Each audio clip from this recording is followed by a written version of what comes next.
Vikir van Baskerville, once a loyal hound of the infamous Baskerville family, knelt before the guillotine, betrayed and falsely accused of colluding with the demon clan.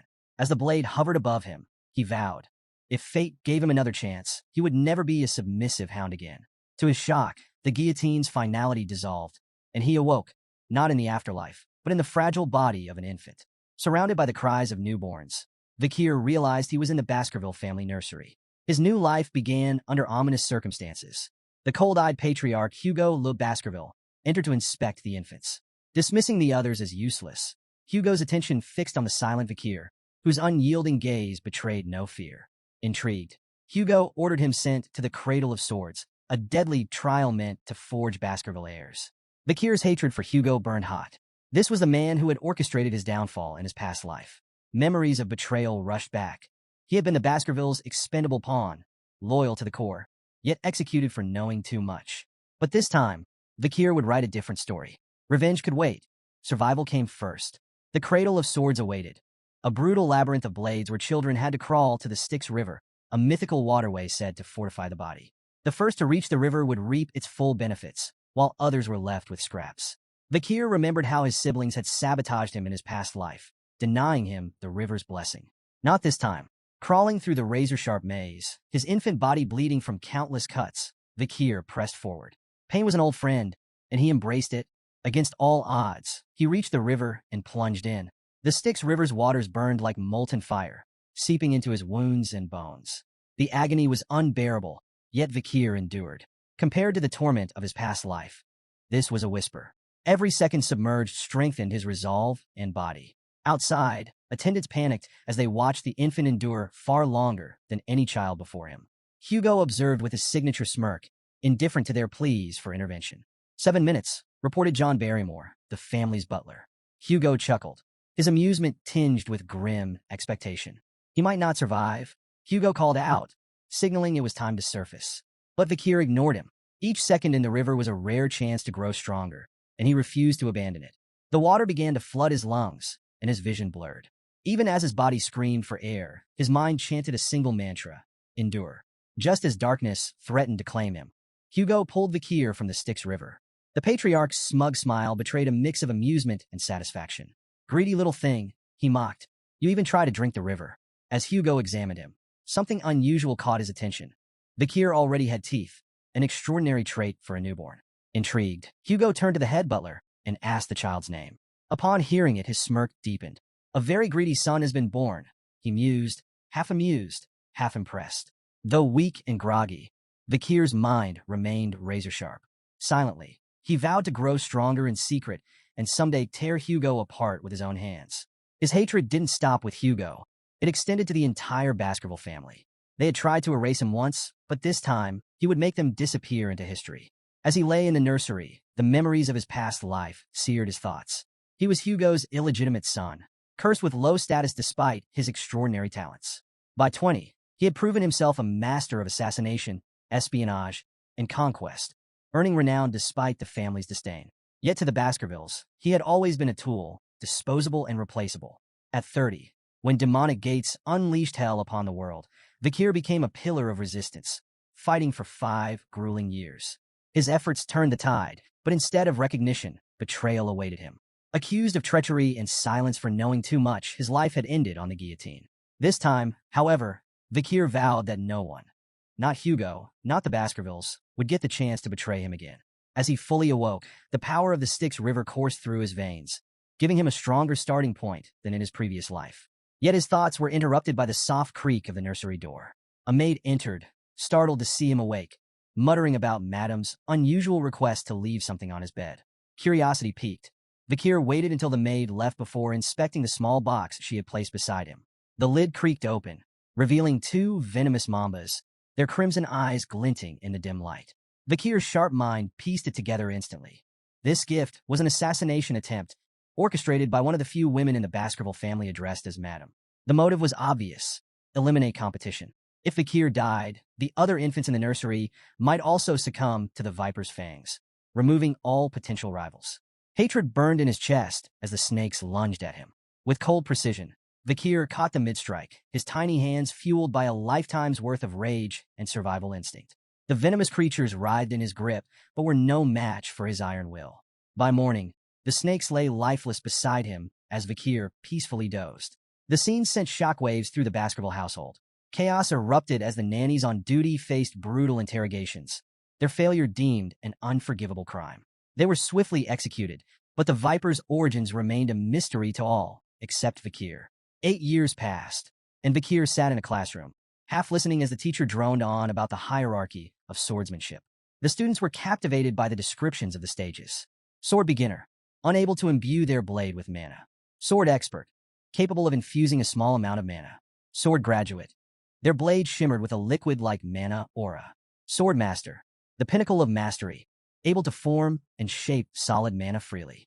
The class erupted in awe as the teacher mentioned that Sir Hugo, the family patriarch, was a sword master, the strongest in the Baskerville line. Vakir, however, paid no attention. His thoughts were consumed by his own goals, not Hugo's accolades. His coming-of-age ceremony was fast approaching, and each day brought him closer to the moment he would regain his full power. To him, the question wasn't if he could destroy Hugo, but when. The teacher glanced at Vakir, mistaking his quiet focus for disciplined dedication. Vakir's unmatched endurance in the Styx River and his remarkable physical development made him a standout. The teacher thought Hugo would be pleased. Vakir, however, cared little for Hugo's approval. He was busy calculating how many years he had left to exact his revenge. After class, trouble came in the form of 3 arrogant boys. Identical in every way, but their misplaced bravado, the triplets, Highborough, Middleborough, and Lowborough Le Baskerville, cornered him. Known as Hugo's Trident, they sneered and jeered, calling him Garbage Van and mocking the stories about his legendary feats as a baby. Styx River? Strangling snakes? What a joke, Highborough taunted. The others laughed, feeding off each other's malice. Vakir's sharp memory identified them instantly. These were the same triplets who had betrayed him in his past life, stabbing him in the back when he was on the run from false accusations. At 9 years old, their cruelty was unchecked, but Vakir knew they would grow into dangerous obstacles. He debated whether to deal with them now or bide his time. Highborough, the self-proclaimed leader, pulled out a knife. They say your body's immune to blades, he smirked. Let's test that. Middleborough grabbed Vakir from behind, clamping a hand over his mouth. 3 minutes, he said with a sneer. If he can endure that, I'll eat my hand. The triplets began their experiment, slashing at Vakir with increasing frustration. 1 minute passed, then 3, then 10. No matter how hard they tried, the knife didn't leave a scratch. Annoyed and out of ideas, the triplets let Vakir go. Guess the legend's true, Middleborough muttered. As he released Vakir, he froze, noticing blood on his hand and the absence of a finger. Vakir spat the severed digit onto the ground, his expression calm, almost bored. What are you doing? Middleborough shrieked, his face pale. Vakir's dark smile deepened. You said you'd eat your own hand, he reminded him coldly. Panic gripped the remaining 2 triplets. We need a priest, they yelled, scrambling to find a way to reattach the finger. Vakir wasn't interested. His icy gaze silenced their panic, and he spoke with quiet authority. Leave. The enraged triplet lunged at Vakir with a knife, hurling insults and emphasizing their age advantage. Vakir remained calm, letting the blade strike him, but it failed to pierce his skin. Seizing the moment, he grabbed the boy's wrist and twisted it with merciless precision. The triplet screamed in pain as Vakir, his voice cold and steady, reminded them that in the Baskerville family, power and talent always trumped age. An evil glint flashed in Vakir's eyes as he taunted them. Shall we continue your little game? Let's see who lasts. He wrenched the boy's arm further, eliciting louder cries. The remaining 2 triplets, frozen in fear, soon snapped into action. One charged at Vakir in a blind fury, only to meet a devastating punch that sent him sprawling across the floor. The third followed suit, lunging in desperation, but Vakir countered effortlessly with a kick to the face, leaving him crumpled beside his brothers. The room fell into an eerie silence, broken only by the groans of the defeated triplets. Vakir stood over them, his gaze icy and unforgiving. With chilling detachment, he told them that while their wounds could be treated, they would have to endure their pain for now. Then, with a mockingly generous tone, he offered them a way out. One of you can leave the room, Vakir said. Relief flickered across the triplets' battered faces, and they quickly asked which one of them would be spared. In response, Vakir picked up the knife and tossed it onto the ground between them. Decide for yourselves, he said, his voice dripping with cruel amusement. As he turned to leave, he added one last taunt. Don't take too long. At least one of you should live, right? The triplets stared at the knife, then at each other. The realization hit them like a thunderclap. Survival would come at a cost. Desperation overtook reason, and they began to fight, clawing and struggling to claim the blade. From outside the room, Vikir paused to listen, satisfaction curling his lips as the sounds of their infighting, grunts, shouts, and cries echoed through the hallway. The once united trident of Baskerville had been shattered, their bond irreparably fractured. Meanwhile, in the Patriarch's office, Hugo Le Baskerville received troubling news from his head butler, John Barrymore. "The Morgs clan is stirring trouble at the Ruby Mines, my lord," John reported. "They've started staking claims to the territory." Hugo leaned back in his chair, unfazed. "Let them. We'll deal with it when they come knocking," he replied coolly. John nodded and shifted topics. "The juvenile evaluations at the Baskerville Fortress have concluded the written exams. Master Vikir scored the highest." He hesitated briefly before adding, "The practical exams are in 5 days. The Guardian Knights have already begun clearing the training grounds." Hugo nodded, his expression unreadable, but John's slight hesitation didn't escape him. "Is there something else?" Hugo asked, his voice low. John hesitated again before finally speaking. "There's been an incident involving the young masters." Hugo's gaze darkened. "How many died?" "None, my lord," John quickly clarified. "But there were injuries. Master Highborough's teeth were completely shattered. Master Middleborough suffered a broken jaw, and Master Lowborough lost his left index finger." Hugo's face remained impassive as John continued. "The physical wounds have been treated, but the psychological impact seems severe. The boys are deeply shaken." Hugo's brow furrowed in mild surprise as he remarked, "The Trident of Baskerville is known for their unshakable bond. They wouldn't have turned on each other without good reason." John Barrymore, standing attentively, responded with precision. "The cause was another young master, Vikir. Not only did he inflict their injuries, but he also achieved the highest score on the written exam." Intrigued and faintly concerned, Hugo ordered, "Summon him." Vikir entered Hugo's office with a calm smile, exuding quiet confidence. Hugo greeted him with a tone of authority, commenting, "You've grown considerably since we last met." Hugo wasted no time addressing the incident with the triplets, noting the gravity of their injuries, not the physical ones, which had been treated, but the deeper wounds inflicted on their bond as brothers. Hugo's gaze was steady as he asked, "Do you think your actions were wrong?" Vikir met his gaze without hesitation, replying with his own question. "What did I do wrong?" Hugo's eyes narrowed slightly, yet he allowed Vikir to continue. The boy elaborated, asserting that in the Baskerville family, strength was paramount.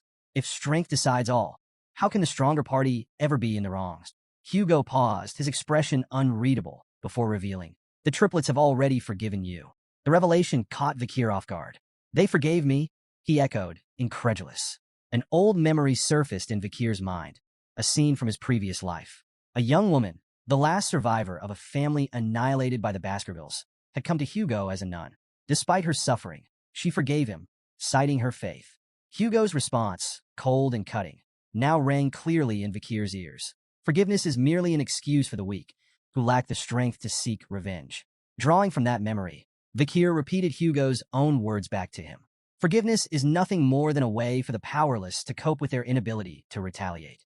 For a moment, silence filled the room. Then Hugo's stern expression softened into approval, his eyes faintly glowing with satisfaction. "You understand," he said simply. Turning to John Barrymore, Hugo issued an unexpected command. "Let him take whatever snacks he wants from the food storage, so long as he can carry them himself." Grateful but cautious, Vikir made a modest request, chocolates. As he turned to leave, Hugo's voice stopped him. "Perform well in the upcoming evaluation," the Patriarch said, his tone sharp yet almost fatherly, "particularly against the direct descendants of the Baskerville bloodline. Don't disappoint me, son." Vikir's lips curled into a faint smile, though his crimson eyes betrayed a simmering hatred. "Understood," he replied, and left with Barrymore. The head butler led Vikir to the storage room, proudly explaining the premium quality of their chocolates. "These are the finest in noble circles," Barrymore said. The Morgs clan spared no effort in procuring them. Before he could continue, Vikir interrupted firmly. "I don't want anything processed." Barrymore, momentarily taken aback, sought clarification. "Cacao beans," Vikir specified. "The ones with the richest aroma." Though puzzled, the butler complied, arranging for a batch of cacao beans to be brought to Vikir. As he placed one in his mouth, a nearby chef offered an explanation. "Those are bloody beans," the chef said, impressed by Vikir's choice. "They're legendary for their potency. Just one bean can produce up to 100 liters of chocolate. Their aroma and yield are unparalleled." The head butler, Barrymore, watched in bemusement as Vikir chewed on the bitter cacao bean without hesitation. Assuming Vikir had an unusual love for chocolate, Barrymore thought the boy's unorthodox request might be a clever ploy to secure more in the future. When the chef offered to process the beans into chocolate and deliver it to his room, Vakir declined, insisting on taking the raw beans with him. The peculiar request left the staff scratching their heads. What none of them realized was that Vakir had no intention of eating chocolate. These cacao beans were tools for a far more devious plan, one that would unfold during the practical exam in 5 days. Unbeknownst to everyone, the seeds of chaos had been sown, and a catastrophic event loomed, destined to become a defining moment in the Baskerville clan's brutal history. The Baskerville family, infamous as the Berserker family, forged their reputation through relentless trials and ruthless discipline. From their first steps, Baskerville children were shaped by grueling evaluations designed to strip away weakness. Among the earliest trials was a grueling mountain climb, with rest granted only in carefully rationed breaks. At night, they were forced to sleep beside the corpse of a slain monster, a grisly exercise meant to steel their nerves and prepare them for hostile environments. This unrelenting training produced warriors feared and respected across the land. However, it was at the age of 8 that the true test began, the deadly evaluation, a rite of passage that would cement their place in the Baskerville hierarchy. On the outskirts of Baskerville territory loomed the life-engulfing forest, a treacherous mountain infested with monsters. This foreboding peak was the site of the deadly evaluation. The young hounds, children selected for the trial, gathered at its base, their expressions a mix of determination and fear. Standing before them was Shadow Dog Pavlov Van Baskerville, an instructor renowned for his sharp instincts and formidable aura. He laid out the rules of the exam with cold precision. The task was deceptively simple: survive for 1 month on the mountain while hunting strong monsters. The scoring system, however, demanded both strategy and ruthlessness. Survive the month, 10 points. Avoid permanent injuries, 30 points. Defeat a monster, 70 points. Eliminate a contestant, 50 points. Fulfill all conditions, 90 points. But no one could achieve a perfect 100. Sir Hugo had decreed that perfection bred arrogance, and arrogance was the path to ruin. Additional points could be earned by stealing the badge issued to each participant. However, death carried an unforgiving penalty, 0 points. Pavlov issued a grim warning: do not stray beyond the designated area. While the marked zones were dangerous, they were partially subjugated with monitored monster populations. Beyond these areas lay the mountain's forbidden zones, where unknown horrors prowled. The shadow dogs, acting as examiners and covert supervisors, would observe the participants and minimize casualties where possible. Killing was not forbidden but carried penalties, and the instructors aimed to prevent unnecessary deaths. Yet in the Baskerville family, the line between survival and slaughter was perilously thin. As the young masters gathered at the base of the mountain, anticipation crackled in the air. Whispers rippled through the group, with many casting furtive glances at Vakir. His legendary endurance in the Styx River and the rumored incident with the triplets were hot topics of conversation. Vakir, as composed as ever, remained indifferent to their murmurs, his thoughts focused on the mountain before him. He had been to Le Rouge et Le Noir before and was no stranger to its dangers. Unlike the others, who saw only a brutal test, Vakir saw an opportunity. Nearby, the triplets stood together, their usual arrogance dampened. Beads of sweat glistened on their foreheads as they cast uneasy looks at Vakir. Their nerves betrayed them. It was clear the memory of their encounter with him still lingered. Shadow Dog Pavlov, standing tall and imposing, offered a brief wish for success before the sharp toll of the bell echoed across the mountain. The evaluation had begun. The group exploded into motion, scattering in every direction. Some pursued carefully planned strategies, racing toward areas they believed offered an advantage. Others played opportunists, trailing their peers to claim their badges, or their lives, when the moment presented itself. The triplets, however, were already arguing. Each insisted on their own plan, their voices growing louder as frustration took hold. Their bickering slowed them down, their movements clumsy and disorganized. Watching from a hidden perch, Pavlov's expression darkened. Though he hoped to keep casualties minimal, the disarray among the participants hinted at an inevitable bloodbath. One shadow dog, assigned to monitor Vakir, followed him closely, while the other candidates scrambled for safe zones or sought out weaker competitors to target. Vakir took an entirely different route. He strode confidently toward the restricted zone, a place forbidden even to many of the instructors. The shadow dog's curiosity was piqued. Who was this boy? Rumored to be a prodigy, Vakir had already distinguished himself through his feats. His boldness in venturing into the restricted zone intrigued the seasoned observer, who followed silently, eager to see how Vakir would fare in the uncharted wilderness. Vakir stopped at a massive tree, scanning his surroundings with calm precision. The soft ground beneath the tree seemed like the perfect place to set up camp. To the Shadow Dog's surprise, Vikir began preparing to rest. While the other candidates battled monsters or plotted to steal badges, Vikir busied himself with mundane tasks, gathering wood, digging small holes, and practicing with a wooden stick. When night fell, he slept peacefully under the tree, completely unbothered by the chaos erupting elsewhere on the mountain. The Shadow Dog grew impatient. Was this boy truly a genius, or just a fraud avoiding the real competition? His so-called strategy seemed like nothing more than camping and cooking. Frustrated by the lack of action, the Shadow Dog eventually decided to abandon his watch, muttering to himself as he left to observe more interesting candidates. As soon as the Shadow Dog was gone, a sly smile crept across Vikir's face. He had been waiting for this moment. Without the observer breathing down his neck, he could finally focus on his real plan. Tossing a handful of bloodied beans into the fire, Vikir leaned back against the tree, reminiscing about the old days when camping like this was second nature. A quiet chuckle escaped him as he muttered to himself, "Finally, that nosy dog is gone." The flames crackled, releasing the potent aroma of the beans into the air. Vikir's preparations were complete. The peaceful facade melted away, replaced by a glint of predatory intent in his crimson eyes. "The real hunt starts now," he whispered, his voice barely audible over the flicker of the fire. A few days into the evaluation, Vikir ventured into the restricted zone, a treacherous area he knew all too well from his past life. His sharp eyes scanned the charred terrain, his senses alert. The acrid scent of burning hung in the air, a clear indicator he was getting close.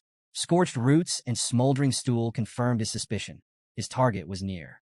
Towering before him, wreathed in sulfuric heat, stood a hellhound, a 3-meter-tall monstrosity with flames spewing from its mouth and eyes. The beast radiated terror, its very presence capable of incinerating anything in its path. Known for its relentless brutality, the hellhound burned its victims until nothing but ash remained. With a risk rating of B+, it was a living disaster, a nightmare brought to life.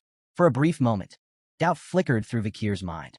In his past life, he had barely survived an encounter with one of these creatures at 18. Now, as an 8-year-old, facing it directly would be suicide. But Vikir hadn't come to fight the hellhound head-on. He had a plan. The hellhound lunged, flames flaring wildly as it snapped its massive jaws. Vikir sidestepped, narrowly avoiding its bite. He recalled the creature's first critical weakness. Hellhounds could only move in straight lines. Their immense size and speed made sudden changes in direction impossible. Seizing the opportunity, Vikir quickly poured water onto the ground, creating a shallow puddle. The hellhound skidded to a halt, hesitating as it calculated a detour. "Can't cross water, can you?" Vikir muttered with a smirk.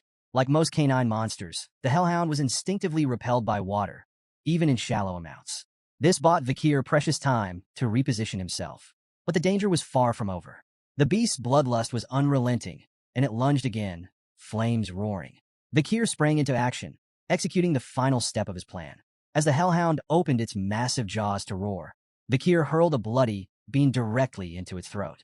The beast staggered, its snarls turning to whimpers as its body trembled violently. It collapsed, immobilized and helpless. "Chocolate's toxic to canines," Vikir remarked, watching the hellhound writhe. The bloody bean, capable of producing 100 liters of chocolate from a single seed, acted as a concentrated poison, overwhelming the beast in moments. With the hellhound incapacitated, Vikir approached with deliberate calm. His crimson gaze locked on its weak point, a vulnerable spot near its kidney, where no ribs offered protection. He gripped his sword tightly, then plunged the blade into the hellhound's side with surgical precision. The beast's body convulsed before going still. A rush of energy, its karma, flowed into Vikir, fortifying his young body. His sword felt lighter, his movements sharper.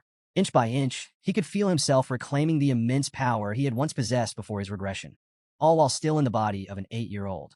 Standing over the fallen hellhound, Vikir allowed himself a moment of satisfaction. He imagined the stunned expression on Hugo's face when he returned to the clan with the head of a B+ rank monster. With a flick of his blade, Vikir decapitated the hellhound and hoisted its massive head. The weight felt insignificant in his hands, a testament to his growing strength. As he gazed out over the charred forest, Vikir's smirk deepened. Victory was already in his grasp. He knew that this kill had all but guaranteed him first place in the practical exam. Vikir's triumph was short-lived. A low, menacing growl shattered the silence, and he turned to see a group of hellhounds emerging from the shadows.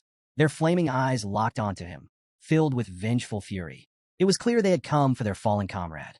Despite the odds, Vikir remained calm. He gripped his sword tightly, mentally calculating his resources. He had enough bloody beings to exploit their weakness, and he knew their patterns and limitations. Victory wasn't impossible, but before the hellhounds could attack, something unexpected happened. The pack began to whimper, their flaming eyes darting nervously as they shrank back. This sudden display of fear immediately caught Vikir's attention. Hellhounds never back down, even when facing certain death. What could terrify them? Vikir murmured, his heart pounding as he turned to face the source of their fear. His eyes widened in shock. Towering above him was a Cerberus, the legendary three-headed guardian of the underworld. The beast was colossal, 7 meters tall and radiating an aura of unmatched menace. Its 3 heads snarled and snapped, each mouth spewing fiery embers. With a risk rating of A+, Cerberus was leagues beyond the hellhounds in strength and ferocity. Vikir's mind raced. What is a Cerberus doing here? The monstrous creature was supposed to reside on the 7th ridge of life engulfing forest, far beyond the exam's designated area. Then he noticed something critical. Cerberus was injured. The creature's massive body bore several deep wounds, and arrows jutted out from its flesh. Blood trickled down its dark fur, and its movements were slower than usual. It was clear someone or something had been hunting it, driving it to this lower ridge. Realizing the opportunity before him, Vikir quickly assessed his options. An injured Cerberus was still a massive threat, but it was far more vulnerable than usual. This was a once-in-a-lifetime chance. With steely resolve, Vikir charged forward, his body moving with precision honed from years of battle in his past life. His blade flashed in the dim light as he landed several strikes on the massive beast. Each blow was calculated, targeting weak points exposed by its injuries. The Cerberus roared in pain, its fiery breath scorching the ground as it lashed out in retaliation. Vikir dodged with agility, his movements sharper than ever thanks to the strength he had gained from the Styx River. An injured Cerberus. This is doable, Vikir thought, his determination burning as brightly as the flames around him. But his confidence was short-lived. In a moment of carelessness, the Cerberus struck with lightning speed. Its first swipe shattered Vikir's sword, the blade exploding into fragments that scattered across the forest floor. The second blow hit him with tremendous force, sending him flying through the air like a rag doll. Vikir's flight ended abruptly as his body slammed into a tree trunk with a sickening crack. The impact left him crumpled on the ground, motionless and battered. Blood spilled from his mouth, pooling beneath him as silence descended. For a moment, nothing moved. Then, Vikir's eyes fluttered open. Pain shot through his body, sharp and overwhelming. Panic flared as he noticed the unnatural angle of his left arm. His first thought was that the Cerberus had torn it clean off, but to his relief, it was still attached, though badly mangled. He grimaced, forcing himself to sit up. The Styx River's blessing saved me, he realized, though the protection came with limits. He wouldn't survive another direct hit. The Cerberus advanced, its 3 heads snarling in unison, fire and fury emanating from its massive frame. Vikir's instincts screamed at him. Brute force was no longer an option. Survival demanded a different strategy. Sometimes the wisest move was to retreat and live to fight another day. Swallowing his pride, Vikir turned and ran. His mind raced as he scanned the terrain for an escape. The beast's roars thundered behind him, its footsteps shaking the ground with each stride. Then he saw its salvation. A weathered iron fence loomed just a few yards ahead, marking the edge of the restricted zone. If he could cross it, he'd be closer to the safe haven he had prepared before the battle. Summoning every ounce of strength, Vikir sprinted toward the fence. The Cerberus lunged, its massive jaws snapping inches from his back. With a final burst of speed, he threw himself through the gate, crashing onto the other side. Relief surged through him, but there was no time to waste. The beast's pursuit was relentless, and Vikir had to move fast. He scanned the forest, his eyes locking onto the trap he had set days earlier, a deep pit camouflaged beneath thick foliage. As the Cerberus charged, Vikir led it straight to the concealed pit. Timing his move perfectly, he dived out of the way just as the beast lunged forward. Unable to stop its momentum, the Cerberus plummeted into the pit, impaling itself on the wooden spears hidden below. Vikir's lips curled into a grim smile. His meticulous preparation had paid off. The spears, coated with the essence of bloody beans, acted as a lethal poison to canine monsters. The Cerberus howled in pain, its growls turning to gurgles as foam oozed from its mouths. Yet, Vikir knew better than to relax. The legendary beast wasn't defeated yet. Despite its injuries, the Cerberus began to climb out of the pit, its enormous claws scraping against the sides. Vikir wasted no time. He grabbed a wooden spear, its tip smeared with venom from a bloody mamba snake, and hurled it with precision. The spear pierced the creature's side, eliciting another anguished roar, but the beast pressed on. Step by agonizing step, the Cerberus dragged itself forward. Vikir counted silently, his pulse pounding. 1, 2, 3. The beast advanced, each step slower and more labored than the last. 4, 5, 6. As the seventh step landed, the mighty Cerberus faltered. Its knees buckled, and with a final, earth-shaking groan, it collapsed lifeless at Vikir's feet. Vikir exhaled deeply, his body trembling from exhaustion and relief.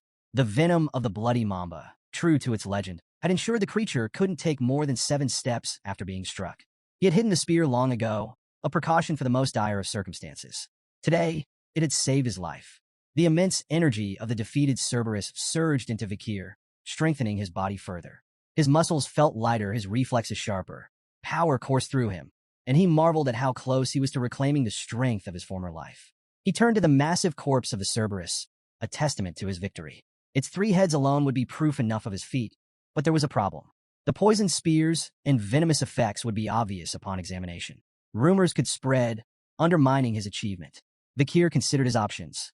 Transporting the entire corpse was impossible alone, and while the heads were portable, he needed a witness to corroborate the kill. His thoughts drifted to the guardian knight, who had seen him carving the wooden spears days earlier. Perhaps they could vouch for him. A new thought ignited in Vikir's mind. The Cerberus was no ordinary monster. It was a gatekeeper. That could only mean one thing. It had been guarding something, most likely a dungeon. Vikir's pulse quickened. Dungeons were lairs of powerful creatures, brimming with rare artifacts and untold riches.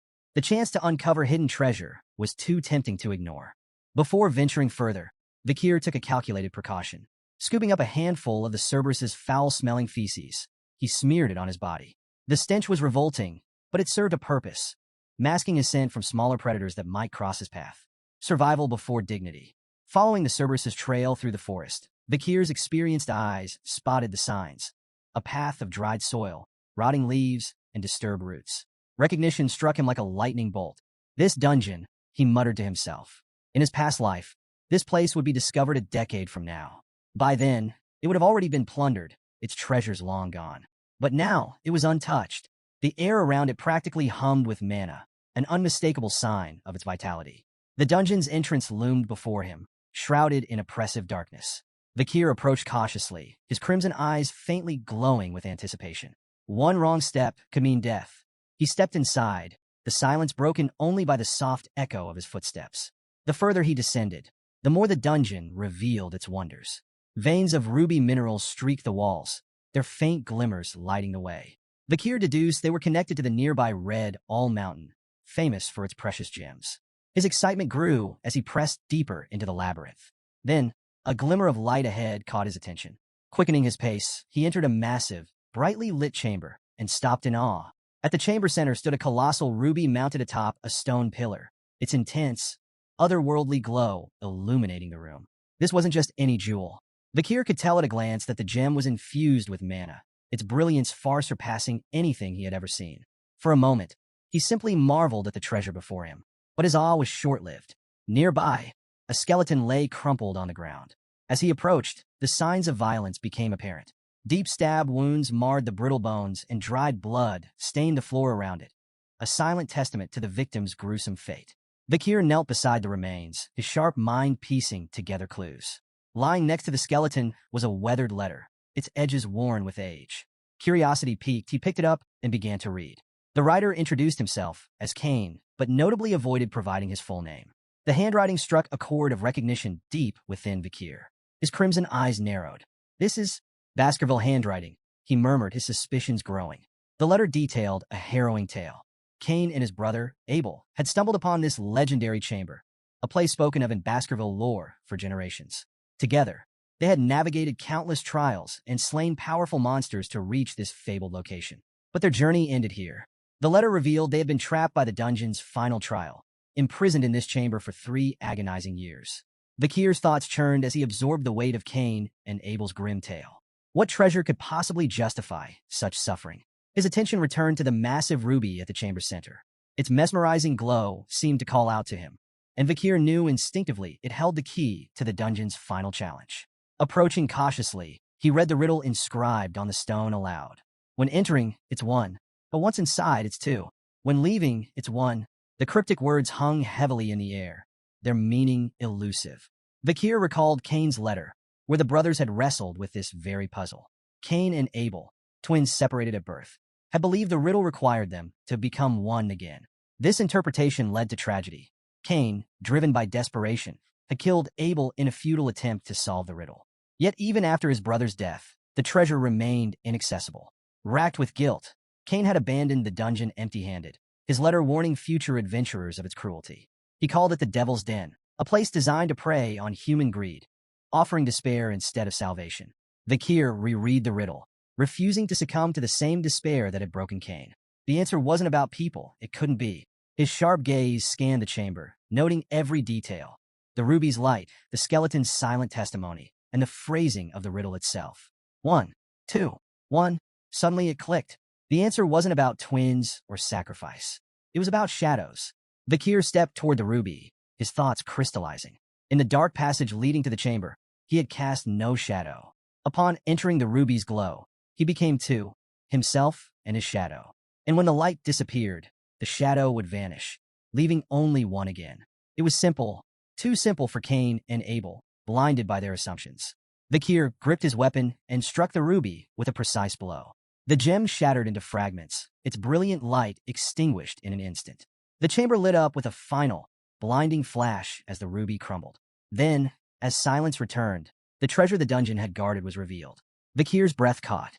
At the center of the newly exposed chamber stood a sword embedded in a stone. Its sinister aura filled the air, heavy with malice and power. The blade exuded a dark, otherworldly energy that sent shivers down Vakir's spine. Approaching cautiously, he read the inscription etched into the stone. "Only those with Baskerville's blood may claim me." His eyes widened. This wasn't just any weapon. It was the fabled Beelzebub. The name stirred memories buried deep within him. As a child, he had seen illustrations of the gluttonous fly, Beelzebub, in an old picture book. The monstrous entity was said to devour all in its path, an insatiable glutton tied to ancient legends. The stories of Beelzebub were more than legends. They were warnings. Known as one of the seven calamities, Beelzebub was part of the devil's holy constellation, a force of destruction so immense that 7 great families, including the Baskervilles, had risen to combat them. Each family had faced a fragment of their power, sealing the remnants within their lands. The first patriarch of the Baskerville family had battled Beelzebub, sealing its essence within their territory. Many dismissed these tales as myths, but as Vakir stood before the ominous blade radiating Beelzebub's malevolence, he knew the truth. The sword's existence was undeniable proof that the legends were real. Vakir stared at the blade, its dark aura flickering faintly like the dying embers of a fire. This weapon was more than a tool of destruction. It was a symbol of his family's cursed legacy. Yet, it also represented unparalleled power. He thought of the blood-soaked history tied to its edge. Beelzebub's sword, once wielded by the demon clans, had left countless human lives in its wake. The weapon was both a prize and a threat, but one thing was clear.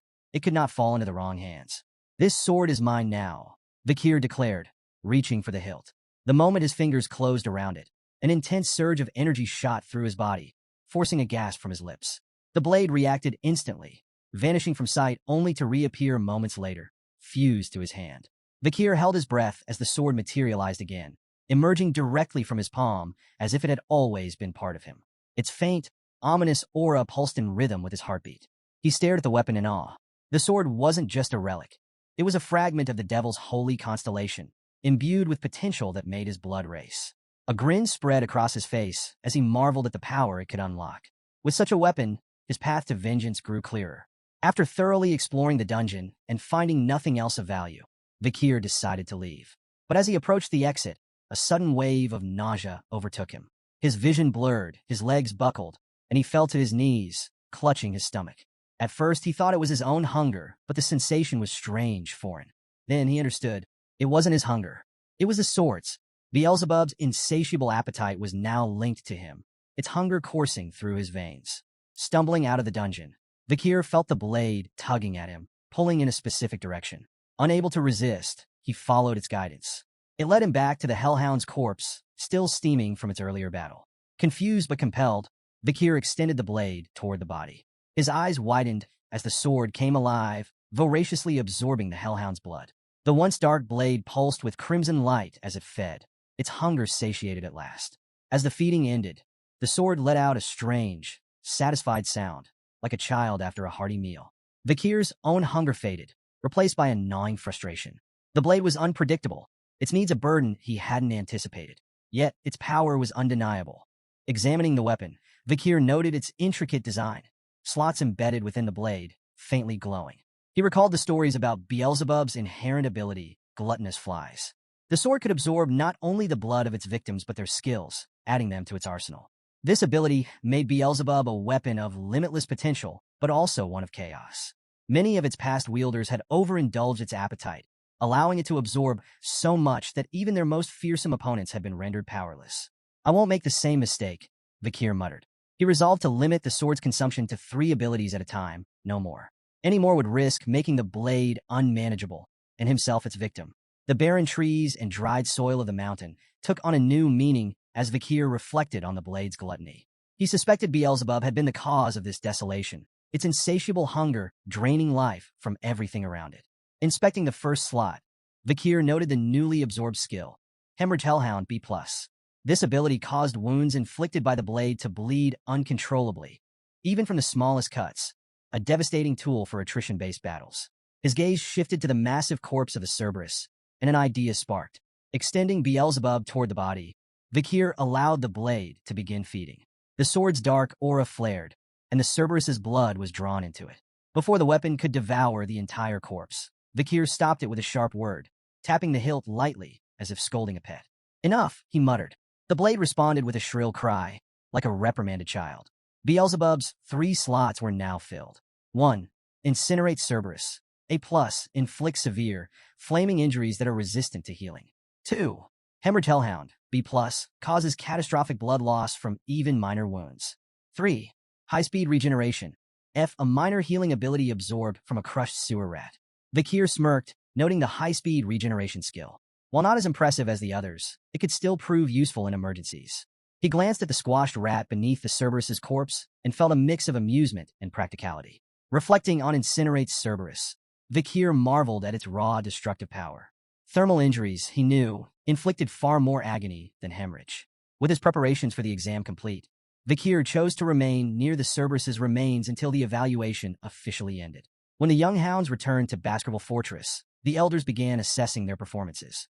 Each participant was awarded a reward crafted from the remains of their hunted monsters, a sword, shield, or necklace symbolizing their success. But one hound stood out above the rest. In his office, Patriarch Hugo Van Baskerville leaned back in his chair, eyebrows raised in mild surprise. Turning to his head butler, John Barrymore, he asked, "Who caught what?" Barrymore responded dutifully. Master Vikir Van Baskerville, the 8-year-old hound, hunted a Cerberus, an A+ rank monster that wandered into the restricted area during the exam. Hugo's surprise deepened. Even the family's guardian knights avoided facing such creatures. Yet, Vikir had managed to slay one. Barrymore continued, explaining that the Cerberus had been previously wounded by the barbarian tribe before Vikir encountered it. The boy had then used poison on a wooden spear to secure his victory. However, the exact nature of the poison remained unknown, as Vikir's hunting journal offered no explanation. Hugo smirked, intrigued. And why hasn't he clarified this? Barrymore hesitated before answering. The boy claimed he was tired and retired to his dormitory. The patriarch chuckled, his eyes glinting with amusement. The little brat is already so sly.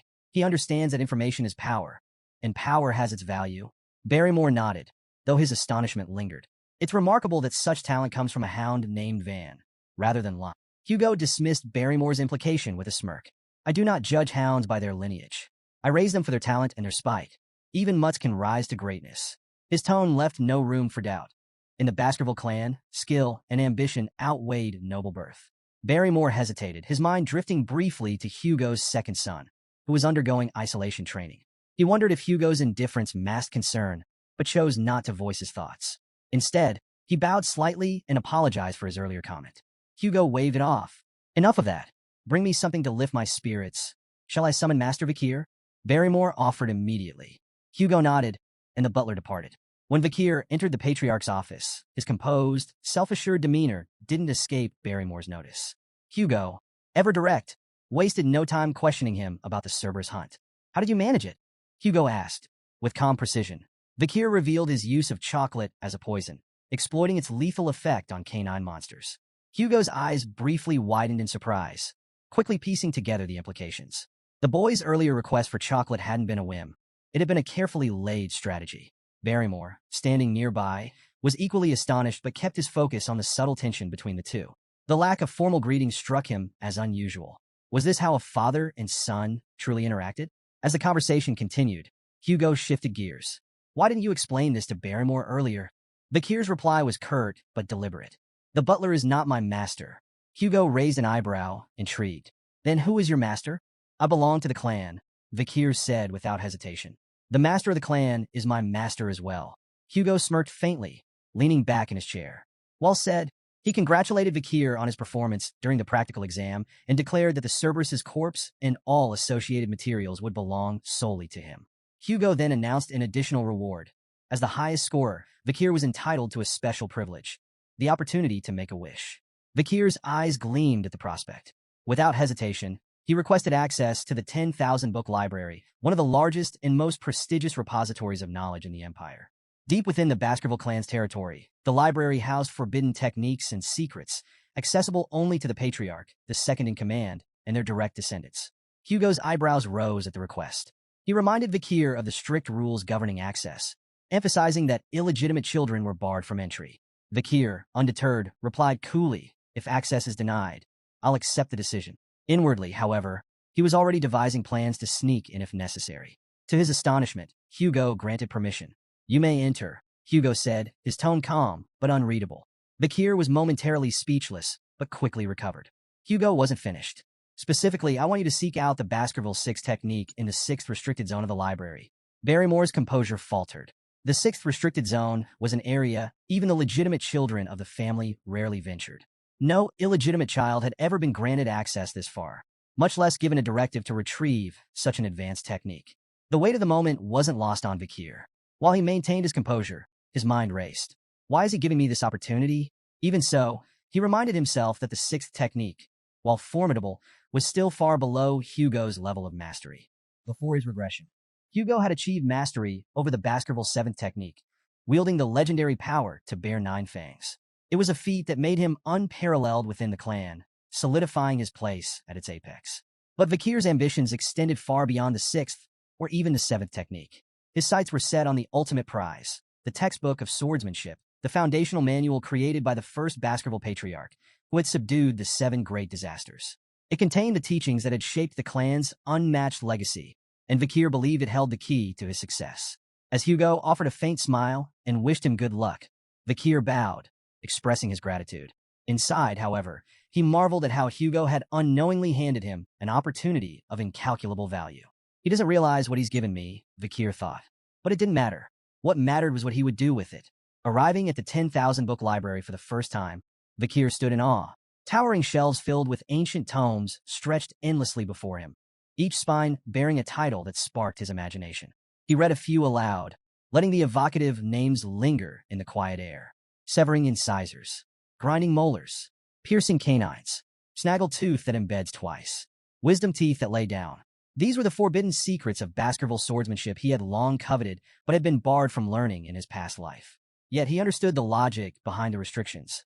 The Baskerville clan had deliberately designed their techniques to cap the progress of their hounds at the 4th technique.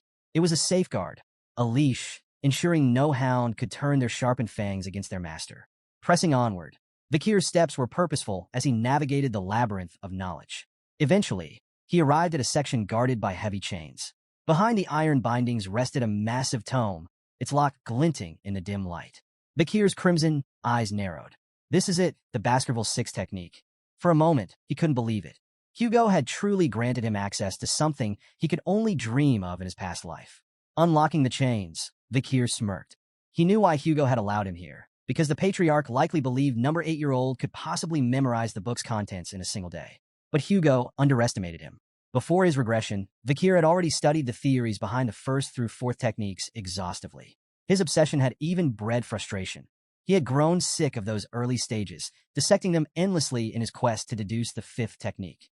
It was then he realized his past mistake. After drawing the 4th tooth, he hadn't stopped the flow of mana. That single oversight had kept the 5th technique out of his reach.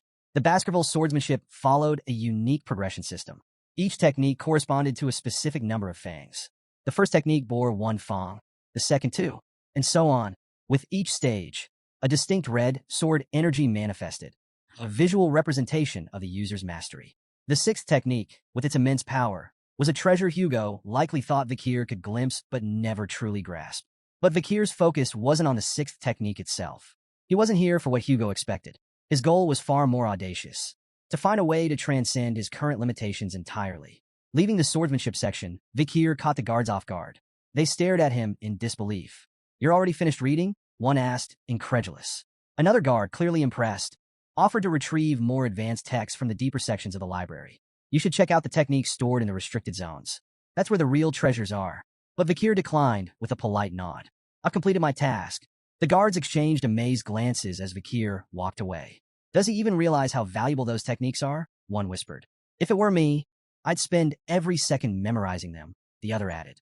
Vikir smirked to himself, letting them think what they wished. He knew exactly what he was doing. Amid the dusty shelves of miscellaneous books, Vikir searched for the real treasure he sought. His crimson eyes scanned row after row until they landed on an unassuming, tattered book tucked away in a neglected corner. Its title read, "Lurking Embedded Teeth."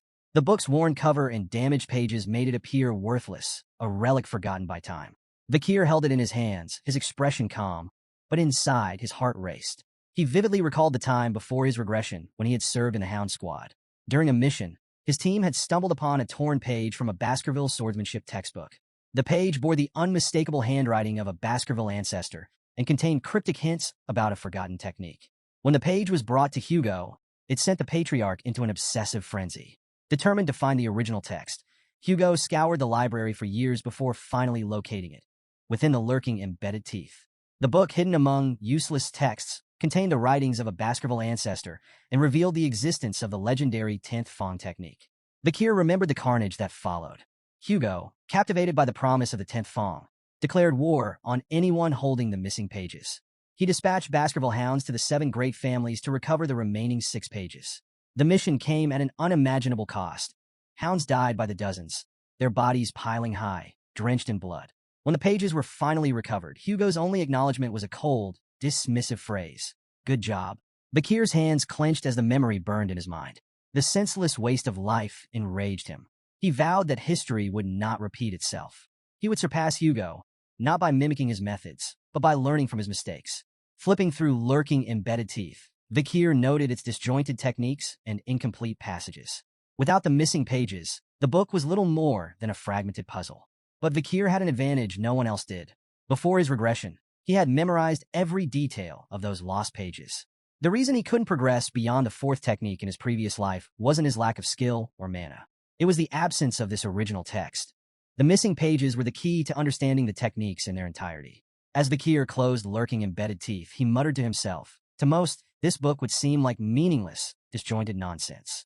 But with the missing pages, the misleading information transforms into an absolute masterpiece." He marveled at the text's brilliance, understanding that its true genius emerged only when the blanks were filled. Before his regression, Vikir had reached the pinnacle of graduate aura and mastered the highest level of the 4th Fong technique. Now, armed with this knowledge, he was confident he could surpass it. This time, however, he vowed to avoid the mistakes of his past. Before he turned 15, he would reclaim all the power he had lost, and more. Engrossed in the book, Vikir lost track of time. By the time he finished, dawn had broken. The realization of how much he had achieved filled him with pride. He had memorized every word, every nuance of the text. Glancing around the library, he noticed the absence of the Guardian Knights. The silence emboldened him. Though his young body wasn't yet capable of drawing all 10 fangs, he was certain the elusive 5th Fong technique, which had eluded him in his past life, was finally within reach. Approaching a nearby statue, Vikir steeled himself, his mind focused and his heart resolute. He began executing the Baskerville sword techniques, unleashing every ounce of power he could summon. First Fong technique, a sharp, decisive strike, its precision cutting cleanly through the air. Second Fong technique, building momentum. Each movement grew more deliberate and deadly. Third Fong technique, forceful and unrelenting. His strikes hammered the statue's surface. Fourth Fong technique, a whirlwind of honed precision, each blow infused with years of dedication. As his sword collided with the statue, Vikir's memories surged. He recalled the brutal struggle to reach graduate aura in his past life, only to have his illegitimate status bar him from progressing further. The direct bloodline of the Baskervilles had ensured he never advanced beyond the 4th technique, crushing his potential with their hostility. But this time was different. With each strike, Vikir channeled his anger, frustration, and defiance into his blade.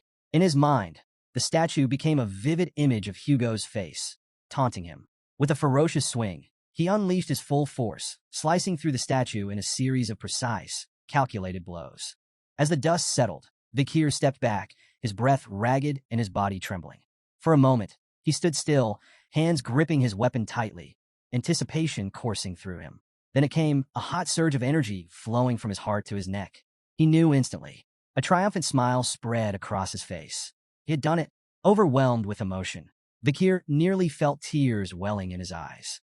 His success was monumental, but it was the tangible proof that left him awestruck. His canine teeth had begun to grow. In the Baskerville clan, this development symbolized the hound's readiness to draw their fangs against their master. Such a transformation had never occurred at such a young age in the clan's history. His body trembled with excitement as his mana surged within him, evolving into something far greater. The solid state of his energy had transformed into a liquid form, denser and more versatile. This was graduate aura at its true peak, a level of mastery that had taken him 30 arduous years in his previous life. Now, at just 8 years old, he had reached the same milestone. Vikir gazed at the flowing aura surrounding him, its liquid form a testament to his newfound status. To reach graduate aura was to ascend leagues above sword experts, and the realization filled him with both awe and quiet confidence. Yet this was only the beginning. His gaze shifted back to lurking embedded teeth, the book that had unlocked this monumental progress. The text's seamless transitions between offense and defense represented a swordsmanship technique of limitless potential, one perfectly suited to someone with Vikir's boundless ambition. Carefully, he placed the book near the window and allowed himself a moment to reflect. Since his regression, his growth in strength and skill had been exponential. With his current abilities, Vikir was confident he could hold his own against a mid-class graduate aura swordsman and emerge victorious. Still, he knew better than to reveal the full extent of his power. Not yet. For now, he needed to keep Hugo's eyes on him, buying time to secure everything he needed for the future. A sly grin spread across Vikir's face as he pulled out a magnifying lens. Positioning it over the book, he allowed the sun's rays to converge, igniting the pages in a small, controlled fire. As the flames consumed lurking embedded teeth, he remarked to himself that destroying the book would make it nearly impossible for Hugo and the hounds to piece together the 10th Fang technique. For him, however, it was no loss. He had memorized every critical detail. The acrid smell of burning paper quickly drew the attention of the library guards, who burst into the room. Startled to find Vikir there, they demanded an explanation. Vikir's expression shifted instantly to one of sheepish contrition. Bowing his head, he apologized profusely, claiming the fire had started when he had carelessly left the magnifying glass too close to the book. He even offered to report the incident to the butlers himself. The guards exchanged uneasy glances, fearful of punishment for neglecting their duties. One finally suggested that the blame lay with them for failing to monitor the library properly. "We're just lucky it happened in this section," one guard muttered, glancing at the ashes of what they deemed useless books. Seizing the moment, Vikir subtly steered the conversation. He mentioned their preoccupation with the Morg's clan and the disturbances at the Ruby Mines, suggesting this might explain their absence.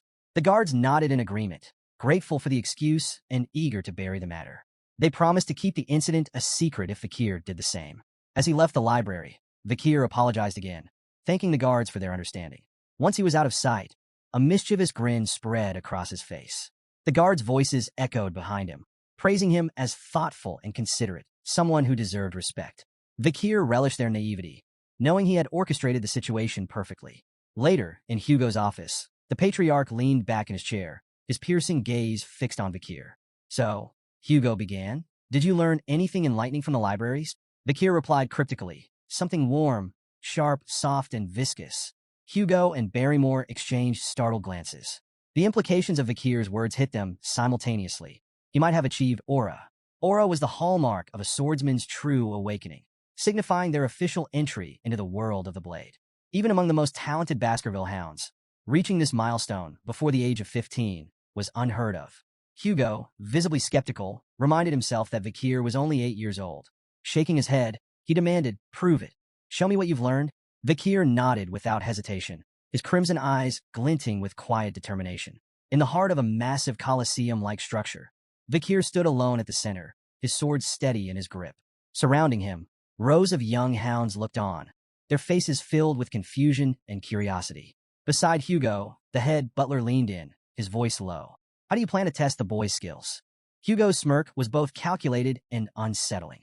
By releasing a monster, the butler's eyes widened in disbelief. A monster? For an 8-year-old? Hugo confirmed with a nod, his smirk deepening. Hungry and feisty too, the gates before Vikir creaked open, and a chained orc was led into the arena by a guard. The massive, green-skinned creature snarled, its bulging muscles rippling with barely contained rage. Razor-sharp tusks jutted from its mouth, and its beady eyes darted around the Colosseum, assessing its surroundings with animalistic intelligence. A collective gasp rippled through the audience of young hounds. "That's overkill," one whispered. "Do they really need a monster like that to test him?" murmured another. Some muttered their concerns aloud. If things spiraled out of control, would the Guardian Knights have to intervene? But while the crowd buzzed with doubt, Vikir stood calm and composed. His sharp eyes fixed on the orc, he showed no sign of fear. His body was still, his blade poised, as Hugo gave the signal. The orc's chains fell away with a deafening clatter. With a feral roar, the beast charged, its massive bulk hurtling forward with terrifying speed. Vikir remained motionless, timing his move with surgical precision. As the orc lunged, he swung his sword in a blinding arc. The strike was fluid and flawless, severing the creature's arm in a single motion. The orc stumbled back, roaring in pain and confusion. Before it could recover, Vikir closed the distance with terrifying speed. Another precise strike followed, this time severing the orc's leg. The monster collapsed, growling in agony, its body writhing helplessly on the arena floor. The Colosseum was frozen in stunned silence. How? How did he do that? One young hound muttered. Did he even use mana? Another asked, incredulous. From his vantage point, Vikir noted the orc's confusion. Its bleeding wounds failed to regenerate, a hallmark of its species. Vikir smirked. He knew why. It wasn't just the severed limbs. Hemorrhage Hellhound, the ability imbued in his blade, was preventing the orc's famed regeneration from activating. A C-class monster like the orc was powerless against the lingering effects of a B-class Hellhound's curse. From the sidelines, Hugo watched intently, his face unreadable. But Vikir recognized the look. His father wasn't just evaluating the fight. He was deciphering what Vikir had learned in the library. Vikir decided it was time to give him an answer. Hugo's eyes began to glow faintly, a sign of heightened interest. Beside him, the head butler gasped, his voice trembling. That's an aura blade. In the arena, Vikir's sword began to radiate a brilliant red light. The energy was sharp and visceral, a manifestation of his mastery over aura. The orc, still struggling, roared weakly. But it was too late. Vikir charged forward, his blade slicing cleanly through the air. With a single, devastating strike, he decapitated the orc. The monster's massive head tumbled to the ground, its body crumpling lifelessly as the red glow of Vikir's blade faded into the silence of the Colosseum. The Colosseum erupted in astonishment. The young hounds could barely process what they had just witnessed. Murmurs rippled through the crowd, growing louder as disbelief turned to admiration. Beside Hugo, the head butler turned, his voice trembling with excitement. It's the aura of a low-class sword expert. We've just witnessed the birth of a genius. There will never be another like him across all the families in the Empire. But despite the head butler's praise, Hugo's sharp gaze remained fixed on the pool of blood spreading beneath the orc's lifeless body. The creature's famed regeneration had been utterly nullified. He only won because the orc was weak, Hugo said flatly, though his tone carried an undercurrent of intrigue. Before Hugo could say more, Vikir's calm voice cut through the murmurs. Is there anything stronger than this orc? The Colosseum fell silent. An 8-year-old, asking for a stronger opponent after defeating an orc? Even the doubters in the audience were struck speechless. Vikir's reasons were clear. He wanted to demonstrate his progress, not just to Hugo but to the entire clan. A performance like this might earn him recognition. Perhaps they'd send him to a prestigious academy, or even dispatch him to a remote area, away from Hugo's direct control. Hugo leaned back in his seat, his curiosity piqued. A faint chuckle escaped him. It seems the orcs I brought from afar are not enough to satisfy my son's hunger. Turning to the head butler, he asked, do we have anything stronger? Something suitable from the creatures captured during the barbarian raid. The head butler hesitated, clearly uneasy. There is one left, my lord. Hugo's smirk widened. Bring it in. The massive gate creaked open again, its echoes amplifying the tension in the Colosseum. All eyes were glued to the entrance as the ground began to tremble with heavy footsteps. A collective gasp spread through the audience as a troll emerged, bound in heavy chains. Vikir stood calmly in the arena, his crimson eyes fixed on the towering creature before him. The troll, with its twice-human size, rippling muscles, and ferocious presence, was a creature designed to instill terror. Vikir turned toward Hugo, seeking silent approval. The patriarch gave a slight nod. The troll's chains clattered to the ground, and the beast roared, the sound reverberating through the Colosseum. It lunged forward, its massive fists swinging down in a punch that could crush a boulder. But Vikir was faster. With almost inhuman agility, he sidestepped the attack, the troll's fist smashing into the ground with a thunderous impact. Dust and debris flew into the air as the crowd gasped at the sheer force of the blow. Moving with calculated precision, Vikir slipped behind the troll, exploiting its momentary confusion. From the audience, a young hound shouted, "That's the perfect moment to attack. Why didn't he take it?" Hugo's calm, instructive voice cut through the murmurs.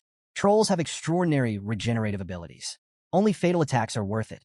Anything less is a waste of effort. A proper plan is essential to hunt a troll. The troll charged again, its massive frame lumbering forward with raw power but sluggish movements. Vikir moved with grace, effortlessly evading every swing, swipe, and stomp. Each step was calculated, each dodge precise. The audience watched in awe as the 8-year-old displayed remarkable poise. Yet their curiosity grew with every second. "Why isn't he fighting back?" someone muttered. "He's probably trying to tire it out," another speculated. "No," whispered a third. "He's waiting for the perfect moment to strike." Minutes of evasion stretched on, and even Vikir began to feel the tedium of the exchange. Enough, he thought. Time to act. Fully aware that he could end the fight swiftly with his full strength, Vikir deliberately chose a more calculated approach. His goal wasn't just victory, it was to make his progress seem plausible, not overwhelming. As the troll launched another heavy attack, Vikir seized the moment. With a single, precise swing, he sliced deep into the troll's arm, nearly severing it from its shoulder. Gasps rippled through the Colosseum as the audience believed the fight was over. But their astonishment turned to unease as they watched the troll's wound heal before their eyes. The severed tissue reconnected rapidly, and within moments, the arm was as good as new. Vikir frowned slightly. He had expected the troll's regeneration to kick in, but seeing it firsthand confirmed the challenge he faced. The hemorrhage skill of Beelzebub could nullify this, he thought, but he couldn't rely on such an obvious technique. It would reveal too much. From the sidelines, Hugo's sharp voice rang out. "Enough, Vikir. Stop before this gets out of hand." But Vikir's response was calm, resolute. "I'm almost done," he replied. "If I can't finish it with the next attack, I'll give up." The troll roared, its beady eyes blazing with rage as it prepared another charge. Vikir's mind raced, his plan falling perfectly into place. He knew exactly how much power he was willing to reveal. This will look like a breakthrough, he thought, smirking inwardly. A moment of growth under pressure. The move would impress Hugo and the audience while concealing the true extent of his strength. The crimson glow of Vikir's sword flared, its fiery aura blazing brighter than before. Gasps echoed through the Colosseum as the young hound's presence seemed to grow, commanding attention. The troll lunged with a guttural roar, its massive fist hurtling toward Vikir. Vikir met the attack head-on, his blade flashing in a clean, decisive arc. The audience held their breath as his strike cut through the troll's neck, severing its head in one fluid motion. The troll's body collapsed with a deafening thud, its massive head rolling across the arena floor. Silence engulfed the Colosseum. Every pair of eyes widened in shock, frozen in disbelief at what they had just witnessed. Even the normally stoic head butler gasped audibly, his composure breaking. "The second technique," he whispered, his voice barely audible. "He's achieved the second technique of the Baskerville clan at 8 years old." His gaze turned to Hugo. "That's unheard of. Most don't reach this level until they're at least 18. In the center of the arena, Vikir stood with an innocent smile, his sword lowered, as if blissfully unaware of the magnitude of his accomplishment. "I did it," he declared cheerfully, his tone almost childlike. The silence that followed was deafening. Hugo remained seated, his expression unreadable. Yet inside, he was reeling. What he had just witnessed defied everything he knew about swordsmanship and training. An 8-year-old performing the second technique? The implications were staggering. A week later, Vikir sat in the Baskerville dining hall, staring down at a bowl of unappetizing meat porridge. Around him, the air was heavy with tension. None of the other young hounds dared approach him. Their gazes flickered toward him briefly, before they quickly looked away. Vikir wasn't surprised. In the Baskerville family, power was everything. His recent display had placed him far beyond the reach of his peers, and they all knew it. As he ate, Vikir reflected on his progress with satisfaction. Even Hugo seemed unsettled by his performance. So far, he had revealed only what he wanted them to see, his mastery of the second technique and his rank as a medium-ranked sword expert. Yet the truth remained hidden. He was, in fact, a low-ranked sword graduate capable of weakly performing the fifth Fong technique. Vikir's thoughts turned to the ability he had gained from the troll. Super speed regeneration, C+. now occupying Beelzebub's third slot. The skill bolstered his strength to the level of an average graduate or a swordsman. Yet he noticed an unexpected side effect. His appetite had increased dramatically since acquiring the ability. Shoveling another spoonful of porridge into his mouth, he paused as he sensed a sudden presence behind him. The triplets had appeared, surprised and wary. Vikir turned to face them cautiously. He had no desire to deal with them again, so he returned his focus to his food, hoping they would leave. But instead of provoking him, the triplets quickly blurted out their reason for approaching. "You were so cool during your fights with the Cerberus and the Troll."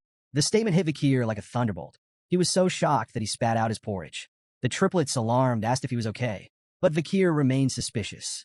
Could this be a two-faced technique? Or maybe a deceitful policy? He wondered. For a brief moment, he even considered beating them up preemptively, just in case. But after a moment's thought, he decided to observe them further. Before Vikir could act, Barrymore appeared behind him, his presence commanding the room. "Master Vikir," the head butler said, his tone polite but firm. Vikir turned, startled. It wasn't often that the butler sought him out in the dining hall. "The Patriarch has summoned you to his office immediately," Barrymore informed him. Intrigued, Vikir quickly finished his meal and stood. The triplets shuffled aside, their sudden admiration for him still puzzling. With a nod to Barrymore, Vikir made his way to Hugo's chambers, his mind racing with curiosity about what awaited him. In the Baskerville Patriarch's office, Hugo sat in his chair, exuding his usual air of authority. Across from him stood Adolphe Morgs, the Morgs clan's proxy patriarch. The Morgs clan, a prestigious mage family, had a long, intense history with the Baskervilles, an iron-blooded sword clan. While their philosophies clashed, the Emperor's decree bound them to conduct annual joint training sessions for children between the ages of 8 and 15. "It's been a while," Hugo said curtly. Adolphe nodded politely. "Indeed. I trust this year's event will proceed smoothly." Hugo's tone was casual, almost dismissive. "The joint training has always been handled without issue." Adolphe raised an eyebrow. "Without issue? Last year, 2 children, one from each family, were seriously injured." Hugo waved off the remark with a faint smirk. "A scratch. Nothing more. It seems the Morgs children are dramatic." Adolphe's lips twitched in irritation. "The Morgs children are noble and dignified, unlike some." His words carried a subtle but unmistakable sting. Once, the Baskervilles and Morgs had enjoyed a strong alliance. The past emperor had even declared that magic and swords complemented each other, fostering cooperation between the two clans. But everything changed with the discovery of a ruby mine along their shared border. The bloodshed that followed shattered their relationship.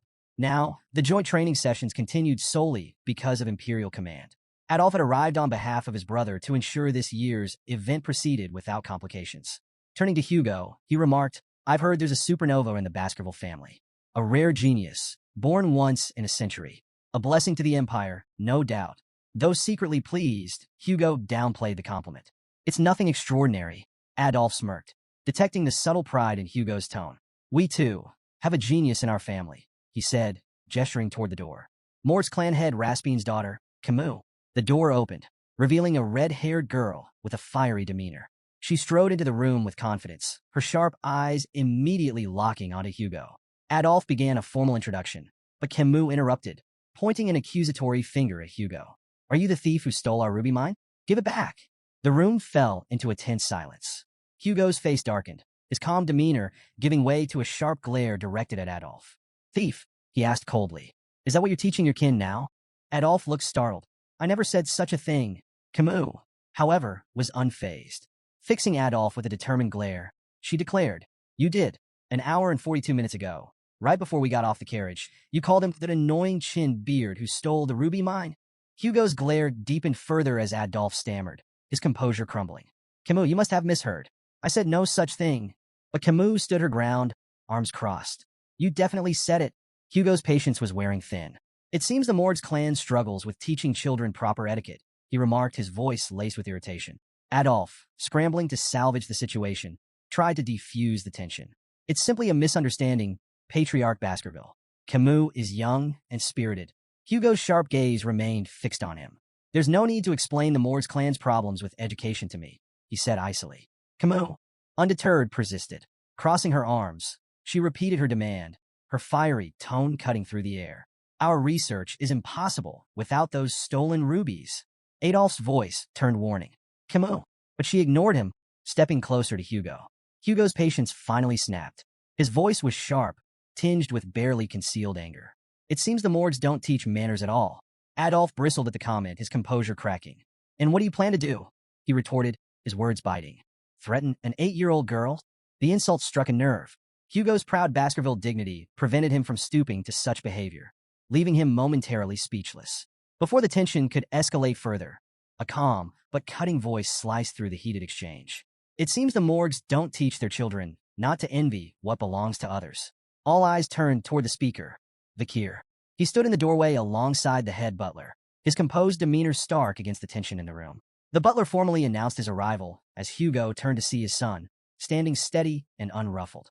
Adolf, startled by Vakir's sudden appearance, quickly connected the dots. This boy had to be the rumored Baskerville supernova.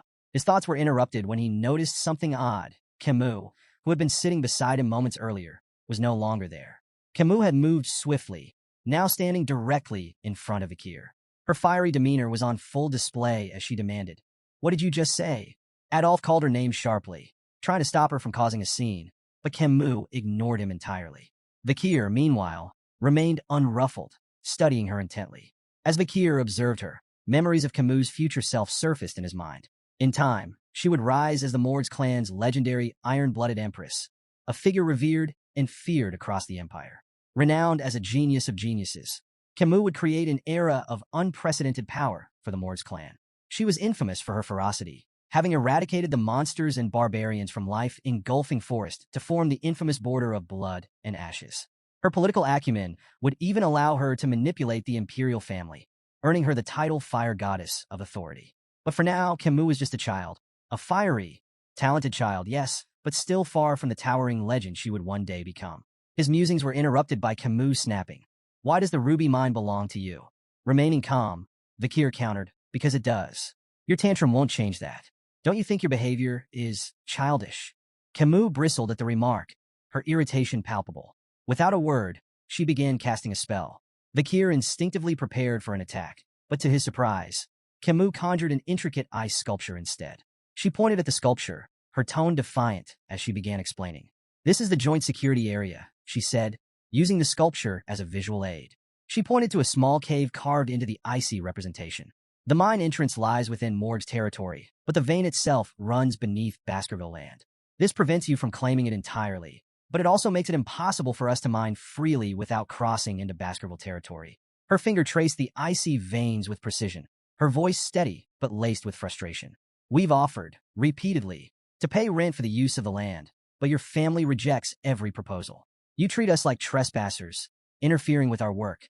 She turned to Vakir, her fiery eyes locking with his. "The ruby vein belongs to the Morgues clan," Camus declared firmly, "but your people keep claiming it's yours." Adolf nodded approvingly at Camus' explanation, his pride evident. Meanwhile, Hugo's expression darkened, annoyance brewing beneath his stoic exterior.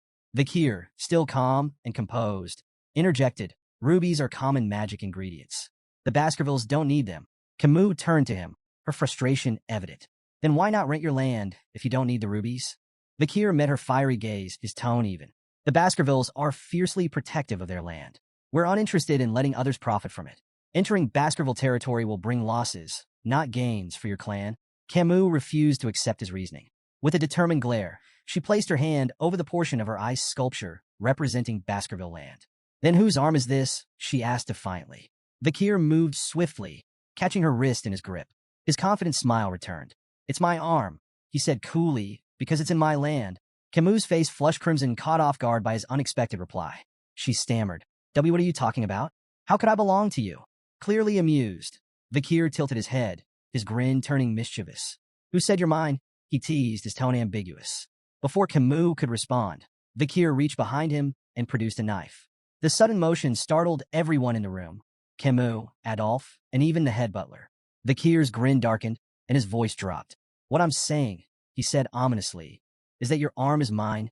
Camus froze, her fiery confidence shaken. "What?" she stammered, her voice trembling. Hugo, observing from his seat, broke into a cold sweat. The room grew thick with tension, the only sound Camus' faint, nervous hiccup. As Vakir moved the knife closer to her hand, Camus screamed, "Uncle, help!" Adolf appeared behind Vakir in an instant, his expression fierce. "Step away from my niece," he commanded, his voice full of protective fury. Camus seized the distraction to wrench her arm free, retreating quickly to Adolf's side. Shaken but defiant, She clung to her uncle's arm, glaring at Vikir. Adolphe turned his anger toward Hugo, his voice rising. What is going on here? Hugo, still sweating, turned his stern gaze to Vikir. You've gone too far with your joke, he said in a reprimanding tone. Vikir chuckled, raising the knife to reveal its harmless edge. It's just a toy, he explained, a Baskerville children's knife, given to us to practice with from a young age. The room fell silent for a moment. Adolphe's outrage returned with full force. A dangerous toy like that for children? This is unacceptable. Vikir bowed his head, his tone contrite. I apologize if I frightened Camus, he said. That wasn't my intention. Camus, however, was far from convinced, her fiery glare fixed on Vikir.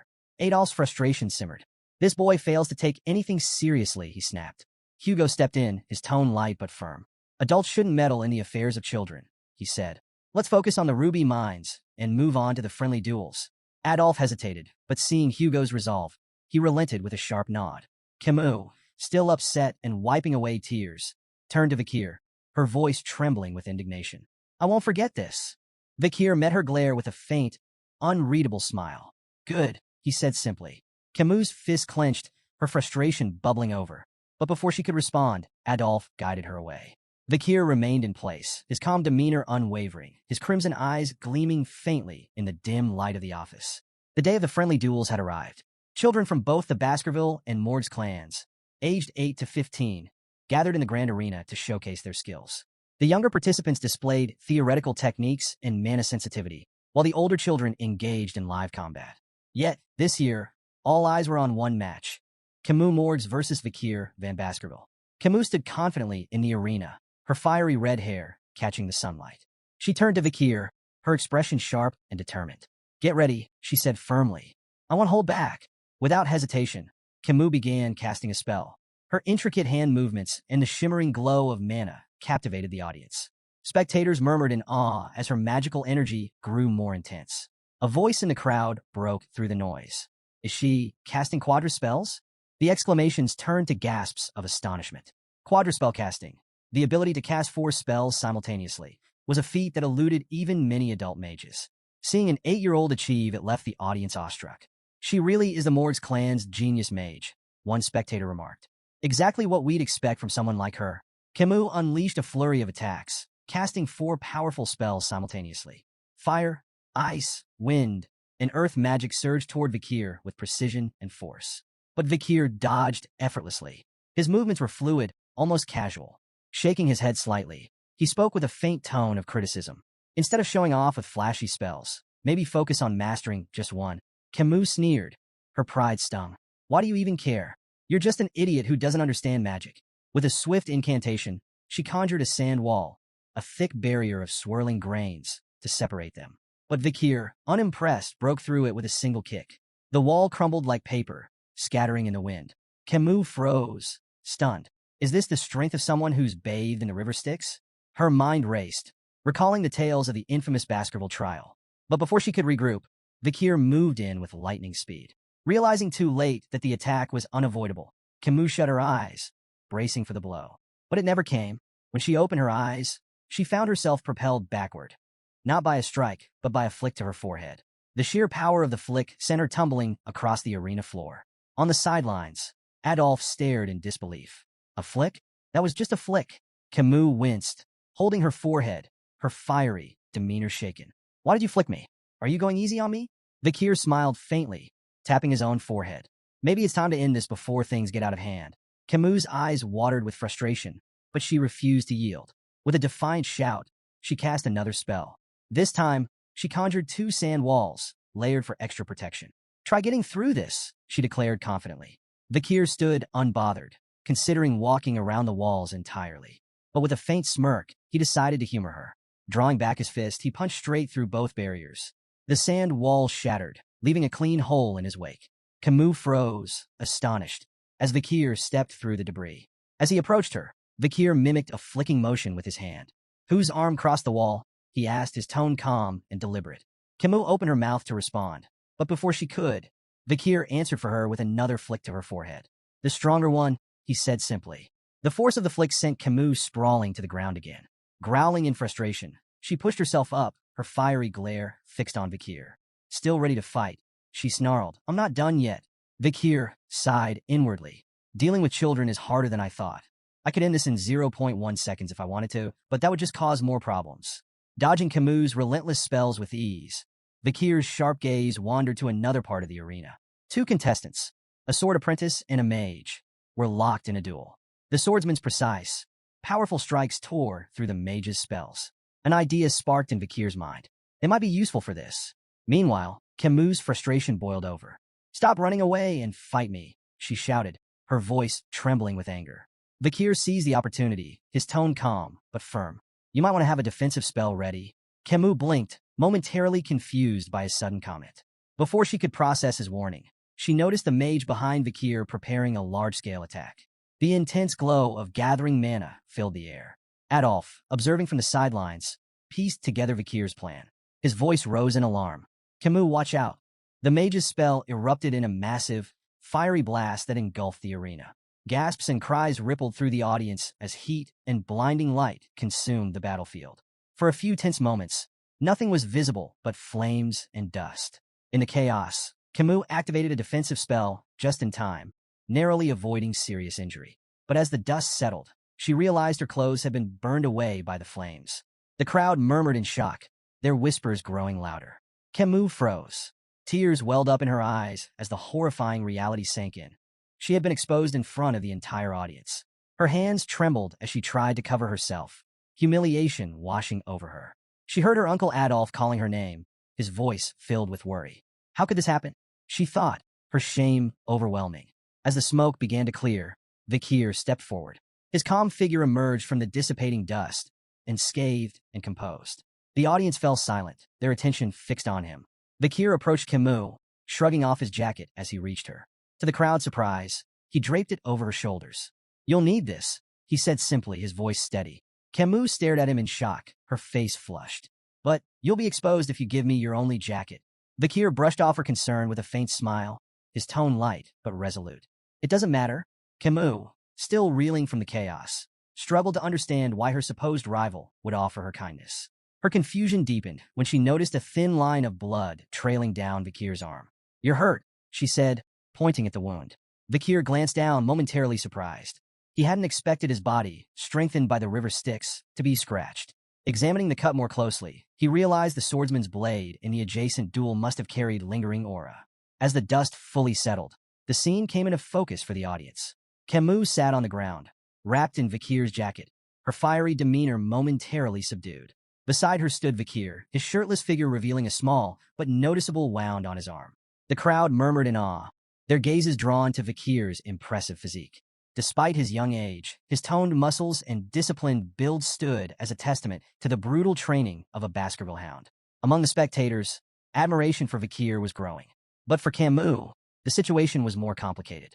Her cheeks burned with a faint blush as her gaze kept drifting toward Vikir. "Why am I feeling like this?" she wondered, her earlier anger replaced by an unfamiliar sensation. Even as her uncle Adolf pulled her into a protective hug, her thoughts remained on Vikir.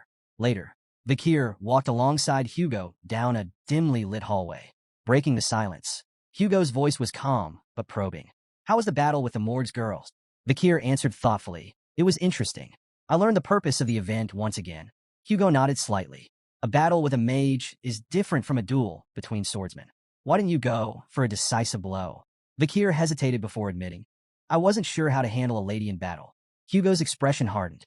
"Letting your guard down will only lead to injury. Take this scratch as a lesson."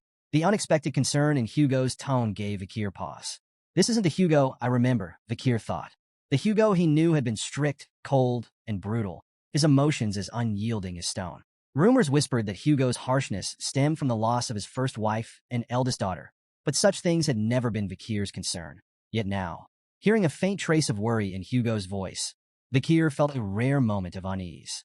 Seeking to shift the subject, Hugo asked, "What do you think we should do with the ruby mines?"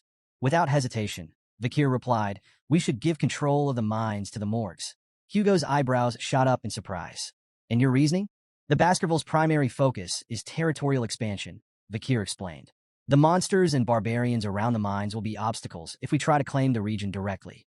By allowing the Morgs control of the mines, we can use them to minimize our losses.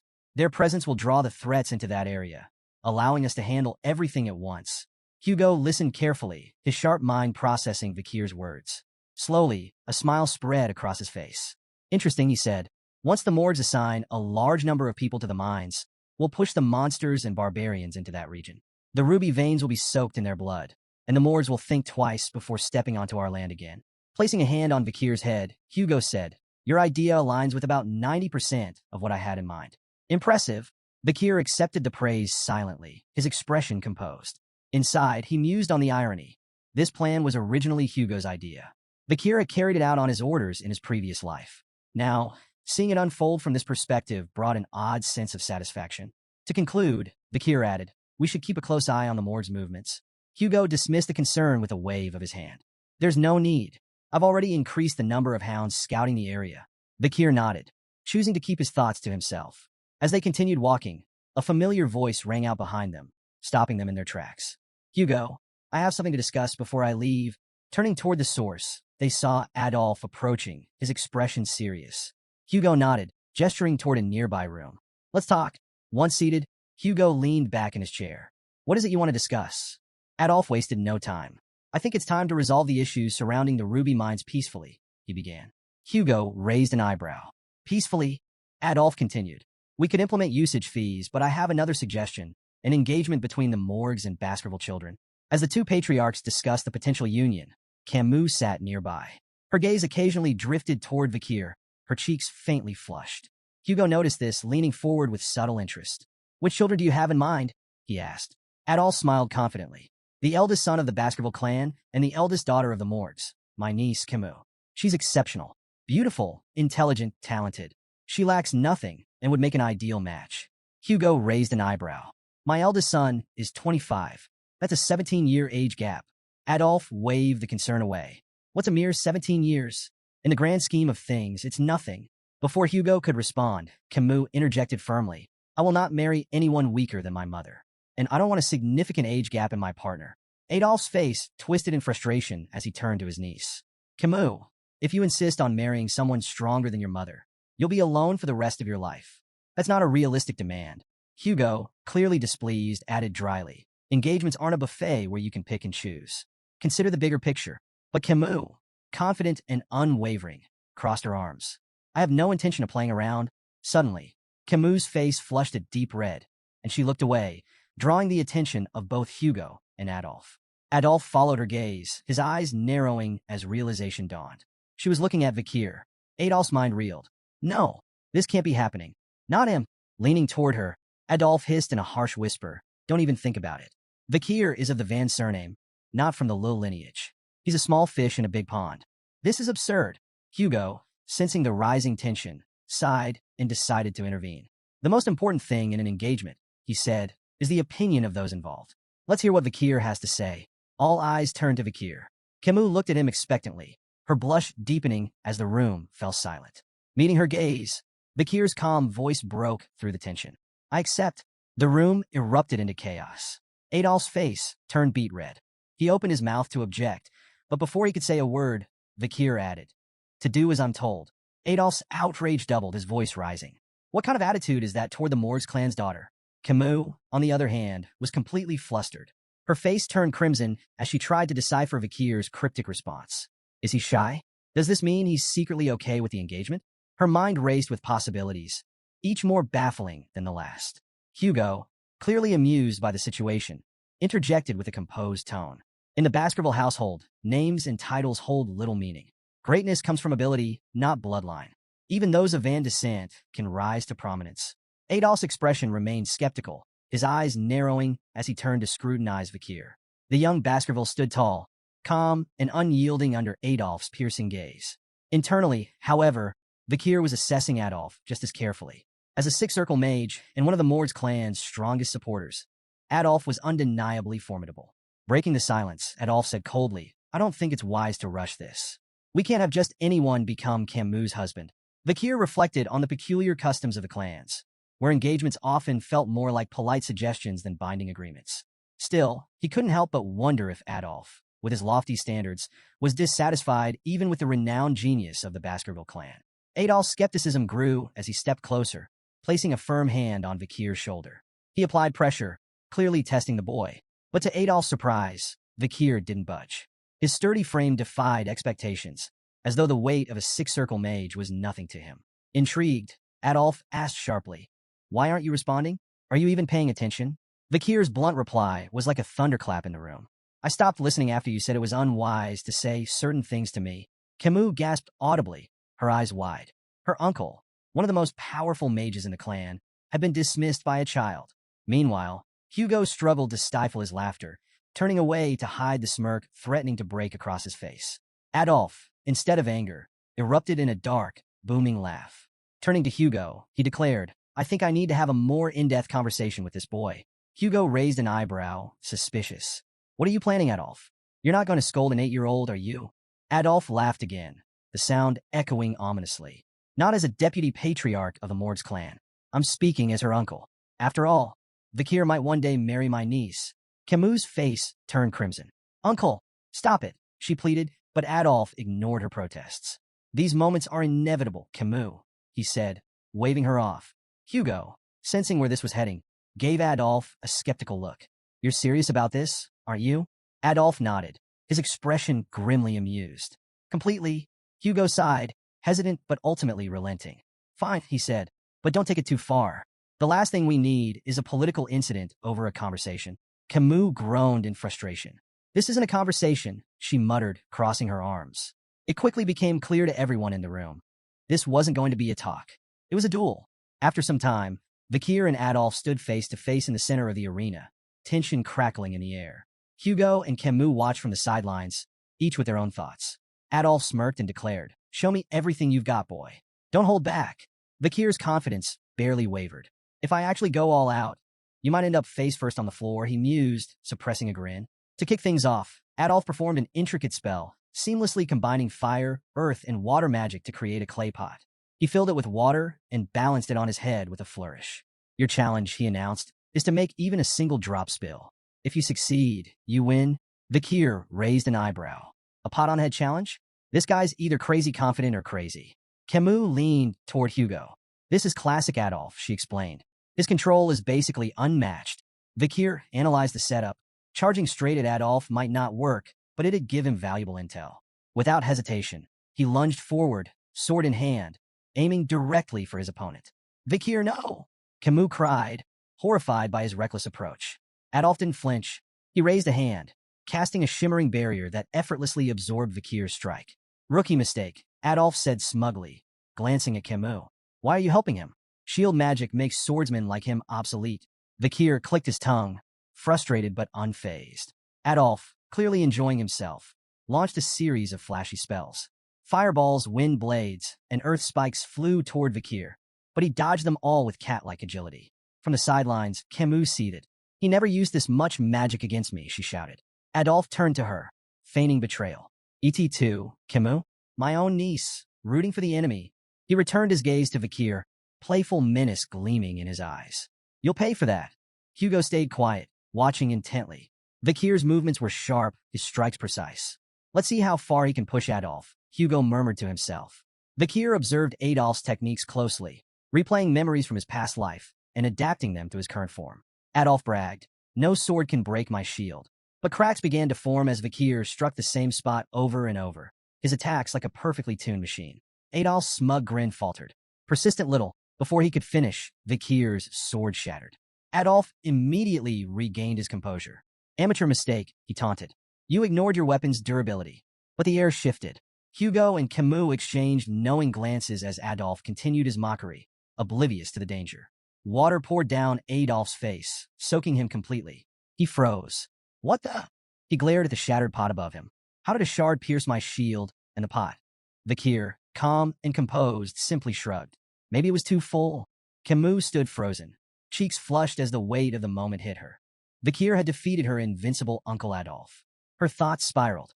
"He's amazing. Is this fate?" Images of wedding bells and matching outfits flashed through her mind. Meanwhile, Hugo stood in silent contemplation, his gaze fixed on Vikir. This wasn't just talent or luck. It was raw potential. Am I raising a hound far more powerful than I imagined? 7 grueling years passed. The young hounds, now honed by relentless training, faced their ultimate test, a monstrous horn bear. The beast charged, its roar shaking the ground. In perfect unison, the hounds launched their attack, swords slicing with precision. From the sidelines, their instructor, Staffordshire Baskerville, watched with a calculating eye. "Stop wasting your energy on its vital points," he barked. "Go for the hind legs, slow it down first." The triplets responded instantly, their crimson auras flaring as they executed synchronized strikes. The beast staggered, its movements slowing. Staffordshire nodded in approval. "Good. That's how Baskervilles fight, as a pack." With the monster weakened, the remaining hounds moved in for the kill, finishing it with a coordinated assault. Staffordshire clapped his hands. "Congratulations. You're now lower-ranked sword experts and have mastered the first Baskerville technique." But his tone turned grim. This was a controlled environment. Out there in the life-engulfing forest, the oxbears won't be caged or predictable. One mistake, and you're dead. Your bloodline strength is your lifeline. Don't waste it. His words hung heavy in the air as the young hounds absorbed the harsh truth. Their 7-year training had officially ended, but their journey was only beginning. The newly minted hounds buzzed with excitement, discussing their futures. 2 of them debated their preferences for the Baskerville clan's 7 night orders. "I'm all about the Wolfhound Order," the first said, puffing his chest. "Guarding the Patriarch? That's peak prestige. Wolfhound's cool," the second replied, "but I'm eyeing the Doberman, Pitbull, and Rottweiler orders. Assassination and all-out warfare? Now that's my vibe." Their banter shifted to a figure sitting atop the massive carcass of a slain oxbear, Vakir. "Who's that?" the second asked, intrigued. The first gestured toward Vakir. "That's the Vakir. Took down an oxbear twice the size of ours." He leaned closer, voice filled with awe. "He's already a high-level sword expert and mastered the third Baskerville technique. He's on par with the Shadow Hounds." Sitting on the slain beast, Vakir stared into the distance, lost in thought. His progress had been substantial. He'd reached the 5th Baskerville technique and graduated as an intermediate-rank swordsman. But to him, it felt agonizingly slow. 7 years, and still, I'm far from where I need to be. His brooding was interrupted by the arrival of Barrymore, the head butler. "Master Vakir," Barrymore said with a bow, "the Patriarch requests your presence. Your assignment has been decided." Vakir rose, his expression unreadable. "All right," he replied, sheathing his sword. The time for training was over. A new chapter awaited. Vakir stepped into the Patriarch's office, greeted by Hugo's signature grunt. His sharp eyes immediately caught a small cut on Hugo's nose. "Rough fight?" Vakir asked, curious. Hugo smirked. "Barbarians in a life-engulfing forest. Outmatched by an archer," he admitted, before adding with a satisfied grin. "But I left her a matching souvenir." After a brief silence, Hugo congratulated Vakir on his graduation, but his tone carried an edge. "Things will only get tougher from here," he warned. Vakir's mind wandered. This had to be about his new assignment. Memories of his previous life surfaced. Back then, as a junior knight of the Pitbull Order, he'd endured 21 brutal months in a life-engulfing forest. Just another expendable soldier in the Baskerville clan's ruthless system. At 15, Baskerville children were divided into 2 paths, elites or expendables. The expendables, like Vakir before his regression, were sent to the front lines, survival being their only measure of worth. Meanwhile, the elites received political and administrative training, protected by the expendables who lived long enough to serve them. Vakir knew the 5th Baskerville sword technique was designed to close the gap between the elite's polished training and the expendables' hard-earned battlefield experience. Before his regression, he'd never progressed beyond the 4th technique. Worse, as an illegitimate child, he'd never been considered for the elite path. Hugo's voice cut through his thoughts. "I want you to try the lower house of Parliament." Vakir blinked. "What?" "The lower house manages the clan's regional administration. Law enforcement, infrastructure, economic oversight. It's politics and pragmatism combined. Far from the battlefield." The idea shocked Vakir. Hugo, the patriarch of the Baskerville clan, was offering an illegitimate son an elite position? It felt like a cruel joke. As if reading his thoughts, Hugo leaned back. "Your achievements by 10 surpassed our so-called geniuses. You've earned this." Vakir listened as Hugo explained his role. Deputy Consul of Underdog City, a city notorious for its challenges. Both the consul and deputy consul positions were vacant, leaving Vakir with a clean slate. "Do you want it?" Hugo asked. After a moment's consideration, Vakir nodded. "I'll take it." Before the conversation could end, Vakir shifted topics. About the Mords clan and the Ruby Mines, Hugo's lips twitched, clearly aware. "Outmaneuvered Adolphe Morgs, didn't you?" Vakir nodded and made a bold request. To borrow his reward from the incident. The head butler froze, his shock evident. But Hugo didn't flinch. Stamping a document, he handed it over. "Don't make me regret this." "I won't," Vakir said firmly, though his stomach churned at the sound of Hugo's final words. "Good luck, son." The word hit like a thunderclap. Before his regression, Hugo would never have called him son. As Vakir and the head butler walked down the hallway, the butler's grave tone broke the silence. Master Hugo holds you in high regard. Assigning a consulship before a battle posting, unprecedented. It's part of the disciplines of kingship. His words implied that Hugo was grooming Vakir for far greater responsibilities. Vakir, however, wasn't one to bask in praise. He knew this appointment wasn't a reward but a challenge.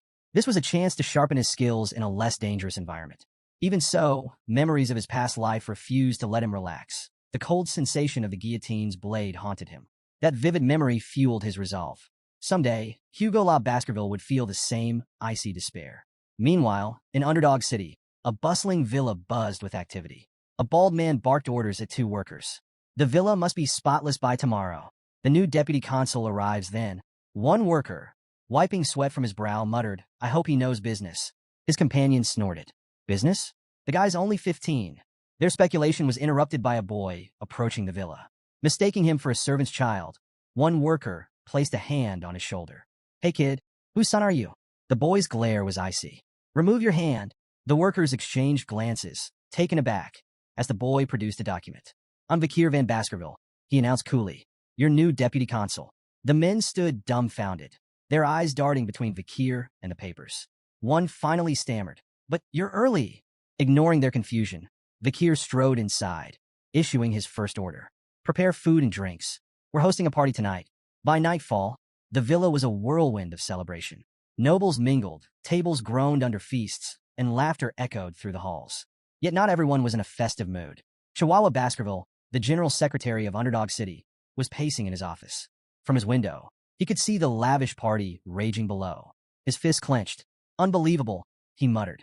The city was already reeling from corrupt officials, and every deputy consul before Vakir had been sacked for bribe-taking. Now, the new appointee, just a kid, was throwing a party on his first day? Chihuahua's indignation turned to alarm as he suddenly felt a presence behind him. "Are you the general secretary?" Chihuahua whirled around, nearly tripping over himself. Standing in the shadows, calm and composed, was Vakir. Yes, that's me," Chihuahua stammered, trying to regain his composure. Vakir stepped into the light, his piercing gaze unsettling. "Vakir van Baskerville, your new deputy consul." Chihuahua swallowed nervously, but managed to introduce himself. Vakir repeated his name thoughtfully, his sharp eyes narrowing slightly. "No middle name?" Vakir mused aloud, his tone light yet pointed. Chihuahua braced for ridicule. In Baskerville hierarchy, a missing middle name marked one as an outsider, an employee, not family. He had endured years of discrimination because of it. When Vakir placed a hand on his shoulder and said, "Nice," he flinched internally, expecting sarcasm. Instead, Vakir's tone was calm. "I reviewed your background on the way here. Born and raised in Underdog City, right? You've done well. I won't interfere with how you manage things." Chihuahua blinked, his confusion palpable. "Okay," he muttered, unsure if this was a genuine compliment or some strange new form of harassment. Vakir's tone shifted, growing more serious. "Your management of the personal law system is commendable, but the judicial system here is another matter. The problem isn't just illegal businesses. It's that the underground economy has more power than the law." Chihuahua hesitated before replying. "So, shut down the illegal businesses? That won't be enough," Vakir countered. "The heads of these operations need to be removed. And to do that, we need a new law." "A new law?" Chihuahua repeated, startled. Vakir nodded. "Within a week, the underground economy will be in shambles. But I need a cause, something to justify creating and enforcing this law." Chihuahua furrowed his brow. "Why do you need a cause? Isn't it enough to act against illegal businesses?" Vakir smirked, his gaze sharp. "I'm a 15-year-old deputy consul. Without a strong performance, I'm just a kid with a fancy title. This isn't about acting. It's about proving I can win."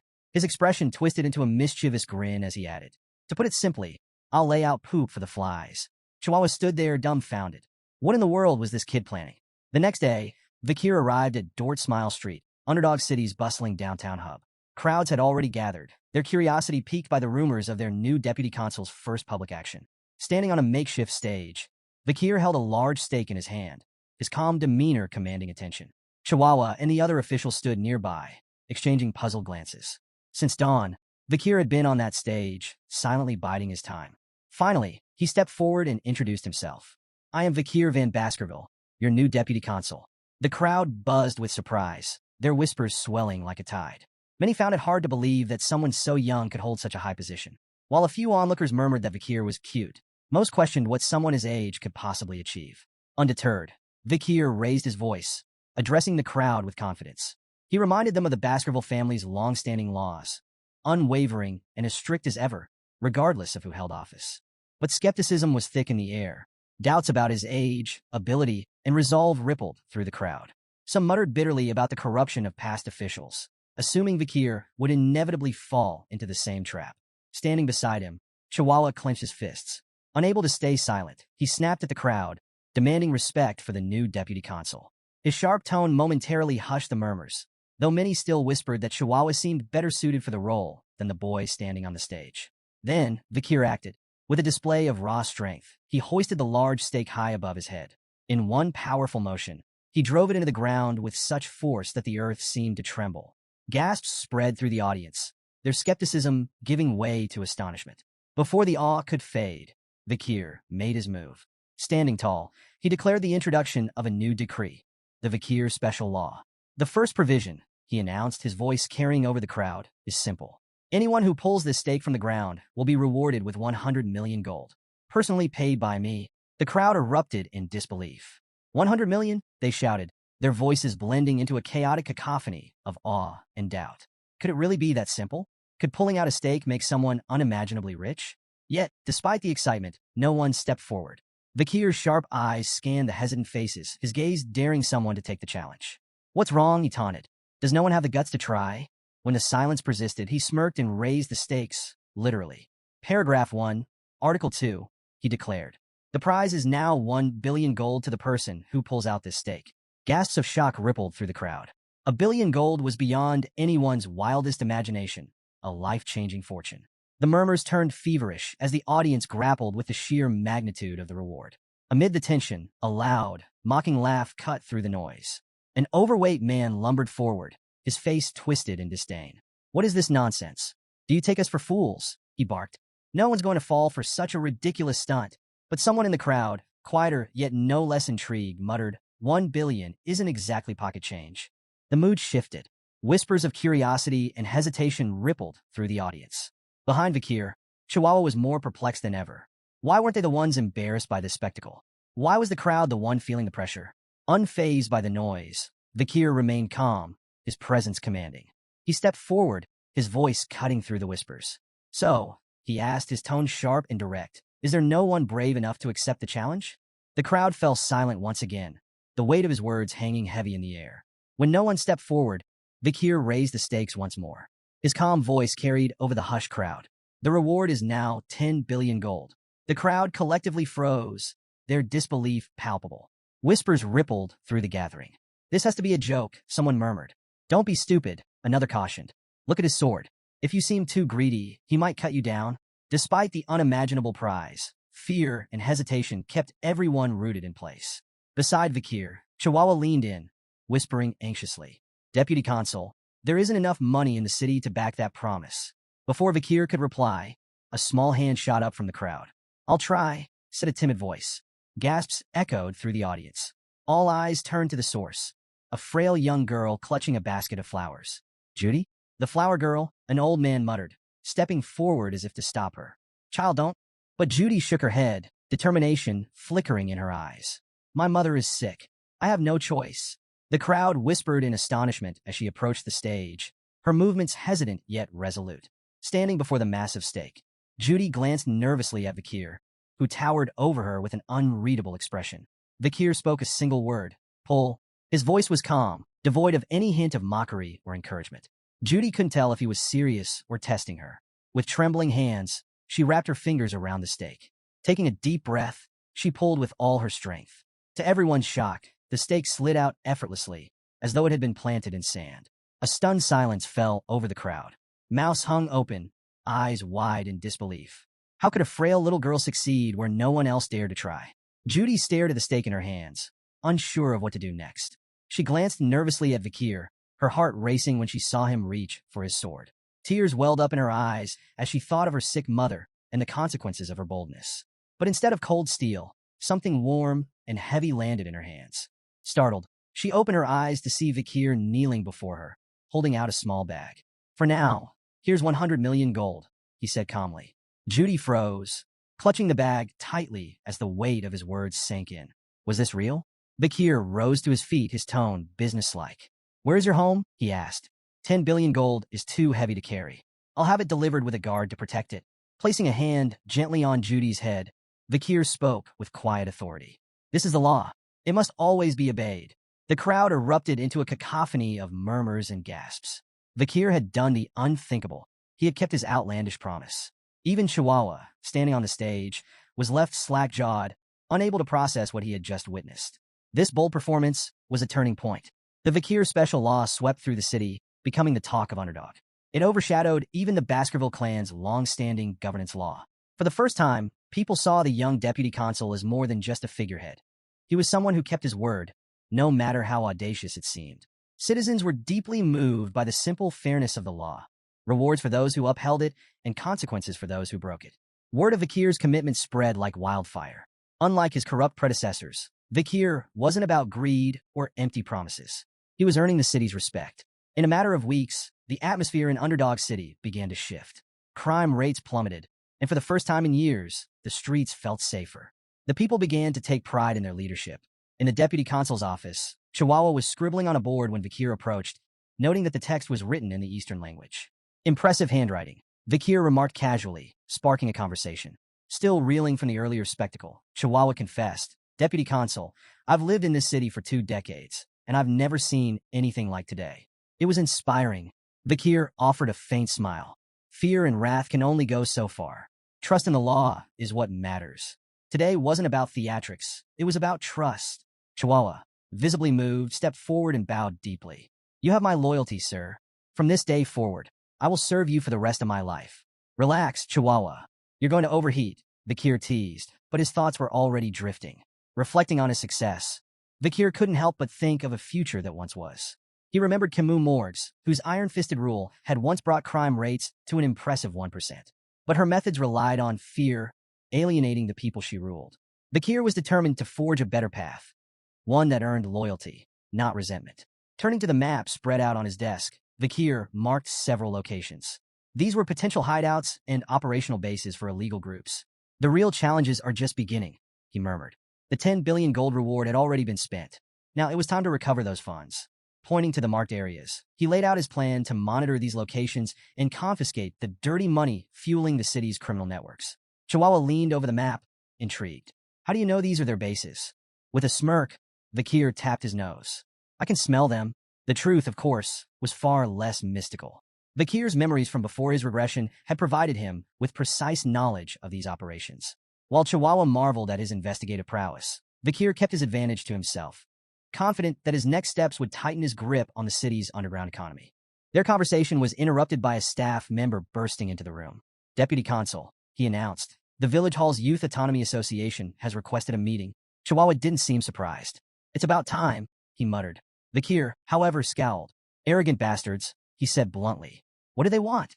Chihuahua explained. The Youth Autonomy Association is made up of second and third generation members from Baskerville's 7 founding families. Despite the grand name, it's just a rowdy social club for entitled brats. He shrugged. They probably have opinions about the Bakir special law. Bakir's grin was sharp, his tone cutting. The dung flies have started to smell the bait. Both Chihuahua and the staff member blinked, momentarily speechless. Bakir's cold smirk deepened. Let's deal with the pests gnawing at the city's foundations. Meanwhile, deep within the burning suspension, a high-end club in Underdog City's most luxurious hotel, a raucous party was underway. In the VVIP lounge, rented for a staggering 10 million gold for just 6 hours, the 7 key members of the Youth Autonomy Association reveled in extravagance. These second and third generation heirs of Baskerville's most influential families were steeped in privilege. The room buzzed with laughter as they built a pyramid of glasses, pouring expensive wine over it and letting the liquid cascade dramatically across the table.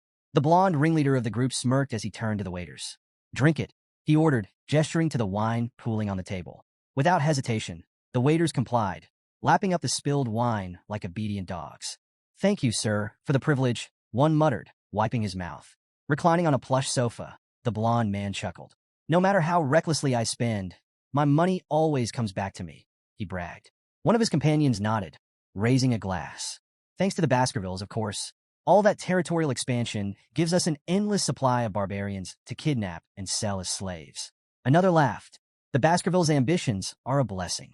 They're like our personal hunting dogs, always there to protect us. Protect us, the blonde man scoffed. They're just sword-wielding idiots we can manipulate. Leaning forward, he added with a grin, remember when we orchestrated that conflict between the Mesamadrano and Baskerville clans? The Baskervilles wiped them out without even realizing they'd been played. The group burst into laughter, toasting their cleverness. As the laughter died down, one of them brought up the new deputy consul. What about this Vikir van Baskerville? The blonde man sneered. Oh, never heard of him. The group shook their heads, equally unimpressed. Well, the blonde man said, his grin widening. How about we teach the boy a lesson? We'll invite him to a lavish party, ply him with expensive drinks and women, and then stick him with the bill. The group roared with laughter at the thought. Think about it, the blonde continued. The kid wouldn't dare report us. A 15-year-old deputy consul? He'd ruin himself trying to pay. As they finalized their plan, the waiter entered with a group of women in tow, their arrival announced with a flourish. The group's attention shifted immediately, their laughter giving way to eager anticipation for the night's indulgences. As the party raged on, one of the companions noticed an unfamiliar young man standing among the women. His brow furrowed. Who's that kid? He demanded. The waiter stammered nervously. He entered with so much confidence that no one stopped him. The young man stepped forward, and the room fell silent as recognition began to dawn. It was none other than Vikir himself. The blonde man, smirking to hide his unease, gestured for a waiter to handle the situation. The waiter grabbed Vikir by the hair, yanking him forward. Who do you think you are, barging in here? He snarled. Vikir's cold, glowing eyes froze the room. A tension so thick it felt like suffocating blanketed the space. Without a word, Vikir twisted the waiter's arm at an unnatural angle, eliciting a howl of pain that sent shivers through the group. The companions froze, staring in disbelief as Vikir calmly stepped forward. One of them, his voice shaking, stammered, Deputy Consul Vikir? Why are you here? Vikir's reply was short and cutting. You invited me. The blonde man forced a laugh, his tone overly jovial. Well, isn't this incredible? The Deputy Consul has graced our humble party. What an honor. Vikir didn't respond. He sat silently, his sharp gaze scanning the room as the blonde man leaned in to whisper to a companion. Their hushed tones weren't subtle enough to escape Vikir's trained ears. Let's move ahead with the plan, the blonde man murmured. Keep him here, and when it's over, stick him with the bill. The companion smirked. Let's see if he even tries to fight it. Vikir's patience snapped, slamming his hand down on the table. The entire surface exploded with a deafening crack, sending glass, drinks, and the champagne tower crashing to the floor. The room descended into chaos as the stunned partygoers struggled to process what had just happened. The blonde man's eyes widened in shock. He stared at the shattered remnants of the table, his mind racing. Did he use mana for that? The realization hit him like a blow.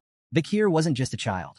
He was a trained Baskerville, one of the most dangerous warriors in the territory. One companion, trembling, whispered angrily, we underestimated him. The blonde man snapped back, do something. But the companion shook his head, visibly terrified. We don't stand a chance. Vikir leaned forward, his hand landing heavily on the shoulder of one of the companions. The man froze under his icy gaze, panic flooding his features. Well, we'll pay for the drinks ourselves, the man blurted out desperately. Vikir's expression darkened. Were you planning to make me pay for everything? His voice was cold, each word a dagger of accusation. The companion's face shifted from panic to regret, realizing the depth of their mistake. Another companion nervously laughed, trying to diffuse the tension. Who would even dare think of doing something so ridiculous? The blonde man forced an awkward laugh, jumping in. It's all a misunderstanding. We were just testing you, to see if you're strong enough to resist the city's corruption. Exactly, another chimed in hastily. And it looks like you've passed. You're just the kind of leader underdog city needs. Vikir's piercing gaze silenced their excuses. Without warning, he lunged at the man sitting closest to him.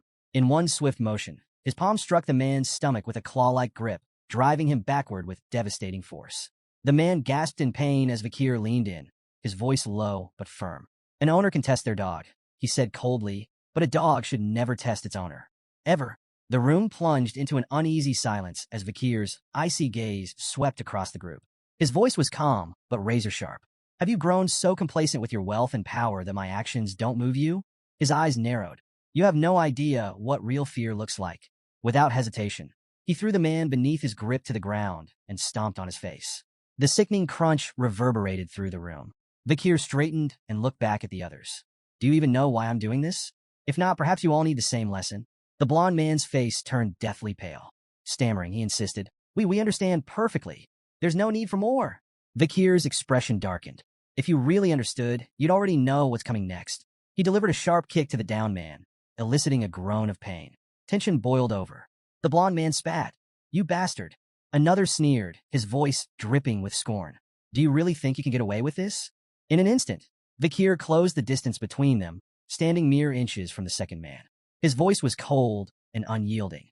"You're guilty of abduction, kidnapping, illegal slave trafficking, and insulting Baskerville authority." The room froze. The companions' faces contorted in shock. How could Vikir possibly know the details of their crimes?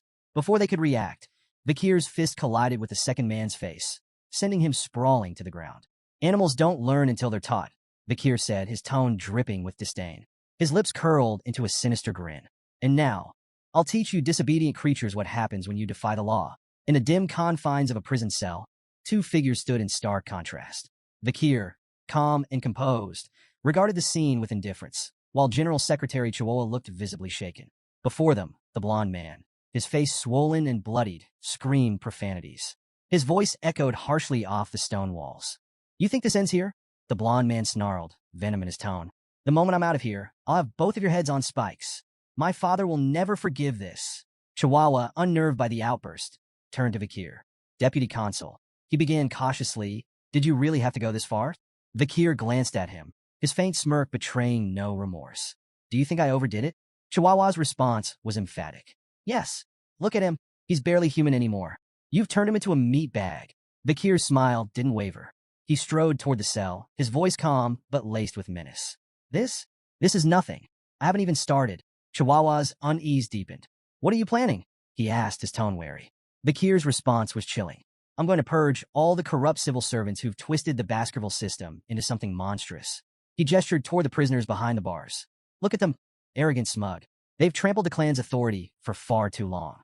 This is what happens when education is neglected." The blond man and his companions, finally grasping the severity of their situation, dropped their bravado. Desperation etched their faces as they begged for mercy, offering Vikir anything he wanted in exchange for their lives. Chihuahua, ever the pragmatist, voiced his concern. "You do realize their families won't sit quietly, right? They may be cowards, but they're bold enough to retaliate if pushed too far. This could spiral out of control." Vikir's confident smile didn't waver as he reassured Chihuahua. "These men are deeply tied to the criminal underworld of Underdog City," he explained. "Their families are just as complicit. None of them would dare raise a complaint. They'd be incriminating themselves." Chihuahua wasn't convinced. "But what about evidence? Without proof, this could blow up in our faces." Vikir's reply was calm and cryptic. "I have ways of finding evidence. And if none exists," he let his words linger before finishing, "I'll create it." Despite his composed demeanor, Vikir's mind was racing with calculations. He wasn't concerned about backlash. The world was shifting, and soon he'd either be sent to battle or depart for the academy. Either way, time was on his side. Standing before the prisoners, Vikir's voice turned icy, each word deliberate and cutting. Human trafficking, kidnapping, bribery, blackmail, assault through intermediaries, murder. The crimes fell from his lips like hammer blows in the stifling silence of the cell. The blond man's desperation mounted. "Where's your proof?" he demanded, his voice cracking. Vikir smirked. "If I presented evidence, would you accept your punishment?" The blond man averted his gaze, the weight of his guilt unmistakable. His defiance crumbled into a silent plea, his expression screaming, "I'll never shame my family, even if I die here." The tense atmosphere broke with the sudden arrival of a bald man carrying a heavy bag. He greeted Vikir with casual ease, as though the grim scene before him was an everyday affair. "Your custom order is ready," he said, placing the bag at Vikir's feet. Vikir nodded in thanks and opened the bag, revealing an array of ominous tools. The bald man watched, a mix of dread and fascination on his face. Finally, he couldn't hold back. "I've been in this business for 30 years, but I've never seen tools like those. Where did you come up with such terrifying devices?" Without looking up, Vikir replied nonchalantly, "I didn't invent them. They were common where I came from." The bald man froze, visibly unsettled. "Where you came from? What hellhole is that?" Vikir chuckled. "Something like that." Then, almost casually, he added, "Want me to teach you how to use them?" The bald man quickly shook his head, his face pale. "No thanks. If I watch what you're about to do, I'd lose everything I've eaten this week." Vikir smirked, but didn't respond. He turned his focus back to the tools, methodically arranging them as his mind drifted to darker times, the era of destruction. Memories of breaking Demon Clan prisoners resurfaced, the era when interrogation techniques reached horrifying heights in sophistication and cruelty. Opening his coat, Vakir revealed a series of tools strapped to his body. The blond man's defiance shattered. His bravado dissolved into a high-pitched squeal as sheer terror gripped him. Vakir's expression was cold and unreadable. "What happened to your confidence?" he asked mockingly. "Where's all that tough talk about never confessing?" Buttoning the cuffs of his sleeves with deliberate calm, Vakir added, "Don't say anything just yet. Let's savor this moment. It's nostalgic." The blond man couldn't hold back anymore. Tears streamed down his face, his body trembling uncontrollably as fear consumed him. Rumors of the arrests of the 7 wicked gangs spread like wildfire through Underdog City. In every corner of the city, taverns, markets, and alleys, the topic dominated conversations. At a dimly lit tavern, a group of patrons argued over the shocking news. "Good riddance," one man spat. "Those gangs treated ordinary folks like pests." Another, more skeptical voice chimed in, "Don't get your hopes up. The new deputy consul might make some noise, but he'll release them soon enough. They're too tied to the native families." "But the charges are serious this time," a third patron countered. "They might actually be executed." The room fell into uneasy murmurs as patrons debated whether the children of the native families could truly face such dire consequences. One man leaned in, his voice low but resolute. "Don't underestimate Vakir. This is the same man who burned 10 billion gold just to make a point. If anyone will follow through, it's him." Others scoffed, dismissing the arrests as a political ploy. "It's all for show," a patron said, waving a hand. "The native families will apologize, and the gang members will walk free. It's how things have always been." At first, it seemed those predictions might hold true. The Mablank, Pyre, Luib, Chanel, Daragamu, Hermes, and Prada clans, families tied to the 7 wicked gangs, issued formal apologies to Deputy Consul Vakir. But the apologies fell on deaf ears. In the heart of the city's central square, 7 severed heads hung grotesquely from iron spikes. Salt preserved their twisted expressions of agony, a chilling reminder of the suffering they endured before death. Above the heads, a public notice detailed their crimes and punishments under the Baskerville Family Autonomy Constitution, a set of laws infamous for its strict and unforgiving penalties. Clause 1. Banning illegal brothels. Punishment: tattooing the word sex across the criminal's face. Clause 2. Banning illegal gambling. Punishment: wrist amputation, repeated 72 times, 1 for each offense. Clause 3. Banning illegal private loans. Punishment: eye removal. This penalty was suspended after pleas from victims. Clause 4. Banning illegal lobbying. Punishment: exile. Since the criminals were already dead, their headless bodies were discarded outside the city walls. The crowd stood frozen, staring in silent horror at the grisly display. The severed heads of the 7 wicked gangs and the brutal enforcement of the laws left the city in shock. In his office, Vakir addressed Chihuahua, who was visibly shaken. "There's no need to look so surprised," Vakir said, his tone cold. "These laws have always existed. The only difference is that this is the first time the so-called native families are facing the consequences." Chihuahua swallowed hard, struggling to process what had just unfolded. "Do you really think this will work?" Vakir turned his gaze to the window, watching the flickering torches of the central square below. "This is only the beginning," he said. "This enforcement will spark a chain reaction. Underdog City is on the brink of a violent shift." His voice grew darker. "When the destruction begins, this city will become a bloodbath." Turning back to Chihuahua, Vakir's tone sharpened. "Brace yourself. You're joining me for the next step of the plan." Chihuahua blinked, clearly rattled. "Me? Why do I have to?" "You're part of this now," Vakir interrupted, his voice leaving no room for argument. Chihuahua let out a resigned sigh, his face pale as the weight of what lay ahead settled over him. The scene shifted to a dimly lit tent buzzing with anticipation. Chihuahua, now donning a sinister mask that only made him more jittery, stood among a crowd of similarly veiled figures. Turning slightly, he whispered nervously to a figure caged behind him. Vakir, exuding his usual unbothered confidence. "Are you sure this plan isn't insane?" Chihuahua asked, his voice barely audible. Vakir's crimson eyes locked onto him. "Have I ever let you down?" Chihuahua's silence spoke volumes. He adjusted his mask, feigning composure as more masked individuals filed into the area. This was no ordinary gathering. It was the infamous underground slave auction in Underdog City, a lawless pit nestled at the edge of Baskerville territory. Under the cover of night, a sprawling tent had risen from the barren wasteland, its garish lights luring in luxurious carriages like moths to a flame. Inside, a grim marketplace awaited, where lives were bartered like commodities. Kidnapped barbarians, disgraced nobles, and commoners alike. The Baskerville family, oblivious to this atrocity on their outskirts, remained conspicuously absent. At the entrance, The auctioneer greeted arrivals with exaggerated cheer. His tone shifted slightly upon noticing Chihuahua's group, recognizing the telltale insignias of the Mablin clan, one of the auction's most esteemed customers. "You're here as sellers this time," the auctioneer remarked, glancing at their credentials. "I trust you've brought something to impress. Last time, the clan wasn't exactly thrilled with our offerings." Chihuahua's lips curled into a nervous smirk beneath his mask. "No complaints here. Quality is never a problem." The auctioneer's gaze fell on Vakir, trapped in a cage among the other merchandise. His striking black hair and piercing crimson eyes drew the man's attention like a shark to blood. "Now that's a rare gem," he murmured, his greedy eyes glinting. "I'll make sure he fetches a premium."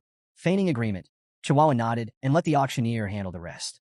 The man bowed theatrically before disappearing, leaving Chihuahua to stew in the chaos of the tent. Inside, the atmosphere was electric. The crowd of criminals and elites buzzed with anticipation, swapping whispers about the night's offerings. From exotic slaves to tragic nobles, everyone had their preferences, though all shared the same ravenous hunger for novelty. The auctioneer took the stage, his flamboyant energy rivaling that of a carnival barker. "Ladies and gentlemen," he boomed, "our first item, a beast straight from the nightmares of hell itself." With a dramatic flourish, he unveiled an A-rank monster, the Mercy Lego. The crowd gasped as the towering creature, part cow, part devil, growled menacingly. Its 19 hearts made it nearly impossible to kill, a fact the auctioneer didn't fail to exploit. "Every part of this beast is valuable," he announced, listing its leather, meat, bones, and even intestines. "The bidding starts at 100 million gold." Excitement rippled through the audience as the bids climbed. 140 million, 200 million, 250 million. "Sold for 250 million gold," the auctioneer bellowed, slamming his gavel with a theatrical bang. The crowd erupted into applause, eager for the next spectacle.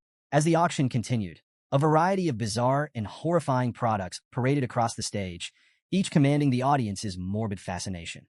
However, the crowd's murmurs hushed when a worker approached the auctioneer, whispering in his ear. A wicked grin spread across his face. "Ladies and gentlemen," he announced, his voice laced with excitement, "we have a special addition to tonight's lineup. From the savage tribes of the life-engulfing forests, a warrior of unparalleled ferocity." The girl was dragged onto the stage, her fierce glare defiant even as the chains bit into her wrists. The auctioneer wasted no time hyping her up as a wild beast begging to be tamed, urging the crowd to prove their dominance. "Bidding starts at 5 million gold," he declared, his voice booming. Silence. "All right, 3 million," he tried, his enthusiasm wavering. The crowd exchanged uninterested glances. "Fine, 1 million gold. She's a steal," he shouted, desperation creeping into his voice. Still nothing. Murmurs of boredom rippled through the tent. Frustrated, the auctioneer waved the guards over. "Take her away. Let's get to something worth their time." The guard stepped in, but the girl wasn't about to go quietly. She thrashed violently, almost breaking free, until one guard struck her in the stomach. She crumpled to the floor, unconscious, and was unceremoniously dragged backstage. The auctioneer cleared his throat, forcing a smile as he tried to salvage the moment. "Apologies for that little incident, but fear not. I present to you the crown jewel of tonight's auction." The crowd stirred as the spotlight swung to Vakir, seated calmly in his cage. He radiated a quiet, commanding presence that silenced even the most restless attendees. "Behold," the auctioneer proclaimed, "a pure blood with striking black hair and crimson eyes, beauty, strength, and obedience in one perfect package." Before the bidding officially began, a woman in the crowd, smitten by Vakir's striking appearance, raised her hand. 600 million gold. The auctioneer blinked, momentarily caught off guard. "We haven't even announced the starting price." 800 million. Another bidder cut in, a gruff man with an imposing presence. The woman whirled on him, her tone sharp. "Why would you need him?" The man smirked. "I'll make him a gladiator. He'll be worth twice the price by the time I'm done." The two traded barbs as the bids climbed rapidly. 900 million, 1 billion. The tent buzzed with energy until a new contender, masked and silent, raised their plate. Number 99. 6 billion gold. The masked bidder said coolly, silencing the room in an instant. Gasps rippled through the crowd. Someone whispered, "That's Baron Gambino. He's swimming in money after taking over the underground funds from the granary." While the audience admired the Baron's bold move, his attendant leaned in, her tone cautious. "That's a dangerous sum for a slave. You'll only profit if he stays unscathed." The Baron shot her a withering glare. "I saved you from the streets, and this is how you repay me? Keep your mouth shut." The auctioneer slammed his gavel. "Sold. To customer 99 for 6 billion gold." Guards hauled Vakir from the cage, presenting him to Baron Gambino. Up close, Vikir's presence was even more intimidating, his crimson eyes practically daring the Baron to test him. "You're mine now," Gambino said, a twisted grin spreading across his face. "But don't worry, I'm not a bad guy." Vikir's stoic expression didn't falter, though the Baron's lecherous tone was enough to make the air in the room feel heavy. "Relax," Gambino purred. "I'll find all sorts of ways to enjoy you." If looks could kill, Vikir's glare would have struck him down on the spot. Vikir raised his bound hands toward the Baron, a subtle smirk playing on his lips. The Baron blinked, misinterpreting the gesture. "Oh, do you want me to unlock those for you?" Before the Baron could finish his sentence, Vikir's wrists tensed, and the cuffs snapped apart with a metallic crack that echoed through the room. "What?" The Baron sputtered, eyes wide. Vikir wasted no time. He delivered a thunderous kick to the Baron's chest, sending him sprawling across the floor like a discarded rag doll. Gambino's attendant, Cindy, froze in shock as the Baron writhed on the ground, gasping for air. Striding over, Vikir grabbed the Baron by the back of his collar, lifting him like a sack of grain. "Let's play a game," Vikir said, his voice calm, yet icy. "It's called Spear and Shield. I'm the spear. You're the shield. Let's see how long you last." With that, he slammed the Baron into the floor with bone-crunching force. Gambino screamed, flailing and calling out, "Cindy, do something." But before Cindy could react, the Baron had already gone limp. Vikir released him, standing over his unconscious form. "Game over," Vikir announced, his tone devoid of emotion. The shield failed. The room erupted into murmurs as Vikir reached up and removed his mask. Gasps rippled through the crowd as his identity was revealed. "Vikir van Baskerville," someone exclaimed in disbelief. Cindy stumbled back, her face pale. "A Baskerville here?" Vikir ignored her and crouched near the Baron's crumpled body, inspecting him with cold detachment. "Is he dead?" he asked flatly, as if the answer barely mattered. The crowd broke into whispers. "If he's here, then who's the new deputy consul of Underdog City? Why would a Baskerville hound come to this auction?" Amid the chaos, Chihuahua stood in the shadows, his heart pounding. He stared at Vikir, trying to make sense of what he had just witnessed.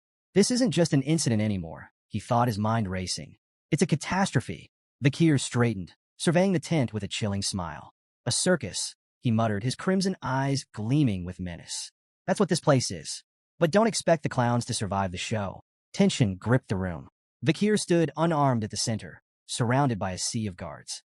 The crowd held its collective breath, unsure if they were about to witness a miracle or a massacre. The auctioneer, his face twisted with fury, shattered the silence. "Kill him," he roared, spittle flying. "I don't care if he's a Baskerville. Take him down." The guards charged, weapons glinting in the harsh light. Vikir's hand flickered. In an instant, Beelzebub, his blade, appeared, shimmering with a deadly red glow. Before the first guard could blink, Vikir moved, a blur of precision and brutality. The first wave of attackers fell in moments, their weapons clattering uselessly to the floor as crimson streaks stained the ground. The crowd recoiled in horror. A guard wielding a massive chain, an iron ball swung it with all his might, the heavy weapon whistling through the air. Vikir sidestepped smoothly and, in one clean motion, severed both the chain and its wielder in a single stroke. The auctioneer's confidence crumbled. His lips trembled as realization dawned. This wasn't just any warrior. It was a graduate, one of the elite Baskerville hounds. "We don't stand a chance," the auctioneer thought, dread washing over him like a tide. From the shadows, Chihuahua muttered under his breath, his eyes wide as he watched Vikir carve through the guards like a force of nature. "I knew he was strong, but this is insane," he whispered, his awe laced with disbelief. Then, chaos shifted gears. A chilling laugh echoed through the room, halting the remaining murmurs. Vikir turned sharply to see the auctioneer holding Chihuahua hostage, a knife pressed tightly against his throat. "Drop your weapon and surrender," the auctioneer barked, his voice trembling with desperation, but full of venom. "Or I'll cut his throat right here and now." All eyes turned to Vikir, waiting for his next move. Vikir stood motionless, his gaze fixed on the auctioneer. His calm demeanor only served to agitate his opponent, who pressed the blade closer, drawing a thin line of blood on Chihuahua's neck. "Deputy Consul," Chihuahua spoke, his voice steady despite the danger. "Don't worry about me. Just do what you need to do." The auctioneer snarled, silencing Chihuahua with a rough shake. But his words had already struck their mark. Vikir's lips curled into an amused smile. "You got guts, Chihuahua," he said lightly. The tension thickened as Vikir reached down, producing a simple flute strapped to his leg. The auctioneer's confidence faltered for a moment, his brow furrowing. "What's that? Some kind of trick?" Ignoring the taunt, Vikir brought the flute to his lips. The high-pitched note that followed sliced through the air like a razor, its intensity rattling the very walls of the auction hall. The crowd clutched their ears, howling in agony as the sound reverberated, unrelenting and merciless. When the noise finally ceased, the room fell into an uneasy silence. The crowd exchanged confused, fearful glances. The auctioneer, sweating but outwardly unaffected, forced a grin. That's it? A cheap scare tactic? He chuckled nervously. Even a graduate can't. His words stopped abruptly. A thin blade pierced his throat from behind, slicing through flesh and bone with terrifying precision. Blood sprayed in an arc as his head rolled to the ground, his lifeless eyes still wide with shock. Behind him stood a hooded figure, their crimson-streaked blade gleaming under the dim lights. Chihuahua froze, unable to process what he had just witnessed. A guard, attempting to regain control, charged at the hooded figure. But the intruder barely moved, flicking their sword with casual ease. The guard's body shredded mid-stride, collapsing in a lifeless heap. As panic spread, more hooded figures emerged from the shadows, dozens of them. They moved with an eerie, synchronized grace, their auras radiating power and malice. Their eyes, cold and unfeeling, swept across the terrified room, freezing everyone in place. "Who are they?" a trembling guard whispered, his voice barely audible. Cindy Wendy, still clinging to the edges of composure, gasped as her eyes locked onto the distinctive insignia on their chests, a pair of razor-sharp teeth. Her face turned pale as she whispered, "The Pitbull Order, the Baskerville clan's elite, the Annihilation experts." A wave of dread swept through the crowd as the reality sunk in. Everyone in the room knew the legend of the Pitbull Order, an unstoppable force of graduates trained to kill without hesitation, their loyalty only to the Baskerville clan. Cindy froze as one of the Pitbull Knights materialized behind her, his blade poised to strike. Her heart thundered in her chest, panic seizing her thoughts. "I can't die here, not like this." But just as the knight's sword began to fall, Vikir's voice cut through the chaos. "Leave her alive." The knight halted instantly, lowering his weapon and kneeling in deference to Vikir. Cindy gasped, her chest heaving as relief washed over her. Vikir's gaze swept coldly across the room. "Rip the rest of them to shreds," he ordered, his tone sharp and unyielding. "But spare those lying still. If anyone flinches, kill them without hesitation." The knight nodded and vanished into the shadows like a specter. The hall erupted into a cacophony of screams as the Pitbull Knights carried out their master's commands with ruthless precision. Blades flashed, flesh tore, and pleas for mercy were silenced in an instant. Amid the slaughter, one trembling man lay prone, desperately willing himself to stay motionless. "Don't move. Don't breathe. Just stay down and maybe, just maybe I'll survive this." A knight loomed over him, an imposing figure radiating lethal intent. "I'll wear the cuffs. I'll do whatever you want," the man sobbed, clutching at the last strands of his life. The knight's voice was cold and devoid of empathy. "We don't carry cuffs." The man stammered, confusion breaking through his terror. "Then, what will you do to me?" The answer came without hesitation. The knight's blade flashed, severing the man's legs in a swift, brutal motion. The man's screams echoed through the hall as the knight moved on, uninterested in his suffering. "Those sentenced to execution don't need legs," he muttered flatly. Meanwhile, a figure puffing on a cigar stepped up beside Vikir. It was Boston Terrier Le Baskerville, the formidable commander of the Pitbull Knights. He took a long drag, his sharp gaze appraising the young warrior. "So, what do you think of the Pitbull Knights?" Boston Terrier asked, his tone casual but laced with pride. Vikir gave a curt nod. "They're effective." Boston Terrier smirked. "If you need anything else, just say the word." As he studied Vikir, his thoughts churned. No wonder Brother Hugo is so invested in this kid. At 15, he's already this sharp. Fierce and ruthless, a natural fit for us. Placing a hand on Vikir's head, Boston Terrier grinned. "Come join us. I'll raise you into a proper knight." Vikir hesitated briefly before responding, his tone polite but firm. "I'll think about it." Turning, he added, "I have urgent matters to attend to." Boston Terrier watched him leave, a faint frown tugging at his lips. He's ignoring me, he thought, but instead of irritation, he felt a growing sense of intrigue. That just makes me want him even more. Vikir slipped into the shadowy storeroom, his eyes narrowing as they adjusted to the dim light. "It's here somewhere," he muttered, prowling between crates and barrels with the precision of a predator. In the corner, a hulking safe caught his eye. For a fleeting second, he considered if it held the nobles' contributions. The thought of dragging it to City Hall for some bureaucratic taxation ritual briefly crossed his mind. "Yeah, no," he dismissed, smirking to himself. "I'm not here to play accountant." His attention shifted to a cage covered with a tattered cloth. As he stepped closer, a faint whimper reached his ears. His smirk vanished, replaced by a grim determination. Yanking the cloth away, he revealed a bruised and battered girl huddled inside. She flinched at the sudden exposure, her tear-streaked face a picture of fear and pain. Vikir let out a frustrated sigh, reaching into his pack. "You're lucky I have this," he muttered, pulling out a shimmering potion, a relic from the Pitbull Knights, known for its legendary healing properties. Carefully tilting the vial, he let a few drops trickle into her mouth.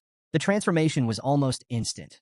Wounds knitting together, bruises fading like ink washed away. Her eyelids fluttered open, but the sight of Vikir made her retreat further into the cage, trembling. Vikir frowned. "What's with the fear? Do I look like the bad guy here?" The girl remained silent, staring as if weighing her odds of survival. Vikir stood, unlocking the cage with a practiced twist. "Go," he commanded, his tone firm but not unkind. When she didn't move, he switched to halting barbarian. "Run. Away." Her eyes widened slightly, the recognition of her native tongue flickering in her expression. Yet she hesitated, mumbling something in barbarian that sounded soft, almost pleading. Vikir crossed his arms.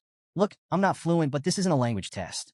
The exit's that way." He pointed emphatically. Finally, the girl rose, still limping but steadier with each step. At the doorway, she paused and turned back to him, her voice trembling as she spoke again in barbarian. Vikir couldn't make out the words, but the gratitude in her tone was unmistakable. Once she disappeared into the night, Vikir exhaled and pulled another cloth aside. Beneath it lay his real target, the carcass of Mercy Lego, an A-rank monster. Still fresh, he noted, crouching down to inspect the massive beast's remains. A red aura began to shimmer from his hand, and moments later, Beelzebub materialized, a faint grin stretching across its sinister form. "It's been a while, hasn't it?" Vikir said casually, as though addressing an old friend. "An A-rank snack. Try not to take all day. The Pitbull Knights will be here soon, and they don't like to share." Beelzebub let out a guttural, pleased sound, its hunger palpable. The aura around it flared as it descended upon the corpse, feasting with voracious glee. Vikir stood watch, arms crossed, his mind already calculating his next move. As dawn broke, the name Deputy Consul Vikir became the city's most chilling buzzword. Stories of his brutal crackdown on the criminal underworld spread like wildfire. Nobles and other elites involved in the illegal slave trade were now prisoners in Underdog City's notorious jail, minus a few limbs. The infamous Burning Suspension Club, once the crown jewel of the city's vice, had been reduced to smoldering ruins. Its VIP patrons hadn't fared any better. Their heads now adorned stakes in the main square, a grim display of justice that sent shockwaves through the city. The 7 original clans, whose heirs had been among the casualties, were quick to react. Their indignant letters of protest flooded Vikir's office. But his response was as cold and final as the guillotine. The death penalty is the only justice for violating the imperial family's ultimate decree. Vikir's assault wasn't just physical, it was financial. Bank drafts, incriminating ledgers, and records seized from Burning Suspension were handed over to the Baskerville clan. These documents detailed everything from bribes to secret transactions, implicating powerful players. With evidence mounting and reports heading to the imperial family, even the proudest clans found their protests turning to silence. In a desperate move, the patriarchs of the 7 original clans personally arrived at Vikir's office to beg for mercy. Their pleas were met with the same icy resolve. "The black ledgers don't lie," Vikir said, unflinching. "Your family assets will be confiscated. For the crime of treason, 3 generations of your bloodlines are sentenced to eradication. That's final." The city itself felt the shockwave of Vikir's iron rule. Execution grounds flowed red as the corrupt elite were purged. Freed from criminal strangleholds, public offices and contractors began hiring again, slashing unemployment. The destruction of the underground auction house funneled newfound tax revenue into public welfare. Businesses flourished, and even the stock market felt the effects as optimism surged. Underdog City transformed almost overnight, its people celebrating a newfound hope. Meanwhile, Vikir's popularity skyrocketed, and the once embattled deputy consul became a beacon of progress. One morning, Chihuahua entered Vikir's administrative office, carrying a steaming mug. "Coffee delivery," he announced with a grin. Vikir looked up, raising an eyebrow. "You're the office manager, not my errand boy." Chihuahua waved off the remark. "Call it gratitude. You saved me at the auction, remember?" That clown's knife was way too close for comfort. A rare smirk tugged at Vikir's lips. "Coffee? That's a bit cheap for a life debt." Chihuahua laughed. "Hey, it's not just any coffee. 2 spoons of sugar, extra creamer, and barely any water. Top shelf stuff." Their banter filled the room with an unusual warmth before Chihuahua shifted gears. "How's the transcribing going? Still practicing your writing?" Wordlessly, Vikir handed him a sheet of paper. Chihuahua scanned it, his eyes widening. Wow, you've only just started learning, and this is incredible. Your handwriting is nearly perfect. Vikir shrugged, downplaying the compliment. Still a long way to go. Besides, you're the one running this office like clockwork. Chihuahua chuckled, but couldn't help feeling awed. Beneath Vikir's stern demeanor lay a man capable of reshaping the city's foundations. He didn't just enforce laws. He understood their purpose, their weight. Watching Vikir at work, Chihuahua silently hoped he'd stay in Underdog City. With Vikir at the helm, it felt like the city was finally on the verge of something extraordinary. Under the pale glow of the moonlight slipping through iron bars, Vikir stood in the shadows of a prison cell. Opposite him, Cindy Wendy, Baron Gambino's former attendant, sat bound and blindfolded, her defiant posture stark against the cold walls. Breaking the silence, Vikir spoke, his tone apologetic yet distant. I should have come sooner, but duty kept me. Cindy Wendy, isn't it? She ignored the question, her voice cutting through the air like ice. Why did you spare me? Vikir stepped forward, removing the blindfold with deliberate calm. Their eyes met, his crimson gaze steady. Because I need answers. Her lips twisted into a bitter sneer. So that's it? You only kept me alive to interrogate me.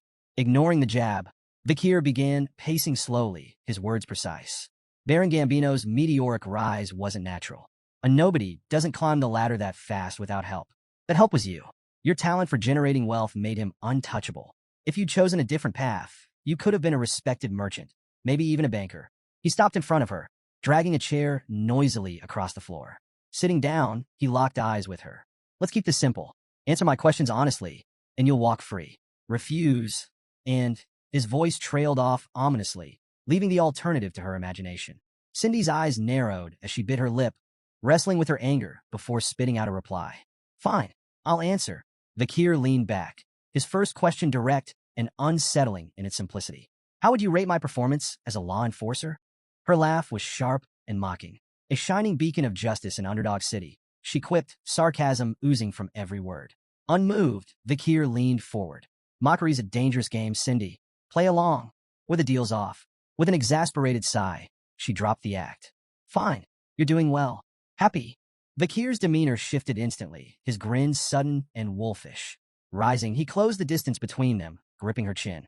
His voice dropped to a chilling tone. Why do you think I'm doing well? Cindy stiffened, sweat beading on her brow as his crimson eyes bored into her. Releasing her, Vikir returned to his chair, gesturing for her to speak. Grinding her teeth, Cindy finally relented. Because you enforce order with fear. People listen, but not because they respect you. They're terrified. You crush criminals and boost your authority, but you're planting seeds of hatred at the same time. That hatred will grow, and one day, it'll burn everything you've built. She paused, her gaze hardening. And the Baskerville clan? They won't tolerate your rise. They don't like threats to the throne, and you're becoming one. Vikir's face remained unreadable, absorbing her words like a stone soaking in rain. After a moment, he asked, What's your solution then? How would you navigate this? Cindy locked eyes with Vikir, her voice calm but firm. If you want to survive, return all your authority and accomplishments here to the Baskerville clan and its leader. Keeping the spotlight on yourself will only make you a target. She paused, then added, Find a place where your power won't draw attention. Somewhere like the life-engulfing forest or the Imperial Academy. Among your peers, you can blend in, hide your strength, and slip out of the Baskerville clan's crosshairs. Cindy's tone softened slightly. If you do this, the clan leader will eventually bear the consequences in your place. Vikir said nothing at first, his gaze distant. The silence grew heavy, and Cindy's breath hitched as an overwhelming wave of bloodlust radiated from him. The air turned suffocating, the weight of his unspoken menace pressing down like a predator, sizing up its prey. When he finally spoke, his voice was calm, but laced with steel. I understand your suggestion, he said. It's like asking a loyal hunting dog to turn its fangs on its own master. His crimson eyes locked onto hers, the mix of bloodlust and cold calculation behind them unyielding. Yet Cindy, despite the shiver crawling up her spine, held his gaze with an unsettling calm. It's the only way to escape the Baskerville clan's hatred, she said evenly. A faint smile tugged at Vikir's lips. Not bad, he remarked. Your thoughts align suspiciously well with my own. To Cindy's surprise, Vikir stepped forward and unlocked her handcuffs, the metal clattering to the floor. She stared at him in disbelief. You're really letting me go? Vikir nodded, his expression unwavering. I keep my promises. Cindy hesitated as she walked past him, glancing back. I hope you never come to regret this. Before she could leave, his voice stopped her cold. Do you know the Messamid Inaro clan? Cindy turned, her expression puzzled. Bakir's tone was measured, deliberate. Among the founding families of Underdog City, everyone knows the 7 original clans. But there was an 8th, a prosperous merchant family, the Messamidinaro clan. They were as wealthy and influential as any of the 7. His voice darkened as he continued. Their rise ended in a single night. During a grand birthday celebration, the clan's youngest son showed off his newly learned sword technique. It stunned the onlookers because it was the secret Baskerville sword art, knowledge that only bloodline members of the Baskerville family are allowed to possess. Cindy's body tensed as she listened. Bakir's words carried the weight of history and bloodshed. The Baskerville clan leader deemed it a betrayal of the highest order. Their response was swift and merciless. The hunting dogs were unleashed, and the Messamidinaro clan was erased from existence. Cindy's unease grew, but she managed a forced smile. And what does this have to do with me? Bakir's eyes sharpened, his tone cutting. There's more to the story. That technique wasn't leaked by accident. It was stolen by the young masters of the 7 clans and taught to the boy as a cruel joke. The Messamidinaro clan was nothing more than a scapegoat, a victim of their malice. Cindy's forced smile faded entirely as Bakir stepped closer, his voice heavy with grim resolve. There was one survivor, a 1-year-old girl pulled from the ruins of her family's massacre. Beautiful, even as an infant, but beauty brought her no mercy. She endured unimaginable torment at the hands of those who took her. Cindy's fists clenched as anger flashed across her face. I don't want to hear any more of this, she snapped, turning away and striding toward the exit. But Bakir's voice cut through the silence, stopping her in her tracks. The story doesn't end there, he said, his tone measured but unrelenting. A new deputy consul uncovered the truth and brought justice. The 7 young masters who orchestrated the fall of the Messamidinaro clan were captured, interrogated, and forced to confess. His expression darkened, the weight of his words pressing into the room. Before they died, they showed remorse. Their final words were, "We're sorry for committing such a heinous crime." Cindy froze, tears streaming down her face as she turned to face him. Her voice trembled as she asked, "Who are they apologizing to?" Bakir met her gaze with calm resolve. "They were apologizing to the sole survivor of the Messamidinaro clan," he said. "To the girl who took the name Cindy Wendy." Cindy staggered, her tears falling faster. "How am I supposed to believe that?" she demanded, her voice raw with pain. "You tortured them. How can I trust that their apologies were genuine?" Without hesitation, Bakir grabbed a nearby torch. "There's only one way for you to believe me," he said evenly. "See it for yourself." He led Cindy through the dim halls to a desolate prison cell. Stopping before the door, he gestured toward the ground. "Look." Cindy's eyes widened as she took in the horrific sight. On the cold stone floor, written in dried blood, were the prisoner's final, desperate words. "We brought devastation upon the Messamidinaro clan. Forgive us for our crimes." The pitiful plea was raw and haunting, a message scrawled in their final moments of terror. Cindy's knees buckled as the weight of it all hit her. Overcome, she clutched her stomach and retched, tears streaming down her cheeks as she trembled. Bakir stood behind her, his voice steady but laced with an edge of cold purpose. Even though they suffered and died, the vengeance of the Messamidinaro clan isn't finished. There's still one more clan that must pay for what they've done. He knelt slightly to meet her gaze, his crimson eyes burning with intensity. "Hate the Baskervilles. You have every right to despise us. As a survivor of the Messamidinaro clan." Cindy wiped her mouth with the back of her hand, her tears refusing to stop. "Why are you doing this?" she asked, her voice hoarse. "Why are you helping me? You're a Baskerville yourself." Bakir's lips curled into a faint smirk. "You're asking the wrong question." Cindy pushed herself to her feet, brushing off the dust as she steadied her shaking frame. Without another word, she began to walk away, but at the door, she paused and turned back to him. Her expression was calm now, her voice steady. "I understand," she said quietly. "Bakir van Baskerville, I owe you a debt." Her tone grew firm, conviction lining every word. "No matter where life takes you, you'll never have to worry about money again. That's my promise." With that, she disappeared into the shadows of the hallway. Bakir stood in silence, watching her go until her footsteps faded into the distance. Then, almost to himself, he muttered with a faint smirk, "I'll hold you to that promise." The next morning, Chihuahua burst into Bakir's quarters, full of energy. "Deputy Consul, it's time to..." He started but froze mid-sentence. The scene before him was something out of a nightmare. Blood-soaked sheets and lifeless bodies scattered across the room. Bakir stirred, stretching lazily before rubbing his eyes. "Good morning," he greeted casually, as though nothing were amiss. Chihuahua's jaw nearly hit the floor. "Good morning. What about?" "All the corpses," he shouted, pointing wildly. Bakir glanced around at the carnage, his expression nonchalant. "Oh, those?" Looks like I killed them in my sleep, he replied with a shrug. Chihuahua stared, utterly horrified. Are you serious? Vikir chuckled lightly. Relax, I'm kidding. As they made their way down the hallway, Chihuahua shot him a wary look. Deputy Consul, I have to ask, what was your childhood like? Vikir smirked, amusement dancing in his crimson eyes. Didn't find my joke funny? That's not what I meant, Chihuahua muttered, exasperated. Vikir's tone turned thoughtful, almost distracted. Lately, I've had some inconveniences. Poison arrows, acid snipers, arson attacks, 2 near misses with runaway carts, the usual. Think I've caught someone's attention? Chihuahua stared at him in disbelief. You're insane. Ignoring the comment, Vikir's mind drifted to Beelzebub, the weapon fused to his arm. His latest skill, Hellish Buffalo's Tough Life, obtained from the illegal auction, had proven incredibly effective despite its risks. With Beelzebub's slots now filled by Burn Injury Cerberus, Hemorrhage Hellhound, and Tough Life Hellish Buffalo, Vikir's body was enhanced beyond recognition. Combined with the River Styx's modifications, his skin had become so resilient that even elite assassins had failed to harm him. But while the power was satisfying, the relentless attempts on his life were becoming more than just an irritation. I need to figure out who's behind these attacks and deal with them, Vikir muttered, his tone sharp. Chihuahua, still processing Vikir's casual recount of near-death experiences, nodded nervously. That sounds like a good idea. As they approached the courtyard, both noticed a carriage waiting nearby.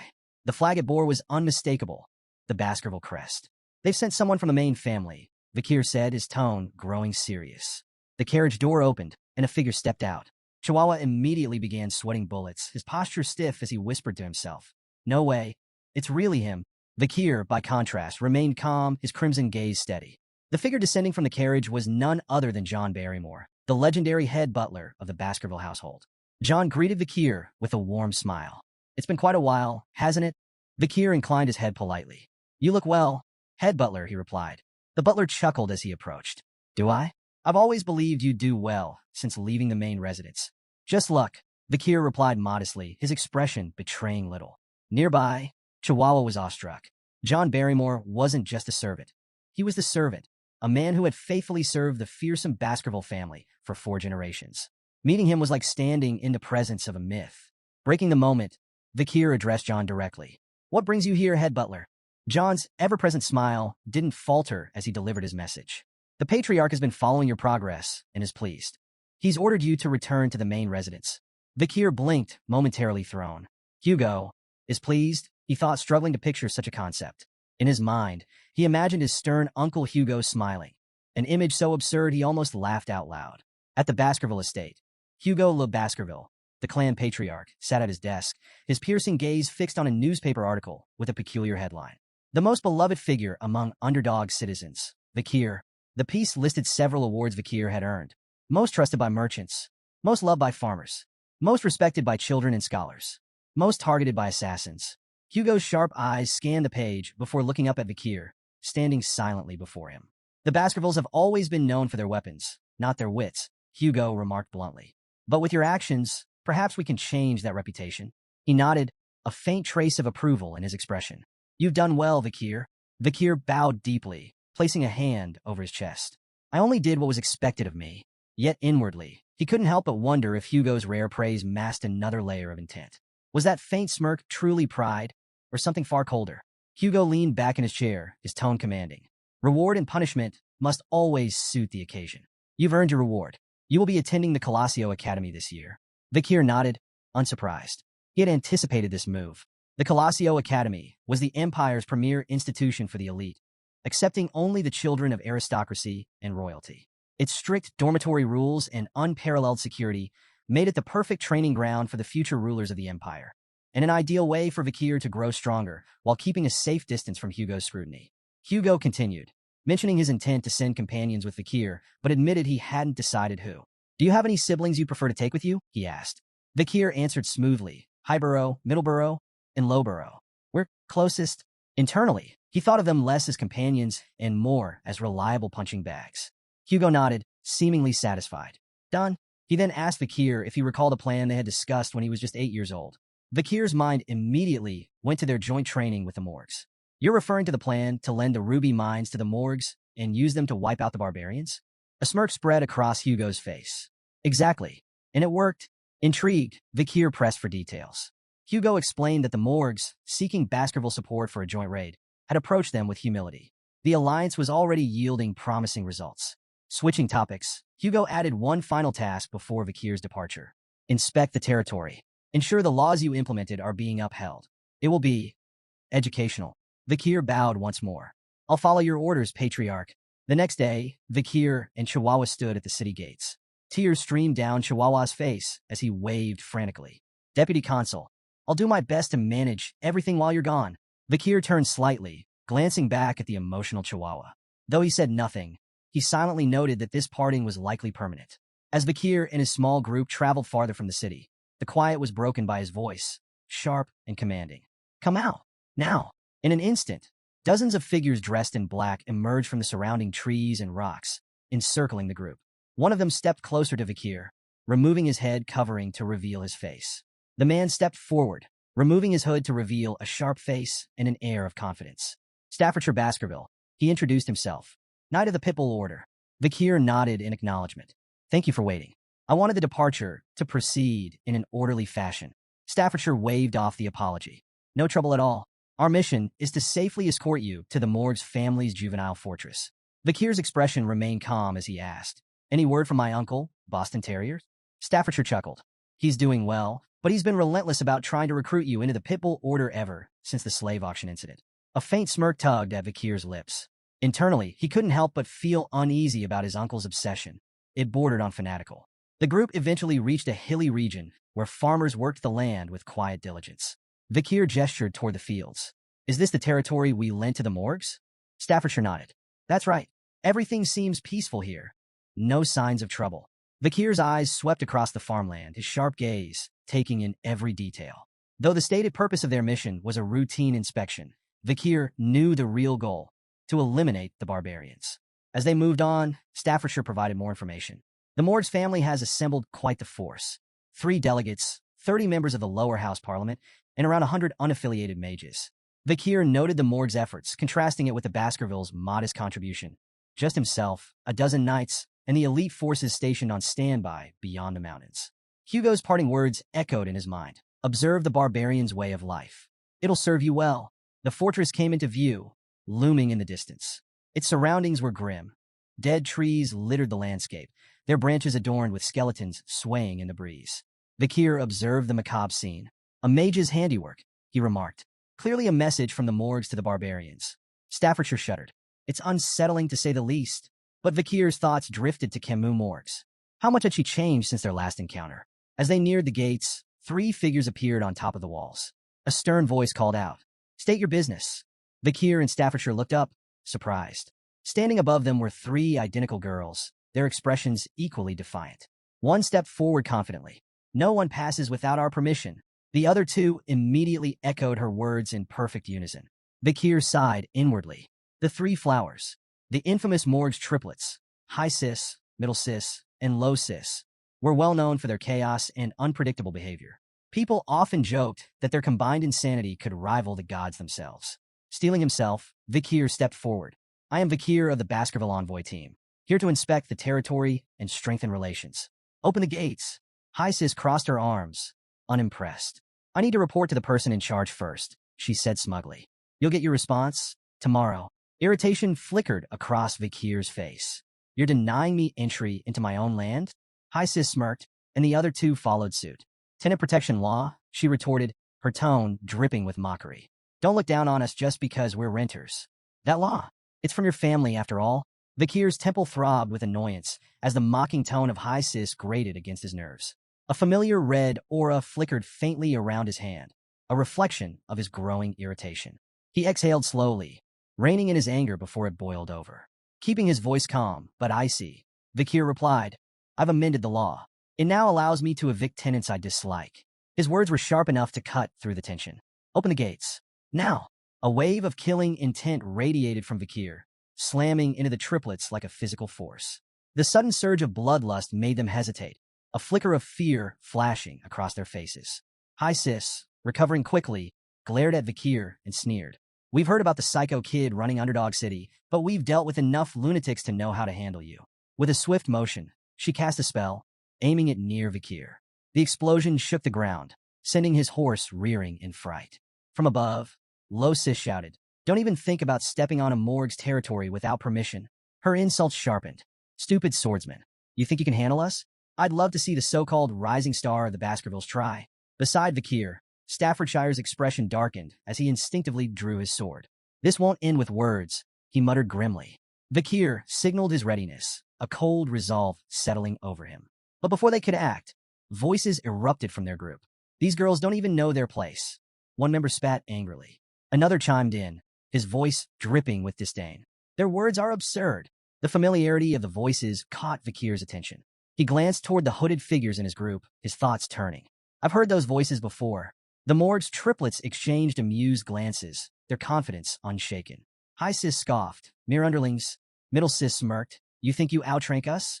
Low Sis sneered. "You don't even know your place." But the three hooded members of Vakir's group stepped forward, their movements deliberate. "Not us," they declared firmly. In unison, they removed their hoods, revealing their identities. Vakir's eyes narrowed. Of course, it was the Baskerville triplets, High Burrow, Middle Burrow, and Low Burrow. Standing tall and radiating confidence, the triplets pointed toward Vakir and declared in unison, "He is the symbol of Baskerville." Turning to Vakir with matching grins, they added, "Leave this to us." Vakir's expression twisted into one of exasperation. "Great," he muttered, pinching the bridge of his nose. "My annoyance has just doubled."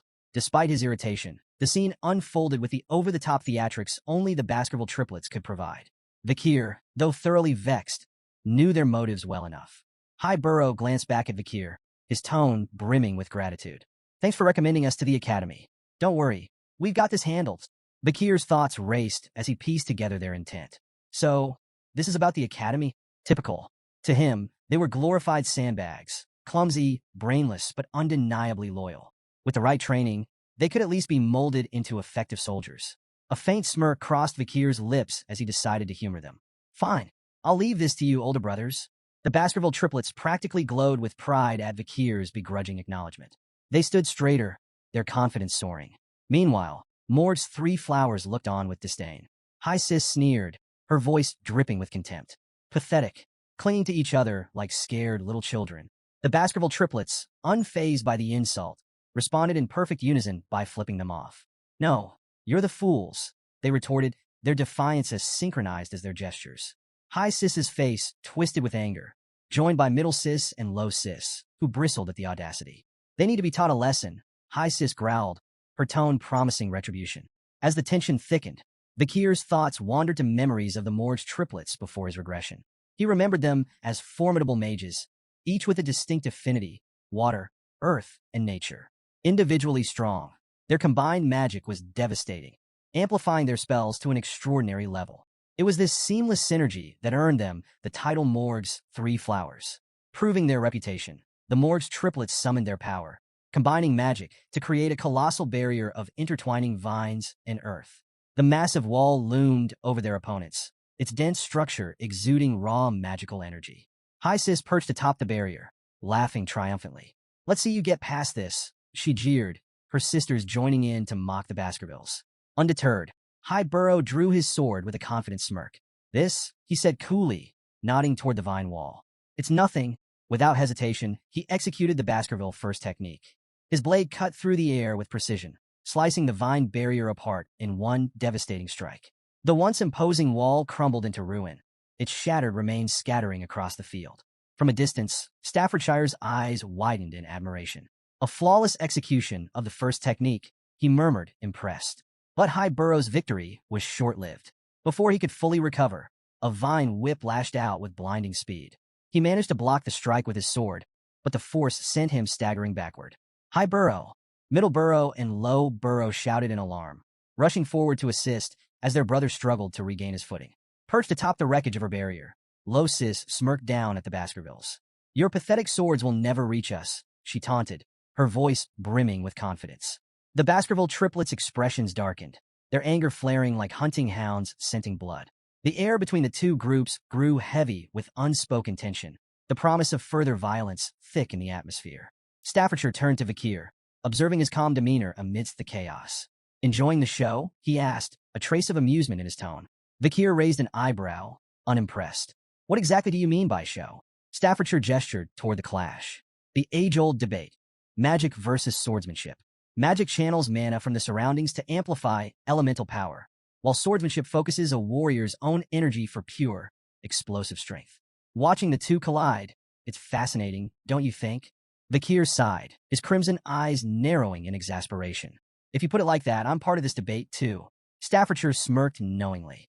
True, but let's face it, you've already left everyone else in the dust. Vakir, however, was far from entertained. His expression hardened with frustration as he glanced at the ongoing clash. They're all wasting my time. If only they'd wipe each other out and save me the trouble. I've got more important things to deal with than refereeing a squabble between overgrown children. His thoughts drifted to his mounting responsibilities. Between managing the chaos of Underdog City and finding a capable supervisor, his patience for pointless bickering had long since worn thin. A fiery explosion erupted across the battlefield, silencing the chaos in an instant. A commanding voice, filled with anger, cut through the smoke and flames. What are you fools doing in front of my territory?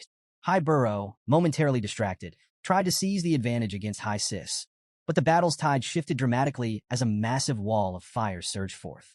The blast shook the ground, leaving everyone momentarily stunned. Staffordshire tensed at the overwhelming display of magic, while Vakir stood unfazed, a faint smirk on his lips. If we're lucky, that might have incinerated them all, he muttered dryly. To his annoyance, the Baskerville triplets emerged from the smoke, coughing and stumbling, singed but alive. Vakir clicked his tongue in irritation, glaring at them. High Burrow wiped soot from his face, still in shock. What the hell was that? Middle Burrow, equally rattled, spun toward the source of the attack. Who's behind this smoke wall? He shouted. As the haze began to dissipate, the Morg's triplets came into view. High Sis and Middle Sis, usually so smug, were visibly shaken, their confidence cracked. If I dodged a second later, I'd be dead, High Sis muttered, trembling. Low Sis clung to her sisters, her voice shaking. What kind of monster uses fire magic like that? From atop the fortress gate, a figure stepped forward, flames still flickering in her hands. Her presence exuded authority, silencing the battlefield. Camus Morgs. Her voice sliced through the tension. I can't forgive anyone who causes trouble in the territory I manage. She leapt down gracefully, landing in front of the Morg's triplets. Her cold gaze pierced through them, and High Sis scrambled to explain. We were trying to stop the invaders, she stammered. Low Sis pointed accusingly. It was their fault. They started it. Camus didn't flinch, fixing them with a withering glare. First of all, address me properly. I'm the vice head of this fortress, not someone you can call Camus so casually. Her sharp tone sent Middle Sis into a panic. Hastily, she corrected herself and addressed Camus with the proper honorific. Camus' gaze shifted to the skeletons swaying ominously in the trees.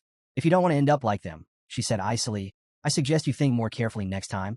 Middle Sis squeaked in fear, bowing repeatedly as she apologized on behalf of her sisters. Camus turned her attention to Vakir, her eyes narrowing before recognition dawned. Her expression softened slightly as she approached him, a faint smile tugging at her lips. It's been a long time, she said softly, her voice carrying a touch of warmth. 7 years, hasn't it? Vakir nodded, his expression relaxed. It has, he replied.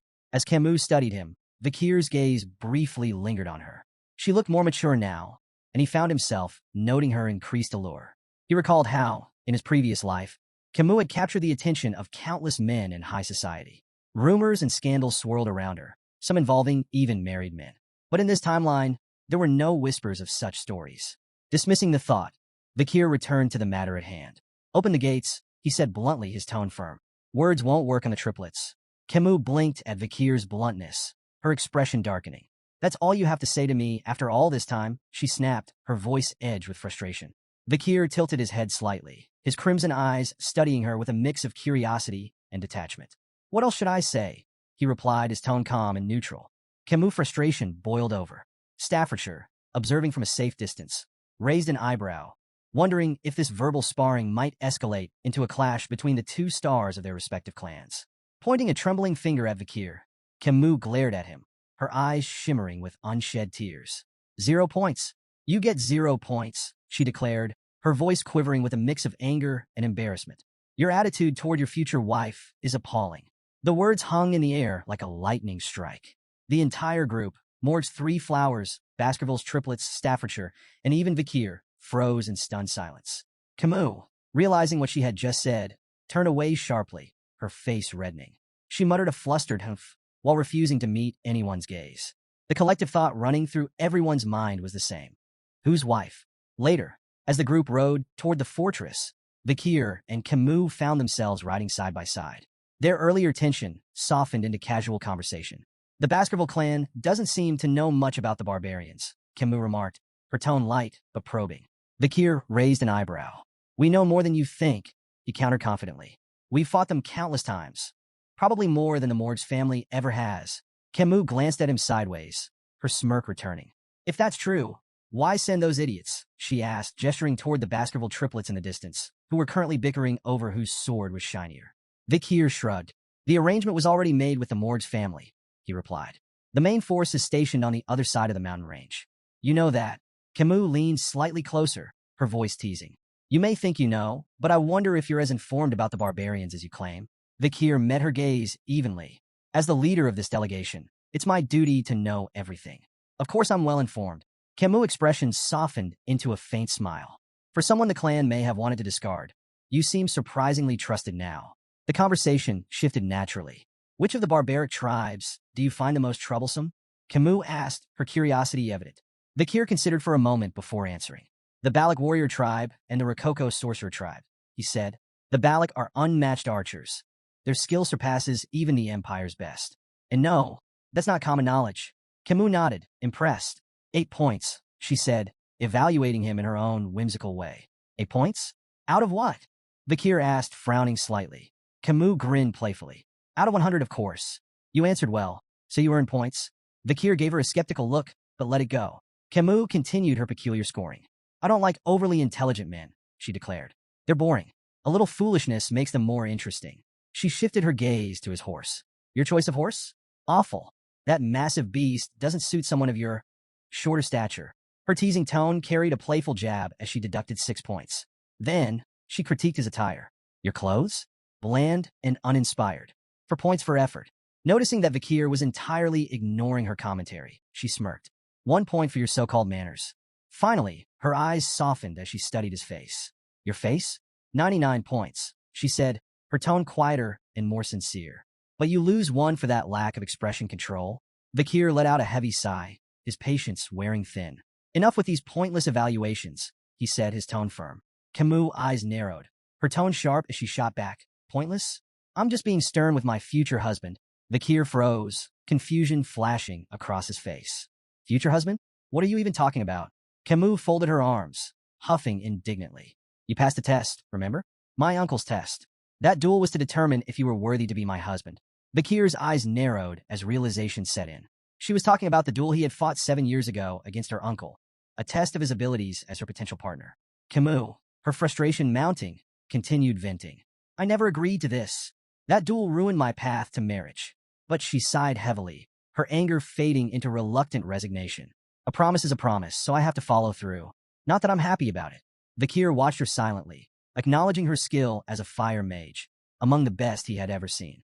Finally, he interrupted her rant with a blunt declaration. I've forgotten all about that day. As far as I'm concerned, it never happened. Camus' face turned bright red. Without hesitation, she grabbed her jacket and threw it at him. You idiot, she shouted. You can't just pretend something like that didn't happen. Besides, I'm a genius. I never forget anything I see. Vikir caught the jacket and stared at it, recognizing it instantly. It was the same one he had given her after their duel, 7 years ago, when her clothes had been burned. Camus, still blushing furiously, turned away with a huff. Don't read too much into it, she muttered, and stop saying such nonsense. Vikir examined the jacket more closely, smirking faintly. She returned it unwashed. As they reached the outskirts of the fortress, Camus pointed toward a distant wall. The barbarians ambushed the ruby mine, she explained. They've been pillaging crops and capturing indigenous slaves to sell elsewhere. She gestured toward the massive wall, a towering structure of earth and iron. We had our mages construct that in just 1 month. Vikir studied the wall, his eyes narrowing in appraisal. Impressive. It would have taken several hundred workers over a year to build something like that. Camus nodded, pride evident in her expression. Naturally, but Vikir's gaze lingered on the wall's flaws. Several large holes gaped in the structure, their edges jagged and burned. His expression darkened. Those were they caused by Balak arrows? Camus' expression turned grim. Yes, their arrows are imbued with a strong aura. We've suffered heavy casualties, especially during night guard duty. Those arrows can pierce walls 2 to 3 meters thick. She hesitated before adding, even my uncle wasn't spared. One of their arrows broke through his magic shield and struck his chest. He survived, but his pride didn't. Vakir's brow furrowed as he recalled a similar incident with Hugo, the Baskerville patriarch. A Balak arrow had grazed Hugo's nose bridge, leaving him seething with fury. Do you know who's behind these attacks? Vakir asked, his voice serious. Camus hesitated, her tone uncertain. It's hard to say. Their faces are painted black, so identifying them is nearly impossible. But I think it's a woman. Their conversation was cut short as a mage hurried toward them, addressing Camus with urgency. Vicehead, we've captured a reconnaissance member of the barbarians. Please come quickly. Vakir and Camus exchanged a glance. Curiosity and concern mirrored in their expressions. Following the mage to a large tent, they found a disheveled barbarian restrained and surrounded by guards. Vakir's sharp gaze swept over the captive. After a brief moment, he spoke with certainty. This one's from the Rococo sorcerer tribe. Camus turned to the mage, her expression firm. Have you been able to extract any information from him? The mage shook his head, frustration evident. He's uncooperative. His sorcery makes him resistant to psychic magic. We haven't been able to read his mind. Camus' eyes hardened as she directed her attention to the captive. Tell me about the ambush on the Mords clan's fortress. How many people did you take? The barbarian remained silent, his expression unreadable. Camus' voice sharpened with anger. Among those taken was Rose, a daughter of the Morgs. She's my sixth cousin. Tell me, what have you done with her? A twisted grin spread across the barbarian's face, and he muttered something in his native tongue. Camus frowned, turning to the mage. What did he say? Is there anyone here who can translate? The mage shook his head again. We don't have anyone available who understands his language. Vakir's calm voice broke the tension. I know a little Rococo. Camus raised an eyebrow, surprised. Is there anything you don't know? I'm not fluent, Vakir replied, his tone measured. But I understand the basics. Camus nodded, her voice steady but strained. Then ask him. Ask him where my cousin is. She's 12 years old, with red hair, red eyes, and white skin. Vakir stepped forward, his voice firm as he questioned the barbarian in his native tongue. The barbarian's grin widened, and he replied curtly, his tone dripping with mockery. Vakir's expression turned grim. He closed his eyes for a moment before looking at Camus. Your cousin is dead, he said quietly. Camus' face contorted with fury and grief, her hands balling into fists. She straightened, her voice cold and resolute. With the senator of the audience hall recovering and the senator of the temple away, the decision falls to me. She took a deep breath and declared, I, Camus Morgs, a member of the Middle House and the vice head of this fortress, issue the verdict. Immediate execution. Without hesitation, a sharp spike shot through the barbarian's body, followed by a torrent of flames that consumed him entirely. As the fire raged, the barbarian cried out in his language, his voice weak and filled with venom. Camus' voice was icy as she dismissed his final words. After this war, your language will only be spoken in hell. The barbarian's screams faded into silence as the flames reduced him to ashes. Nearby, another restrained barbarian watched in silent terror, his wide eyes reflecting the flames. Camus, her rage still smoldering, turned abruptly to Vakir. Follow me, she ordered, her tone leaving no room for argument. As Vakir exited the tent, he spotted Camus some distance away. Her shoulders trembled, and muffled sobs escaped her as she cried openly. Despite her formidable exterior, Vakir was reminded that she was still just a 15-year-old girl. He approached her slowly, his voice soft. Were you close with your cousin? Camus nodded, her tears falling freely. Very close. She was so pure, nothing like the rest of us. Unlike the cold-hearted Morgs, she didn't belong in a place like this. Vakir hesitated before offering comfort. I believe she left this world peacefully. Camus turned to him, her tear-streaked face clouded with doubt. Don't lie to me, she said, her voice trembling. I'm not stupid. I'm a genius. I understood a little of what he said. Her voice cracked as she pressed him. Tell me the truth. What did he really say? Vakir froze, unsure of how to respond. He had hoped she hadn't caught the barbarian's chilling words. We ate her. Camus' knees buckled, and she fell to the ground, her cries raw and full of anguish. I couldn't protect her, she whispered, guilt consuming her. I'm so sorry, Rose. Vakir stood silently, his expression unreadable as he watched her grief unfold. For a moment, he extended a hand toward her, but then he hesitated, pulling it back. Camus' heart-wrenching cries echoed through the air, and Vakir remained lost in thought, contemplating the weight of the moment. After a while, Camus managed to steady herself. Wiping her face, she stood and took a deep breath, her composure returning. This isn't a bad thing, she said, her voice steady despite the lingering tremor. If anyone had given me half-hearted sympathy, I'd have killed them on the spot. She turned to Vikir, her tear-streaked face now filled with resolve. This isn't the time to mourn. I need to focus. I need to prepare for revenge. Vikir studied her steely determination, a faint glimmer of admiration surfacing in his mind. Heroines really are built differently, he thought. He extended his hand toward her, nodding silently in agreement. Before Camus could take his hand, a loud, bell-like sound rang across the fortress, shattering the moment. Vikir frowned. What's that? Camus stood up abruptly, her expression serious. It's the signal for a barbarian attack. Vikir smirked faintly. Seems your time for revenge has come sooner than expected. Outside the fortress, a group of barbarian girls astride massive white wolves prepared for battle. Each was armed with a bow, their leader standing at the front. The leader, her face painted black, knocked an arrow. Drawing it back, she aimed toward the guards on the fortress walls and released. The arrow struck its mark with deadly precision, detonating in a fiery explosion that sent guards scattering in disarray.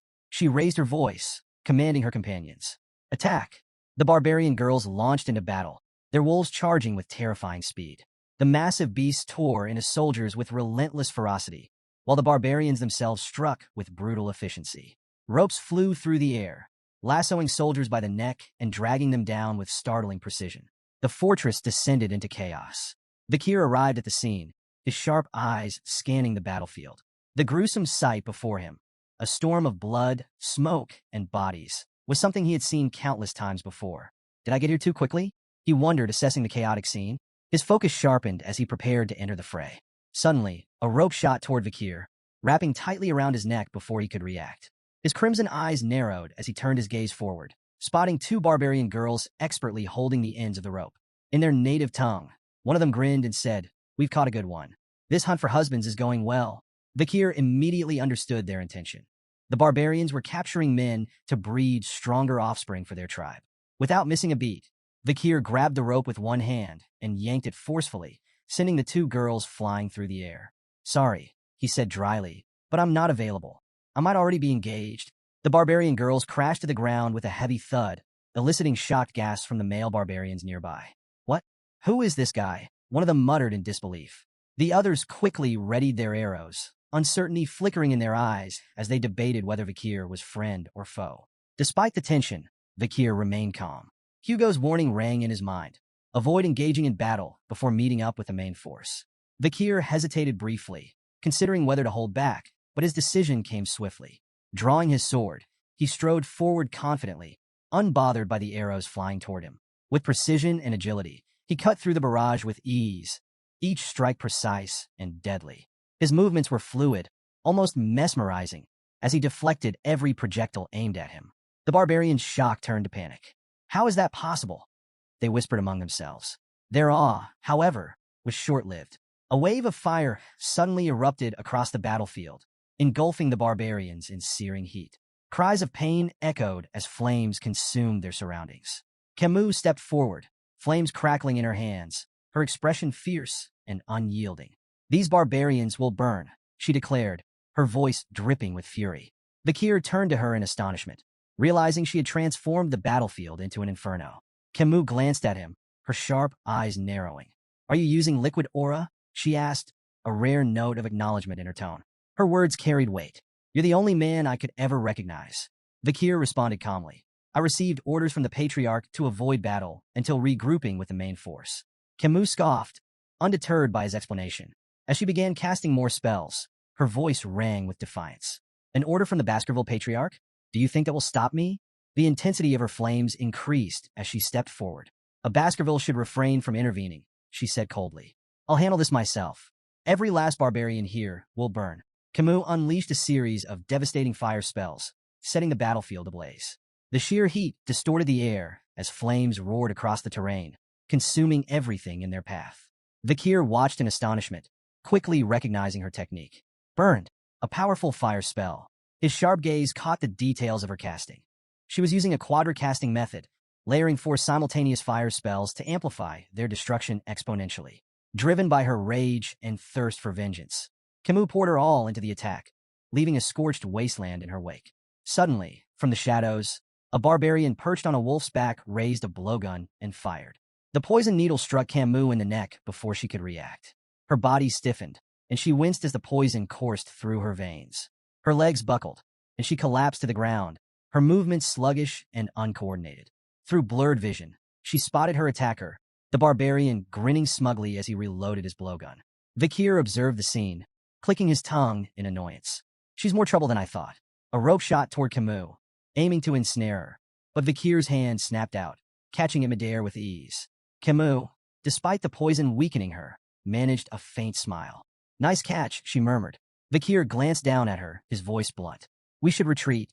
Camus' eyes flashed with defiance. What about the farmlands? The captives? It's wiser to wait for the Baskerville main force. Vikir replied firmly, his tone leaving little room for argument. But Camus shook her head, her resolve unshaken. I won't retreat. I can't. Not after what the barbarians did to my cousin. Vikir sighed, frustration flickering across his face. You need to make a rational decision. Before he could say more, his instincts flared. Spinning on his heel, he ducked just as an arrow whizzed past his head, narrowly missing him. His sharp gaze locked onto the attacker, a barbarian girl with piercing, focused eyes, her bow poised for another shot. Could this be the destructive power Camus mentioned? Vikir wondered, noting the precision of her attack. Lost in thought, Vikir was caught off guard when another barbarian lunged forward, grabbing Camus and retreating swiftly into the chaos. Vikir! Camus cried out, her voice filled with desperation as she was pulled away. Vikir's expression darkened, frustration boiling beneath his calm exterior. Memories surged of a younger Camus Morgs, once held captive by barbarians. He recalled her fierce return, wiping out an entire group of captors and earning the title of queen. Snapping back to the present, Vikir knew he couldn't let history repeat itself. The barbarian girl he had spotted earlier lunged at him with startling agility, breaking his train of thought. Her movements were swift, deliberate, and precise. Vikir evaded her strike, his focus sharpening. To his surprise, she wielded her bow as a melee weapon, swinging it with deadly force. She followed up with a chi-infused kick, catching Vikir off guard and sending him sliding backward across the dirt. Regaining his footing, Vikir quickly assessed the situation. Her technique was far more refined than the other barbarians he'd encountered. She wasn't just another warrior. She was elite. Do I need to go all out?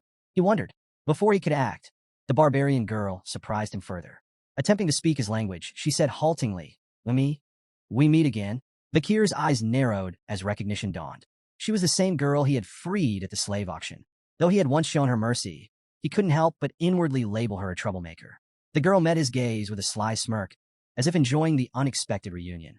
Memories of that fateful auction flickered through Vikir's mind, of shattering her chains and granting her freedom. Now, faced with her again, he hesitated. Breaking the tense silence, he asked coldly, Is this how you repay kindness? With revenge. The girl chuckled, her smirk widening.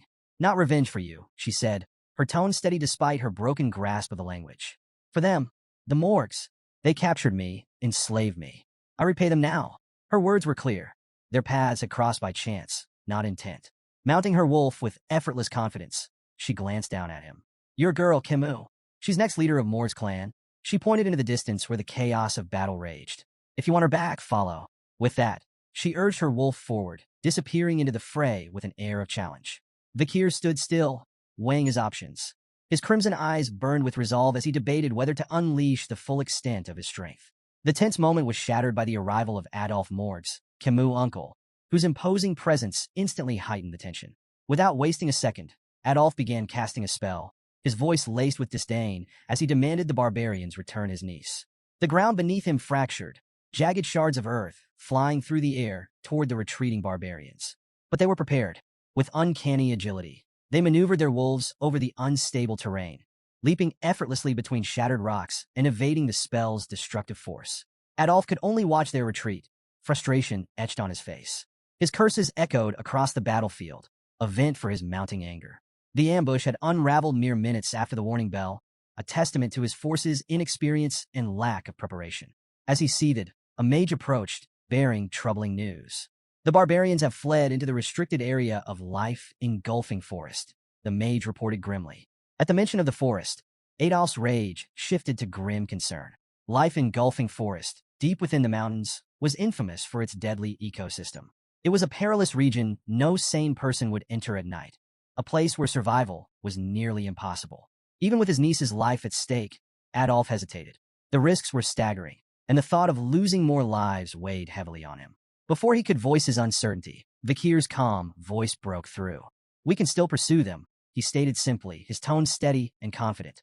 Adolf turned to Vikir, incredulous. Are you serious? You know as well as I do that forest is a death trap after dark. Unfazed, Vikir nodded. I've navigated terrain like this since childhood. Life engulfing forest isn't as impossible as it seems. Not for someone trained. Memories of his past life flooded Vikir's mind. He recalled years spent honing his survival and reconnaissance skills in dense, hostile environments. These forests, no matter how treacherous, were his element. Adolf's gaze sharpened. Grabbing Vikir by the shoulders, he demanded, Are you truly serious about this? Do you know what you're risking? Nearby, the Mord's clan mage voiced his doubts. Sir, entering that forest at night, it's suicide. Adolf silenced him with a sharp glare. His resolve crystallized as he turned back to his forces. Anyone unwilling to join the pursuit may stand down now, he declared. There will be no judgment for those who choose safety over valor. As murmurs rippled through the group, Adolf fixed his gaze on Vikir. Reluctance flickered in his expression, but so did a grudging respect. He had known from the start that this young man was no ordinary warrior.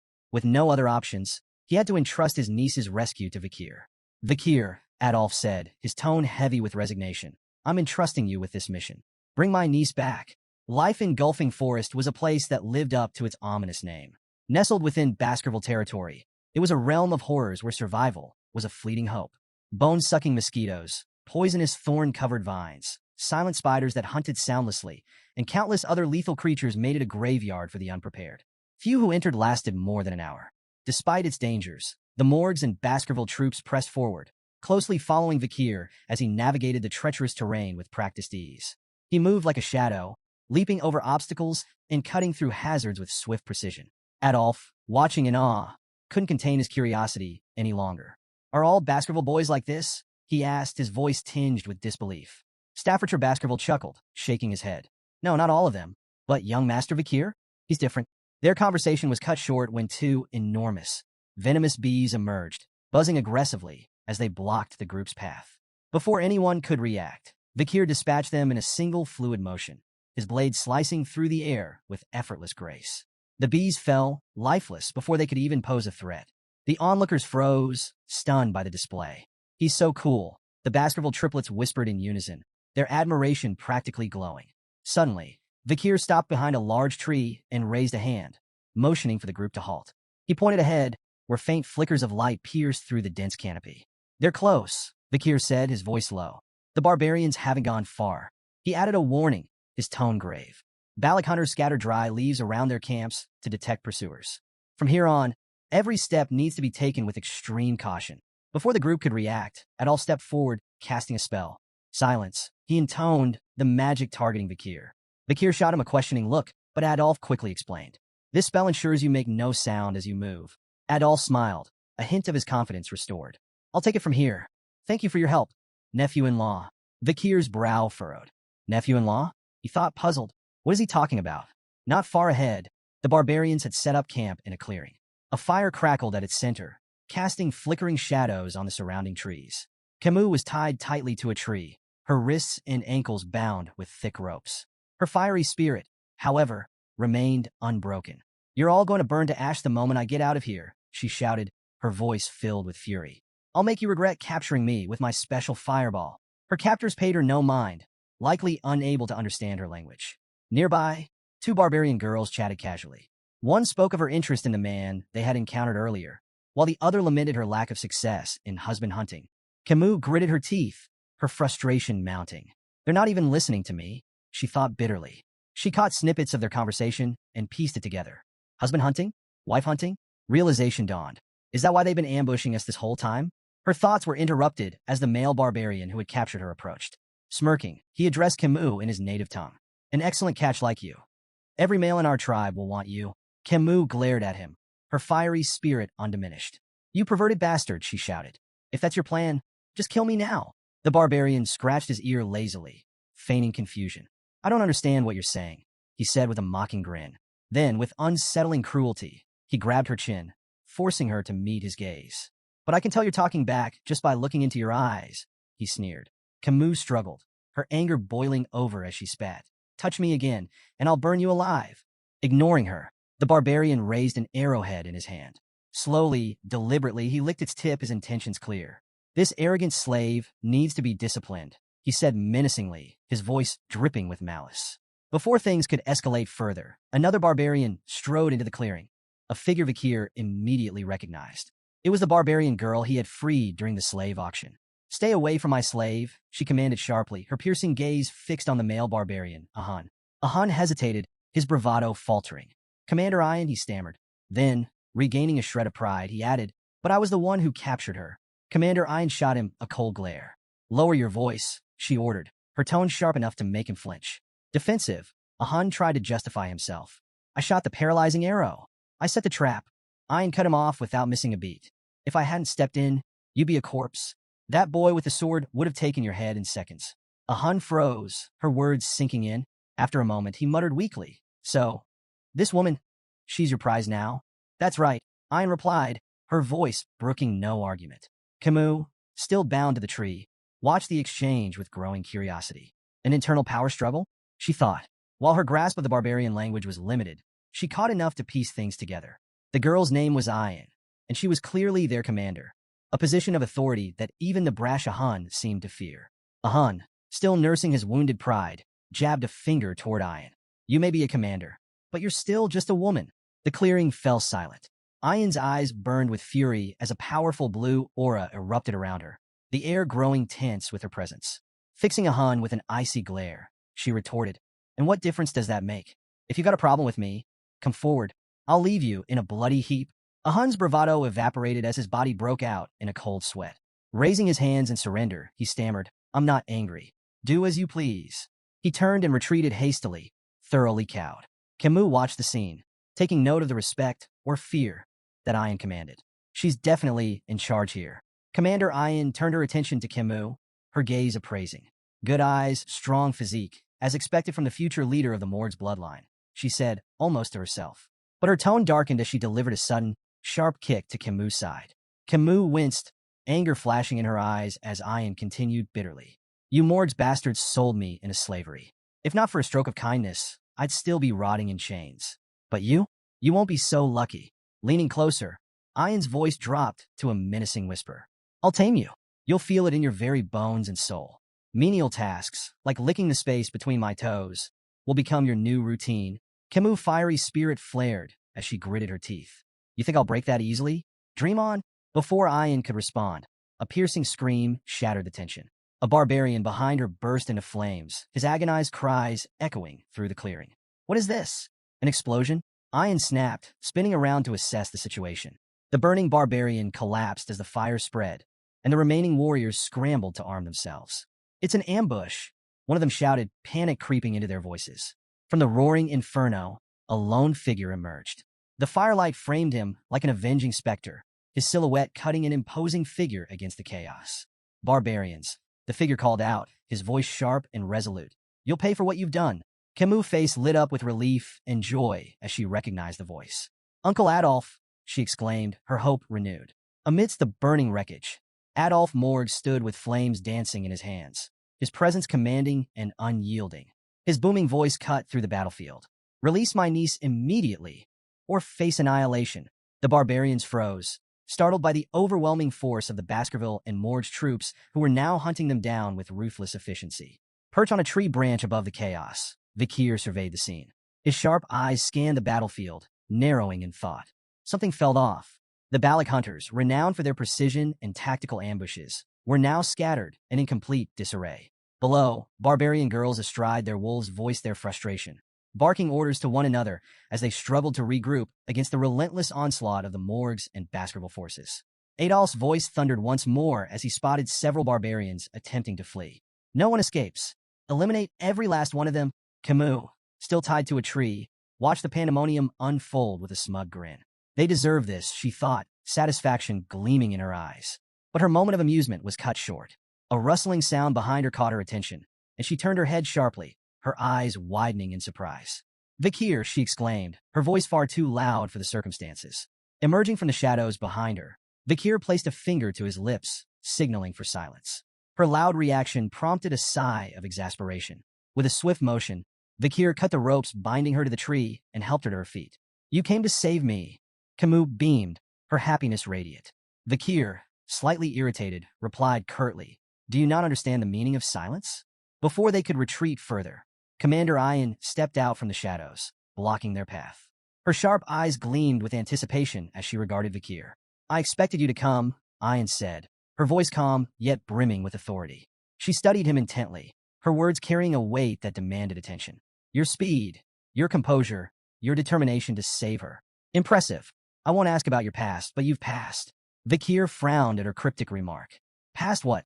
Ian offered no explanation, her attention shifting to Camus. The two locked eyes, their gazes sharp and unyielding. Though no words were exchanged, the intensity of their silent battle spoke volumes. Vakir's grip on Camus tightened, a subtle signal that he was ready for action. Concealing my abilities may no longer be an option, he thought grimly. As he studied Ian more closely, a flicker of recognition stirred in his memory. Could she be related to the one who scarred Hugo's nose? The infamous Balak archer, Night Fox, came to mind. But after observing Ian's movements, Vakir dismissed the thought. No, she's too young and inexperienced. Perhaps she shares the same bloodline. Suddenly, a dart flew through the air, aimed directly at Vakir. Without hesitation, he raised his hand, effortlessly intercepting the projectile. It shattered upon impact, harmlessly falling to the ground. Emerging from the chaos, the barbarian who had kidnapped Camus stepped forward, his eyes wide with disbelief. He had underestimated Vakir, failing to predict his uncanny reflexes. Vakir wasted no time. Sweeping Camus into his arms, he said firmly, things have gotten troublesome. I'll take you to your uncle. Camus' face turned bright red as she stammered. All right. Her embarrassment deepened as she noted his unusually formal tone. Is it the poison making her act like this? She wondered. Vakir moved swiftly through the dense forest, carrying Camus effortlessly toward Adolph's position. Behind them, Commander Ian watched with a conflicted expression. A mix of disappointment and determination etched across her face.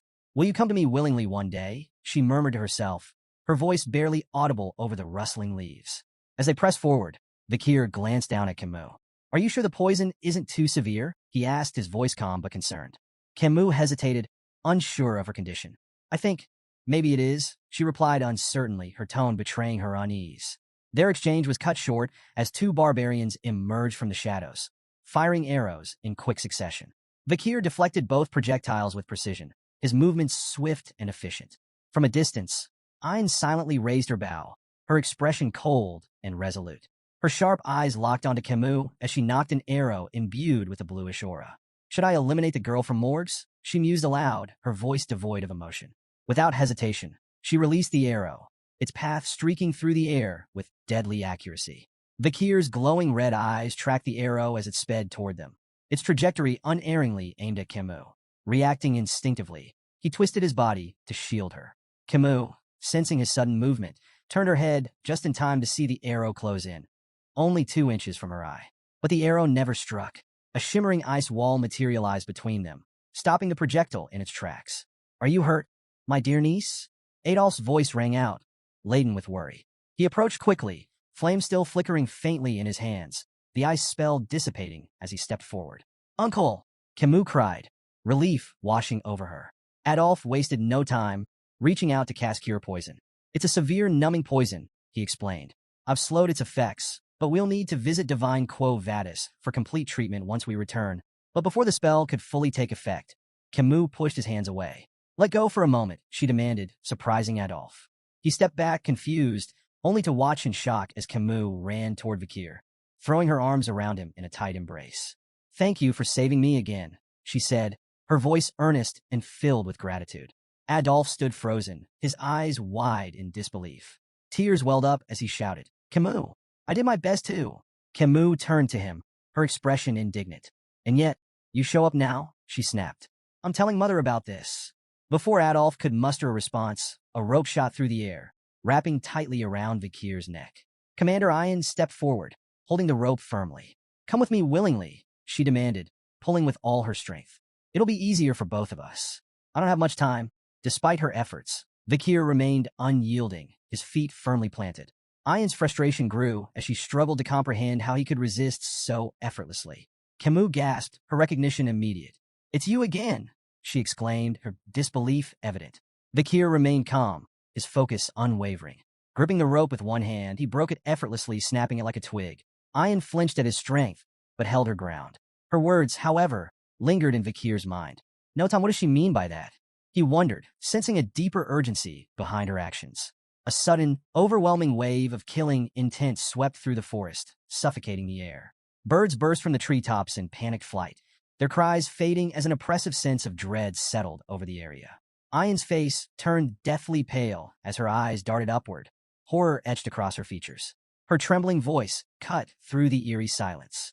"It's noticed us," she whispered, each word quivering with fear. Vikir frowned, confused, until a sharp, buzzing sensation radiated from his hand. He glanced down to see the red lines etched into his skin, glowing ominously. Beelzebub, the hidden blade coursing through his arteries, was issuing an intense and unmistakable warning. "She's coming," Ayan murmured, her voice barely audible, yet heavy with dread. Vikir's expression hardened. "She? Who's she?" he asked, his instincts sharpening. Ayan's cold sweat betrayed her terror as she uttered a single name, her voice barely a whisper. "Madam Eight Legs." From the heart of the forest, a towering pillar-like structure emerged, its form cloaked in darkness and pulsating with an eerie purple aura. The barbarians froze in place, their expressions twisted with fear. "It's the madam! The madam is here!" they screamed, their voices trembling. Camus, still recovering from the earlier events, squinted at the strange structure. "Is that just a pillar?" she asked, her tone uncertain. Vikir's sharp gaze remained fixed on the ominous form. His voice was low and firm. "No, not a pillar." Before their eyes, the pillar began to split apart. 8 long, spindly appendages unfolded with unnatural grace, descending like enormous tree branches. The massive legs anchored themselves into the ground, creating an unholy silhouette that towered over the forest. Adolf, his usual composure shattered, muttered in disbelief. How could something so monstrous have been hidden here all this time? Vikir's face turned grim as the pieces clicked into place. This was Madam Eight Legs, a name that carried weight and terror. A creature ranked as an S-tier threat, capable of leveling entire cities in mere hours. The spider stood on its 8 grotesque legs, its massive frame casting a shadow over the trembling group. It let out a piercing scream, an ear-splitting wail that sent shivers down every spine and rooted the onlookers in place. Camus opened her mouth to speak, but Vikir was faster. Placing a hand firmly over her mouth, he leaned in and whispered urgently, "Stay quiet. Madam Eight Legs has poor sight, but heightened touch and hearing." Vikir's mind raced as fragments of an old native legend surfaced. He had once dismissed it as a terrifying campfire story, a tale of the Madam of Eight Legs, a monstrous entity that haunted the depths of forbidden forests. But now, standing face to face with the legend, it felt all too real. He recalled the Empire's monster dictionary, its several revisions still failing to fully account for this nightmare. Madam Eight Legs, a name that struck fear into even the bravest warriors. The creature screamed again, louder this time, before spewing a stream of greenish liquid from its gaping maw. The acidic substance rained down in a deadly cascade, hissing and crackling as it melted through trees and rocks alike. Vikir moved swiftly, dodging the falling poison with calculated precision. Beside him, Adolf reacted just as quickly, flames flickering at his fingertips. He conjured a shimmering barrier that shielded himself and Camus from the deadly rain. The forest floor sizzled as the acid ate away at everything it touched. Not far away, a Hun screamed in terror as drops of the green poison landed on his hair. Panicking, he grabbed a knife and hacked off the affected strands, collapsing to his knees as he panted in fear. Ayn shot him a cold glare, her voice sharp and cutting. "Stop screaming in front of Madam Eight Legs."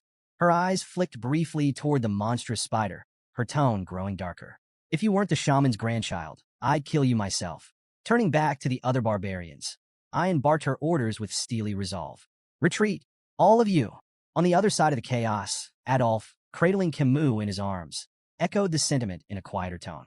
"Make a run for it," he instructed, his voice brooking no argument. The oppressive presence of Madam Eight Legs seemed to pulse through the forest, suffocating any thoughts of resistance. There was no choice but to flee. Madam Eight Legs emitted strange, mocking noises, as if reveling in the chaos. As the various groups scattered, the Balik barbarians splintered into smaller clusters, while the Baskerville and Morg's forces retreated in a more organized formation. The creature's twitching appendages seemed to consider its options before abruptly charging after the Baskerville and Morg's forces. Adolf scowled in frustration, muttering under his breath. "Why is it chasing us?" One of the Morg's mages, brimming with misplaced confidence, stepped forward. "Leave it to me," he declared boldly. Fire attacks are a bug's greatest weakness. The mage began chanting, summoning a massive fire spell. Flames erupted in a brilliant explosion, engulfing Madame Eight Legs in a sea of fire. For a fleeting moment, the mage turned to Adolf with a triumphant grin, ready to boast of his success. But his victory was short-lived. Without warning, one of Madame's massive legs shot through the air, impaling the mage beside him. Blood splattered across the confident mage's face as his expression froze in sheer terror. The fire spell hadn't even scratched the monstrous creature. Madame Eight Legs let out another deafening screech, her massive legs slicing through the terrain as she pressed forward. Adolf, Camus, and Vakir continued their retreat, the forest a nightmare of crashing trees and searing acid. Camus, her voice trembling, stammered, "How is something like that even real?" Meanwhile, Vakir's sharp mind raced. He stopped suddenly, his eyes narrowing as a realization struck him. Without warning, he turned to face Madame Eight Legs, his unexpected movement causing the group to halt in alarm. "Vakir, what are you doing?" Staffordshire shouted, his voice filled with panic. Vakir's tone was firm and unyielding. "If no one acts, we'll all be annihilated." His eyes locked on the monstrous spider. "Someone has to tie down her legs to buy time." Staffordshire immediately volunteered, but Vakir cut him off with a blunt question. "Do you really think you have what it takes to restrain those legs?" Turning to Adolf, Vakir's voice carried urgency. "We can't let Madame Eight Legs follow us back to the territory. If she does, everyone there is as good as dead. I'm the best person for this job." He tightened his grip on his sword, his crimson eyes burning with resolve. Facing Adolf, he added, "There's no time left. Make the call." Camus' voice cracked as she called out to Vakir. "You can't do this." Ignoring her plea, Vakir urged the group to flee. "Run," he said firmly. "Leave this to me." Adolf hesitated, clearly torn. Finally, his expression hardened. "We run," he ordered, signaling the retreat. Camus struggled against him, tears streaming down her face. "Vakir, you promised. You have to come back." Adolf held her back, his voice resolute. He made his choice. Don't waste his sacrifice. As the group retreated, Vakir remained rooted in place, the weight of his decision pressing heavily on his shoulders.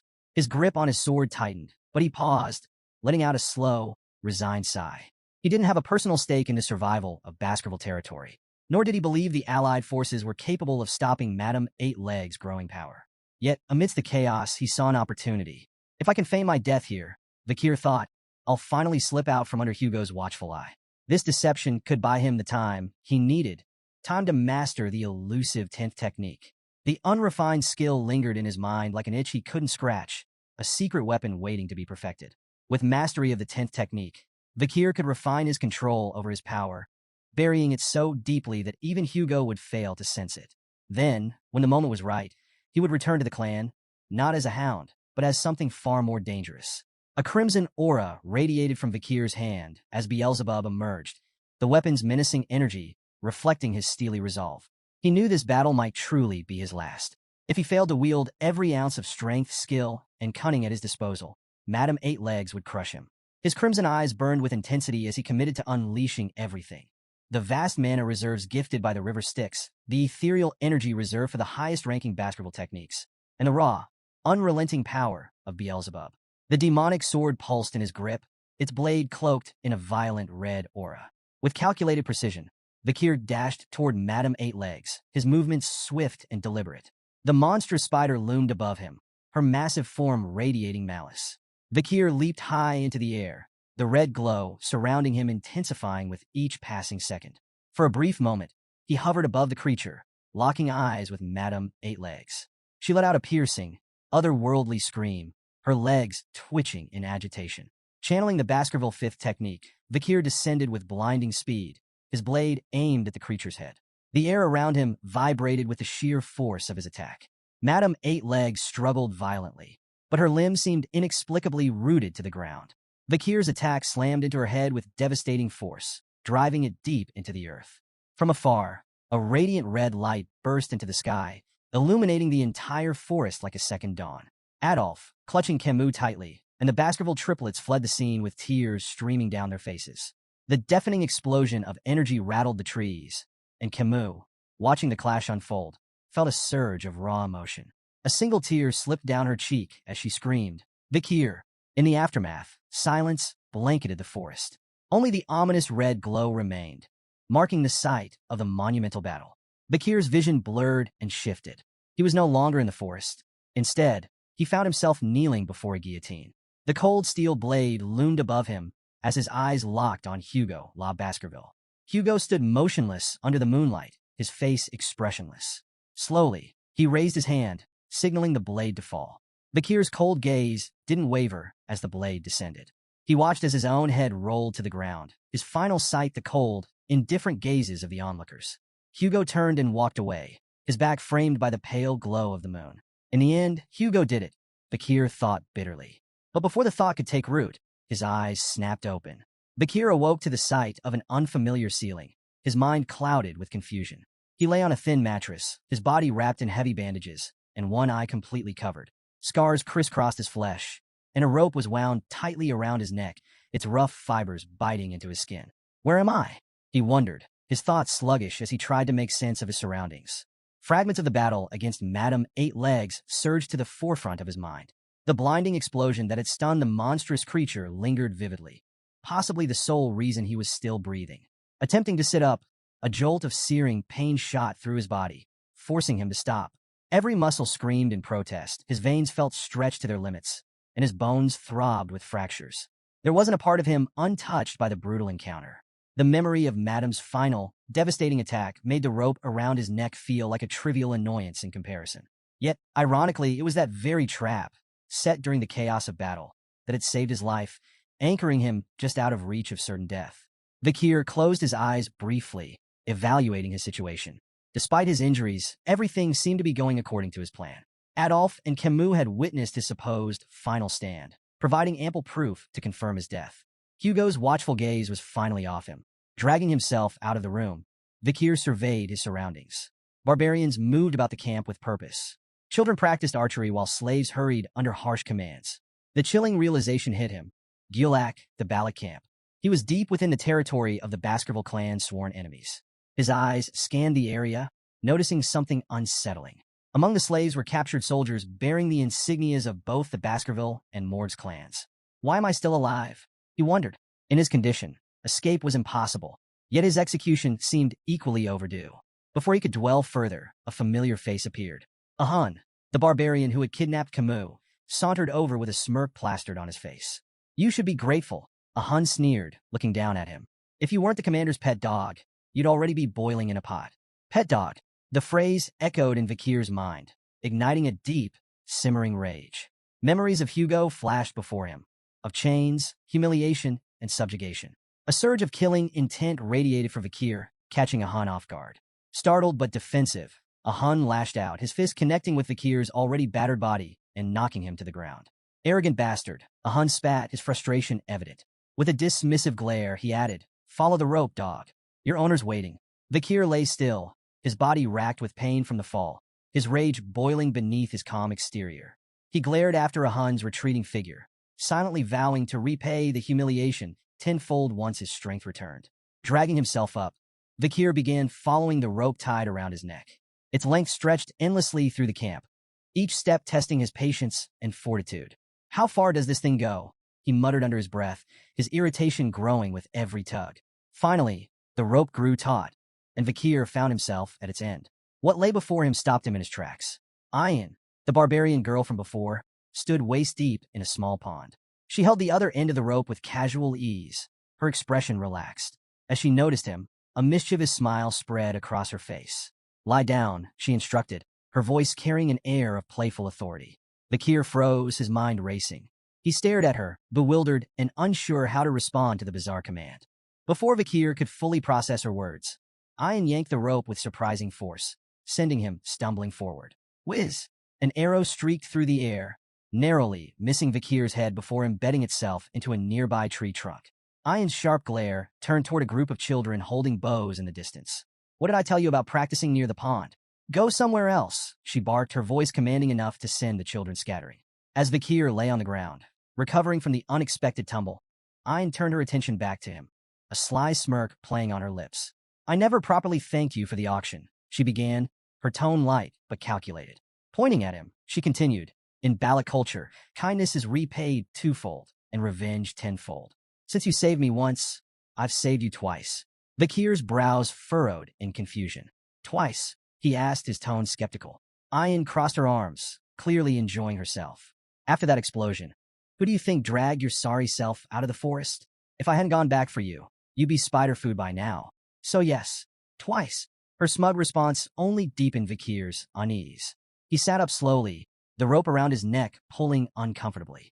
If you've repaid the debt, why keep me alive? He asked bluntly, gesturing toward the rope. Ayan's grin widened, her mischief on full display. Because you're valuable. I have no doubt your party will pay a hefty price for you. You're not some ordinary soldier, are you? Vikir froze at the implication, his mind racing.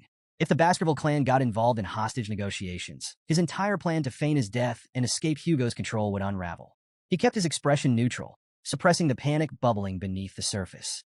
Ayan leaned in slightly, her voice dropping to a playful whisper. Relax. I've got no intention of returning you to them just yet. She straightened, her tone turning mock serious. You're my slave now. Without warning, she drew a dagger and sliced through the rope binding his neck. For a moment, Vikir felt an internal surge of relief. Maybe my plan is still intact, he thought, but his optimism was short-lived. Ayan pointed the dagger at him, tilting her head mockingly. Let's settle this properly. You'll call me master, and I'll decide what to call you. Vikir remained silent, his face impassive. His lack of reaction only seemed to amuse Ayan further. I like those rebellious eyes, she remarked with a smirk. It'll make taming you all the more satisfying. Before Vikir could respond, Ayan sheathed her dagger and gestured for him to follow. We have a stop to make, she said casually. Where? Vikir asked, his voice low. She shot him a glance over her shoulder, her tone teasing. Don't tell me you don't know. In the Balak way, we always pay respects when stepping onto someone else's land. Her grin widened. We're going to meet the matriarch. The matriarch's tent loomed ahead, its entrance adorned with intricate carvings. Inside, a throne made from the skulls of predators dominated the room. Bears, jaguars, alligators, and other deadly creatures stared down at visitors, their heads mounted with precision. Each skull bore an arrow firmly lodged between its eyes, a testament to the matriarch's unparalleled skill. As they approached, Ayan glanced at Vikir and began explaining the Balak way of life. If you don't have a place to sleep, borrow a friend's hammock. If you're hungry, someone wealthier will share their food. That's how we survive. Her voice softened slightly, a touch of pride in her words. It's why we're strong. Everyone here is bound by the same rules, tight-knit, homely, and united. Vikir noted something intriguing about the Balak camp. Private assets seemed to hold little importance to them. Everything functioned on a communal system, a stark contrast to the rigid hierarchies he was used to. Ayan led the way to the grand tent without hesitation, her pace confident. Stopping outside, she gestured toward the imposing structure and declared, We've arrived. She entered first, her voice ringing out with authority. Mother, she called, addressing the figure seated on the throne inside. The single word sent a jolt through Vikir, startling him. His sharp mind immediately began piecing together the connection between Ayan and the matriarch. The implications were unsettling. The matriarch rose gracefully from her seat, her commanding aura filling the tent like a storm cloud. Her piercing gaze swept over Ayan before landing on Vikir. So this is the boy we've heard so much about, she said, her tone calm but laced with curiosity. Ayan blinked, taken aback. Mother, I haven't said anything about him, she retorted, her confusion plain. Vikir's eyes narrowed as he silently assessed the situation. The pieces began to fall into place. Ayan was the matriarch's daughter, which explained her high standing among the Balak. His gaze shifted to the matriarch, and recognition dawned. This wasn't just any Balak leader. This was the Night Fox, the infamous female Balak warrior who had left a scar on Hugo La Baskerville's nose. Memories of her prowess flooded back, particularly how her influence had made crossing Le Rogue in life engulfing forest nearly impossible during his previous life. Vikir analyzed the hypothetical scenarios from his past. If his previous self had faced her head-on, the odds of survival were non-existent. Assassination attempts? A flat 0%. The only viable option would have been escape, and even that offered a slim 20% chance. The matriarch turned her sharp gaze toward Vikir, her lips curving slightly. You look familiar, she remarked, her tone probing. Vikir's thoughts raced. Does she recognize my connection to Hugo? Before the situation could escalate, Ayan interjected with an airy laugh. Most imperial men look alike, mother, she said dismissively. The matriarch tilted her head, unconvinced but unwilling to press the matter. Her attention lingered on Vikir, and she addressed her daughter with a question that carried an undercurrent of disdain. What are your plans for this stray dog? Ayan straightened, her voice firm. With proper care, he could prove useful, she said confidently. He played a key role in the attack on Madame Eight Legs. The matriarch's expression turned cold, her tone biting. You should understand your place before acting so impulsively, Ayan. There are consequences for overreaching. Her gaze shifted back to Vakir, appraising him once more. It doesn't matter what state his body is in, as long as his seed remains intact, she said coolly. The room fell silent, tension crackling like a live wire. Ayan, clearly flustered, interrupted quickly. No, that's not why I brought him, she blurted, her usual confidence faltering. The matriarch raised a brow, amused by her daughter's sudden change in tone. Ayan cleared her throat and hastily clarified. I need a slave to assist me during hunts, she said, her voice a touch too loud, as if trying to convince herself as much as her mother. The matriarch let out a soft chuckle, stepping closer to gently pat Ayan on the head. The owner decides how to use their slave, she remarked. Ayan's cheeks tinged faintly pink as she cast a shy glance toward Vakir. Standing at the center of the tent, Vakir maintained a calm exterior, though his mind remained razor-sharp. His eyes briefly wandered to the tent structure, studying the beams and supports. Escape options, he noted inwardly, his focus momentarily drifting from the tent's exchange. As they left the matriarch's tent, Vakir broke the silence. His tone calm and curious, he asked, What's your name? Ayan stopped abruptly, her eyes wide with disbelief. Whirling around, she glared at him. How dare you ask such a question, slave? She snapped, her voice brimming with indignation. Vakir, unfazed by her outburst, explained evenly, I don't intend to call you master. I asked for your name, so I can address you properly. His straightforwardness caught Ayan off guard. A faint blush crept up her cheeks, and after a moment of flustered silence, she huffed. It's Ayan, she muttered reluctantly. Vakir, he replied with equal composure, introducing himself. Now, what's your first order? Ayan's face reddened further, and she stomped her foot. You're not supposed to call me by my name, she shouted, though a smirk soon curved her lips. She took a step closer and declared her command with mock seriousness. Build a house. That'll be your new home, slave. She couldn't hide the satisfaction in her voice. Let's see this imperial swordsman figure out something so far removed from his training, she thought smugly. To her surprise, Vakir smiled. Sounds enjoyable, he said simply. Hours passed, and Ayan stood staring at the results of Vakir's labor, her jaw practically hitting the ground. Before her stood a perfectly constructed tent, its structure seamless and sturdy. Her disbelief grew as she glanced at the crude tools she had provided him, tools that now seemed laughably unnecessary in his skilled hands. Vakir worked quietly nearby, adding finishing touches with calm efficiency. Ayan finally blurted, How did you do this? Vakir didn't look up, his tone even as he replied. During difficult times, relying solely on swordsmanship is a death sentence. To survive, you learn other skills. Ayan's gaze shifted to the expertly crafted drains surrounding the tent. They were flawless, designed to redirect water effectively. Even the drains are perfect, she muttered, more to herself than to him. Vakir, however, shifted the conversation. The matriarch's tent, he began, has a structural issue. Ayan blinked, taken aback. What are you talking about? Vakir explained, the central pillar isn't stable. During the rainy season, the ground beneath it will shift, leading to water leakage. Ayan narrowed her eyes. And you have a solution, I assume? Mix lime-rich dirt with gravel from the nearby hill to make bricks, Vakir said matter-of-factly. Reinforce the bricks with oil and fire them. They'll stabilize the structure. Ayan crossed her arms, trying to mask her growing admiration. Fine, she said curtly. Do it. Methodically, Vakir gathered materials, shaping bricks with precision and drying them over a fire. Ayan accompanied him to the matriarch's tent once the repairs were ready, explaining the plan to her mother. The matriarch watched with skepticism as the repairs were made. But when the work was completed, she examined the tent with astonishment. All these years, she muttered, her voice tinged with frustration. So many failed attempts, and it was the central pillar all along. Turning to Ayan, the matriarch's expression softened into a rare smile. You've chosen well, she said approvingly. This male is useful. Ayan's cheeks flushed as she tried to maintain her composure. He's my slave, she mumbled, though her tone lacked its usual edge. The matriarch addressed Vakir directly, her voice commanding. From now on, you're responsible for handling all such tedious matters in the barracks. By the water's edge, Vakir rinsed clothes methodically, his movements calm and deliberate. Ayan approached, her tone casual, as she struck up a conversation. Doesn't all this slaving away exhaust you? She asked, gesturing at the laundry. You could always consider becoming an official member of the tribe. You know, without missing a beat, Vakir replied, it's not so bad. Internally, though, he reflected on how this simpler life, mundane as it was, offered a reprieve from the chaos and treachery he had endured. Whether in the backstabbing politics of the Baskerville clan or the corrupt streets of Underdog City, peace had been a rarity. Ayan observed him for a moment, her gaze appraising. You're surprisingly disciplined, she remarked. Guess it's hard for someone like you to complain, huh? Vakir maintained his calm demeanor. It really isn't that bad. Ayan snorted in disbelief. No way. Tough, tedious work is never easy, no matter how you spin it. As they walked back toward the camp, Ayan nudged him lightly.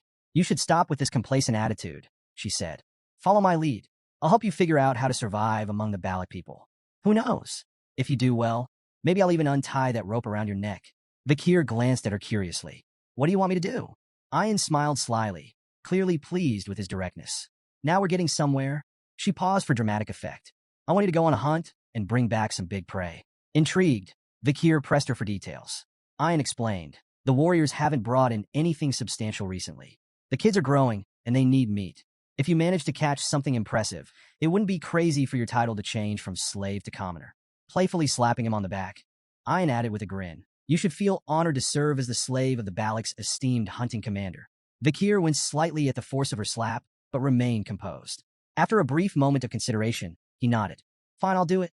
Ayan's face lit up with a smile, and for a fleeting moment, a faint blush colored her cheeks. What's with the look? Vakir asked, noticing her expression. Her demeanor shifted immediately. What look? She snapped, quickly turning away. You're imagining things. Unbeknownst to them, a pair of jealous eyes watched from the shadows. Ahan glared at Vakir, his teeth clenched and his fists trembling with rage. Seeing Ayan happily engaging with the outsider stoked a fire of envy and resentment within him. Disgusting bastard, Ahan muttered under his breath, his eyes fixed on Vakir. At the tribe's central gathering, the Balak shaman, a human, began a traditional hazing ceremony. Standing before a pot of glowing charcoal, he withdrew his hands slowly, his face solemn. Gesturing for the hunters to line up, a human's voice carried across the clearing. Step forward to receive the blessing, he intoned, his words heavy with authority. Without it, your hunt will fail. Refuse, and you invite misfortune upon yourself and your kin. One by one, the hunters approached, bowing their heads as the shaman smeared the charcoal across their faces in intricate patterns. Ayan, standing beside Vakir, leaned closer to explain. The markings conceal the hunters from the god of death, she whispered. It's a gesture of guilt, our way of asking forgiveness for taking the lives of our prey. Vakir observed the ritual in silence, noting the presence of a shaman even among the fiercely independent Balak warriors. Nearby, a barbarian girl whispered skeptically to her companion. The shaman's always nagging, she muttered. The boy shrugged, replying, let it go. A human has to make himself seem important somehow. The girl frowned. His blessings don't work anyway, she added. The only time the tribe even bothers with him is for rare hunts or big ceremonies. Vakir absorbed their words quietly. Even in this remote tribe, hierarchies, doubts, and cynicism were no strangers. Just another version of what he had seen across the empire. Later, Ayan approached Vakir, her face adorned with charcoal markings that were noticeably uneven. Vakir raised an eyebrow, fighting the urge to laugh. You look ridiculous, he said flatly, though a hint of amusement crept into his voice. Ayan flushed, furiously wiping her face. I don't get along with the shaman, okay? She snapped, flustered by his teasing. In her embarrassment, she shoved the collar into his hands. Vakir held it up with a deadpan expression. Is this a dog collar? Ignoring his tone, Ayan fastened a similar collar around her own neck. These protect our necks from being bitten during hunts, she explained matter-of-factly. Vakir eyed the collar, muttering. I've fought enough monsters to know they rarely aim for the neck. But as he watched her effortlessly adjust to the collar, he realized it was just another part of adapting to life among the Balak. Ayan and Vakir rode together on a wolf, the large beast moving swiftly through the forest. Ayan glanced back over her shoulder. Hold on to my waist if you don't want to fall off, she instructed. Vakir, stubborn as ever, refused to follow her advice. Moments later, a sharp bump sent him tumbling to the ground. Ayan pulled the wolf to a stop, watching him dust himself off with a smirk. See what happens when you don't listen, she teased. Vakir grimaced, wondering if he had the strength to climb back on the wolf. Before he could decide, an unwelcome voice cut through the air. So this is what you've been up to. They both turned to see Ahan approaching, his expression smug and brimming with disdain. Ayan, you seem awfully free these days, Ahan sneered, his tone dripping with sarcasm. Neglecting your duties to play around, are you? Ayan dismounted and folded her arms. What do you want, Ahan? He stepped closer with dramatic flair. I'm here to tell you that I'll be catching the biggest prey this time. The next hunt? I'll lead the group as captain. My success will bring honor to my family. Ayan raised an eyebrow, unimpressed. You're staking your grandfather's honor on your limited knowledge of shamanism? Bold move. Ignoring her jab, Ahan suddenly lashed out with a kick aimed at Vikir's face. The attack was abrupt, startling Ayan. Ahan, she shouted angrily. What are you doing? Ahan smirked as Vikir sidestepped the blow, his movements subtle yet precise. This guy. Ahan gestured toward Vikir dismissively. He's a burn, injured and slow. How can you rely on him? But before Ahan could continue his tirade, Ayan's expression shifted. A sly smile curled her lips as she pointed at him. You might want to check your waistband before bragging any further. Confused, Ahan glanced down. His expression twisted into shock as he realized his quiver and arrows were missing. Still seated on the ground, Vikir wiped the blood from his lip and held up Ahan's quiver, a smug smile tugging at the corners of his mouth. You should hold onto your weapons as you would your lover, he remarked dryly. Ahan's expression twisted in rage as he realized he'd been outmaneuvered. Before he could fully process the humiliation, Ayan doubled over in laughter, clearly enjoying the spectacle. Seething, Ahan lunged at Vikir. Arrogant slave bastard, he roared, throwing a punch with all his strength. But before the blow could land, Ayan intervened. With a single, swift motion, she used her bow to block the attack. Her voice turned icy as she stared him down. Whose slave do you think you're punishing without permission? She demanded. Ahan, his face flushed with anger and embarrassment, shouted back. He insulted a Balak warrior. That demands punishment. Ayan's expression didn't waver. Pathetic, she muttered, her tone dripping with disdain. Desperate to salvage his pride, Ahan's voice took on a mocking edge. What's this, Ayan? Have you fallen for the slave? Ayan placed a hand on her head, sighing in exasperation. Her irritation was palpable. Vikir is my slave, she admitted coolly. If he's done something wrong, I'll punish him. But you? You have no right to lay a hand on him.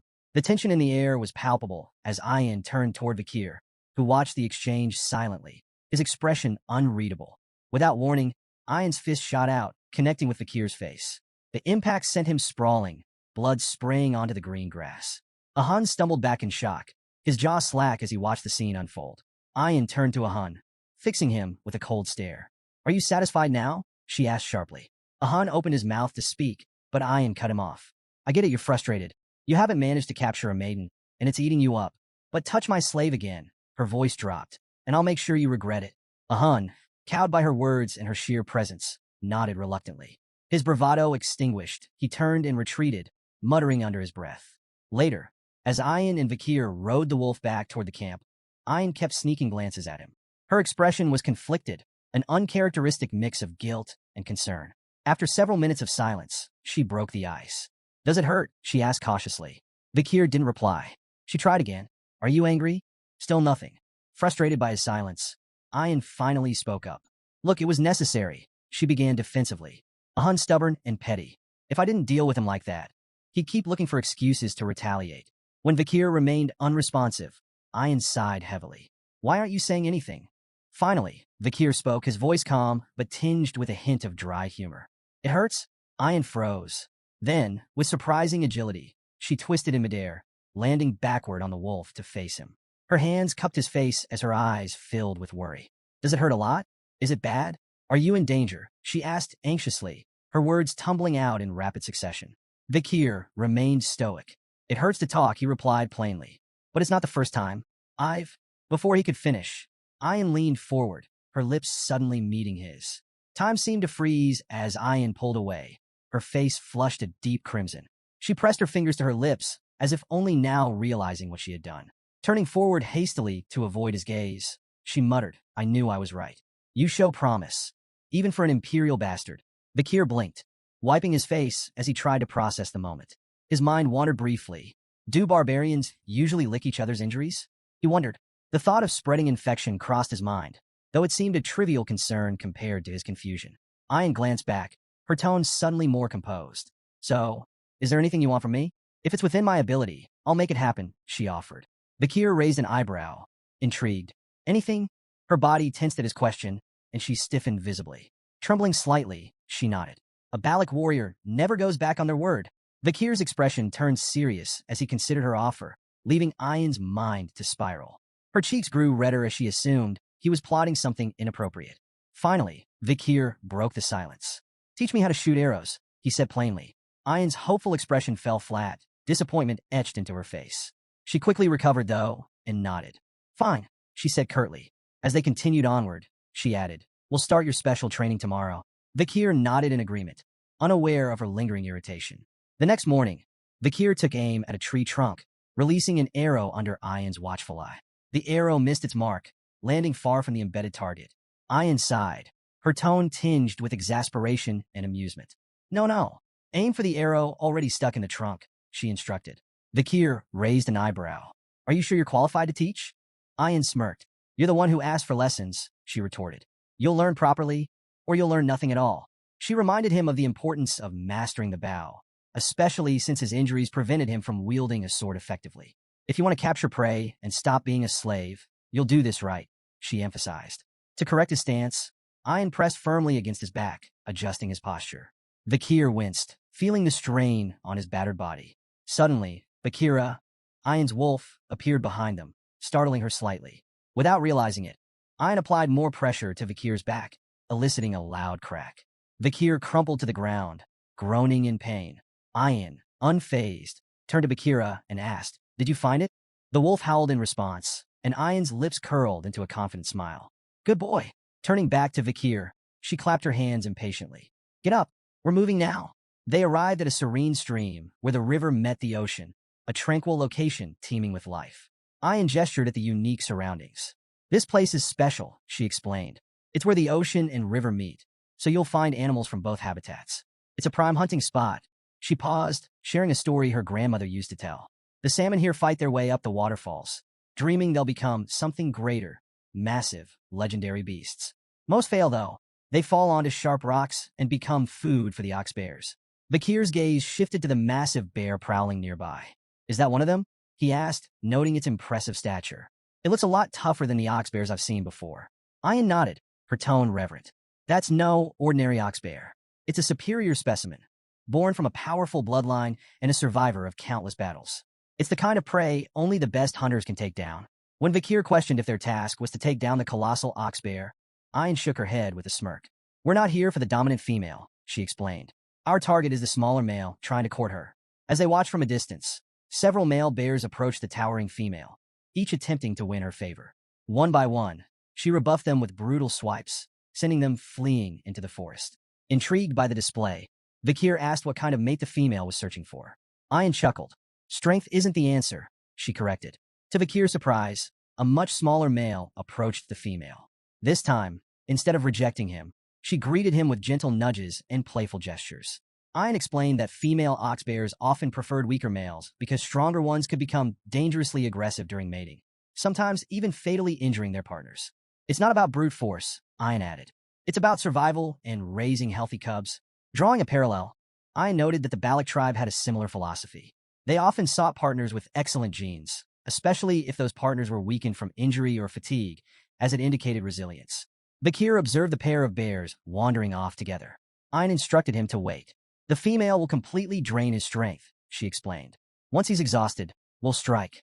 For days later, Vakir stood outside a cave, listening to the deep roars and moans of the ox bears echoing through the forest. He reflected on their strategy, leaving food for the bears to facilitate their courtship and encourage their mating ritual. Ayan approached, holding a small fruit in her hand. This fruit boosts strength temporarily, she explained, but it shortens lifespan. The clever female will avoid it. The male? He'll eat it without a second thought to keep up with her. The strategy clicked in Vakir's mind. The male's desperate attempt to impress his mate would leave him depleted, making him the perfect target. Ayan handed Vakir a bowl of soup, urging him to eat and regain his strength.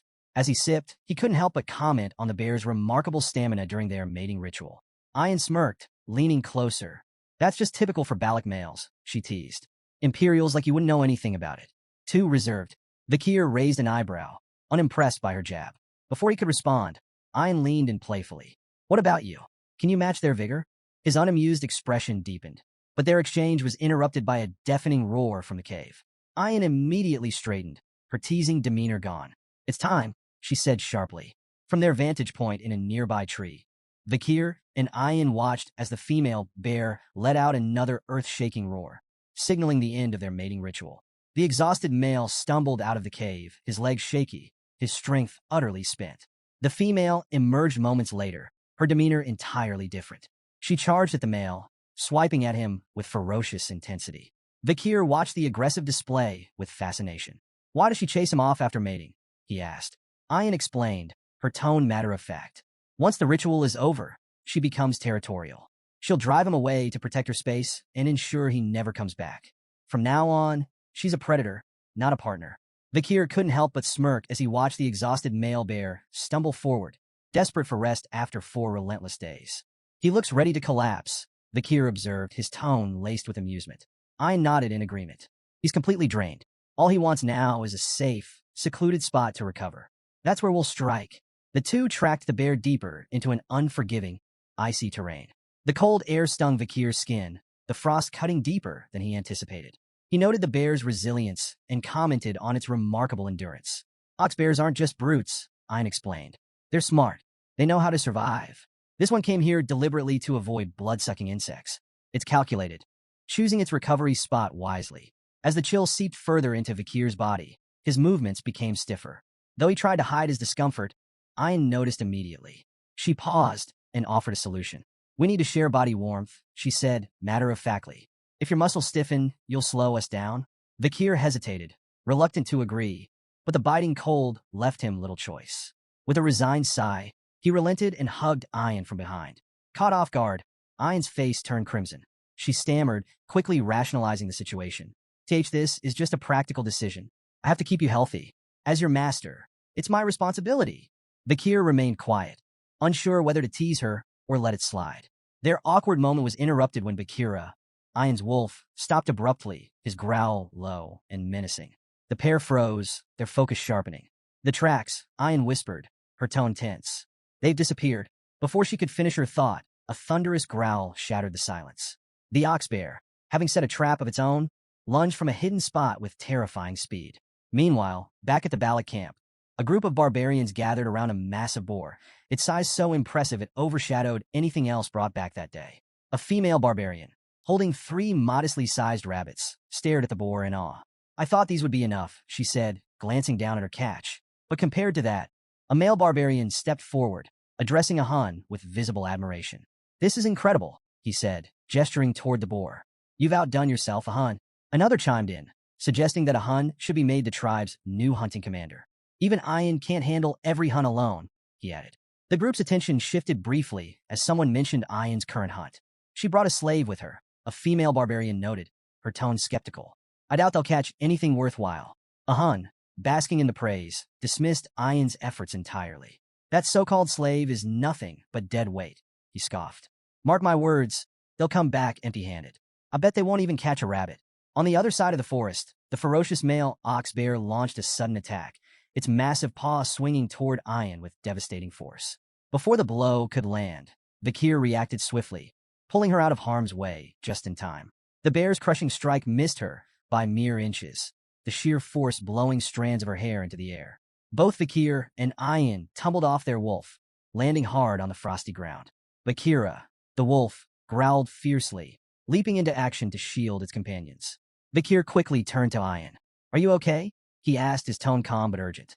Ein nodded, still catching her breath. Thanks to you, she admitted reluctantly. Vakir's sharp eyes assessed the situation. It's almost like it set this up, he speculated, his voice low. Did the ox bear lure us here deliberately? Ein frowned, her pride bruised but unable to deny the truth. It's too smart for a monster, she muttered. Her gaze flicked toward the bear, now snarling at them from a distance. No wonder the female picked it. Realizing there was no avoiding a direct confrontation, Ein felt a pang of inner conflict. Being rescued by her own slave, a status she had so thoroughly emphasized, pricked at her pride. But she quickly steeled herself, standing tall. Stay behind me, she commanded, her voice firm. I'll handle this. You've done enough. With a defiant glare, Ein mounted Bakira and charged at the ox bear, her bow drawn and ready. Her first arrow whistled through the air, aimed directly at the beast. You think you can act like this in front of my slave? She shouted angrily. You're going to pay for this indecency. The ox bear, sensing the danger, retreated behind an icy boulder for cover. Ein pulled another arrow from her quiver, her tone sharp with confidence. There's nowhere you can hide from me, she declared. She loosed the arrow, which embedded itself harmlessly in the boulder. The ox bear growled in defiance, thinking itself safe. But the moment the bear let its guard down, a surge of blue energy erupted from the embedded arrow. The aura-infused blast pierced through the boulder, striking the bear in the stomach with pinpoint precision. The ox bear roared in agony as blood spewed from its wound, its massive frame staggering forward. Vakir, watching from the sidelines, was momentarily awestruck. Ayan's archery was a masterful display of skill and precision. The way she infused aura into her arrows with such finesse left him impressed. In that moment, he thought that purely in terms of archery, Ayan might even surpass Camus Morgues. The wounded ox bear emerged from behind the shattered boulder, its bloodshot eyes blazing with rage. It charged directly at Ayan, undeterred by the injury. Ayan's hand moved with practiced speed, another arrow nocked and ready. She fired at the bear's eye, but the beast's fury drove it onward, ignoring the projectile entirely. Undeterred, Ayan prepared a final shot. Her voice rang out confidently. An arrow filled with sincerity can pierce even a castle wall, she declared, releasing the arrow with perfect form. But to her shock, the ox bear dodged with uncanny agility, evading the attack entirely. Ayan's confidence wavered, her composure briefly shaken. Before she could recover, the ox bear lunged at Bakira. Its massive paw struck the wolf with brutal force, sending both Bakira and Ayan flying. Ayan tumbled across the ground, her body skidding to a stop as Bakir sprinted toward her, his expression grim. As Ayan lay dazed, fragments of her mother's teachings surfaced in her mind. Her mother had once told her that beasts on the brink of death could sense the killing intent of a predator, often becoming most dangerous in their final moments. Ayan now realized, too late, that she had gravely underestimated the ox bear. Confidence, bolstered by her righteous intentions, had blinded her to the peril.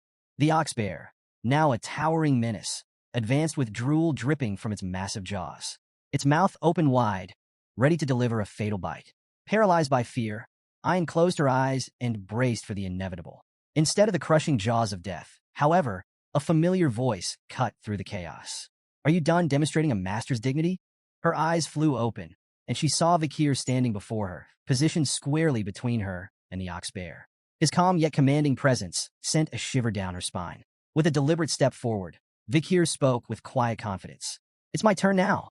Thrusting his glowing red hand toward the beast, Vakir summoned Beelzebub, the demonic blade igniting in a blaze of fiery energy.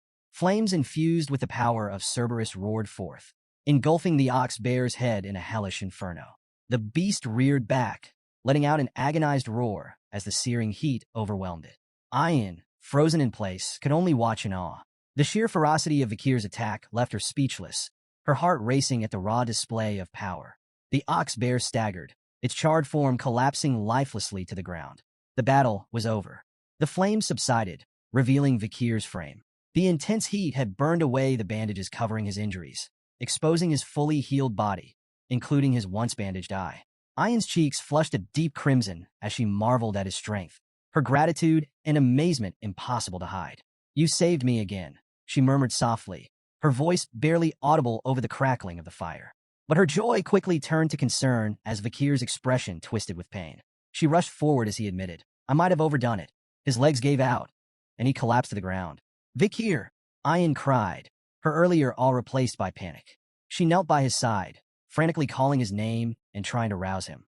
The memory of his unwavering determination lingered in her mind as she desperately sought a way to help him. Later that night, the Balak tribe gathered around a roaring bonfire, celebrating the success of the hunt. The tantalizing aroma of roasted meat filled the air, and a massive pot of stew bubbled cheerfully over the flames. The villagers danced and sang, their jubilant cries echoing into the night. Off to the side, Ayan and Vakir sat together, each wearing traditional Balak hats. Ayan's voice carried a mix of pride and excitement as she explained the significance of their victory. "The ox bear wasn't just any prey," she said, her chest puffed with pride. "It was both strong and intelligent, a worthy opponent. Catching it has made us the stars of this pillaging ceremony." Vakir, stoic as ever, didn't seem particularly moved by the festivities. His indifferent expression earned him a sharp glare from Ayan. "You could at least pretend to care," she huffed, crossing her arms. Her gaze shifted to the other side of the gathering, where a Hun sat glumly next to the small, sluggish boar he'd caught. The sight filled Ayan with satisfaction, and a faint smirk tugged at her lips.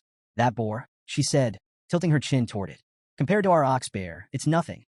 You'd think he would have caught something more impressive, given how much he brags." Despite her playful scolding, Vakir caught the unmistakable glimmer of pride in her eyes. For the first time that evening, a faint smile flickered across his lips. Ayan turned to a Hun, her eyes practically begging for backup. "Say something, a Hun?" A Hun, clearly irritated, shoved a bowl toward Vakir, sneering. "Here, slave. Eat." Vakir glanced at the bowl's measly portion of meat and raised an eyebrow. "This is it? Why so little?" A Hun rolled his eyes. tradition. The more honor you earn, the less you eat. You should be grateful for your honor. Ian stepped in with a smirk. In our tribe, the greatest contributor to the hunt gets the smallest share. It's a symbol of respect and selflessness. Vakir's expression remained blank. Selflessness? Sounds like a bad trade. Meat's a lot tastier than some imaginary points on the honor board. Ian laughed, clearly entertained by a Hun's growing frustration. Vakir, however, stared at his hands, deep in thought. The 600-kilogram hammer from Beelzebub lingered in his mind. Could he actually increase his weight by 600 kilograms while holding his breath? It seemed absurd. Then again, so did most of his life lately. Taking a casual sip of his soup, Vakir reflected on his recovery. Beelzebub's absorption of the ox bear hadn't just granted him new powers. It had patched him up like magic glue. Noticing Vakir's nearly empty bowl, Ian grabbed another, heaping with meat, and thrust it toward him. Here, eat. Vakir shook his head. I already had my share. A bit of meat, some blood, intestines, standard barbarian meal. I'm good. Ian pushed the bowl closer. You should eat more. Every part of the animal has a purpose. Weak eyes? Eat the eyes. Bad heart? Eat the heart. Weak limbs? The legs. That's how we grow stronger. Vakir squinted at the bowl, particularly at the coiled piece of meat bobbing in the broth. So, you're saying my insides need work? His tone dripped with sarcasm. Before Ian could answer, 3 barbarian girls approached, their presence as subtle as a thunderstorm. Commander, the first one huffed, glaring at Ian. Why are you bothering with him? The second chimed in. It's so obvious what you're doing. And the third? Why waste food on a slave? Vakir ignored the peanut gallery and took a bite. The meat was tougher than he expected, but he chewed through it. Ian's eyes lit up with excitement. Good. Now you'll be ready to fulfill your duty. Vakir stopped mid-bite. Duty? What now? I already played my part in the hunt. At dawn, Vakir found himself near a massive tree trunk, its top sliced clean off. He noticed faint scorch marks at the edges and recalled something Ian had mentioned last night. While standing at this very spot, he'd seen slabs of prime meat laid on the trunk. He questioned Ian about wasting such quality food, especially during a shortage. It's an offering, she had explained, her tone reverent. To Madam Eight Legs. It's how we ask for permission to live here. Ah yes, the village's 8-legged landlord. Vakir had taken a moment to digest this, realizing how deeply the Balik people respected and feared the creature. Now, staring at the offering site in the cool morning light, Vakir muttered, what an annoying monster. As Vakir approached his hut, a peculiar scene stopped him in his tracks. A line of barbarian girls, chattering like eager festival-goers. He blinked, trying to piece together the reason for the commotion. Was there a special event he hadn't been told about? One girl proudly announced she'd been in line since dawn. Another gloated about snagging a spot near the front. A third bragged about staying up all night to ensure a place. Amid the chatter, a few speculated about the previous day's hunt. Maybe a village woman will be chosen as Vakir's wife, one suggested starry-eyed. After all, he did take down an ox bear.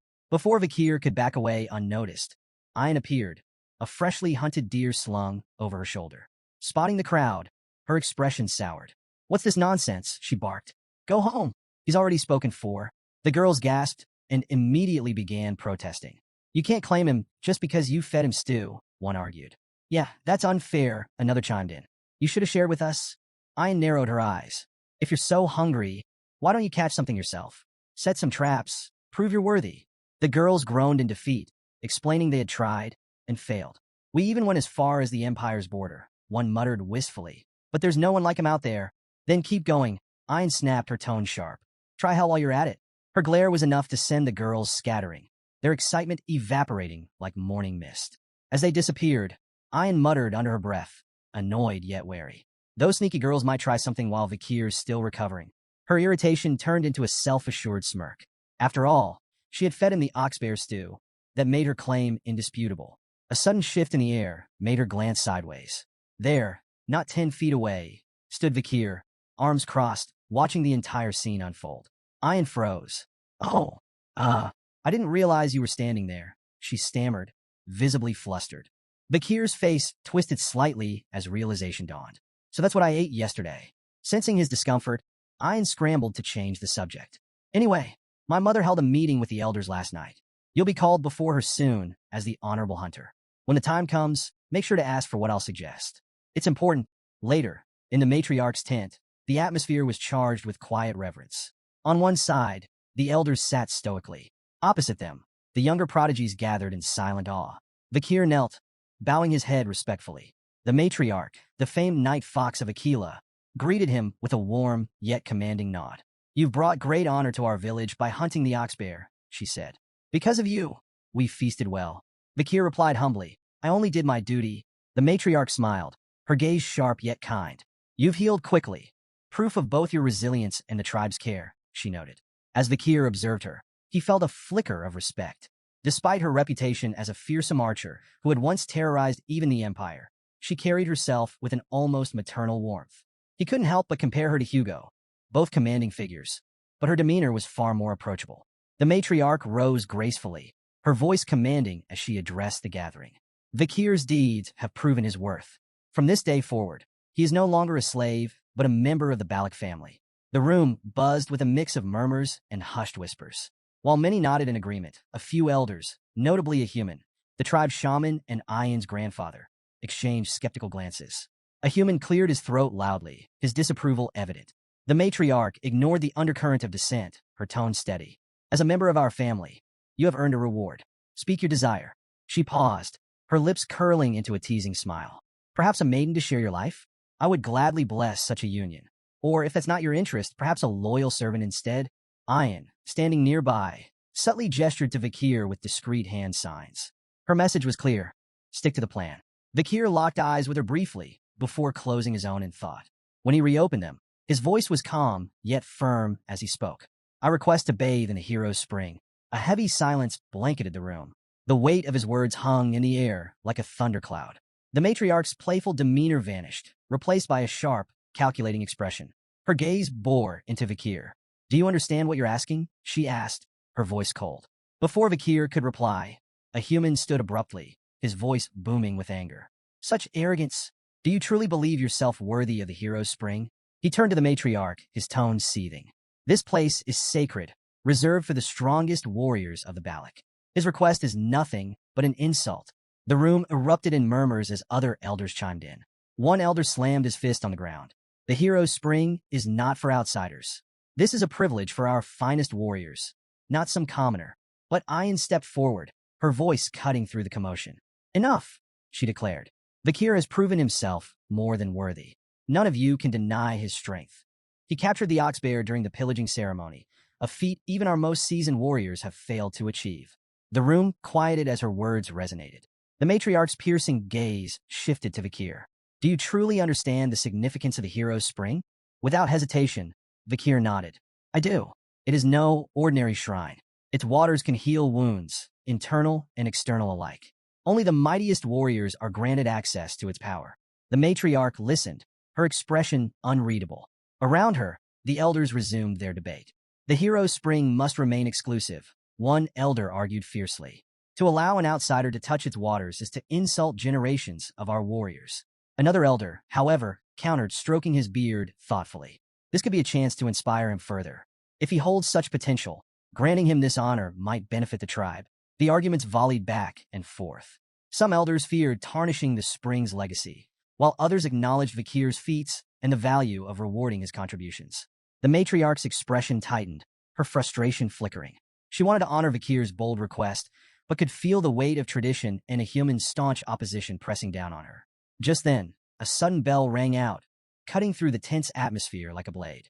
Vakir's eyes narrowed as his gaze darted toward the sound. "What's the meaning of that bell? An attack?" Ian shook her head. "No, that signals a guest's arrival. Not a threat."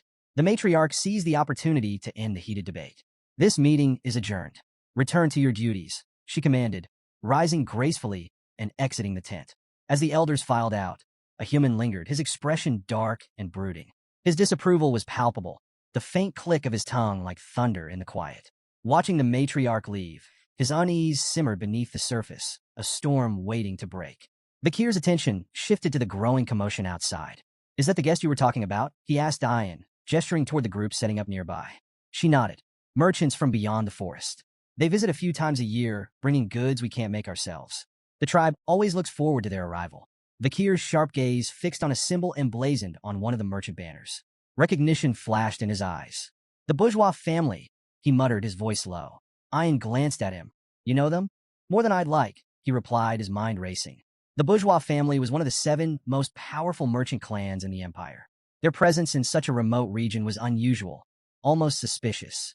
The only way to reach Balak territory was through lands controlled by the Baskerville or Morge families, neither of whom would allow safe passage to outsiders.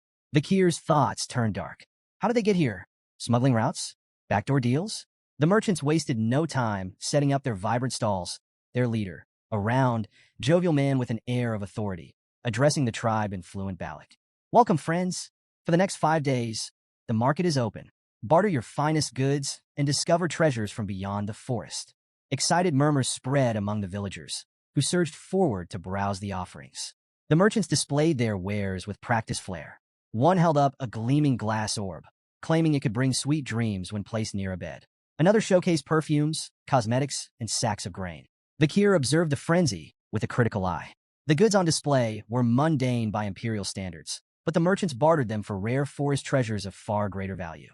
The imbalance was glaring, and Vakir's jaw tightened. The bourgeois are bleeding them dry. A commotion nearby drew his attention. Ian's voice rang out, laced with frustration. A diamond for corn? Are you serious?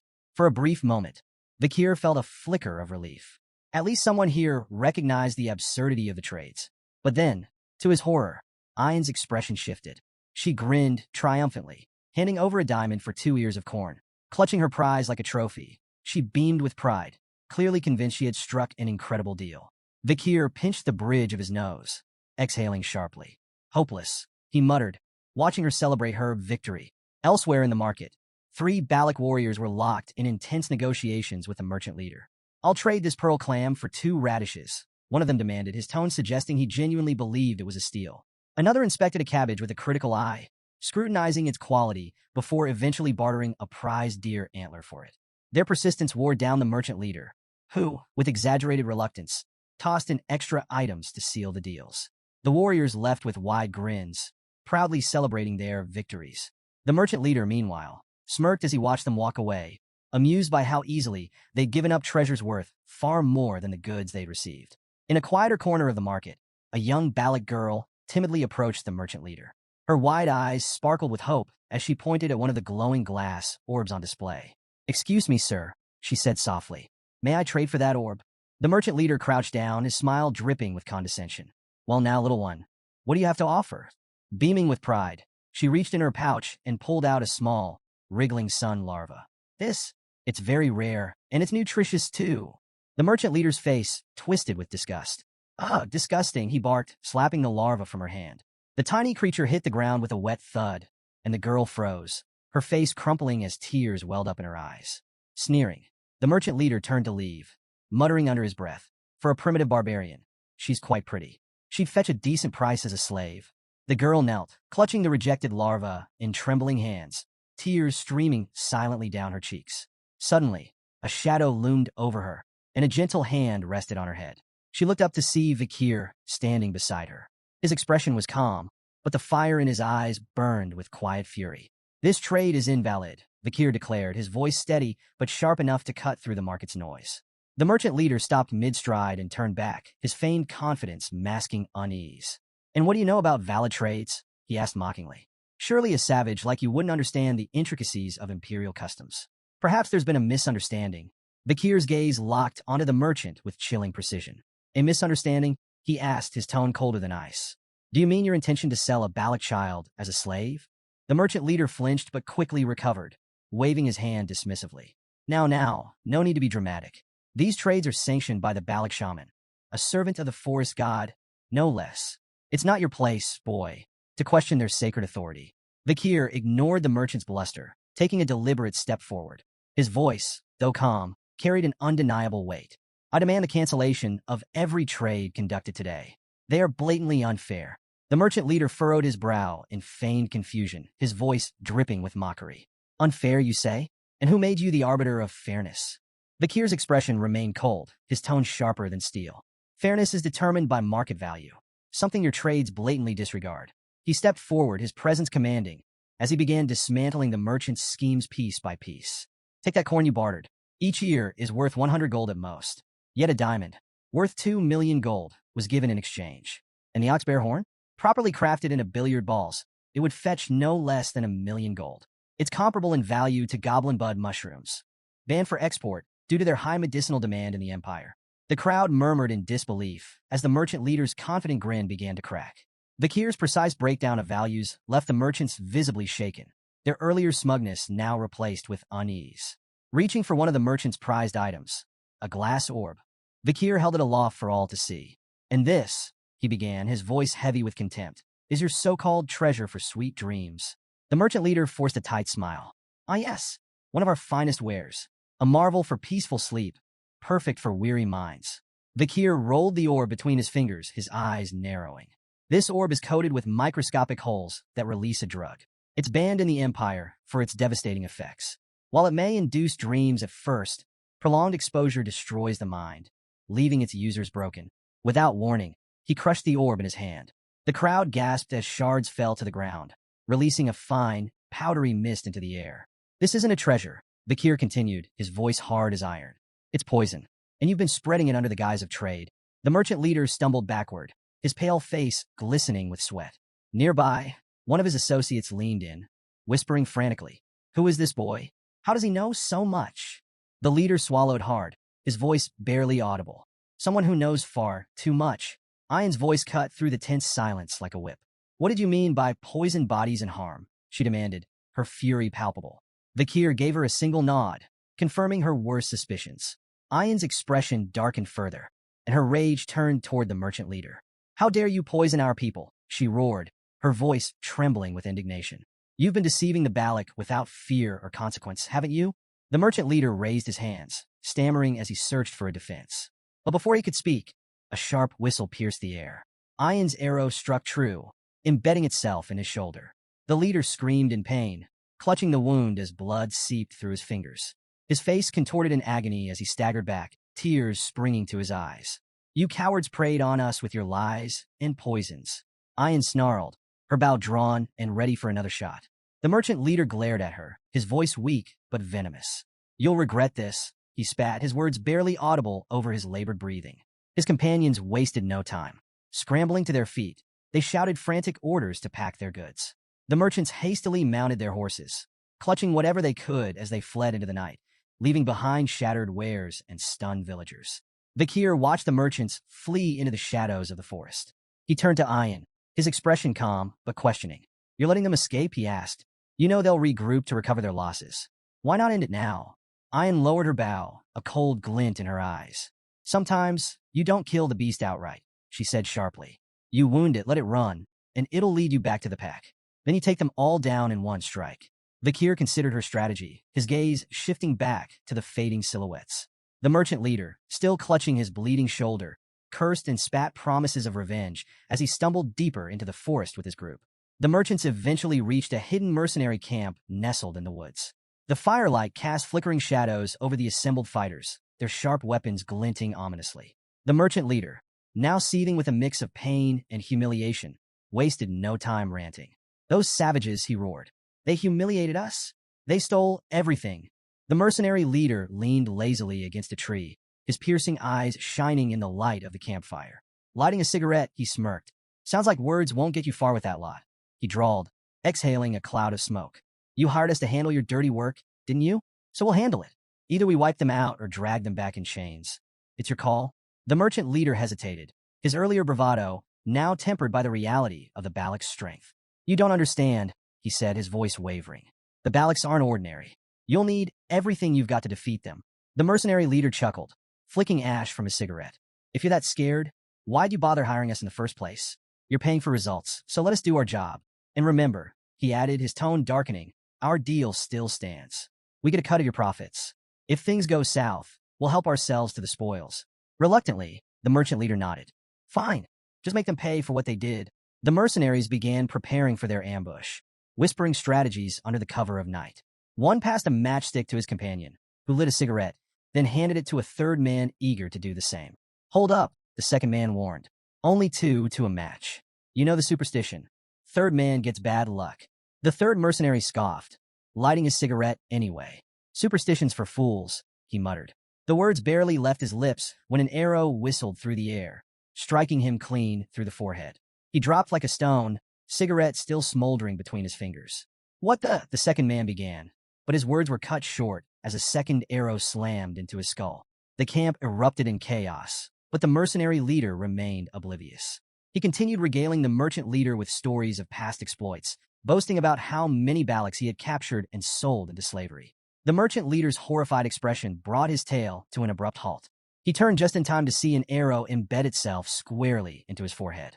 The mercenary leader collapsed without a sound, his life ending mid-sentence. Panic spread through the camp like wildfire. The merchant leader, shaking with fear, screamed at the remaining mercenaries. "Put out the fires! Extinguish your cigarettes! They can see us!" From a hidden vantage point, Ayn lowered her bow, her expression fierce and unrelenting. "Aim for their heads," she ordered her warriors, her voice calm, yet deadly. The Balak archers obeyed with chilling precision, each shot delivering swift and silent retribution. Vakir surveyed the chaos, his expression betraying a rare flicker of surprise. Turning to Ayn, he asked, "How are your warriors hitting their marks so perfectly in this light?" Ayn smirked. "Balak eyes are sharp, even in the dark. The glow of their cigarettes and firelight makes them easy targets." Before Vakir could respond, a Hun appeared, dragging barrels behind him. His usual smirk was firmly in place. "Still playing the obedient slave, I see," he taunted. Vakir corrected him with a cool tone. "I'm no longer a slave. I'm a commoner now." A Hun shrugged dismissively. "Doesn't change much, does it? Commoner, slave, it's all the same to me." Amidst the flaming chaos, one mercenary stood his ground, raising his shield to deflect incoming arrows. "Mages, form up! Shields, cover the front! Prepare for a counterattack," he barked, his voice cutting through the panic. But before they could regroup, a strange sight drew their attention. Two arrows embedded in nearby trees held a barrel aloft, suspended by thick ropes. More barrels began to appear, dangling from the trees, all tied by expertly aimed arrows. "What kind of trickery is this?" a mercenary shouted, his voice edged with panic. One soldier sniffed the air and muttered, "It's alcohol." His realization was cut short as a volley of flaming arrows rained down. The suspended barrels exploded in a fiery inferno, engulfing the camp in a massive blaze. The fire spread rapidly, consuming everything in its path. The screams of burning mercenaries filled the night air, mingling with the crackle of flames. Hidden behind a tree, the merchant leader's face twisted in horror. "They're using oil barrels as weapons," he muttered, his voice trembling. "Launching them with arrows? How?" A rustling noise behind him made him freeze. Turning slowly, he saw a shadowy figure emerging from the darkness. His heart raced as he recognized the crimson glow of Balak eyes. "Wait, don't kill me," he pleaded desperately. Fumbling, the merchant leader pulled a document from his bag, the official seal gleaming faintly in the firelight. "This is an exploration permit," he stammered, "stamped by the deputy consul of Underdog City. If you kill me, the Baskerville family will have their revenge." Vakir stepped into the light, his red eyes gleaming coldly. "This deputy consul," he said softly, "was his name Vakir by chance?" The merchant leader nodded eagerly, sensing a lifeline. "Yes, Vakir, the infamous Vakir." A faint smirk tugged at Vakir's lips.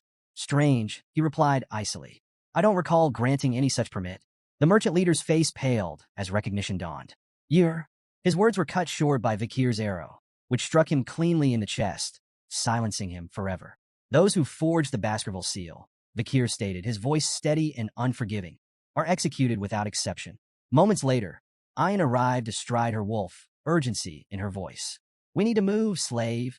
Hurry." Vakir's brow twitched as he corrected her, his tone firm. "Not a slave. Remember that." The surviving mercenaries, emboldened by the sudden cessation of Balak arrows, regrouped.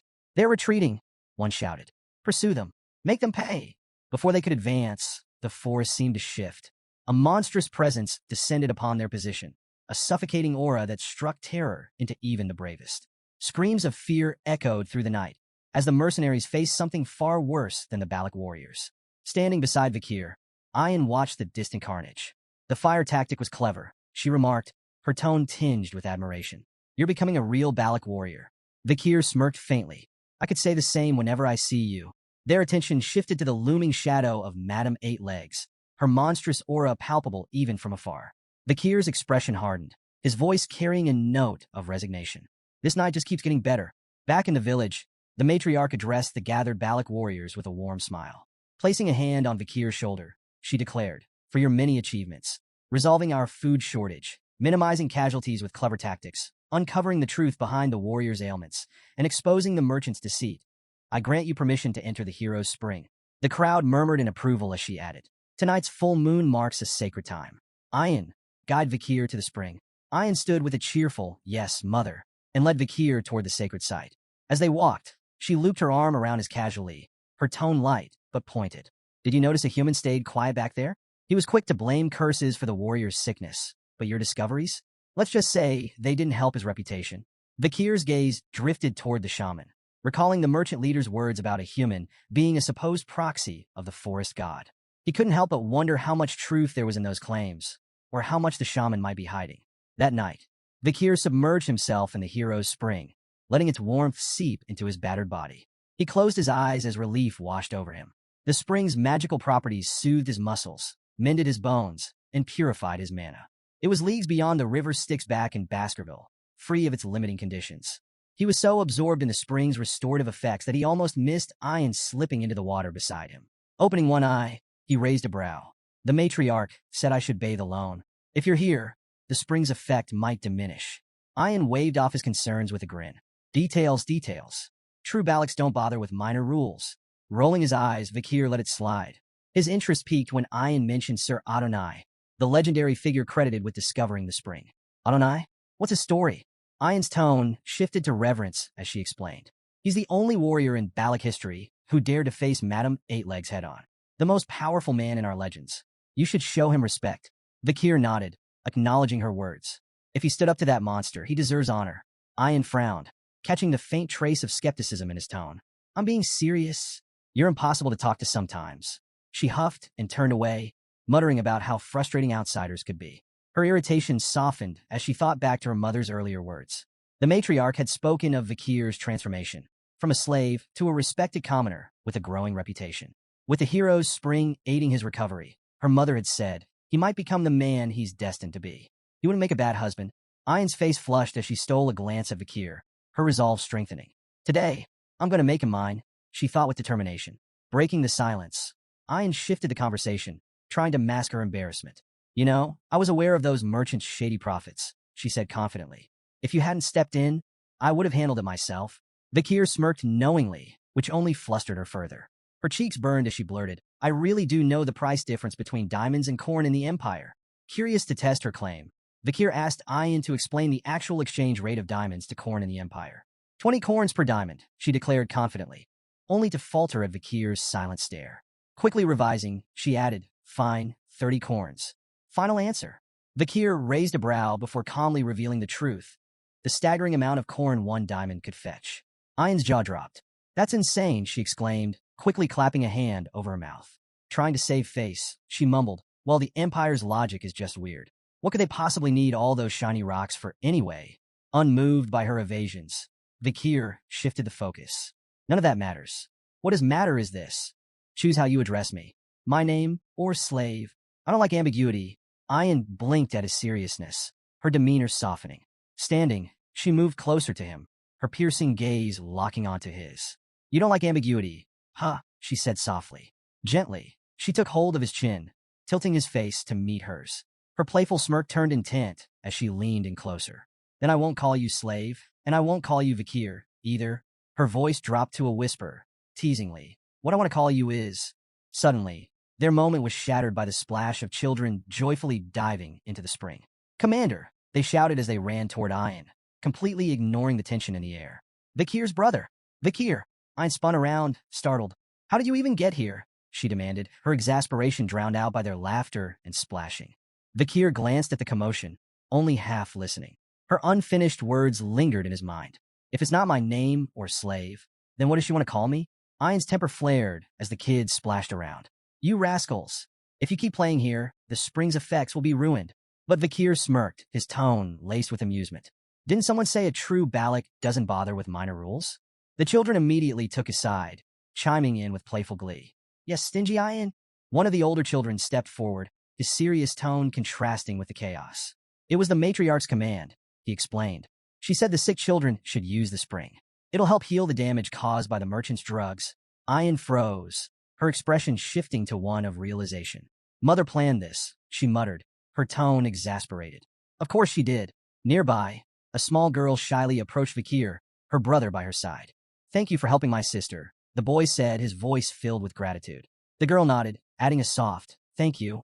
Ahan, who had been observing the scene in silence, stepped forward hesitantly. His face was tight with frustration, but his voice was sincere. I misunderstood you, Vikir. I'm sorry. Vikir's response was simple and unimpressed. Yeah, Ayan threw her hands up in disbelief. We're apologizing here. Is ya all you have to say? Unfazed, Vikir shrugged. Ahan's got too much anger in him. Better he learns to manage that first. Ayan's warm smile lingered as she glanced at Vikir, a light blush spreading across her face.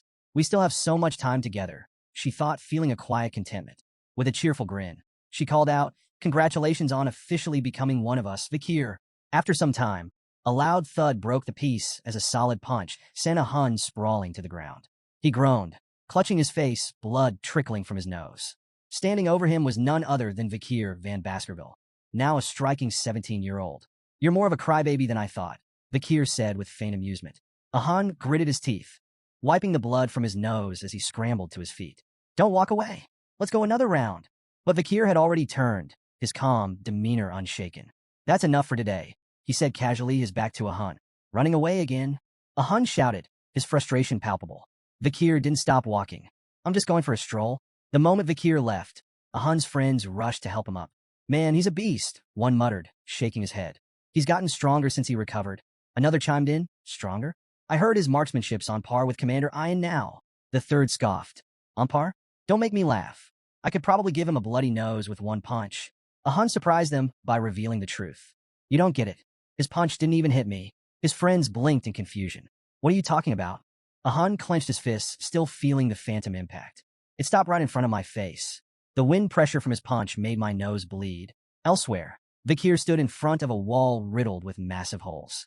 Sweat dripped from his brow as he exhaled, his chest heaving from exertion. Finally, he muttered, the sixth technique perfected. His gaze sharpened as he assessed the destruction before him. At just 17, Vikir had mastered the six-fong technique, a feat even seasoned Baskerville swordsmen rarely achieved. Pride flickered in his eyes, but he remained grounded. The path to the pinnacle, the 10th technique, still stretched far ahead. Beyond his swordsmanship, Vikir had cultivated 6 mana circles, raising himself to the rank of a high-tier graduate. He reflected briefly on the tools and techniques that had brought him here. The river Styx's power coursing through him, the demonic sword Beelzebub in his arsenal, and the lethal skills he'd honed during his time with the Balax. With these combined strengths, Vikir knew he could now stand toe-to-toe with even the most elite graduates of the Baskerville lineage. 2 years had passed since he entered the deep forest. As he stared into the horizon, a question lingered in his mind. When my preparations are complete, will it finally be time to leave the Balax? Later, Vikir and Ayan moved through the dense forest together. Vikir crouched down, examining faint impressions in the dirt with a sharp eye. These tracks, he said, his voice steady, are from a deep forest snake Masasu. An old, massive one. Ayan nodded, her expression momentarily serious. If we catch it, Vikir continued, it'll feed the village for 4 days. As he stood and turned to her, he noticed something was off.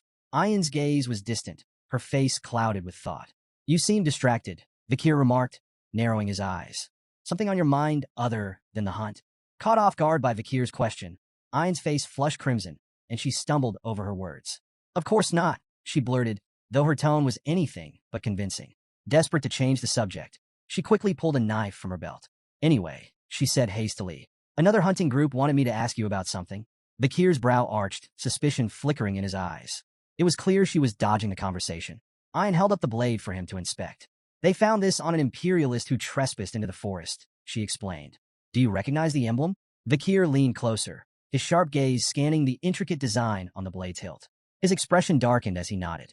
I do. That emblem belongs to the Leviathan clan, one of the 7 imperial clans, alongside Baskerville. Ayan's face fell as she processed the information. We thought it might have belonged to someone from the mercenary group we took down 2 years ago, she admitted. But it looks like this is something bigger. Her tone grew heavier as she continued. There's something off about all of this. We've been finding traces of a red liquid at random locations around the headquarters. Glass bottles, shattered and discarded, always left behind by intruders who disappear before we can catch them. Vikir's eyes narrowed. What kind of red liquid? Ayan sighed. We're not sure, but it's deliberate. The hunting group did manage to capture someone once, but she hesitated, her frustration evident. They swallowed poison before we could question them. This dagger is all they left behind. She paused, studying Vikir intently. Her demeanor shifted, her voice lowering. Vikir, she asked softly, do you want to go back to your hometown? The question stopped him cold. He turned to meet her gaze, his brows furrowed. "Why are you asking me this now?" he asked, his tone steady but edged with caution. Ayan's frustration broke through as she stepped closer, her voice rising slightly. "I don't like secrets or lies, Vikir. Just tell me the truth." Before he could respond, her next words struck like a bolt of lightning. "Another imperialist entered the deep forest recently," she said, her tone grave. "I believe they're here for you." Vikir froze, his sharp composure faltering for a fraction of a second. Ayan didn't miss the flicker of shock in his expression. She leaned in closer, her voice barely above a whisper. "There's one more thing," she added. "It's a red-haired girl." Her words hung in the air, thick with tension. Ayan reflected on the past 2 years, replaying the confrontation with Madam and the search party's venture into the deep forest. She suspected they were hunting for Vikir. The question burning in her heart could no longer be suppressed. Would Vikir leave with this girl? The thought tied her stomach in knots. What if he was furious she had kept this from him? Worse, what if he left? Could tribal laws stop him? Or would her protests be useless? Vikir, ever composed, answered firmly. He wasn't going back. Ayan, though still skeptical, pushed him. Did he mean it? His resolute confirmation brought her relief. Her radiant smile lit up her face as she hugged her wolf companion, joyfully declaring that Vikir was staying. Vikir, however, turned his thoughts inward. He was certain the Empire still believed him dead, a deception he intended to maintain until he could mask his strength from Hugo. The mention of the girl stirred his curiosity. Was it Camus Morgue? Did she remember he had saved her? Or was this purely a political maneuver? Watching the Baskerville clan aid the Morgue's search efforts hinted at their unshaken alliance. He wondered if his death had further cemented that bond. Regardless, it reinforced his resolve to one day venture beyond the forest and uncover the truths awaiting him. Later, as Vikir and Ayan stood by the river, their peace shattered when a massive lungfish erupted from the water, flopping violently onto the shore before falling still. Ayan identified it and remarked that its leap likely heralded the rainy season. Judging by the fish's size, she predicted this year's rains could be unusually long. Vikir's sharp eyes caught an anomaly, an arrow embedded in the fish. Cutting it open, they were shocked to find a human skeleton clutching the arrow inside. Ayan, after a closer look, deduced it might belong to someone from the Loco tribe. Signs of resistance hinted at a struggle, even in the fish's belly. This confused her. Lungfish typically scavenged only the dead. Vikir speculated the person was so weakened the fish mistook them for a corpse. Ayan questioned what could drive someone so frail to risk such dangers, and Vikir suggested desperation. Perhaps the Loco tribe faced grave circumstances. This, he said, demanded deeper investigation. Their trek into the forest uncovered a chilling sight, a clearing strewn with corpses. Ayan gasped, horrified. "Are all the Loco warriors dead?" she whispered, her voice trembling. Struggling to process the carnage, she watched as Vikir crouched to inspect the remains. His keen observation revealed grim signs: vomiting, diarrhea, and red spots on the bodies. The horrifying possibility struck him. This could be a deadly disease. The implications were staggering, and both Vikir and Ayan felt the oppressive weight of a tragedy unfolding within the forest depths. As Ayan and Vikir neared the Loco village, an unsettling silence loomed over them. It was well past mealtime, yet no smoke curled from cooking fires. The eerie stillness gnawed at their nerves as they pushed deeper in. Overgrown weeds choked the paths, and there wasn't a single sign of life. Ayan hesitated. Maybe they relocated, she suggested, though her voice lacked conviction. But before Vikir could respond, she yanked back the curtain of a tent and immediately recoiled. A swarm of flies buzzed out, revealing a lifeless, rotting corpse inside. "Vikir!" she shouted, alarmed. Vikir, already searching, had found another body nearby. His mind churned with grim recognition. Before his regression, a deadly plague, the Red Death, had ravaged these lands. Victims suffered red blotches, violent vomiting, and agonizing pain before succumbing to a slow, excruciating demise. The disease had spread so viciously it even reached the Empire, leaving devastation in its wake. Ayan's face paled. "We need to leave. This village is cursed." Vikir, unfazed, corrected her. "It's not a curse. It's an infectious disease." "That's even worse," she snapped. He reassured her that it wasn't highly contagious, though she didn't look convinced. Hesitantly, she asked, "Are you sure it's not a curse?" "If you're scared, leave," he replied, his tone indifferent. Ayan's expression darkened. "What if you die?" Vikir shrugged. "Then I die." She gaped at him. "How can you say that so casually?" Vikir ignored her outrage, analyzing the scene instead. Not all the Loco people were dead. The village looked abandoned rather than exterminated. It seemed the survivors had fled, leaving behind the sick and dying. He decided to check the barracks for supplies. Find a safer spot and wait, he advised. Fuming at his cold attitude, Ayan turned to leave, only to freeze mid-step. Her eyes widened in horror, her face drained of color. Then she screamed. Vikir spun around, alarmed, and saw her on the ground, shaking violently. Ayan, she pointed ahead, her voice breaking. TT the curse. Run, Vikir. Now! A small figure stood in the distance. Ayan, paralyzed with fear, begged him to flee. If you run, I'll follow. I swear. Just don't go near it. But as she tried to stand, she cried out again, clutching her leg in pain. A cramp. Vikir ignored her panic and approached the figure. It was a little girl, no older than 5. She wasn't loco, that much was clear. She stood near a small pile of stones, a wilted flower resting atop them, a grave. She had been mourning someone. Kneeling, Vikir met her eyes. Who are you? The child hesitated before responding with 3 chilling words. Loco slave. Kitchen maid. Ayan gasped audibly, but Vikir remained calm, studying her. She had been a servant, enslaved by the Loco tribe. What's your name, he asked. The girl hesitated again before softly replying. Pomerian. Vikir's eyes narrowed. The name sounded imperial. Was she a kidnapped noble? Then she completed her introduction, words that sent a shock through his entire body. Pomerian Le Baskerville. Vikir froze. Within the Baskerville clan, middle names carried immense weight. The extended family bore Van, but Lum was exclusive to those of direct lineage, reserved for male heirs. In the rare case of female descendants, they too carried the name Le. That meant Pomerian was a direct descendant of Hugo Baskerville. Ayan's voice cut through his spiraling thoughts. She pointed at the pendant hanging from Pomerian's neck, its etching unmistakable, the Baskerville crest. Vikir seized the pendant, startling the girl, who clutched it protectively. Ignoring her reaction, he flipped it open. His blood boiled. Inside was a portrait of Hugo. A storm of emotions surged through him. Rage, confusion, disbelief. His grip on the pendant tightened as he turned to the trembling child. Where did you get this? His voice was sharp, demanding. Pomerian flinched, holding the pendant closer to her chest. Ayan quickly intervened. You're scaring her, she said, stepping between them. Try smiling. Vikir exhaled sharply. He was losing control. After a deep breath, he forced a smile. The result was so unnatural that Ayan actually looked impressed. Kneeling, he spoke again, this time softer. Who are they? He asked, pointing to the images inside the pendant. Pomerian hesitated before responding. My mother, grandmother, and grandfather. Vikir's mind raced. He recalled something Butler Barrymore, the longtime Baskerville butler, had once said about Hugo's past. Before becoming the cold, ruthless tyrant of the Baskerville clan, Hugo had been a devoted husband to his first wife, Roxana, and a loving father to their only daughter, Penelope. But tragedy struck when barbarians kidnapped Penelope. Desperate, Hugo moved the entire Baskerville clan to the remote Lenore Mountains, near barbarian lands, and sent out countless hounds in search of her. Yet no trace of Penelope was ever found. Her loss shattered him. The once devoted father became the infamous executioner of the empire, a man who hated barbarians with an unquenchable fury. At the time, Vikir had dismissed the story as a tragic legend. But now, the truth stood before him. Pomerian was Penelope's daughter, which meant she was Hugo Baskerville's granddaughter. The irony was almost poetic. Hugo, the man who despised barbarians more than anything, had a half-barbarian granddaughter.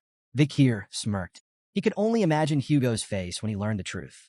But that was a problem for later. For now, he ruffled Pomerian's hair. You've been through a lot, haven't you? He said gently.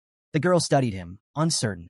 Then, with quiet fascination, she whispered, Your hair and eyes, they look like my mother's. Vikir chuckled. All Baskerville hounds tend to look alike. He smirked and added, Guess that makes me your uncle. Pomerian's eyes widened. Uncle, a memory flickered in her mind. Mother told me, if I ever saw someone with red eyes, I should follow them. Vikir arched a brow. Oh, and what do you think? Pomerian hesitated. Then, with sudden determination, she clung to him. I'll go with you. And just like that, 2 stragglers of the iron-blooded sword clan crossed paths, bound by fate. The next morning, Pomerian peeked out from the tent, rubbing her sleepy eyes. Spotting Vikir preparing to leave, she immediately trotted over. Where are you going? Vikir slung his weapon over his back. A meeting. The clan's matriarch called for it. Without hesitation, Pomerian ran up to him, arms outstretched. I'm coming too. Before he could refuse, she climbed into his arms, clinging to him like a stubborn little monkey. Vikir sighed, realizing there was no point in arguing. She wasn't afraid of much, except being left behind. As he carried her on his back, his thoughts drifted to the road ahead. The Balik village wasn't a place for a child. She needed safety, civilization, A home far from Hugo's grasp. This wasn't just his fight anymore. He had someone to protect. His resolve hardened. He needed help. First, he'd see the matriarch. Then, he'd find Chihuahua and make arrangements to leave the forest for good. Inside the matriarch's tent, the atmosphere was tense. The matriarch's weary eyes scanned the gathered elders and shamans as she addressed the growing crisis. The disease is spreading, she said gravely. If the rainy season begins while it persists, the consequences will be catastrophic. The shaman scoffed. This is no disease. It's a curse. He declared that the spirits of their ancestors were furious, and the only solution was a grand ritual to appease them. Ian immediately objected. This isn't a curse. If we don't act fast, more will die. We need to move the village. The elders pushed back. Their ancestors' ashes were buried here. The land was sacred. Leaving was unthinkable. Ian's group refused to back down. The children are dying, one of them argued. What's the point of honoring the dead if we let the living perish? The shaman supporters held firm. The ancestors are punishing us. If we abandon them, we'll be cursed forever. Meanwhile, Ian's group speculated about the true cause. Tainted mushrooms, parasites, or a contagious infection. Voices rose in frustration. The debate became a battlefield of faith versus logic. Eventually, all eyes turned to the matriarch. The room fell silent, awaiting her verdict. She hesitated. This wasn't just about survival. It was about their identity. Did I in the back? Vakir observed quietly, piecing together the truth. He had seen this before, the Red Death. It was as ruthless as the Black Death that had once devastated the Empire. Two figures had once played key roles in stopping its spread. Camus Morgue, who created a massive firewall to contain the infection. Dolores, the saintess of Quo Vadis, who purified the afflicted with divine power. But their aid had only extended to the Empire. The barbarians in the Lenore Mountains had been left to rot. Most perished, and the Baskerville clan had benefited greatly from their extinction. With fewer barbarians, low-tier monsters overran the region, wreaking havoc on civilians. The Empire funneled more resources into Baskerville hands to manage the threat, allowing Hugo to consolidate his power. Vakir clenched his fists. This wouldn't become another stepping stone for Hugo's rise. Suddenly, he raised his hand. The matriarch's gaze snapped to him. The entire tent fell silent. Then, with quiet confidence, Vakir made his declaration. I know how to stop the Red Death. Vakir's method was put to the test. A goblin, bound and suspended upside down, was submerged in water drawn from an infected source. Seconds passed. When they pulled it out, horror rippled through the crowd. Red spots bloomed across its skin, the telltale mark of the Red Death. Without hesitation, the barbarians threw the writhing creature into a fire. Better to burn it than risk the disease spreading. Ian turned to Vakir, her expression shifting between shock and realization. Every goblin exposed to the contaminated water had shown symptoms. So it really spreads through water, she muttered. Vakir nodded. Boiling the water will neutralize it. That's our best defense. To verify his claim, they escalated the experiment. Ian suggested testing boiled water safety, so they dropped a goblin directly into the boiling pot. It died instantly. Ian winced. Well, that didn't work. Vakir, unfazed, replied, let's try cooled, boiled water instead. After adjusting the test, 2 goblins were submerged in cooled, previously boiled water. This time, no red spots appeared. The gathered barbarians murmured in awe. Boiled water was safe. The matriarch, watching the results unfold, finally spoke. You've given us hope, Vakir. Despite their breakthrough, Vakir remained cautious. The Red Death doesn't just spread through water. It can be transmitted through breathing, eye contact, and exposure to mucous membranes. Stay vigilant, especially during the early morning fog. Ian smirked, casting a smug glance at the shaman. Funny, I remember someone insisting it was a curse. The shaman scowled but quickly fired back. And how do you plan to avoid rain?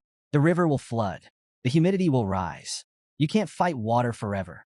Vakir didn't argue. The shaman was right. The rainy season would spread the infection faster than ever. The Lenore River would overflow, drowning the forest in contaminated water. So he made a bold decision. We need to relocate. The elders stiffened in outrage. You already know the answer to that. One snapped. We cannot abandon the graves of our ancestors. Vakir remained unfazed. Then we won't abandon them. We'll adapt. As the rainy season arrived, the Lenore River swelled, turning the deep forest into a treacherous swamp. Normally, the Balak village would have been washed away. But this time was different. Under Vakir's direction, the barbarians worked tirelessly, constructing elevated platforms, rope bridges, and reinforced barriers. 2 warriors pulled massive support beams into place, securing them high in the towering trees. Others wove thick rope walkways to link their new homes above the floodwaters.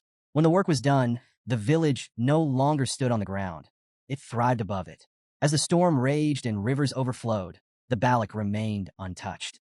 A barbarian, staring down at the flooded forest below, whistled in admiration. Even with these rains, we haven't lost a single home. Another, beaming, clapped Vakir on the back. We owe this to you. Vakir didn't respond, just gazed up at the towering trees. If the Balak territory hadn't been so naturally blessed, none of this would have worked. Pomerian, crawling out of the hut, rubbed her sleepy eyes. I want to stay with you, she murmured, clinging to Vakir's leg.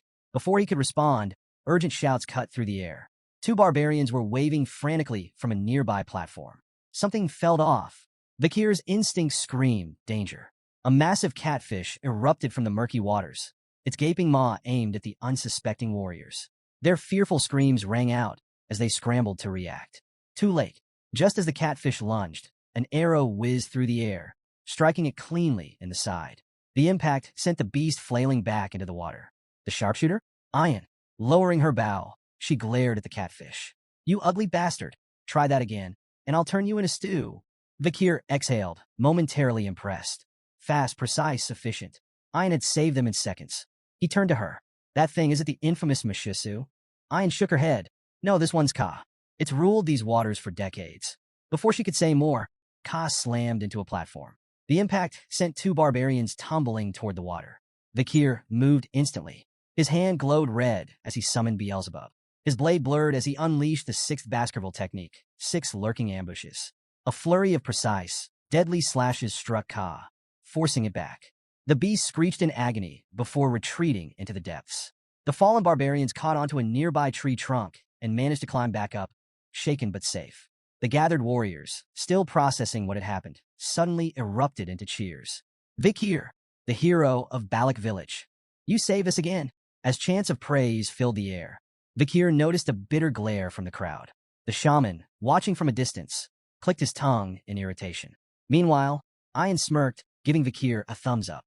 You pass, she teased, though her eyes hinted at mischief. That evening, the atmosphere inside Vakir's hut was surprisingly warm. Pomerian sat at the table, happily eating the meal Vakir had prepared. Beside her, Ayan also dug in, her face blissful as she chewed. Pomerian beamed. This is delicious. Ayan, mouth still full, nodded in agreement. You're a surprisingly good cook. Vakir arched a brow. I don't remember inviting you. Ayan, flashing a mischievous grin, pointed to her empty plate. The smell led me here. Can't just ignore fate. Vakir sighed. I didn't make enough for you. Ayan shrugged. What belongs to the slave belongs to the master. Vakir scowled. I'm not a slave. She waved him off, clearly enjoying herself. Pomerian, watching their playful exchange, suddenly tilted her head. You two act like a married couple. Ayan choked on her food. Face burning red, she grabbed Pomerian into a tight hug. You're so adorable. Let's keep you forever. Pomerian giggled, hugging her back. Vakir, watching them, exhaled. When did those two get so close? Suddenly, the warm mood shattered. A chill swept through the hut, and Vakir's sharp instincts flared. Turning toward the entrance, he saw a shadowy figure standing in the rain, soaked to the bone, trembling, and eyes filled with desperation. Ayan's expression darkened. Ahan, the young warrior stepped forward, his voice shaking. Vakir, I need your help. His tears mixed with the rain. Please save my little sister. The rain pounded against the tent, the dim light inside barely piercing the gloom. On a makeshift bed, a frail young girl lay still, her breathing ragged. Red bruises mottled her small body, a cruel sign of her worsening condition. Vakir, Ayan, and Ahun stood around her, the weight of the moment pressing down on them. Breaking the silence, Vakir's voice was calm but firm. When did this start? Ahun swallowed hard. Yesterday. She went into the swamp to gather wood for the village. Ayan added softly. Yahello is always trying to help. She's kind, too kind. She turned to Vakir, eyes pleading. Is there a way to save her? Before he could answer, a shadow entered the tent. A sharp grunt. A heavy presence. A human. The shaman and Ahun's grandfather. His piercing gaze swept over them before settling on Yahello. His face twisted with disapproval. Foolish girl, he muttered, voice dripping with contempt. I warned you not to go near that swamp. His frustration exploded. He turned on Ahun and slapped him across the face. The crack echoed in the tent. Useless boy, he spat. You and your imperial spy bastard friend have disgraced this tribe. His glare bore into Vakir. Ayan bristled at the insult, but Ahun didn't fight back. Tears slid down his face, silent and unchallenged. The shaman's voice boomed. declaring Ahul's condition a divine curse, punishment for neglecting ancestral rites. Only an offering will cleanse this taint, he warned. The matriarch will understand. With that, he stormed out. The silence that followed was thick with tension. Ayan clenched her fists. That old bastard, she hissed. How can he? But Vakir's calm voice cut through the storm. If you want to save her, I have a plan. The battle against disease begins. Vakir turned to Ahun. You want to help? Ahun snapped out of his daze. Yes. Then listen carefully. Vakir's tone was steady, decisive. Sanitize everything Ahul has touched. Use boiling water. Burn charcoal in the bonfire to repel insects and bats. Keep her isolated, warm, and dry. This gives her the best chance to fight the disease. He locked eyes with Ahun. Can you handle it? Ahun wiped his tears away. I'll do it. Without hesitation, he rushed out to begin preparations. Ayan stepped closer, worry clear in her voice. You really think you can save her? Vakir didn't hesitate. I can, but I need your help. She straightened. What do you need? Vakir's answer shocked her. I have to leave the forest. I need medicine. Ayan stiffened. You know that's impossible. Though Vakir had earned a place in Balak, leaving the territory was strictly forbidden. The matriarch, Ayan's mother, would never allow it. Vakir nodded. I know. That's why I won't ask her. Ayan's breath hitched. If you and the others keep this secret, I can leave and return before anyone realizes. His red eyes met hers. Will you let me go? Ayan froze. Caught off guard. She struggled for words, but none came. The rain poured harder, flooding the forest, washing over everything in its path. Vakir pressed forward, leaping across floating planks in the rising water. Then he stopped. He glanced back. Ayan was following him. His voice cut through the storm. Why are you following me? You agreed to let me go. Ayan's expression remained firm. Then let's go together. Vakir's brow furrowed. You'll slow me down? She didn't budge. At least tell me where you're going. No. Her frustration flared. Then why are you taking Pomerian? Vakir fell silent. Ayan hesitated, then spoke the truth she had buried. I've noticed things about you, Vakir. Your sword that comes from your arm. Your knowledge of the Red Death. But I never asked. She clenched her fists. I was afraid. Her voice trembled.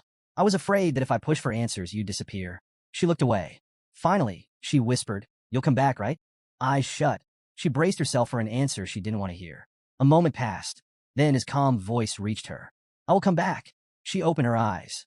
He was gone. Rain blurred her vision as she muttered softly. You'd better keep your promise. The deputy consul's office was a disaster zone of paperwork. General Secretary Chihuahua sat at his desk, drowning in documents. No matter how much he worked, the pile never shrank. He sighed, rubbing his temples. Back when the deputy consul was alive, things were just as exhausting, but at least they felt meaningful. Nostalgia settled over him. His late superior's memory weighed heavily on his heart. I miss him. Then, a face appeared outside the window. Upside down. Deadpan. Did you call for me? Chihuahua's soul nearly left his body. He stumbled back, eyes wide, sweat forming on his forehead. His mind refused to process what he was seeing. Vakir gracefully flipped down, landing at the window. A faint smirk played on his lips. How have you been, General Secretary Chihuahua? He asked, sipping tea as if nothing was amiss. Chihuahua's brain short-circuited. Vakir, the man he thought was dead, was sitting across from him, completely unfazed. His mind flooded with questions. Had Vakir fought some monstrous entity in the deep forest? Had he been gravely injured? Had he been living among barbarians? Yet, as Vakir calmly sipped his tea, completely at ease, Chihuahua's confusion only deepened. Finally, Chihuahua found his voice. You're really alive? His voice wavered between disbelief and relief. You're not some ghost haunting me, right? Vakir chuckled. You've been frozen in shock for a while now. Chihuahua swallowed hard. You little... His voice cracked before he could finish. Tears welled up in his eyes. He didn't care how or why Vakir was alive. Damn it, he muttered, wiping his face. You have no idea how relieved I am. But as his eyes landed on Pomerian, his relief turned into something else. His brows furrowed. Wait a minute. He leaned in, squinting at the child. Red eyes, dark hair, uncanny resemblance. His face paled. Vakir, is this your daughter? Clearing the misunderstanding. Vakir sighed, already expecting this. She's not my daughter, he said bluntly. We just share the same bloodline. Chihuahua exhaled in relief. Oh, thank God. I thought you'd. He stopped, realizing there was still a lot of new information to process. Still, with his emotions finally settling, he wiped his face and shifted into business mode. Vakir's expression grew serious. I need you to take care of Pomerian while I'm gone. Chihuahua's eyes widened. She's a Baskerville. I need her to receive a proper education, Vakir continued. Chihuahua straightened, taking the request seriously. It's been a while since you've given me a direct order, he mused. Don't worry, I'll handle it. However, Vikir had another concern. Can you handle the city alone? Chihuahua sighed. I won't lie. It's been hell. Vikir nodded. Then get help. Try Cindy Wendy, Mrs. Sam, or Mag Juno. Chihuahua flinched at the first name. Cindy Wendy? He grimaced. That criminal you let go 2 years ago? I don't even know where to find her. Vikir smirked. You will. He reminded Chihuahua about the flower girl Judy. I gave her 10 billion before disappearing. She had no other support, so she's likely still in the city. If Cindy Wendy stayed with her, you'll find her there. Chihuahua rubbed his temples. You're telling me to track down a crime lord through a random flower girl? If Cindy refuses to help, Vikir added, tell her I'm alive. Chihuahua's brow arched. You think that'll work? Vikir leaned back. She owes me a favor. She won't refuse. A grin spread across Chihuahua's face. I like this plan. A promise left unfulfilled. As the conversation wrapped up, Chihuahua hesitated. When will you be back? Vikir gave a faint smile. When my mission is done. He turned to the rainy city skyline, deep in thought. There was still a promise he needed to keep. And if his hunch was correct, the cure for the Red Death could be found with just a single drop of holy water from a certain clan. Pomerian stirred awake, blinking groggily. Then, spotting Chihuahua's beard, she reached out and tugged. Ow! Ow! Hey! Chihuahua yelped, flailing in surprise. Pomerian giggled, unfazed. Vikir, standing near the window, barely glanced back. His mind was already elsewhere. His next destination was set, the holy city of Quo Vadis. At the gates of St. Mecca, 2 guards stood watch, their spears crossed in vigilance. From the distance, a carriage rumbled forward. The driver, Sir Joseph, was a familiar face, the manager of the first-floor oil shop. State your cargo, one guard ordered. Joseph sighed dramatically, waving a document. Oil, as usual. The guards weren't convinced. One stepped forward. We need to inspect the barrels. Joseph's jaw clenched. You see me every week. Do we really need to? Orders from higher up. A bead of sweat slid down Joseph's temple. As the guards moved to open a barrel, he silently prayed. Please, not that one. Fate was cruel. The guard picked the worst possible barrel. Joseph held his breath as the lid creaked open. Oil. Nothing but thick black oil. The guard, satisfied, closed the barrel. You're clear. Joseph exhaled, barely suppressing his relief. Welcome to St. Mecca. Move along. As the carriage rolled into the city, Joseph made his way to a secluded alley. Glancing over his shoulder, he checked the barrels once more. Then, in a low whisper, he murmured, It's safe. A shadow emerges. A metallic clink rang through the silence. Joseph's heart nearly stopped. The same barrel the guards had inspected suddenly lurched. The dented lid clattered to the ground. And from inside, a figure slowly emerged. Drenched in oil, face hidden beneath a crow mask. Completely silent. Joseph swallowed hard. His voice shook. See, can I leave now? He stammered. I did what you asked. The crow-masked figure tilted its head. Then, in a voice that sent chills down Joseph's spine, Wait. Joseph froze. The figure handed him a bag. Inside were 3 tokens, ox, bear, and canine. Joseph's relief was immediate. Thank you, he stuttered. But the mysterious figure was already gone, disappearing into the alley shadows. Joseph stood there, still gripping the bag. Then, a thought crept into his mind. This man had stayed submerged in oil for 2 hours. His expression twisted into unease. Was that guy even human? Under the dim glow of the crescent moon, the masked crowman stood atop a towering spire, observing the city teeming with life below. Pulling off the mask, he revealed himself as none other than Vikir. The memory of his unorthodox infiltration lingered, immersing himself in oil for hours to mask his scent. It had been a trial, reminding him of the river Styx, though far less grim. Despite the discomfort, his plan was successful. He was now within the heart of the Quo Vadis clan stronghold. St. Mecca, the sanctum of the Quo Vadis clan, housed 160,000 devout souls. Bound by stringent religious laws, its citizens renounced material desires and maintained an eerie discipline. Even if gold littered the streets, they would pass by without a glance. This facade of harmony, rooted in rigid control, struck Vikir as oppressive. The solemn toll of a bell shattered his musings. High above, the bell tower stood as a silent sentinel. At its signal, the bustling city froze. Citizens halted mid-stride, bowed their heads, and shut their eyes in unison, uttering prayers as the air grew heavy with reverence. Their white garments seemed to glow in the evening light, a sea of purity that hid any individual expression. Weaving through the immobile crowd, Vikir felt like a shadow slipping between statues, his mind preoccupied with the suffocating devotion that gripped this city. As darkness fell, he approached a secluded well. From his jacket, He produced a small glass vial, its contents ominously swirling under the moonlight. Tipping it into the well, he released the bacteria responsible for the Red Death. It was a calculated gamble. In a city as devout and disciplined as St. Mecca, the outbreak would force authorities into swift containment, avoiding a catastrophic death toll. The Red Death's chaos, however, would sow the seeds of distrust and division. The sound of soft footsteps jolted him from his task. 3 children stood a short distance away, their wide eyes fixed on him. Whispering among themselves, they debated whether to approach or run. Vakir's sharp gaze pinned them in place, and a cold fear crept over them. "Stay away from the well," he commanded, his voice low and foreboding. "It's cursed. Anyone who drinks from it will be claimed by death." The children's faces turned pale, and with a shared scream, they bolted into the night, convinced they'd encountered a ghostly specter. Satisfied they wouldn't return, Vakir added a theatrical touch. He hurled a dagger near the well, murmuring that it bore the marks of the Leviathan clan, known for their mastery of poisons and treachery. As the blade lodged into the ground, Vakir's mind raced.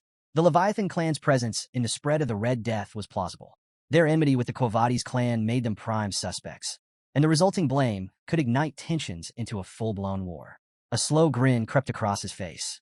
The board was set, and the first pieces were moving. With his groundwork laid, Vakir turned his attention to his next objective. The hour was near for the city's sacred ritual involving holy water. His destination? A meeting with Saintess Dolores herself. Under the pale moonlight, a grand mansion shimmered like a beacon, drawing hopeful souls to its gates. A restless crowd gathered, their voices a chorus of desperation and reverence. Rumors swirled. Within these walls resided the Saintess, a healer of miracles. The sick, the wounded, and the desperate all yearned for her divine touch. Suddenly, a calm yet commanding voice echoed from within. "Why have you come at this hour?" The crowd hushed instantly, recognizing the voice of the Saintess. A ripple of excitement spread as nobles and merchants pushed forward, each eager to flaunt their wealth and influence, hoping to secure an audience. A young noble from the Dortsmile region, heir to the Jonathan clan, boasted of his family's military prowess and ties to the Alphonse clan. Another man, an overseer of the Ibsen Guild, flaunted his control over lucrative trade routes, proudly name-dropping Count Boston Le Baskerville. But the grandest offer came from an aging noble who, in desperation, promised a granary, a beachfront villa, and even an exclusive fleet of carriages, all in exchange for her blessings. But the Saintess remained unmoved. Her voice, unwavering, dismissed them. "Wealth and status do not grant you the right to disturb me." Disheartened but obedient, the crowd gradually dispersed into the night. Yet one figure remained. Vakir. The glow of his crow mask shimmered under the moonlight as he stood in quiet contemplation. Memories resurfaced, visions of the Saintess in his past life. On a battlefield soaked in blood, she had walked among the wounded, her pristine white robes stained crimson, yet her divine light never wavered. Unlike the nobles who sought her favor now, she had always despised wealth and power, standing apart from the corruption that plagued the elite. Then, her voice broke through his thoughts once more. "You, who are you?" Vakir knelt, his voice steady yet reverent. "I am but a lost lamb seeking guidance." A pause. Then, with a slow creak, the door opened, and golden light poured out, illuminating the darkness. "Enter," she commanded. Stepping inside, Vakir was met with a breathtaking sight. The grand hall glowed with a warm, celestial radiance. At its center, an ornate fountain stood, adorned with an angelic statue, its water shimmering like liquid gold. The Saintess's voice resonated from the fountain itself. "Tell me, lost one, how did you lose your way?" For a brief moment, Vakir considered the possibility that the Saintess would refuse to meet him in person. Given his masked appearance, it wasn't an unreasonable assumption. Still, he remained composed and carefully placed a leather pouch on the fountain's edge. "The slums are plagued by an epidemic," he stated plainly. "This water, it's tainted with a dark energy." He stepped back, waiting. If the Saintess truly possessed divine power, she would sense the malevolence within. But the chamber remained eerily silent. Then her voice cut through the air like a blade. "You lie." The accusation barely settled before the chamber filled with the sound of approaching footsteps. Knights emerged from the upper level, positioning themselves like sentinels above him.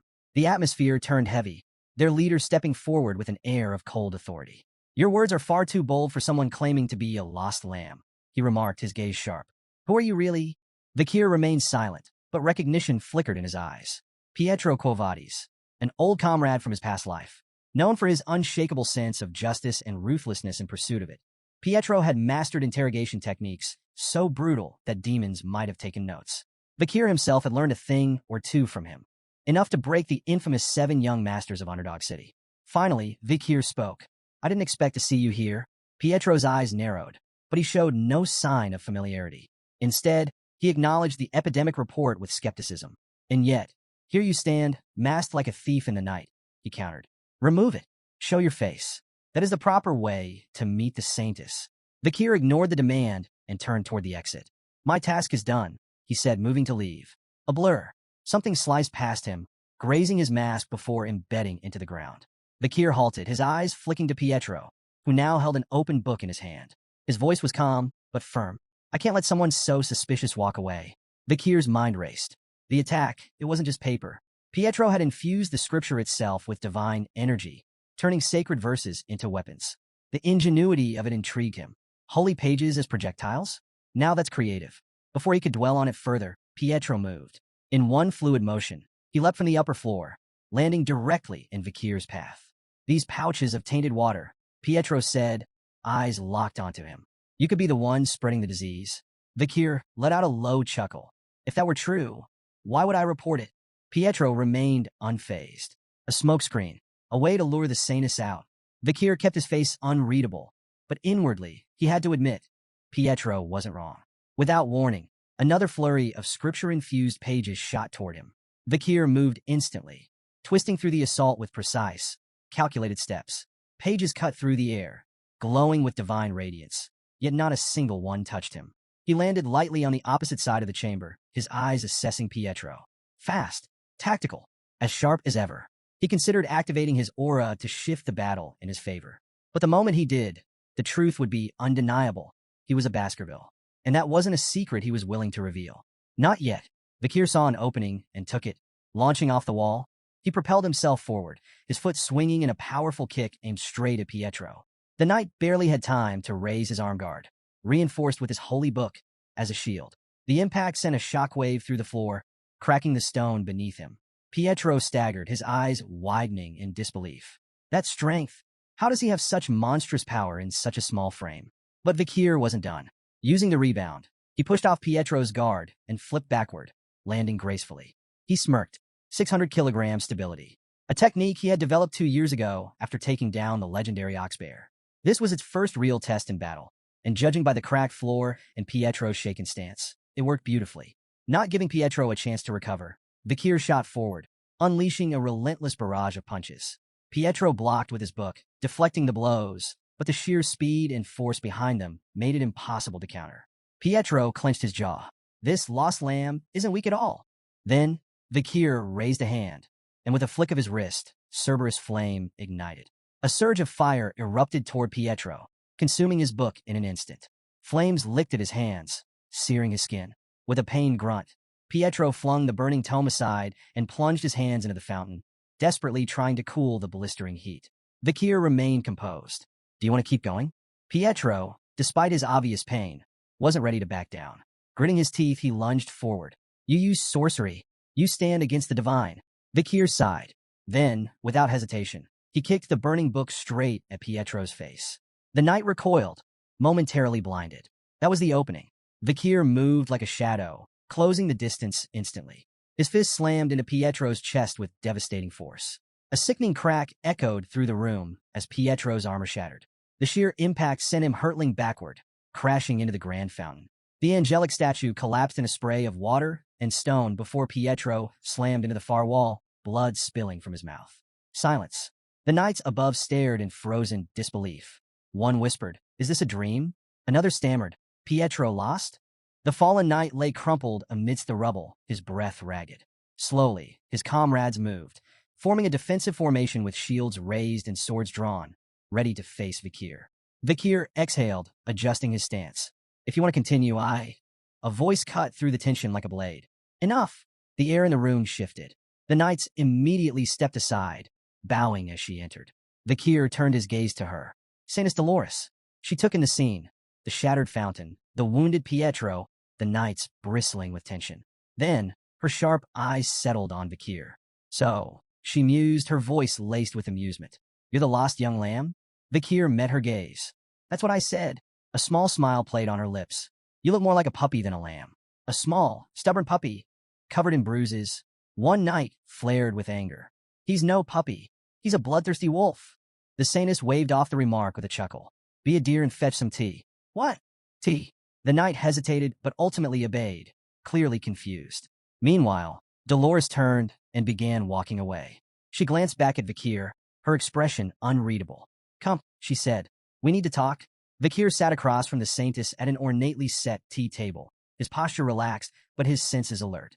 Behind her, Pietro stood like a sentinel, his sharp gaze locked onto Vikir, ever watchful. Vikir studied Saintess Dolores Quo Vadis.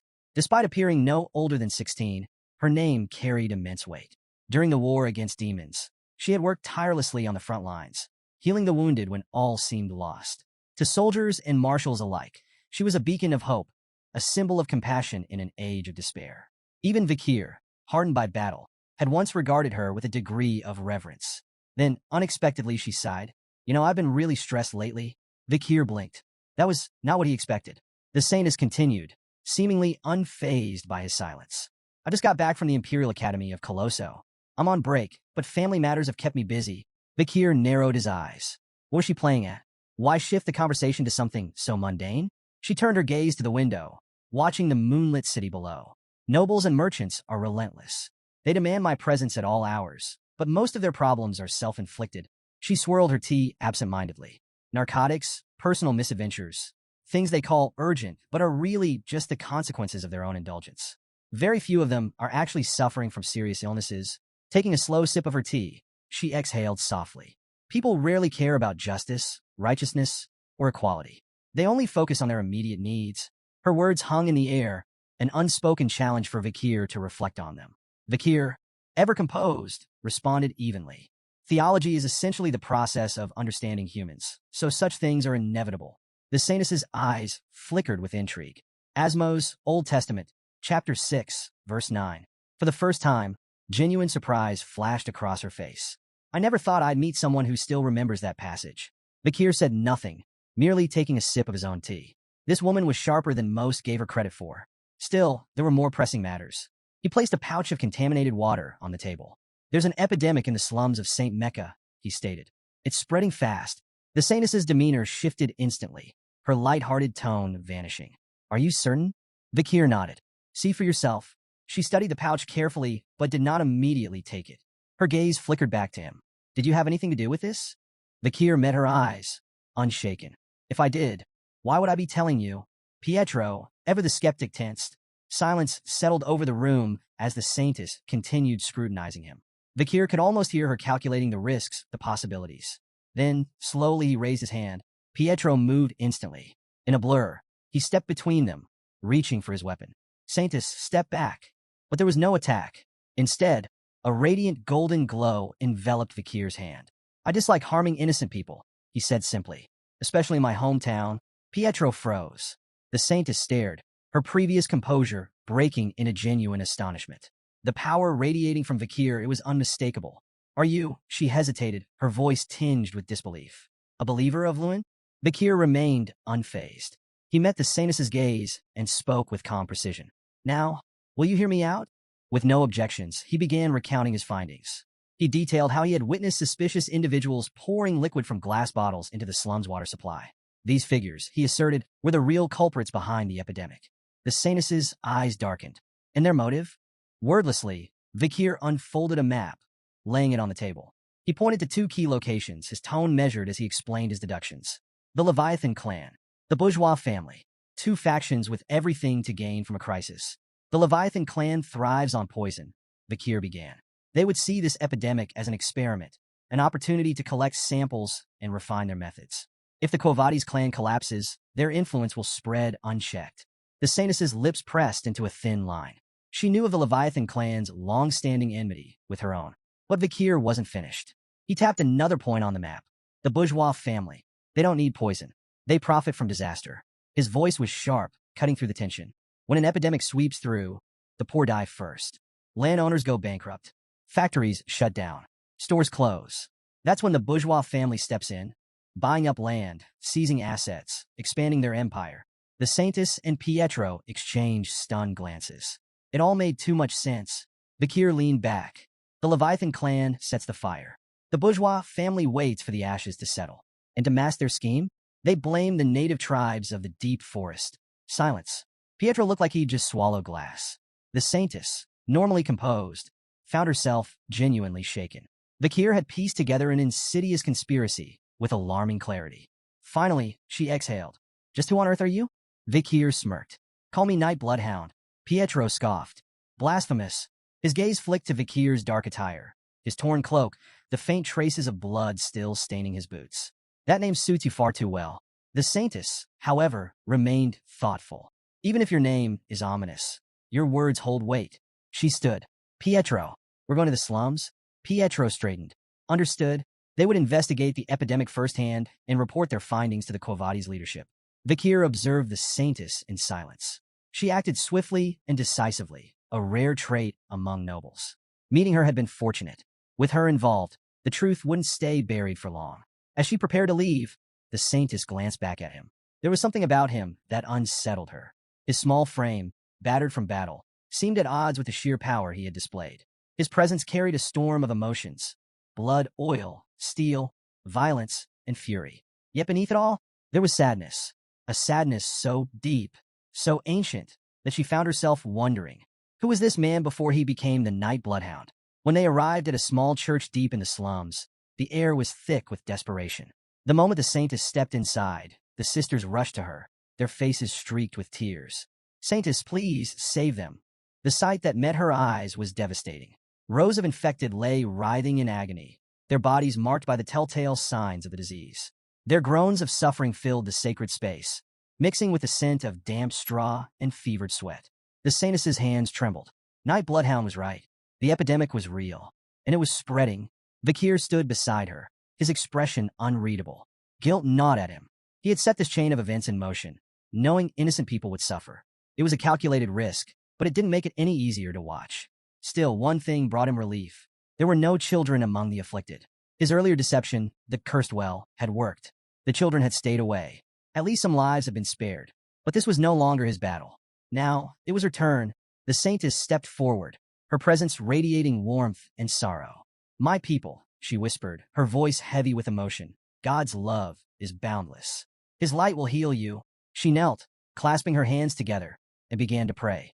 Her voice wavered, raw with emotion, calling upon the divine. Her life, her fire, her soul. She pleaded for the suffering to end. A single tear slipped from her cheek, striking the cold stone floor. And then, light, a golden radiance erupted from the tear, spreading like wildfire. It poured through the room, seeping through every crack, flooding the church with an ethereal glow. The windows shimmered. The wooden pews hummed with divine energy. Then, the miracle unfolded. An elderly man, once gasping for breath, suddenly stilled. His ragged breathing steadied.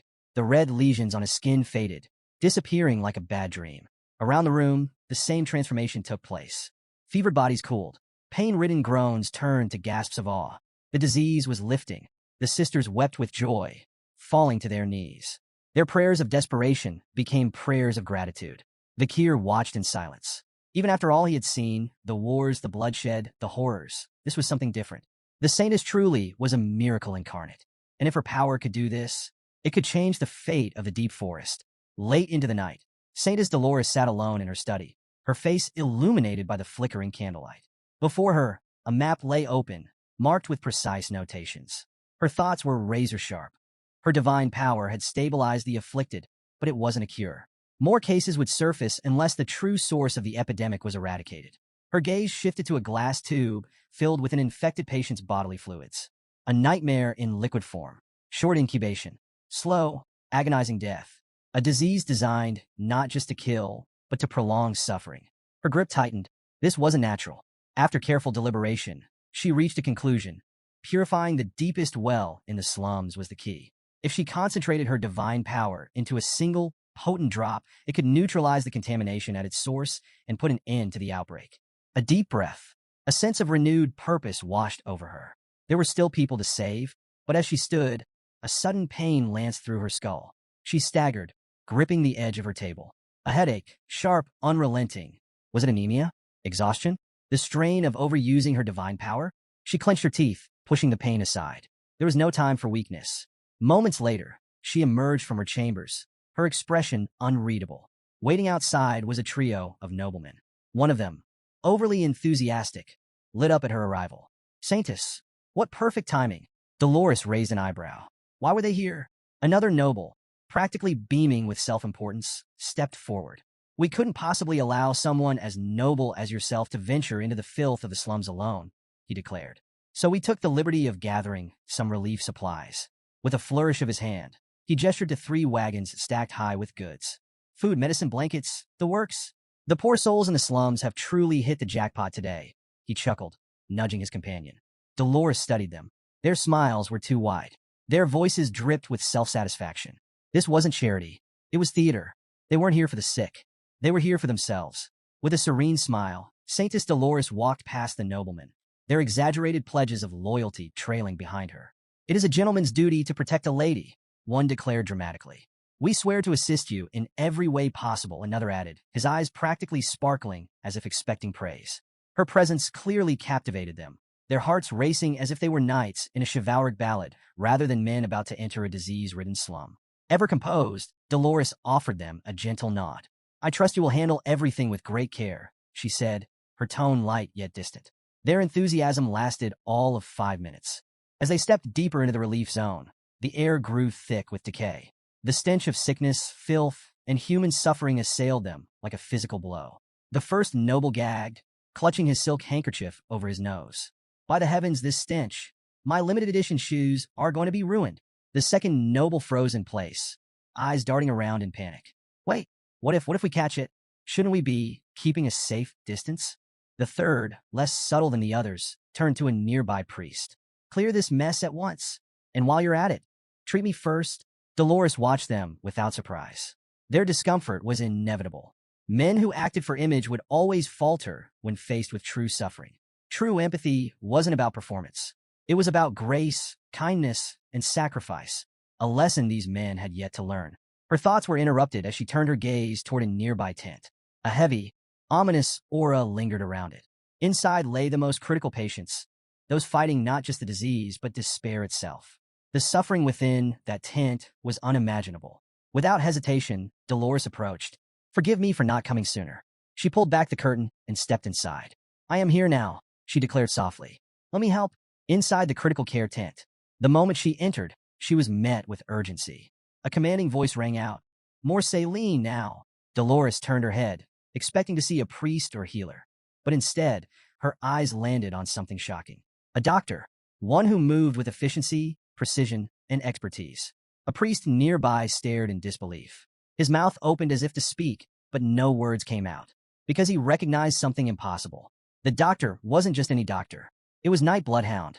Dolores's breath caught. Vikir. For hours, he had been working tirelessly to treat patients. But what truly stunned everyone was his method. Using a small clinical knife, he made a careful incision at the infection site. Then, with just 2 fingers, he pressed against the wound, channeling divine power directly into it. The infection vanished on the spot. The priest, watching this unfold, felt his worldview shatter. Unlike the usual surface-level blessings used by the clergy, Vikir's technique forced divine power directly into the source of the illness. A technique no priest had ever considered. Dolores stood frozen, watching in silent awe. Vikir, this man with the aura of steel, blood, and fire, was healing people. After curing the infection, he administered medicine, ensuring the patient's recovery. His movements were efficient, measured, and above all, purposeful. This wasn't just skill. This was a man determined to save lives. Vikir placed both hands on the patient's chest, channeling divine power into their body. He understood the mechanics behind divine power well. It was typically granted through prayers to a god. The stronger the faith, the greater the return. 1 unit of devotion equaled 1 miracle. 10 units equaled 10. But Vikir knew better. There existed a loophole, a method that allowed 10 miracles with just 1 unit, and 100 miracles with 10.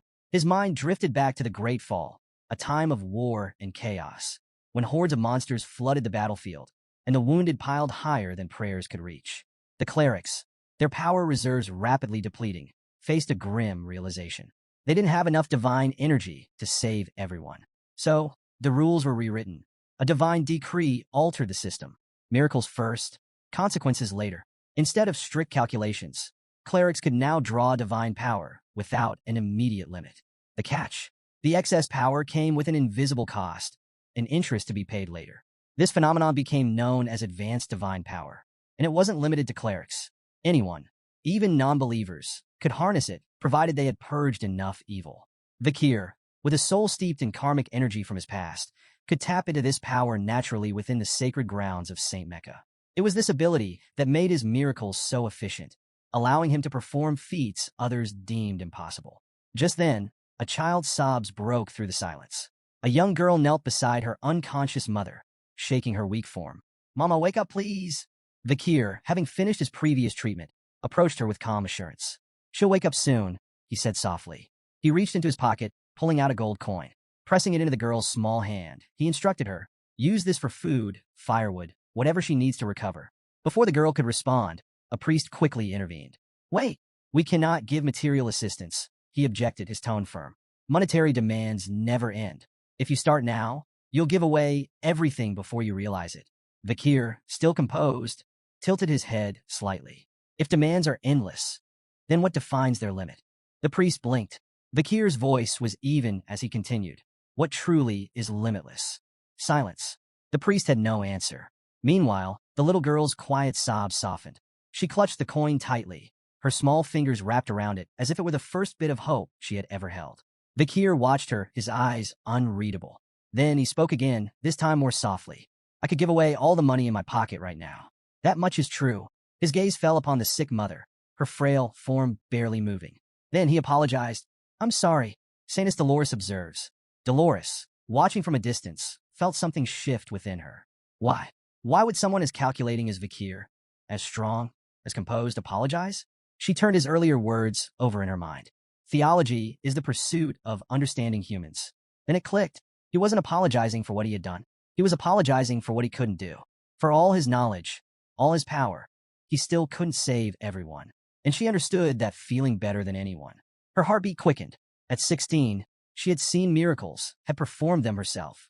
But this man who fought like a beast, carried the scent of steel and blood, and yet held divine power in his hands. He wasn't just a mystery. He was a contradiction, and he unsettled her in a way she couldn't explain. After hours of tirelessly treating the sick, Vakir finally stepped outside, seeking a moment of respite. He sat down with a quiet sigh, momentarily lifting his mask just enough to take a sip of water. The night air was cool, the city still heavy with the remnants of suffering. But his break didn't last long. From the corner of his eye, he noticed Saintess Dolores approaching. Quickly, he lowered his mask and greeted her. "Are you all right?" She settled beside him, her usual composure tinged with something more contemplative. "I just wanted to talk." Vakir nodded without hesitation. For a moment, neither spoke. Then, Dolores offered a quiet thanks. "With your help, we saved them," she said, sincerity in her voice. "The epidemic, we managed to stop it." Vakir, ever modest, simply shook his head. "I only did what had to be done." Dolores smiled softly, as if she had expected that answer. Then, silence settled between them. She clutched the fabric of her robes tightly, the tension in her fingers betraying the storm of emotions within. Finally, she spoke her doubts aloud. "Someone as strong as you should have been born with divine power," she murmured. She glanced down, hesitating before continuing. "I was given a gift, but I don't feel worthy of it. My faith is weak, my body frail, my mind uncertain." Her voice wavered.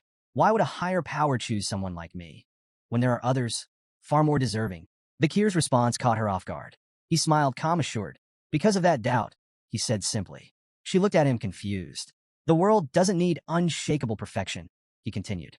"It needs a light that can shine even in the darkest places." Dolores's breath hitched. His words, so unexpected, so certain, struck something deep within her.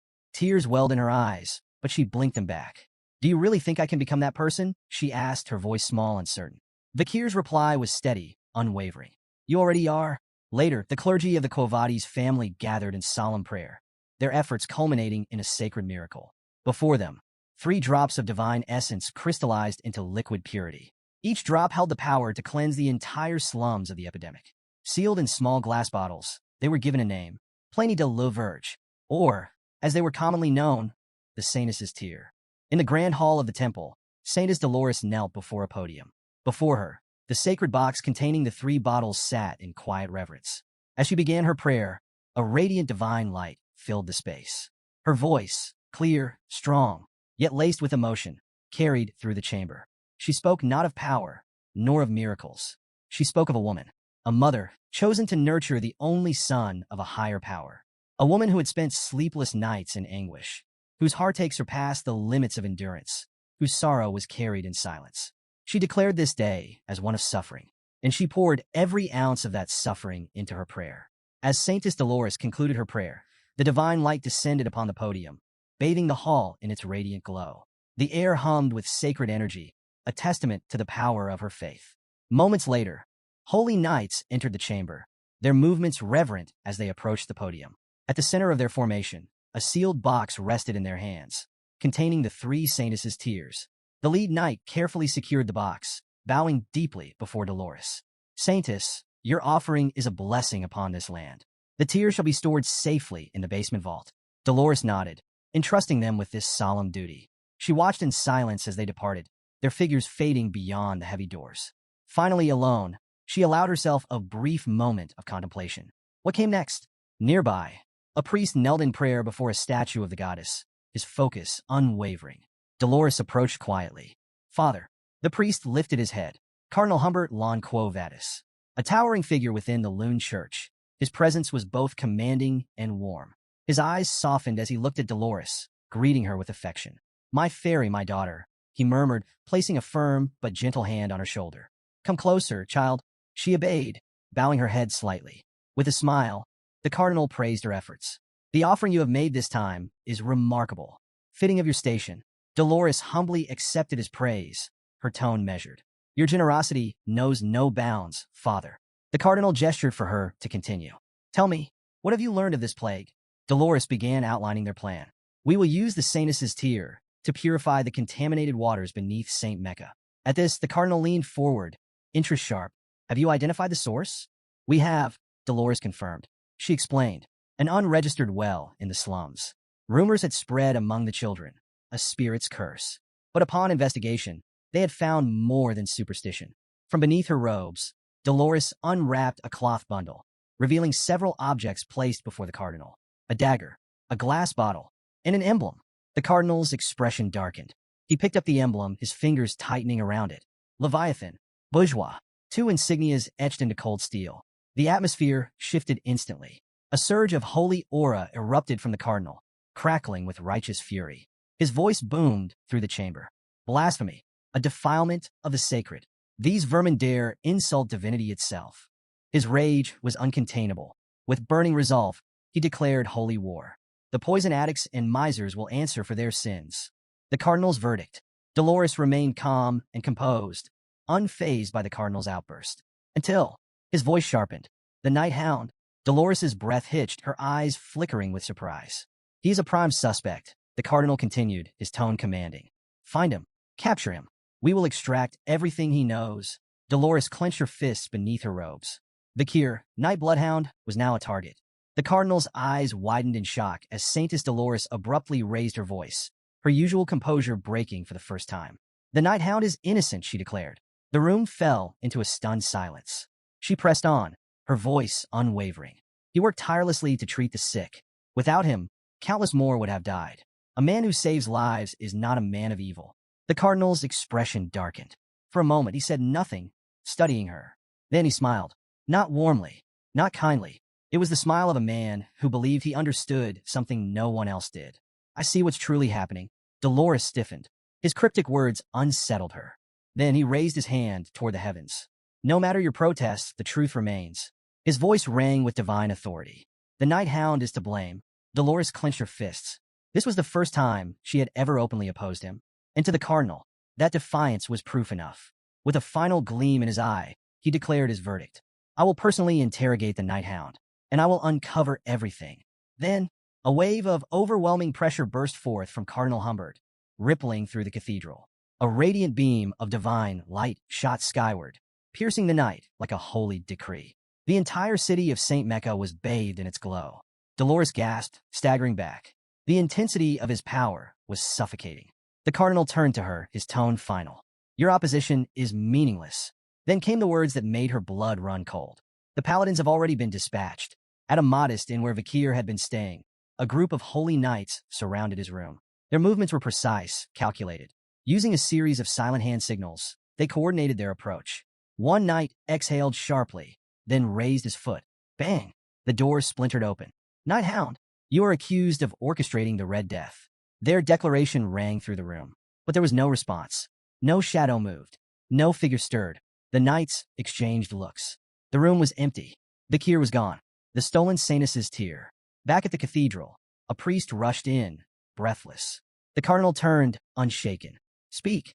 The priest hesitated, then delivered the news. One of the Sainus' tears is missing. Dolores felt a bead of sweat trickle down her temple.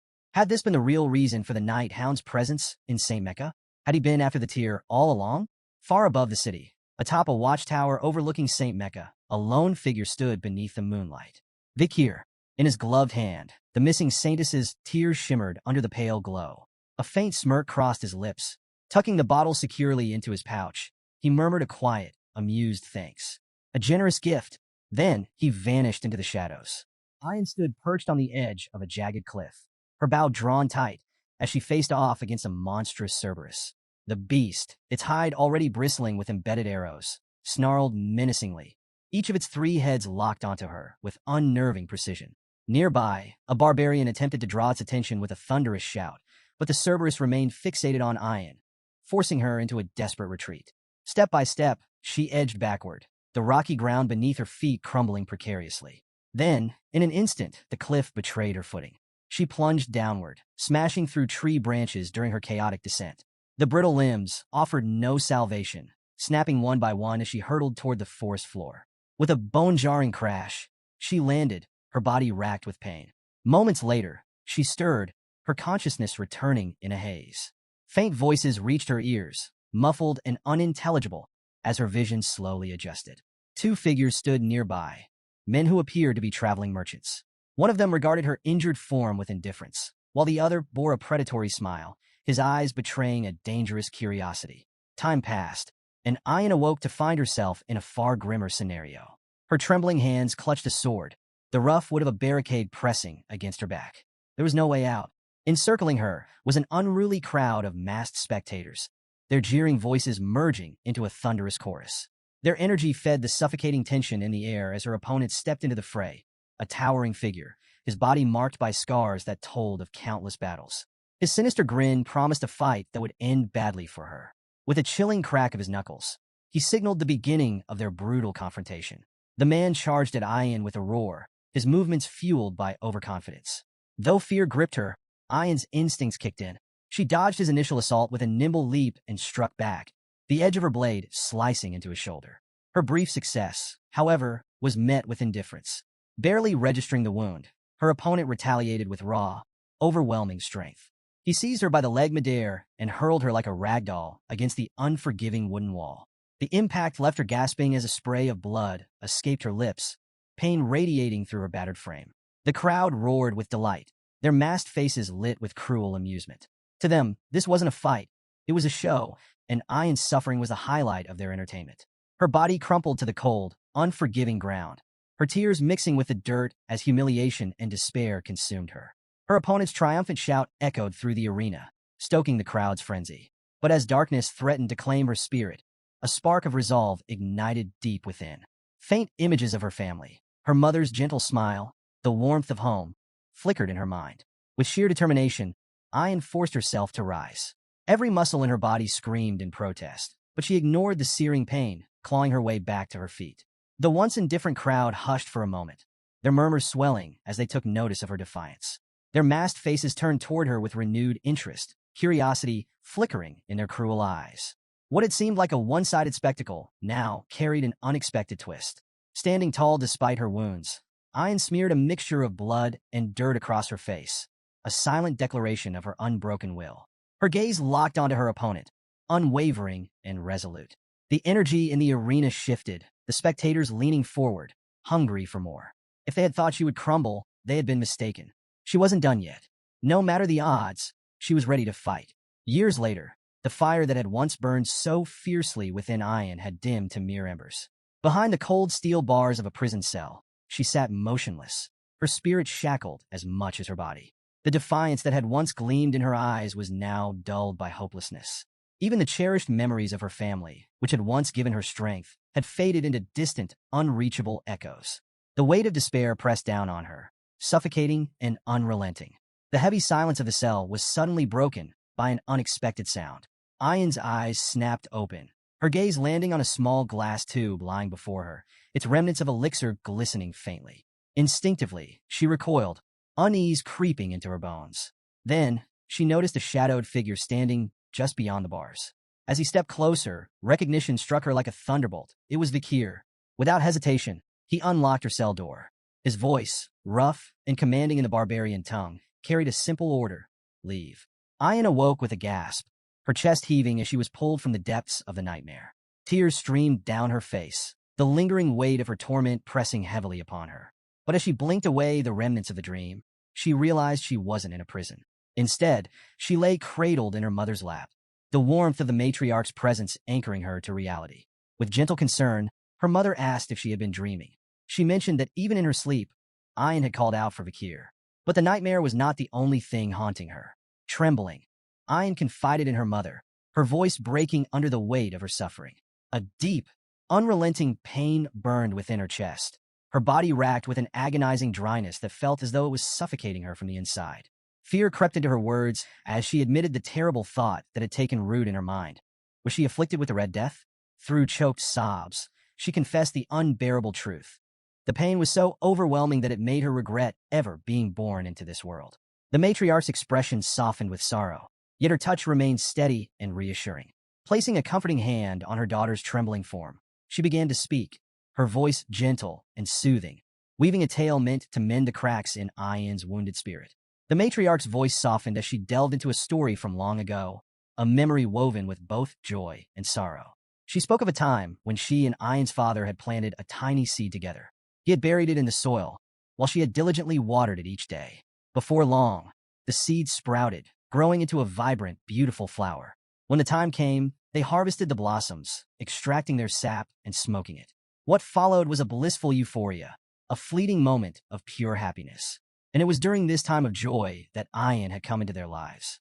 But as the matriarch continued, the warmth in her tone faded. The story took a darker turn. Because of a grave misdeed, Ayan's father had faced a terrible fate, executed at the hands of her own grandfather. The matriarch paused, watching as pain flickered across her daughter's face. Struggling with both her illness and the weight of her emotions, Ayan could no longer hold back her despair. The suffocating agony inside her made her question everything. Sensing this, the matriarch smiled gently, reminding her that life was unpredictable, a journey filled with both hardships and triumphs. She urged Ayan to endure, to hold on to hope, and assured her that Vakir would return with a cure. But Ayan, lost in hopelessness, rejected the comforting words. She voiced her doubts, convinced that Vakir would never come back. Just as the words left her lips, a sudden shout echoed from outside, piercing through the heavy atmosphere. The message was clear. Vakir had returned, and he had brought the much-needed medicine. The matriarch's expression brightened instantly, a knowing smile playing on her lips. She turned to Ayan, ready to tell her that her faith in Vakir had been justified. But before she could speak, Ayan was already gone, having bolted out the door. Slightly exasperated, the matriarch muttered to herself, wondering if her daughter truly had the Red Death after all. Ayan sprinted through the settlement, her heart pounding with a mix of hope and urgency. Her thoughts raced back to the past, to the moment Vakir had rescued her from a life of slavery. She remembered the fearless way he had stood against Madame Eight Legs, the unshakable strength he had displayed. Through his actions, he had taught her a valuable lesson, the power of facing one's fears head-on. That lesson had given her the strength to rise above her own suffering. And now, as she pushed forward, her mind held on to one single thought. Vakir was back. Finally, she arrived at the gathering of barbarians, her breath coming in ragged gasps. And there he was, standing tall, calm, and resolute. Their eyes met, and for the first time in what felt like forever, a wave of relief washed over her. Vakir, noting her presence, raised an eyebrow in mild surprise. He had heard she was suffering from the Red Death, and yet here she was very much on her feet. Before he could say anything more, Ayan acted on instinct. Without hesitation, she ran straight at him and leaped into a forceful hug, sending them both crashing to the ground. Vakir groaned dramatically beneath her weight, pretending to struggle. With an amused smirk, he muttered that if he hadn't reinforced his body with mana, Her first hug might have actually broken his back. Then, with a teasing tone, he questioned how someone supposedly afflicted with the Red Death had the strength to tackle him like that. Still clinging tightly to him, Ayn admitted with a soft smile that the moment she heard he had returned, her body had felt lighter. Vakir studied her, his confusion evident, but as he took in her expression, bright, full of relief, he let out a breath and asked if she was truly all right. Ayn nodded, her joy unmistakable. She admitted that perhaps she was only pretending to feel better, but at this moment, she had never been happier. Then, with a beaming smile, she welcomed him back. Vakir's expression softened, warmth flickering in his eyes. "I'm back," he replied. Inside a dimly lit tent, the atmosphere was thick with tension. Yahello lay on a crude bed, her breath shallow and labored, her condition worsening by the second. Around her, worried barbarians stood in anxious silence, their expressions etched with fear. Vakir knelt beside her, his gaze steady as he reached into his pouch and retrieved a small vial. The Sanus's tear. The moment he uncorked it, a brilliant golden radiance spilled forth, bathing the tent in a warm, ethereal glow. The light cascaded over Yahello, enveloping her in its healing aura. All eyes were locked onto her frail body as, miraculously, the red spots marring her skin began to vanish. Gasps of disbelief filled the space, followed by murmurs of awe. The once hopeless barbarians watched as Yahello's ragged breathing steadied, her complexion regaining its natural color. The Red Death, which had plagued her so mercilessly, was gone. A wave of gratitude surged through the group, their voices rising in praise. To them, Vakir was no longer just a warrior. He was the bringer of salvation. But Vakir had no time for accolades. His focus remained sharp. Turning to Ayn, he asked how many among their tribe had been infected. She responded grimly, Yahello had been one of 30. His expression darkened as he pressed further, inquiring about the state of other tribes. Ayn's answer was even more troubling. Many clans were teetering on the brink of devastation. Vakir quickly did the math. If the disease had spread as widely as suspected, there could be as many as 10,000 infected individuals across the land. Wasting no time, he instructed Ayn to send word to every tribe, telling them to gather their sick. The battle against the Red Death was far from over. Concern flickered in Ayn's eyes. With hesitation, she asked the pressing question, was there truly enough of the cure for all? Vakir's response was calm, unwavering. More than enough, he assured her. But beyond survival, he saw an opportunity. This was their chance to showcase their tribe's strength and capabilities to the rest of the land. His words carried weight, filling the barbarians with awe. Whispers of admiration spread like wildfire. Vakir was proving himself to be nothing short of extraordinary. However, he wasn't done yet. Shifting gears, he brought up another pressing matter, a formidable swamp monster known as Ka. Without much fanfare, he revealed that he had slain the beast during his journey. With his usual practicality, he instructed the barbarians to retrieve its carcass for food. More stunned murmurs rippled through the crowd. One by one, they realized just how far beyond their own abilities Vakir truly was. But there was no time for idolization. Keeping the group focused, Vakir issued the next directive. The tribes were to gather near the river catchment area for the next phase of the plan. Before long, the various barbarian tribes assembled by the riverbank, their leaders and warriors standing in anticipation. All eyes were on Vakir, who stood at the forefront, the Sanus's tear in his grasp. With measured precision, he poured the sacred liquid into the flowing waters. The moment it touched the river, a radiant golden light burst forth, illuminating the water as it surged downstream. The glow spread rapidly, casting a brilliant shimmer across the forest, its reflection dancing like liquid gold. Vakir turned to the gathered leaders, his voice steady as he addressed them. The water had been purified. Now, all the infected had to do was drink. One by one, the afflicted stepped forward, aided by their kin. As they took hesitant sips of the gleaming water, a hush fell over the crowd. Then suddenly laughter, cries of disbelief. "The sickness is gone," someone exclaimed. More voices followed, each filled with astonishment. One after another, the sick found themselves free of the Red Death, their bodies cleansed, their suffering lifted. The weight of despair that had loomed over the tribes evaporated, replaced by a wave of joyous celebration. Cheers erupted across the riverbank, the sound of victory echoing through the forest. Vakir turned to the matriarch, his voice calm and assured as he explained the extent of the purification process. The river's catchment area was now carrying the cure far and wide, ensuring that the bacteria responsible for the Red Death would soon be eradicated entirely. The matriarch listened intently, her expression shifting from admiration to deep respect. Then, with a thoughtful nod, she spoke, suggesting that Vakir be named the tribe's shaman. Before he could decline, the ground suddenly trembled beneath them. A thunderous thud shook the earth as one of the tribal leaders stomped his foot with overwhelming force, causing a visible crack to form in the dirt. Silence fell. All eyes turned to the source of the commotion. With a booming voice, the leader addressed the gathered tribes, his words carrying the weight of history itself. People of the deep forest, what is the name of the hero who purified our land? A beat of silence. Then, as one, the barbarians pounded their feet in rhythm and roared. Vikir! Another warrior stepped forward, raising his fist. Who saved our families from the Red Death? Again, the answer came like a rolling thunderclap. Vikir! A third leader spoke, voice rich with emotion. Who has brought hope and a bright tomorrow to the deep forest? The response was deafening. Vikir! The name echoed through the trees, vibrating through the very heart of the land.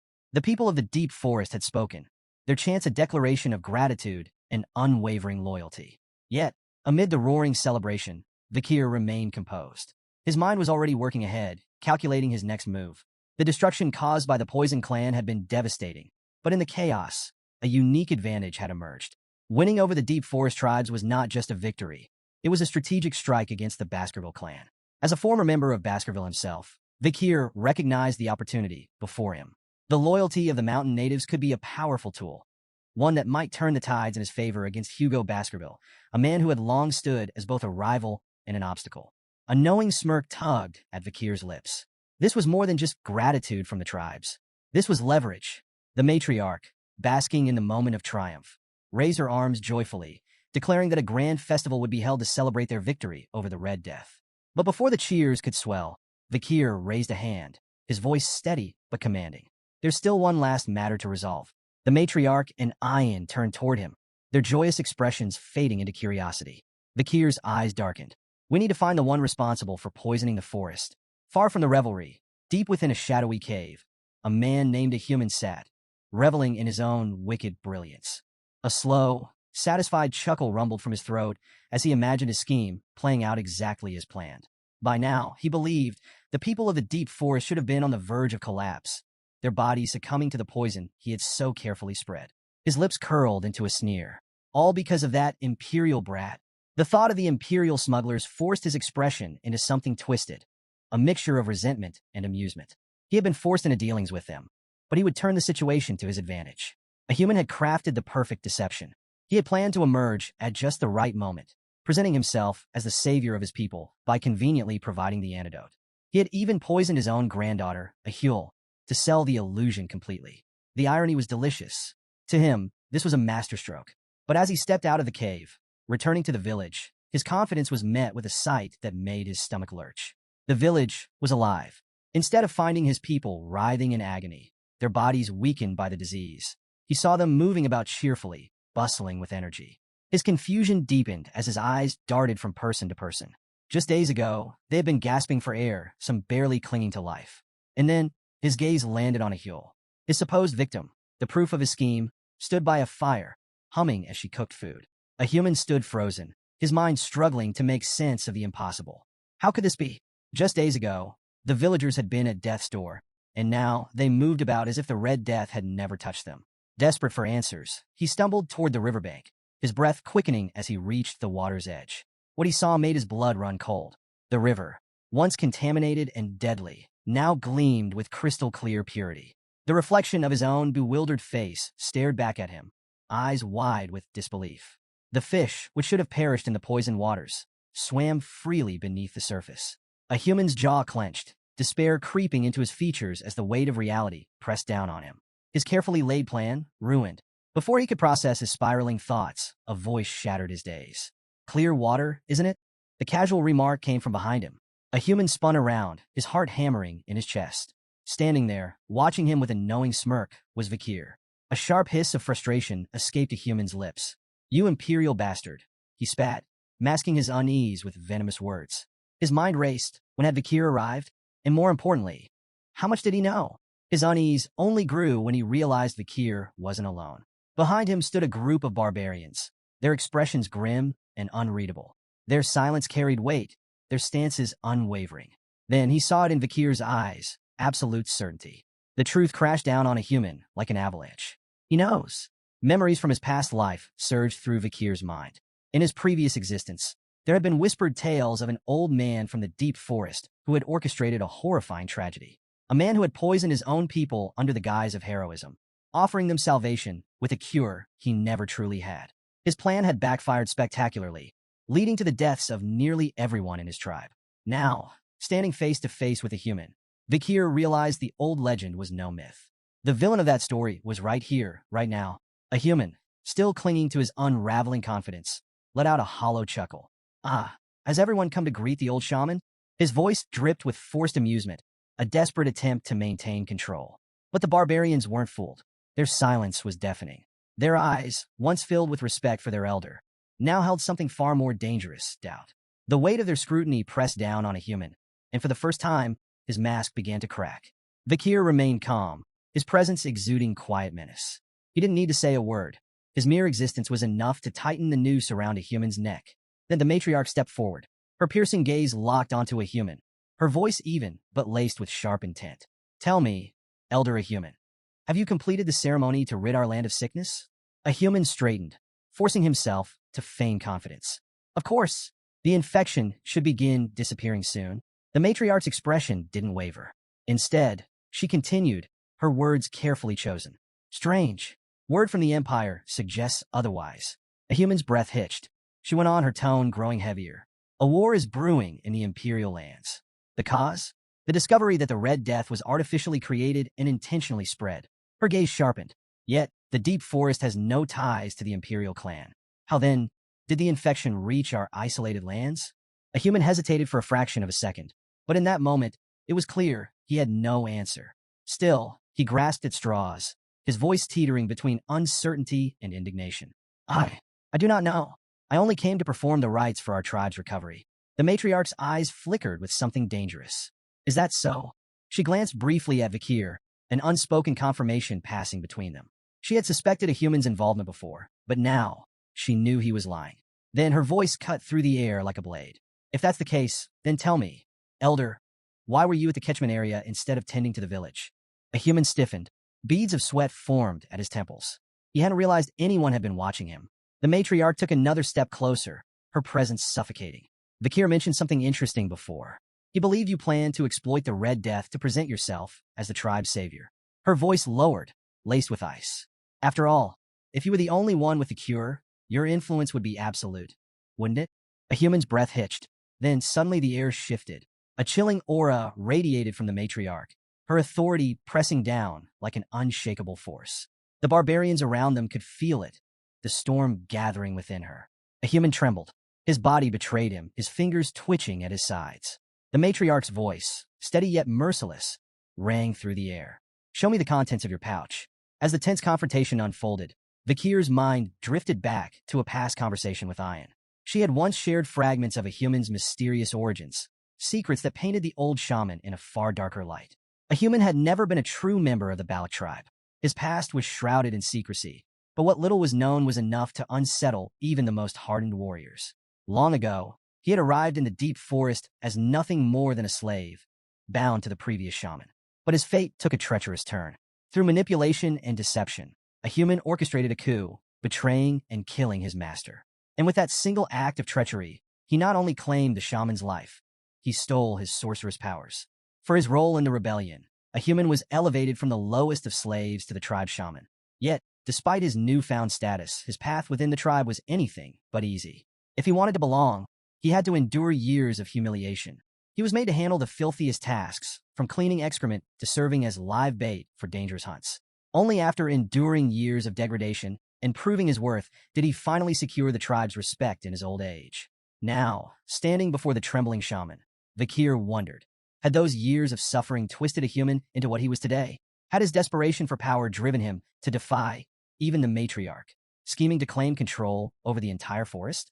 Vikir's thoughts were interrupted as the matriarch's voice rang out, sharp and commanding. A human. The pouch.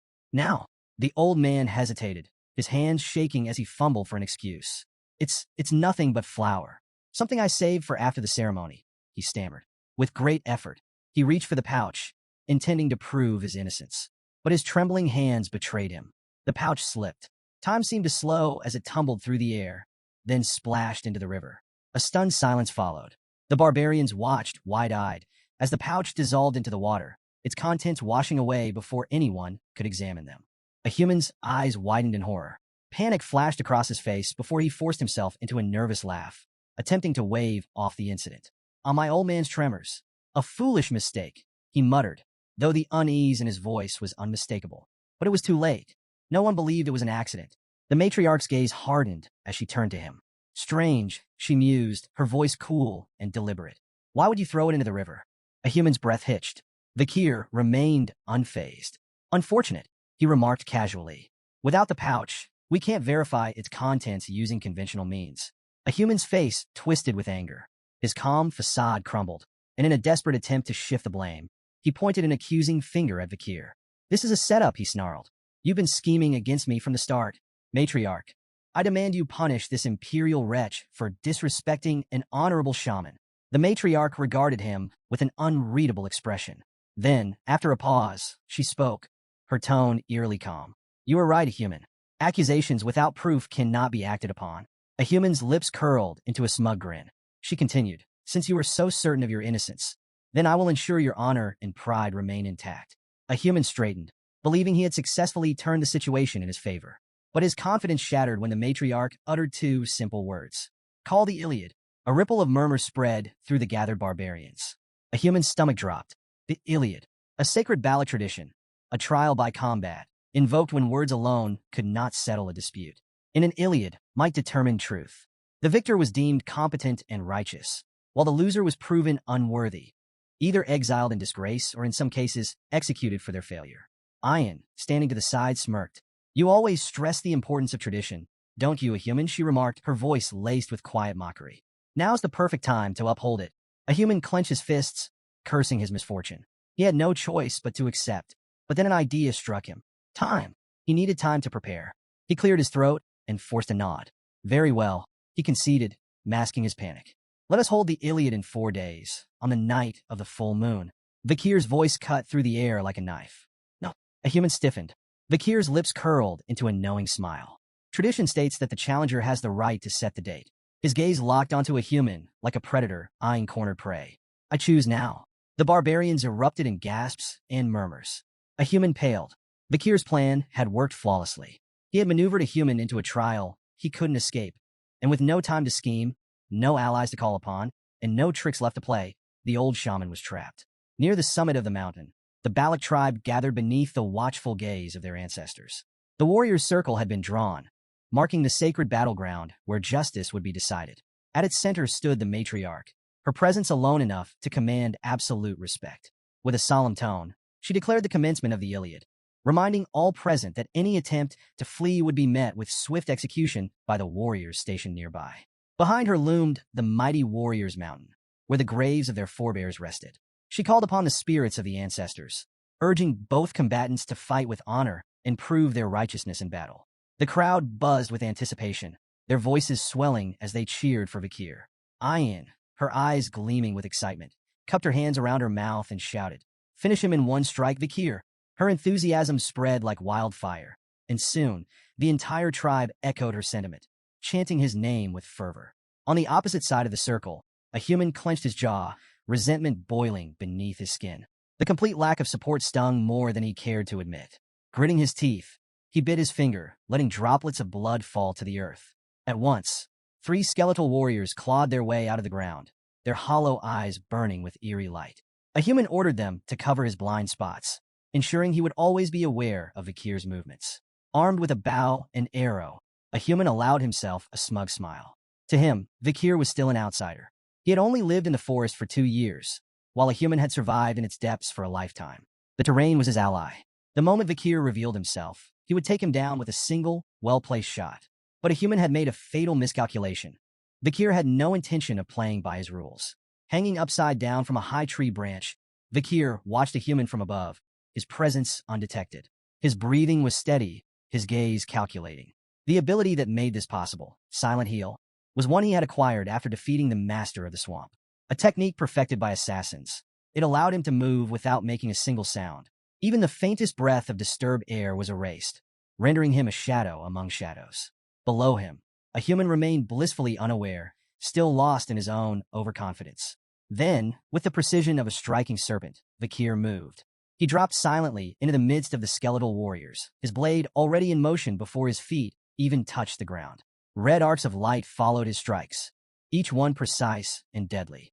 Bone shattered and splintered, the undead warriors reduced to lifeless fragments in mere seconds. A human, unaware that his summoned guards had already been obliterated, maintained his smirk, still believing Vakir was hiding in fear. A deadly mistake. With ghost-like speed, Vakir materialized behind him.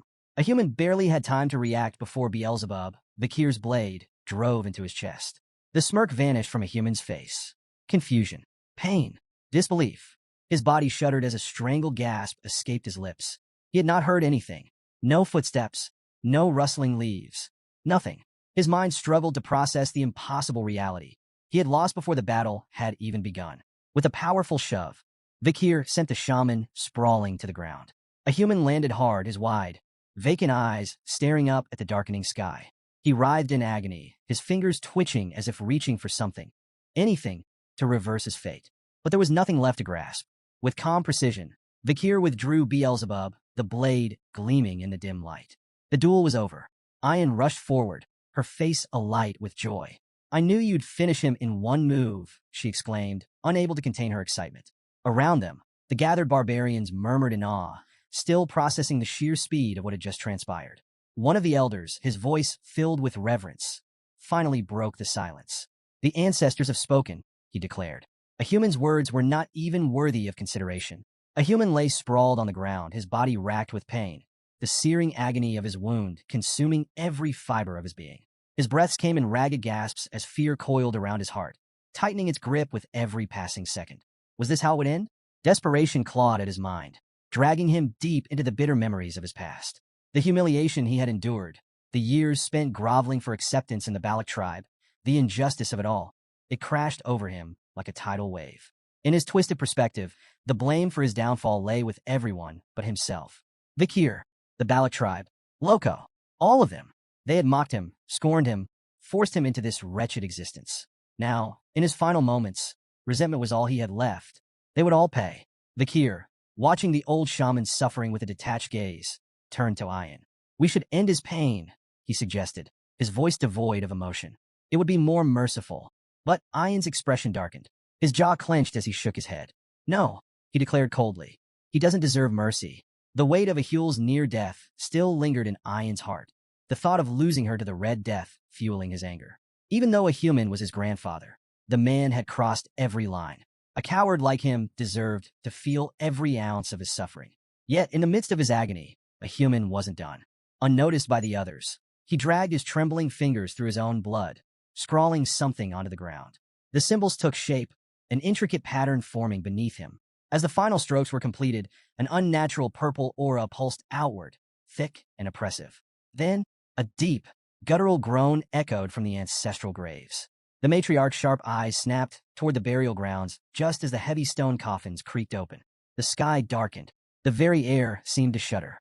The ground beneath their feet trembled with an eerie, malevolent energy, spreading like an infection. A hushed silence fell over the gathered barbarians, their earlier triumph dissolving into sheer terror.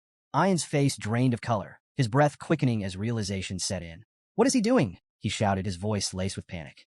The once revered warrior's mountain now loomed under an ominous shadow, its sacred presence twisted into something unnatural.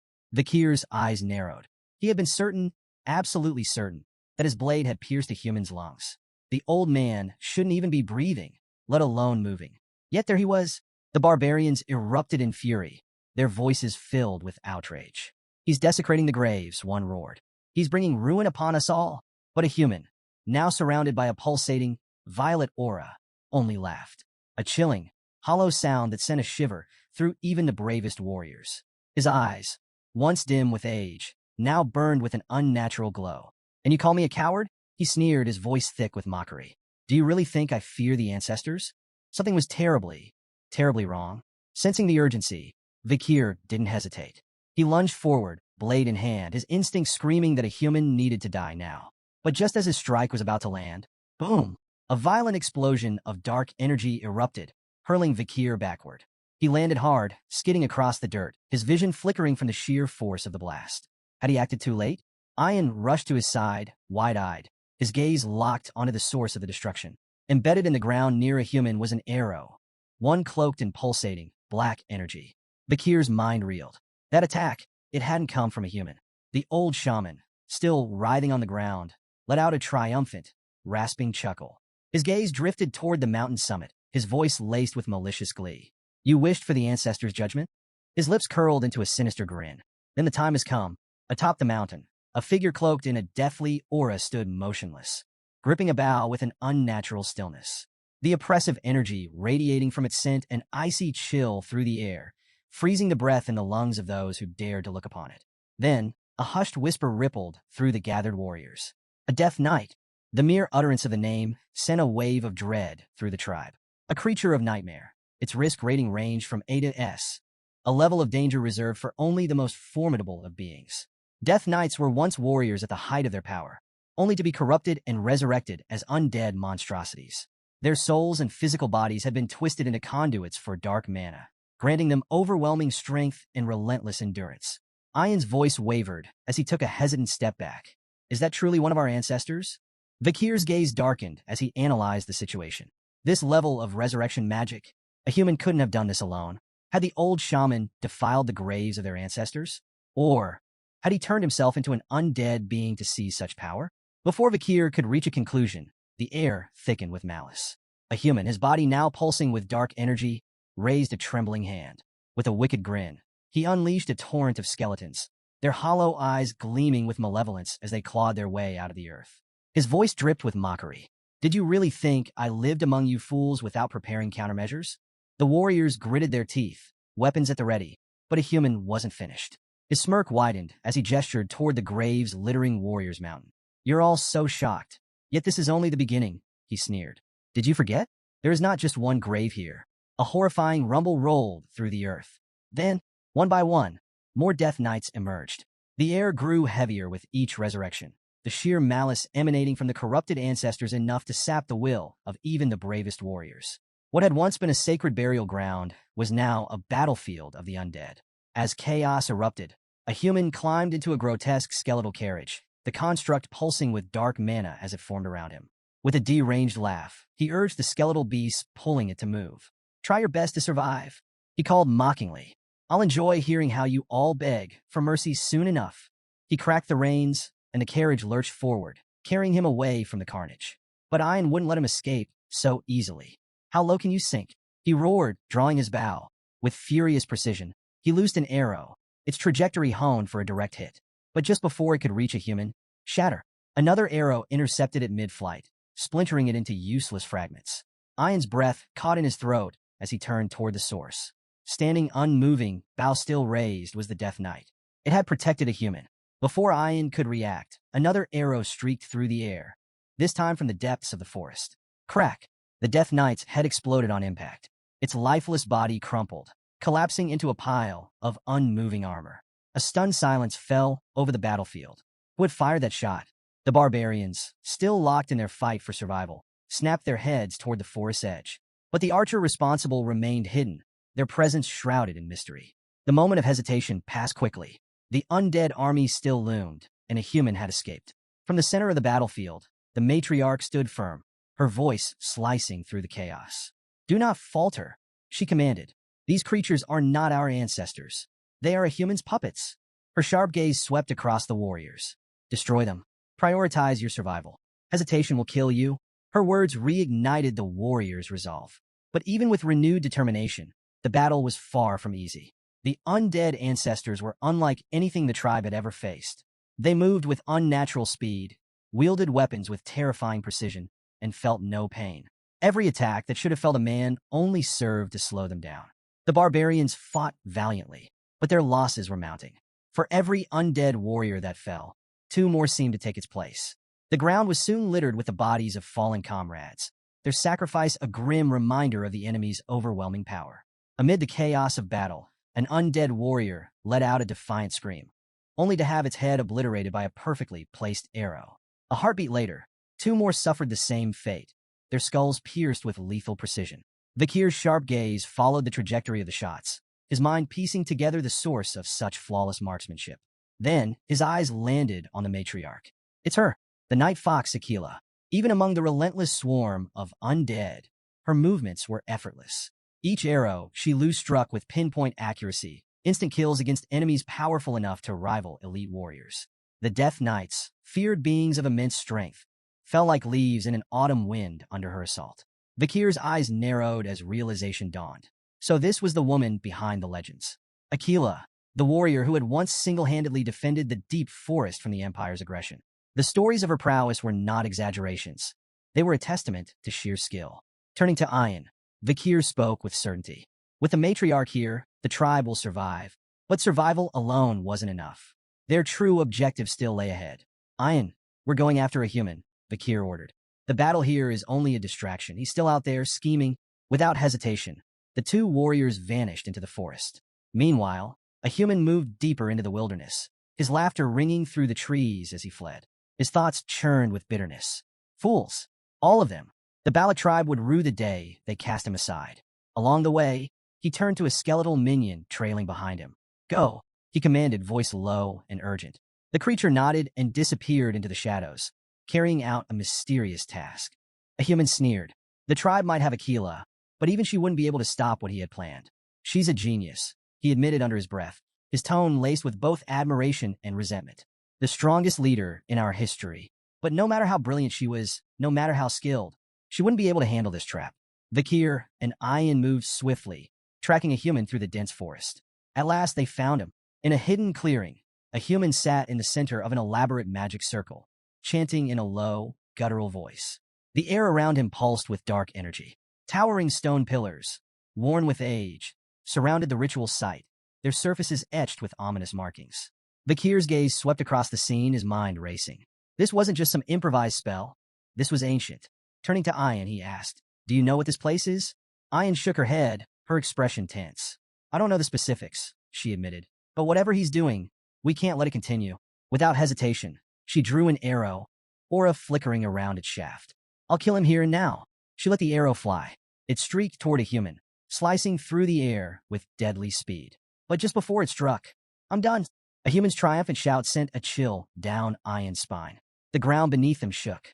Then, from within the earth, a hand shot up. Snap!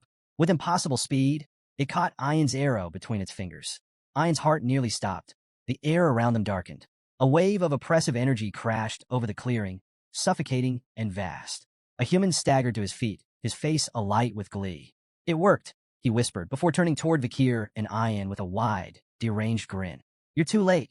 Vikir's grip on his sword tightened as a human stepped aside, revealing what had risen from the ritual circle.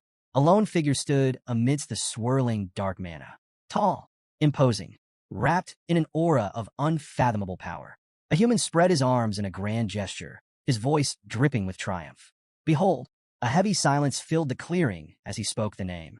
The divine archer, Adonai. Ayan's blood ran cold. She knew that name. It wasn't just a legend, it was history. Adonai, the mythical archer of unparalleled skill. The warrior revered by generations. The protector of the deep forest, whose arrows had once rained death upon the enemies of their people. And now, he stood before them, corrupted, undead, summoned by a human to serve as his puppet. Vikir stood frozen, his mind racing as he processed the horrifying reality before him. Adonai, the legendary archer of the Balak. Now nothing more than an undead puppet, twisted by a human sorcery. Before he could react further, Adonai moved. Within human speed, the Death Knight notched an arrow and let it fly. The projectile sliced through the air with terrifying precision, its sheer force warping the very space around it. Too fast. Instinct took over. Vikir whipped Beelzebub into position, meeting the arrow in midair.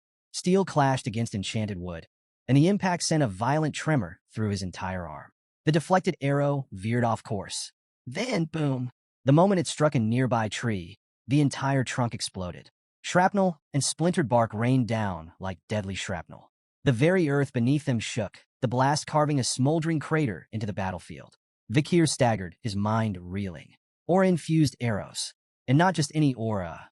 This is something else entirely. Then, a sharp cry of pain. Vikir's head snapped toward the sound. Ayan clutched her thigh, her fingers slick with blood.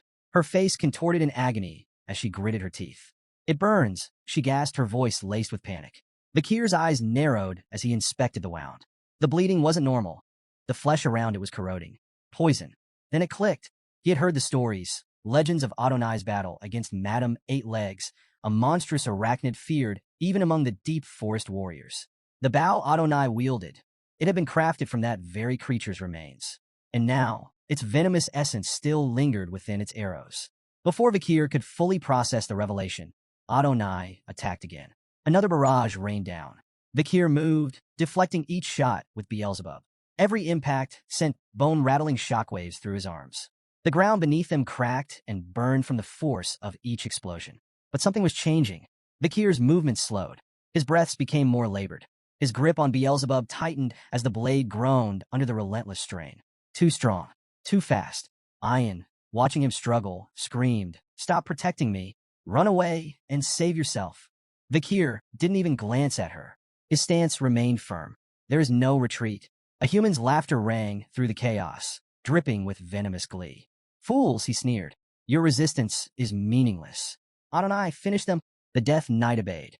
With calculated precision, Adonai drew another arrow. This time, the aura around it darkened, twisting into something even deadlier. A single shot, brimming with the power to end everything in its path. Vakir clenched his jaw, his battered body screaming in protest as he prepared for one final deflection. But before the arrow could strike, something changed. A shadow moved. Then snap. In an instant, the deadly projectile stopped. It didn't explode. It didn't shatter. It had been caught by a single hand. A hush fell over the battlefield. Vakir, Ayan, a human. Even Adonai stared in stunned silence. Then from the shadows she emerged, the matriarch Aquila. She stood between them and certain death, her grip firm around Adonai's arrow. Then without a word she crushed it. The aura-infused shaft splintered like fragile glass, crumbling into nothing. Her piercing gaze lifted, locking onto Adonai. With calm authority, her voice carried across the battlefield. "This ends now." The deadly energy around them seemed to recoil, as if even the dark forces at play recognized who she was. A human, watching from his skeletal carriage, felt an unnatural chill crawl up his spine. Then, the matriarch's gaze shifted to him. Her expression remained unreadable, but when she spoke again, her voice was laced with an icy finality that sent pure dread coursing through a human's veins. "Let's have a talk." Ayan, caught between shock and overwhelming relief, called out to his mother. "Matriarch." His voice trembled as he struggled to process her sudden arrival.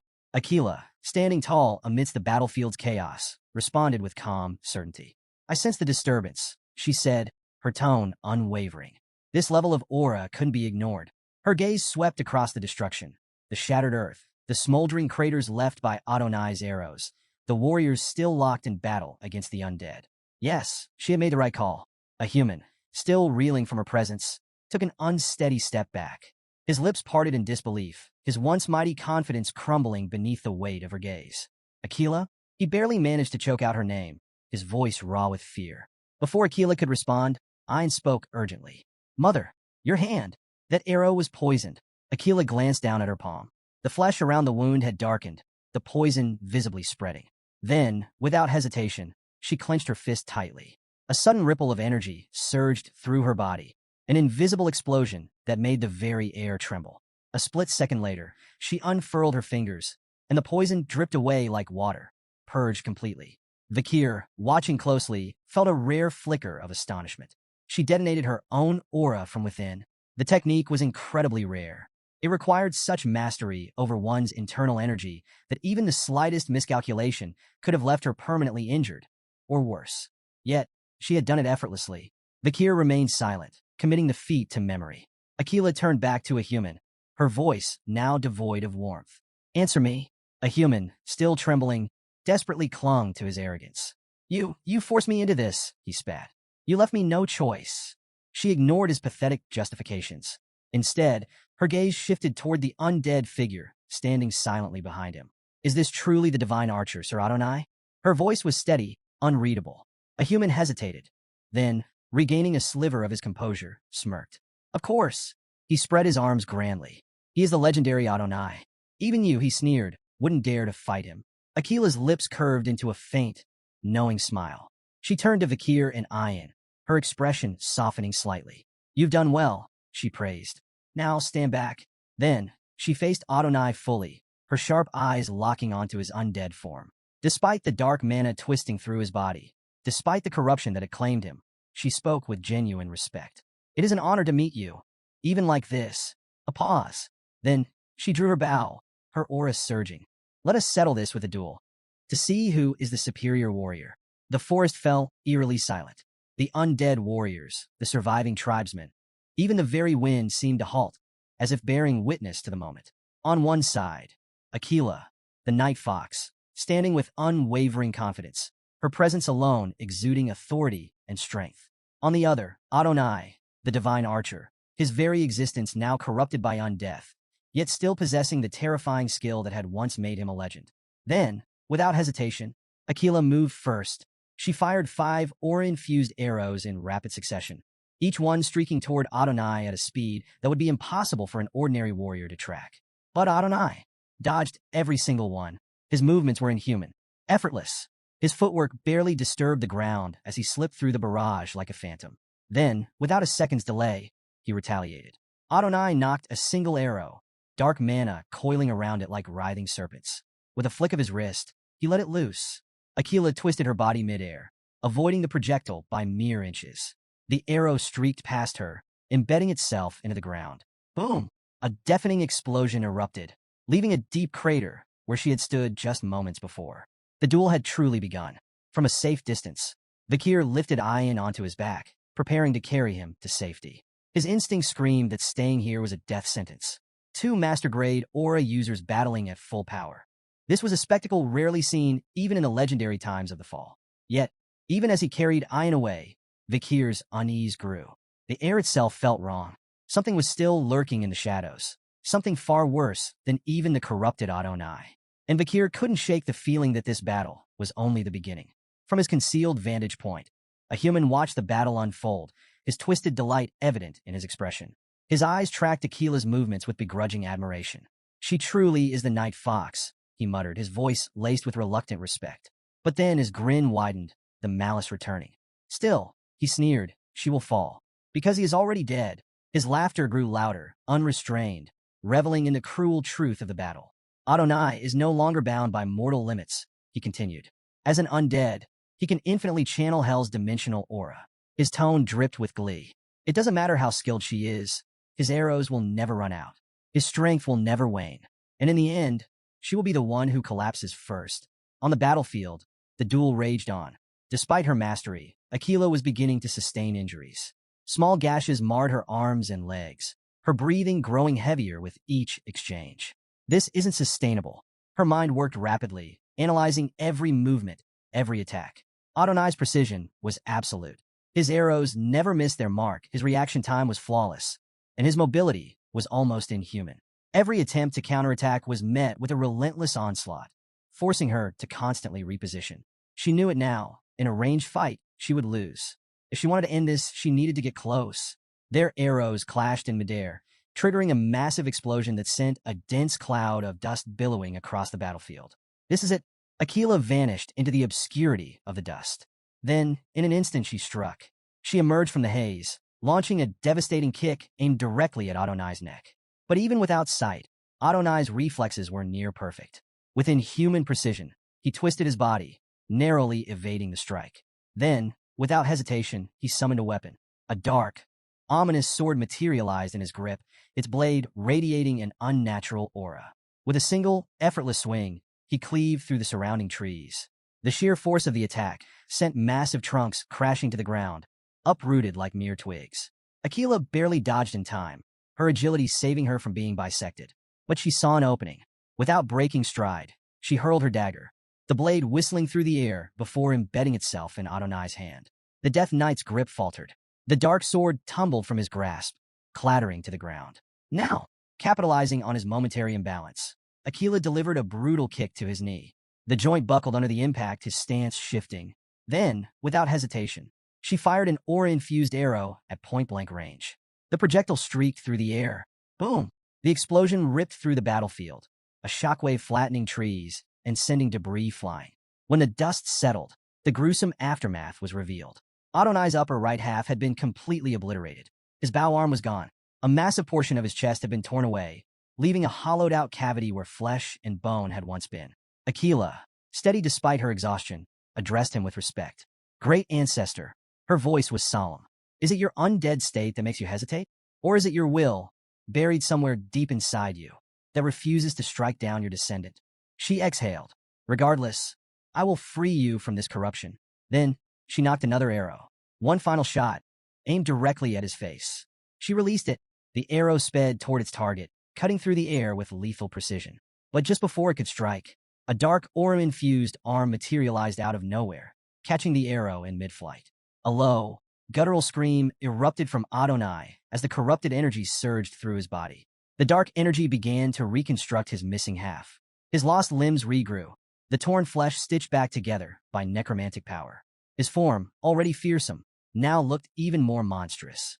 A human, watching from his hiding place, let out an impressed exhale. Ah, legends truly are different, he muttered. For a brief moment, it seemed as though he respected Adonai's sheer willpower, his ability to resist the necromantic spell. But that admiration quickly turned to frustration. With a scowl, he scoffed, "But what's the point of resisting if you're still my puppet?" His eyes gleamed with malice. Enough of this half-hearted rebellion. Then, with a cruel smirk, he gave the command. Adonai, unleash your full power. Destroy them all. With blinding speed, Vikir closed the distance that Akila's sharp voice cut through the battlefield, her frustration clear. She knew what was happening, but Adonai, now fully engulfed in dark aura, let out a blood-curdling scream. The transformation had completed. The air around him twisted, pulsating with raw, oppressive energy.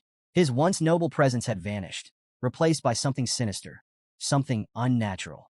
A human, relishing the chaos, chuckled darkly. That thing before you, he mocked. That's no longer Adonai. Then, a new disturbance rippled through the forest. Thunderous booms echoed across the battlefield.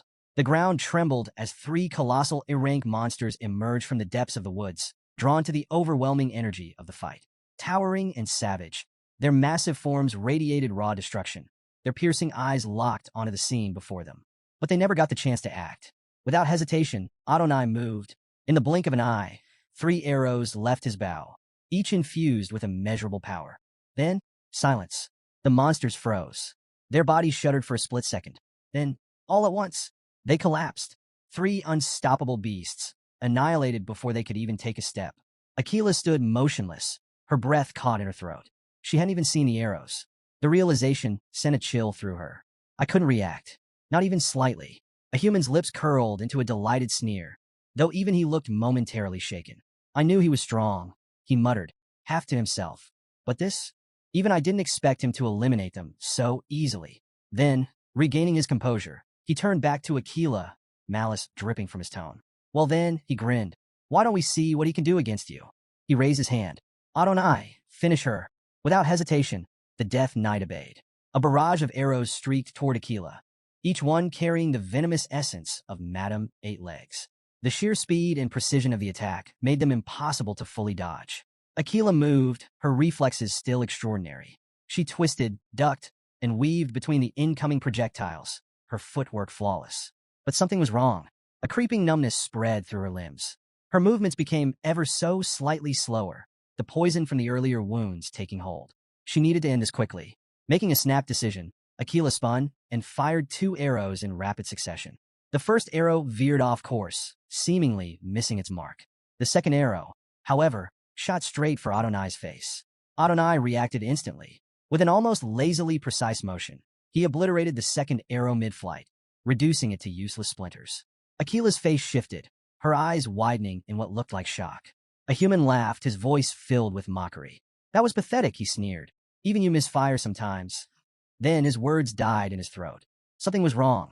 The first arrow, the one that had missed, suddenly reversed course. It curved midair, spinning at an unnatural angle before piercing straight through Adonai's throat from behind. A human's triumphant grin vanished, his expression twisting in disbelief. Akila, now smirking, exhaled steadily. That was no mistake. Her voice carried through the battlefield as she addressed Adonai with measured respect.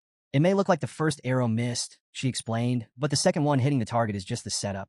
She raised her bow slightly. When an opponent blocks the second arrow, the first one, having reached maximum rotation midair, reverses and strikes from behind. Her gaze held firm. It's a technique I developed after studying your legendary duel against the Imperial Knight. Silence hung in the air. A human, still recovering from the shock, scoffed, but there was a flicker of unease in his eyes. Then, Adonai moved. With an eerie calm, the Death Knight reached up and pulled the arrow from his throat. His hand lowered. The wound was already gone. Akila's confidence flickered. The attack had done nothing. A human, now regaining his composure, erupted into laughter. "You fool," he howled. His eyes gleamed with malice as he looked down at her. "It doesn't matter how strong-willed you are, Akila." His voice was filled with cruel amusement. "You've never fought a corpse before." His grin widened. "Sir Adonai is already dead. Nothing as trivial as an arrow to the throat can defeat him." Some distance away, Ayan watched with growing anxiety as explosions echoed through the forest. Each tremor that shook the ominous landscape only deepened her concern for her mother. She wanted to rush to Akila's aid, every instinct screaming at her to act, but she held herself back. She remembered Vikir's firm instructions: stay hidden. She clenched her fists, trusting that he would handle the situation, that he would be the one to stop a human's necromantic madness. Meanwhile, Vikir sprinted through the dense underbrush, his mind rapidly piecing together a human strategy. He's terrified of Akila. It was obvious. A human had never planned to fight her directly. He was hiding behind Adonai, using the undead archer as a shield against her. And now, Vikir had found him. There, crouched behind a tree, was a human, his beady eyes darting nervously toward the battlefield. Coward. Vikir didn't hesitate. He charged forward, aiming to end this with a single decisive strike. But just as he closed the distance, boom! A Death Knight materialized before him, its massive leg already in motion. The devastating kick shattered the ground, sending debris flying like shrapnel. Vikir twisted his body, narrowly evading the blow, and retreated a few steps to assess the new threat. The commotion drew a human's attention. The shaman's face twisted in recognition before splitting into a triumphant sneer. "Vikir," he bellowed, his voice filled with venom. Cursing under his breath, a human glared at the young warrior before regaining his smirk. "I knew you'd interfere." He gestured dramatically toward the Death Knights surrounding him. "That's why I prepared these." A human sneer widened as he gestured toward his undead guards. These warriors were so powerful in life that they were buried in the warrior's grave. "You'll find them more than a match." On cue, the Death Knights surged forward, their movements terrifyingly swift and coordinated. Meanwhile, on the battlefield, Adonai's next arrow found its mark. The projectile struck Akila's waist with unerring precision. She collapsed to her knees, a cry of pain escaping her lips. Her aura flickered, dimming as the venom of Madame Eight Legs spread through her body like wildfire. A human, watching from afar, rejoiced. He threw back his head in laughter, basking in the moment he had long dreamed of. "Look at you now, Akila," he shouted, his voice dripping with mockery. His eyes gleamed with unhinged satisfaction. "This is my reward," he proclaimed, "for all the years of suffering, for all the scorn, for every arrogant fool who ever looked down on me." His grin turned vicious. "I'll kill every clan member who ever mocked me." But just as he reveled in his imagined triumph, the air shifted. A killing intent unlike anything before materialized behind him. A human's breath caught in his throat. Then, slash! In an instant, Vikir unleashed the Baskerville clan's sixth technique. His blade moved with deadly precision, a blur of speed and finality. The Death Knights, warriors once powerful enough to be honored in sacred burial, were erased in moments. Their undead bodies dissipated into nothingness, utterly annihilated. A human turned, his sneer vanishing as he saw the carnage. Vikir stood amidst the fading remains of the fallen Death Knights, his expression unreadable. Then he spoke. "Your plan has one flaw, a human." His voice was calm, certain. "The people of the forest aren't just obstacles." His cold, piercing gaze locked onto a human's trembling form. "They're my support system." A human's mouth fell open. His mind reeled, struggling to process what he had just witnessed. The Death Knights, warriors beyond the strength of high-ranking graduates, had been erased in mere seconds. His lips parted, his voice barely above a whisper. "Is this child stronger than a high-ranked graduate?" For the first time, a human felt fear. Not annoyance, not frustration. Genuine, suffocating fear. Then, Vikir's voice cut through the silence. "Have you truly perceived every desire?" The words sent a chill down a human's spine. They weren't a question. They were a judgment.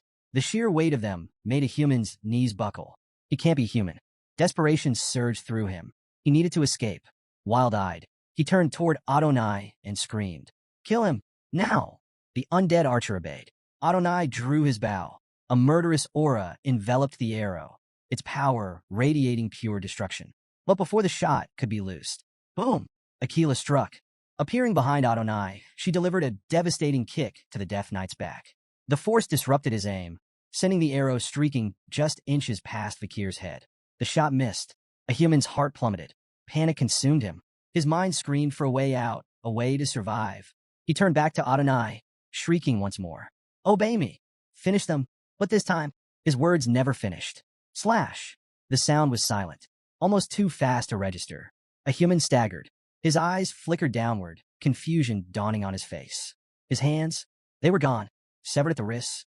Then, slash. A second strike. His head left his shoulders. His expression, frozen in death, was one of pure disbelief. He hadn't even processed what had happened. A lifetime of scheming, of malice, of ambition. All of it had ended in a single, merciless instant. The Balak tribe faced an uphill battle against the relentless Death Knights, their resolve waning under the overwhelming power of the undead. Amid the chaos, a young girl's bow was shattered by a Death Knight, which then prepared to use it against her. But before it could act, its body disintegrated into ashes, triggering a cascade across the battlefield. The entire legion of Death Knights dissolved into smoldering remains, their menace extinguished. Standing amidst the carnage, Aquila loomed over Adonai's fading form. Her breaths were heavy, her expression solemn. As Adonai crumbled to nothing, she placed a hand on his vanishing shoulder and whispered, "Rest in peace," her words soft but resonating with finality. On the other side of the clearing, a human's bitter laughter echoed, mingling frustration with despair. He cursed his failure to claim the forest, his venomous gaze fixed on Vakir. "You child of the Empire, you've ruined everything," he snarled, his rage unrestrained. Vakir met his tirade with calm indifference, though his thoughts briefly wandered. For all of a human's dark ambition, his mastery over necromancy was unparalleled. Commanding Death Knights and subjugating Adonai had required immense power. Vakir pondered what a human might have achieved had he chosen the path of a true shaman instead of succumbing to corruption. The moment passed as a human, defiant to the end, bellowed a final threat. "This isn't the end. You'll regret driving me out." Yet his declaration was cut short by an arrow that struck his forehead, ending his twisted saga. Vakir turned to see Ahun, bow in hand, his breathing labored. Ahun approached, guilt etched into his features. "If only I had listened earlier," he confessed, his voice heavy with regret. Vakir placed a firm hand on Ahun's shoulder, his tone steady. "It wasn't your fault. You did well." With a human defeated, relief rippled through the group. Zir suggested they return to the village, and the survivors set off, eager to leave the horrors behind. But their relief turned to dismay when they arrived to find the village reduced to ruins. Where life once thrived, only wreckage remained, strewn like forgotten remnants of a shattered past. A stunned silence enveloped the group until Ayan's trembling voice broke it. "What happened here?" she asked, disbelief and dread lacing her words. The matriarch, her face ashen, explained that those who hadn't joined the Iliad had stayed in the village. Ahul stepped forward, her voice quivering as she revealed the culprit, Madame Eight Legs. Ayan froze. "Madam? She came here?" The revelation hit like a thunderclap. Desperately, she rushed to check on her sister, hoping against hope for her safety. Meanwhile, Vakir, standing apart, puzzled over the monster's sudden aggression. Madame Eight Legs had remained dormant until now. Why had she unleashed such destruction during their battle with a human? Ahul pointed toward the ceremonial tent of their grandfather, recounting how smoke had risen from it moments before the rampage. Vakir followed her gaze, investigating the site. Among the charred remains, he identified a burned plant used to attract insects, an intentional act by a human to summon Madame Eight Legs. Even in death, a human's malice had left its mark. Back in the devastated village, the matriarch slammed her fist against a boulder, the impact echoing her fury. Her voice shook with rage as she cursed a human's treachery, her frustration boiling over. A subordinate rushed to her side, concerned as her injury worsened, but she waved them off, refusing to show weakness. Gritting her teeth, she steadied herself and declared, "We can rebuild. We can hunt again." Her focus then shifted to the survivors, ordering the uninjured warriors to tend to the fallen and search for those still clinging to life. Not far away, Ayan knelt beside her wounded wolf, Bakira. The loyal beast trembled, its leg rendered useless by Madame's venom. Tears streamed down Ayan's face as she held Bakira close, whispering apologies for leaving him to face such danger alone. Madame Eight Legs was no ordinary monster. To the tribes, she wasn't just a beast, but a force of nature, an unstoppable calamity that inspired pure terror. Revenge wasn't an option. Survival was the only goal. Yet, while despair settled over the village, Vakir's sharp mind was already working through a plan. Later that night, beneath the cover of darkness, Vakir entered matriarch Aquila's tent. She turned to face him, her expression wary yet composed. "What brings you here, Vakir?" she asked. Unfazed, Vakir met her gaze. I need to know more about Madam Eight Legs. Akila's eyes narrowed. And why this sudden interest? Without a word, Vakir produced a worn document and laid it before her. I found this in the Loco tribe's village, he explained. It's a record detailing Madam Eight Legs. Her venom, witness reports from battles against other monsters, even the location of her lair. Akila's brow furrowed as she scanned the document. Vakir continued, his tone unwavering. But even after reading it, I still don't understand. Why do the forest tribes fear her so deeply? Why hasn't anyone united to take her down? The matriarch exhaled, her voice tinged with the weight of generations. She began recounting the ancient lore of the Balak tribe. Long ago, the great archer Adonai fought Madam Eight Legs. He was the first to pierce one of her legs with an arrow, a feat no one else had achieved. Her voice darkened, but instead of victory, his attack triggered something far worse. She described how the severed limb didn't just regenerate, it multiplied. The more they destroyed her legs, the stronger she became, she revealed grimly. Her body became impenetrable, even to Adonai's legendary arrows. And every warrior who stood against her eventually fell to her venom. Akila gestured toward her own side, where an old wound still pulsed with lingering poison. Her venom infects everything it touches. Even the smallest wound becomes a death sentence if left untreated. Her voice carried both sorrow and warning as she concluded. Madam Eight Legs isn't just a monster. She's a nightmare woven into the very fabric of this forest. She is the evil force born from the deaths of those who tried to destroy her. Vakir, I warn you, do not pursue this path. I cannot bear to lose any more of my people. Vakir fell silent, weighing her words.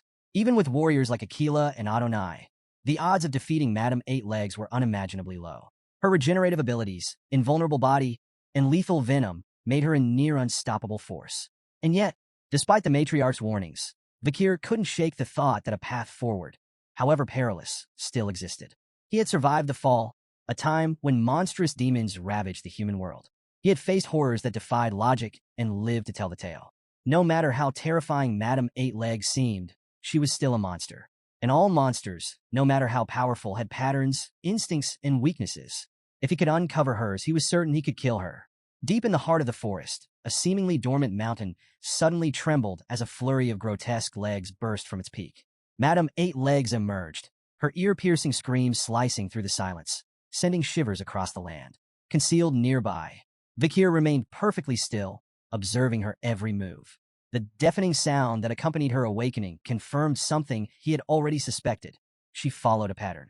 After days of staking out her lair, Vakir had identified a crucial detail. Madam left her den at specific intervals to hunt, always returning within 2 hours. With this knowledge, he waited patiently for her departure before making his move. Ascending the summit, he peered into the cavernous depths of her lair. At first glance, it appeared to be an ordinary, rugged mountain, but a closer look revealed the truth. It was hollow. The interior was an intricate labyrinth of webbing, its strands gleaming faintly in the dim light like threads of spun steel. Using Beelzebub, he sliced through a rock entangled in the webbing and examined the cross-section. The texture was rough and fibrous, unnervingly durable. Even an advanced mana user would struggle to cut through it. Recognizing its potential, he pocketed a sample, planning to use it for his descent. Moving deeper into the lair, Vakir took careful note of the structure. The entrance was just large enough for Madame to squeeze through, but the space widened the further he went, perfectly suited to accommodate her immense size. Then he stumbled upon a chilling sight. Figures trapped within the webbing. The grotesque collection included both humans and monsters, their lifeless bodies suspended like grotesque trophies. Some remained eerily intact, their expressions frozen in terror, while others had decayed beyond recognition. Whether they were meant as warnings, food storage, or simply a grim display of power, Vakir couldn't say. He pushed aside his unease and focused on the mission. As he ventured further, his eyes locked onto something even more disturbing, a clutch of eggs embedded in the walls. He carefully plucked one and examined its translucent shell. There was no doubt, these were Madame's eggs, the very same kind that had spawned the spider demons responsible for the world's collapse. Securing it for further analysis, he ensured not a single crack formed on its fragile surface. Then suddenly he froze. A familiar, dreadful sound echoed through the cavern. Madame had returned. Her colossal form loomed at the entrance, massive legs clinging to the walls as her many eyes scanned the lair. Vakir flattened himself against layers of webbing, barely daring to breathe. Her movements were slow, deliberate, searching. Had she sensed him? Was it instinct? For what felt like an eternity, she lingered, Then, just as suddenly as she arrived, she skittered away, vanishing into the darkness. Vikir exhaled silently. His Mashu skill, which muffled sound, had likely saved his life. Without it, things could have ended in disaster. He had gathered enough information. It was time to leave before her routine changed. Back in the Balak village, the rhythmic sounds of construction filled the air as the tribe worked tirelessly to rebuild their homes. Amid the activity, a curious voice rang out. "Any news about Vikir?" A villager shrugged. "Last I heard, he's been holed up in that lodging he built. Hasn't stepped out in days." Another added, "Actually, I saw him heading toward another tribe at dawn. Wonder what he's up to." The question lingered, but those who knew Vikir understood one thing. He always had a plan. A peculiar observation spread among the villagers. A faint scent of burning emanated from Vikir's lodging. Some grew curious, whispering about what he could be working on, while others dismissed their concerns, trusting in his meticulous nature. But there was a more pressing matter at hand. Vikir had yet to meet with Commander Ayan. Standing outside his tent, Ayan called out, her voice carrying a mix of concern and determination. She mentioned that her mother had told her about his inquiries regarding Madame Eightlegs. With teary eyes, she pleaded with him not to attempt the impossible. No warrior had ever survived a battle against a monstrous being. Then, she shared heartbreaking news. Bakira, her loyal wolf, had lost a leg. Madame's venom had made amputation the only option. Her voice trembled as she admitted, "He might never run like before. If something happens to you too, I don't think I could bear it." Before she could finish, Vikir's voice rang out from inside. "Come in." Hesitant but curious, Ayan stepped into the tent and froze. The walls were covered in pinned documents, maps, and diagrams. Samples of spider web, shed skin, and even an egg were arranged meticulously on a table. "These are records," Vikir explained, "collected from different tribes across the forest. They document Madame Eightlegs, her habits, her weaknesses, everything I could learn from my time inside her lair." Ayan's breath caught. "You went inside her cave?" Alarm surged through her voice. "Are you planning to fight her? If so, I'll come with you." Vikir shook his head and pointed at the lingering wound on her side. "You're still recovering," he said matter-of-factly. "You'd only slow me down." Then, with the same level tone, he revealed something unexpected. "I'm leaving the forest soon. I need to return to Baskerville." Ayan's face fell, not in shock, but in quiet resignation. "I already knew." Her voice was barely above a whisper. But before the sorrow could settle, Vikir's next words carried a quiet reassurance. "I'll come back when I'm done. This place is somewhere I want to protect. Somewhere worth returning to." His gaze returned to the board, his voice filled with conviction. "My plan to hunt Madame Eightlegs is complete. I won't let what happened to Bakira be in vain." Ayan inhaled sharply. Hunt. He had called it a hunt. Not a battle, not a suicide mission, but a hunt. She thought back to all the impossible odds Vikir had faced. The poison outbreak. A human. Adonai. No matter the challenge, he had always returned with a solution. With a small, hopeful smile, she reached for his hand. "If you're calling it a hunt, then I can't help but expect great things. Is it okay for me to look forward to the outcome?" Vikir's response was soft but unwavering. "It's more than okay. You should." As night fell, heavy rain poured over the forest, drumming against the earth. Amid the downpour, Vikir stood face to face with a giant salamander. The creature lunged, jaws snapping, but Vikir didn't flinch. With a single, precise swing of Beelzebub, he sliced through its arm effortlessly. The salamander howled, its severed limb falling to the soaked ground, only for a new one to regenerate in moments. Vikir's cold gaze didn't waver. This was exactly what he needed to confirm. If the creature's head remained intact, its regeneration would continue indefinitely. He tightened his grip on his weapon. "This is the last thing I need to confront, madam." Fixing his unyielding stare on the beast, Vikir stepped forward and declared, "Give me your regeneration." Back in the village, Ahan wiped the sweat from his brow, admiring the sturdy house he had just finished building. One of his friends, clearly impressed, let out a whistle. "Since when were you good at building houses?" Another pointed at the structure and asked, "Is this for Vikir?" Ahan grinned with pride. "Of course. Vikir's like a brother to me. Building this house is just part of my brotherly duty." His heartfelt declaration earned laughter from his friends, who couldn't resist teasing him. "Brotherly duty? Weren't you the one who couldn't stand him at first?" Ahan brushed off their jabs, crossing his arms. "That was before. Look around. The village is back to how it was, all thanks to him." Feeling eager to share the news, the group made their way toward Vikir's tent, only to find it empty. One friend shrugged. "Maybe he's out." Ahan frowned slightly. "I really wanted to see his reaction." Another friend chuckled, more skeptical. "Do you really think Vikir is capable of looking touched?" From a distance, Ayan watched the scene unfold, a bittersweet smile on her lips. Unlike the others, She knew exactly where Vakir had gone. The day everyone had been dreading had finally arrived. Lowering her head, she knelt in quiet prayer to the spirit of the forest, seeking blessings for the warrior who had set out to face disaster itself. Far from the warmth of the village, Vakir stood at the edge of Madame Eight-Legs' lair, his gaze locked onto the dark clouds swirling above. Rain loomed on the horizon, but he hardly noticed. His mind was razor-sharp, his focus unshaken. He had accounted for every variable, every contingency, and now the hunt was about to begin. Without hesitation, Vakir leapt into the cavern. His voice rang out, firm and resolute. The hunt begins. Inside, Madame Eight-Legs lay in deep slumber, her grotesque form curled in eerie stillness. The air was thick with the scent of venom, and the faint hum of her breathing reverberated through the lair. She had no idea her doom had arrived. Moving with precision, Vakir activated the Baskerville clan's sixth technique. In one swift, decisive strike, he severed one of her legs. A deafening, inhuman scream tore through the cavern.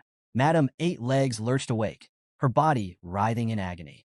But just as the ancient records described, her severed limb regenerated instantly, splitting into two new legs. Vakir's eyes narrowed. Confirmed. Madame shrieked and lashed out, her freshly grown legs thrashing in a violent frenzy. The force of her movements sent tremors through the lair, but Vakir was already in motion. Plan 1. Execute. Like a phantom, he weaved through the chaos, striking again and again. Each precise slash cut through another limb,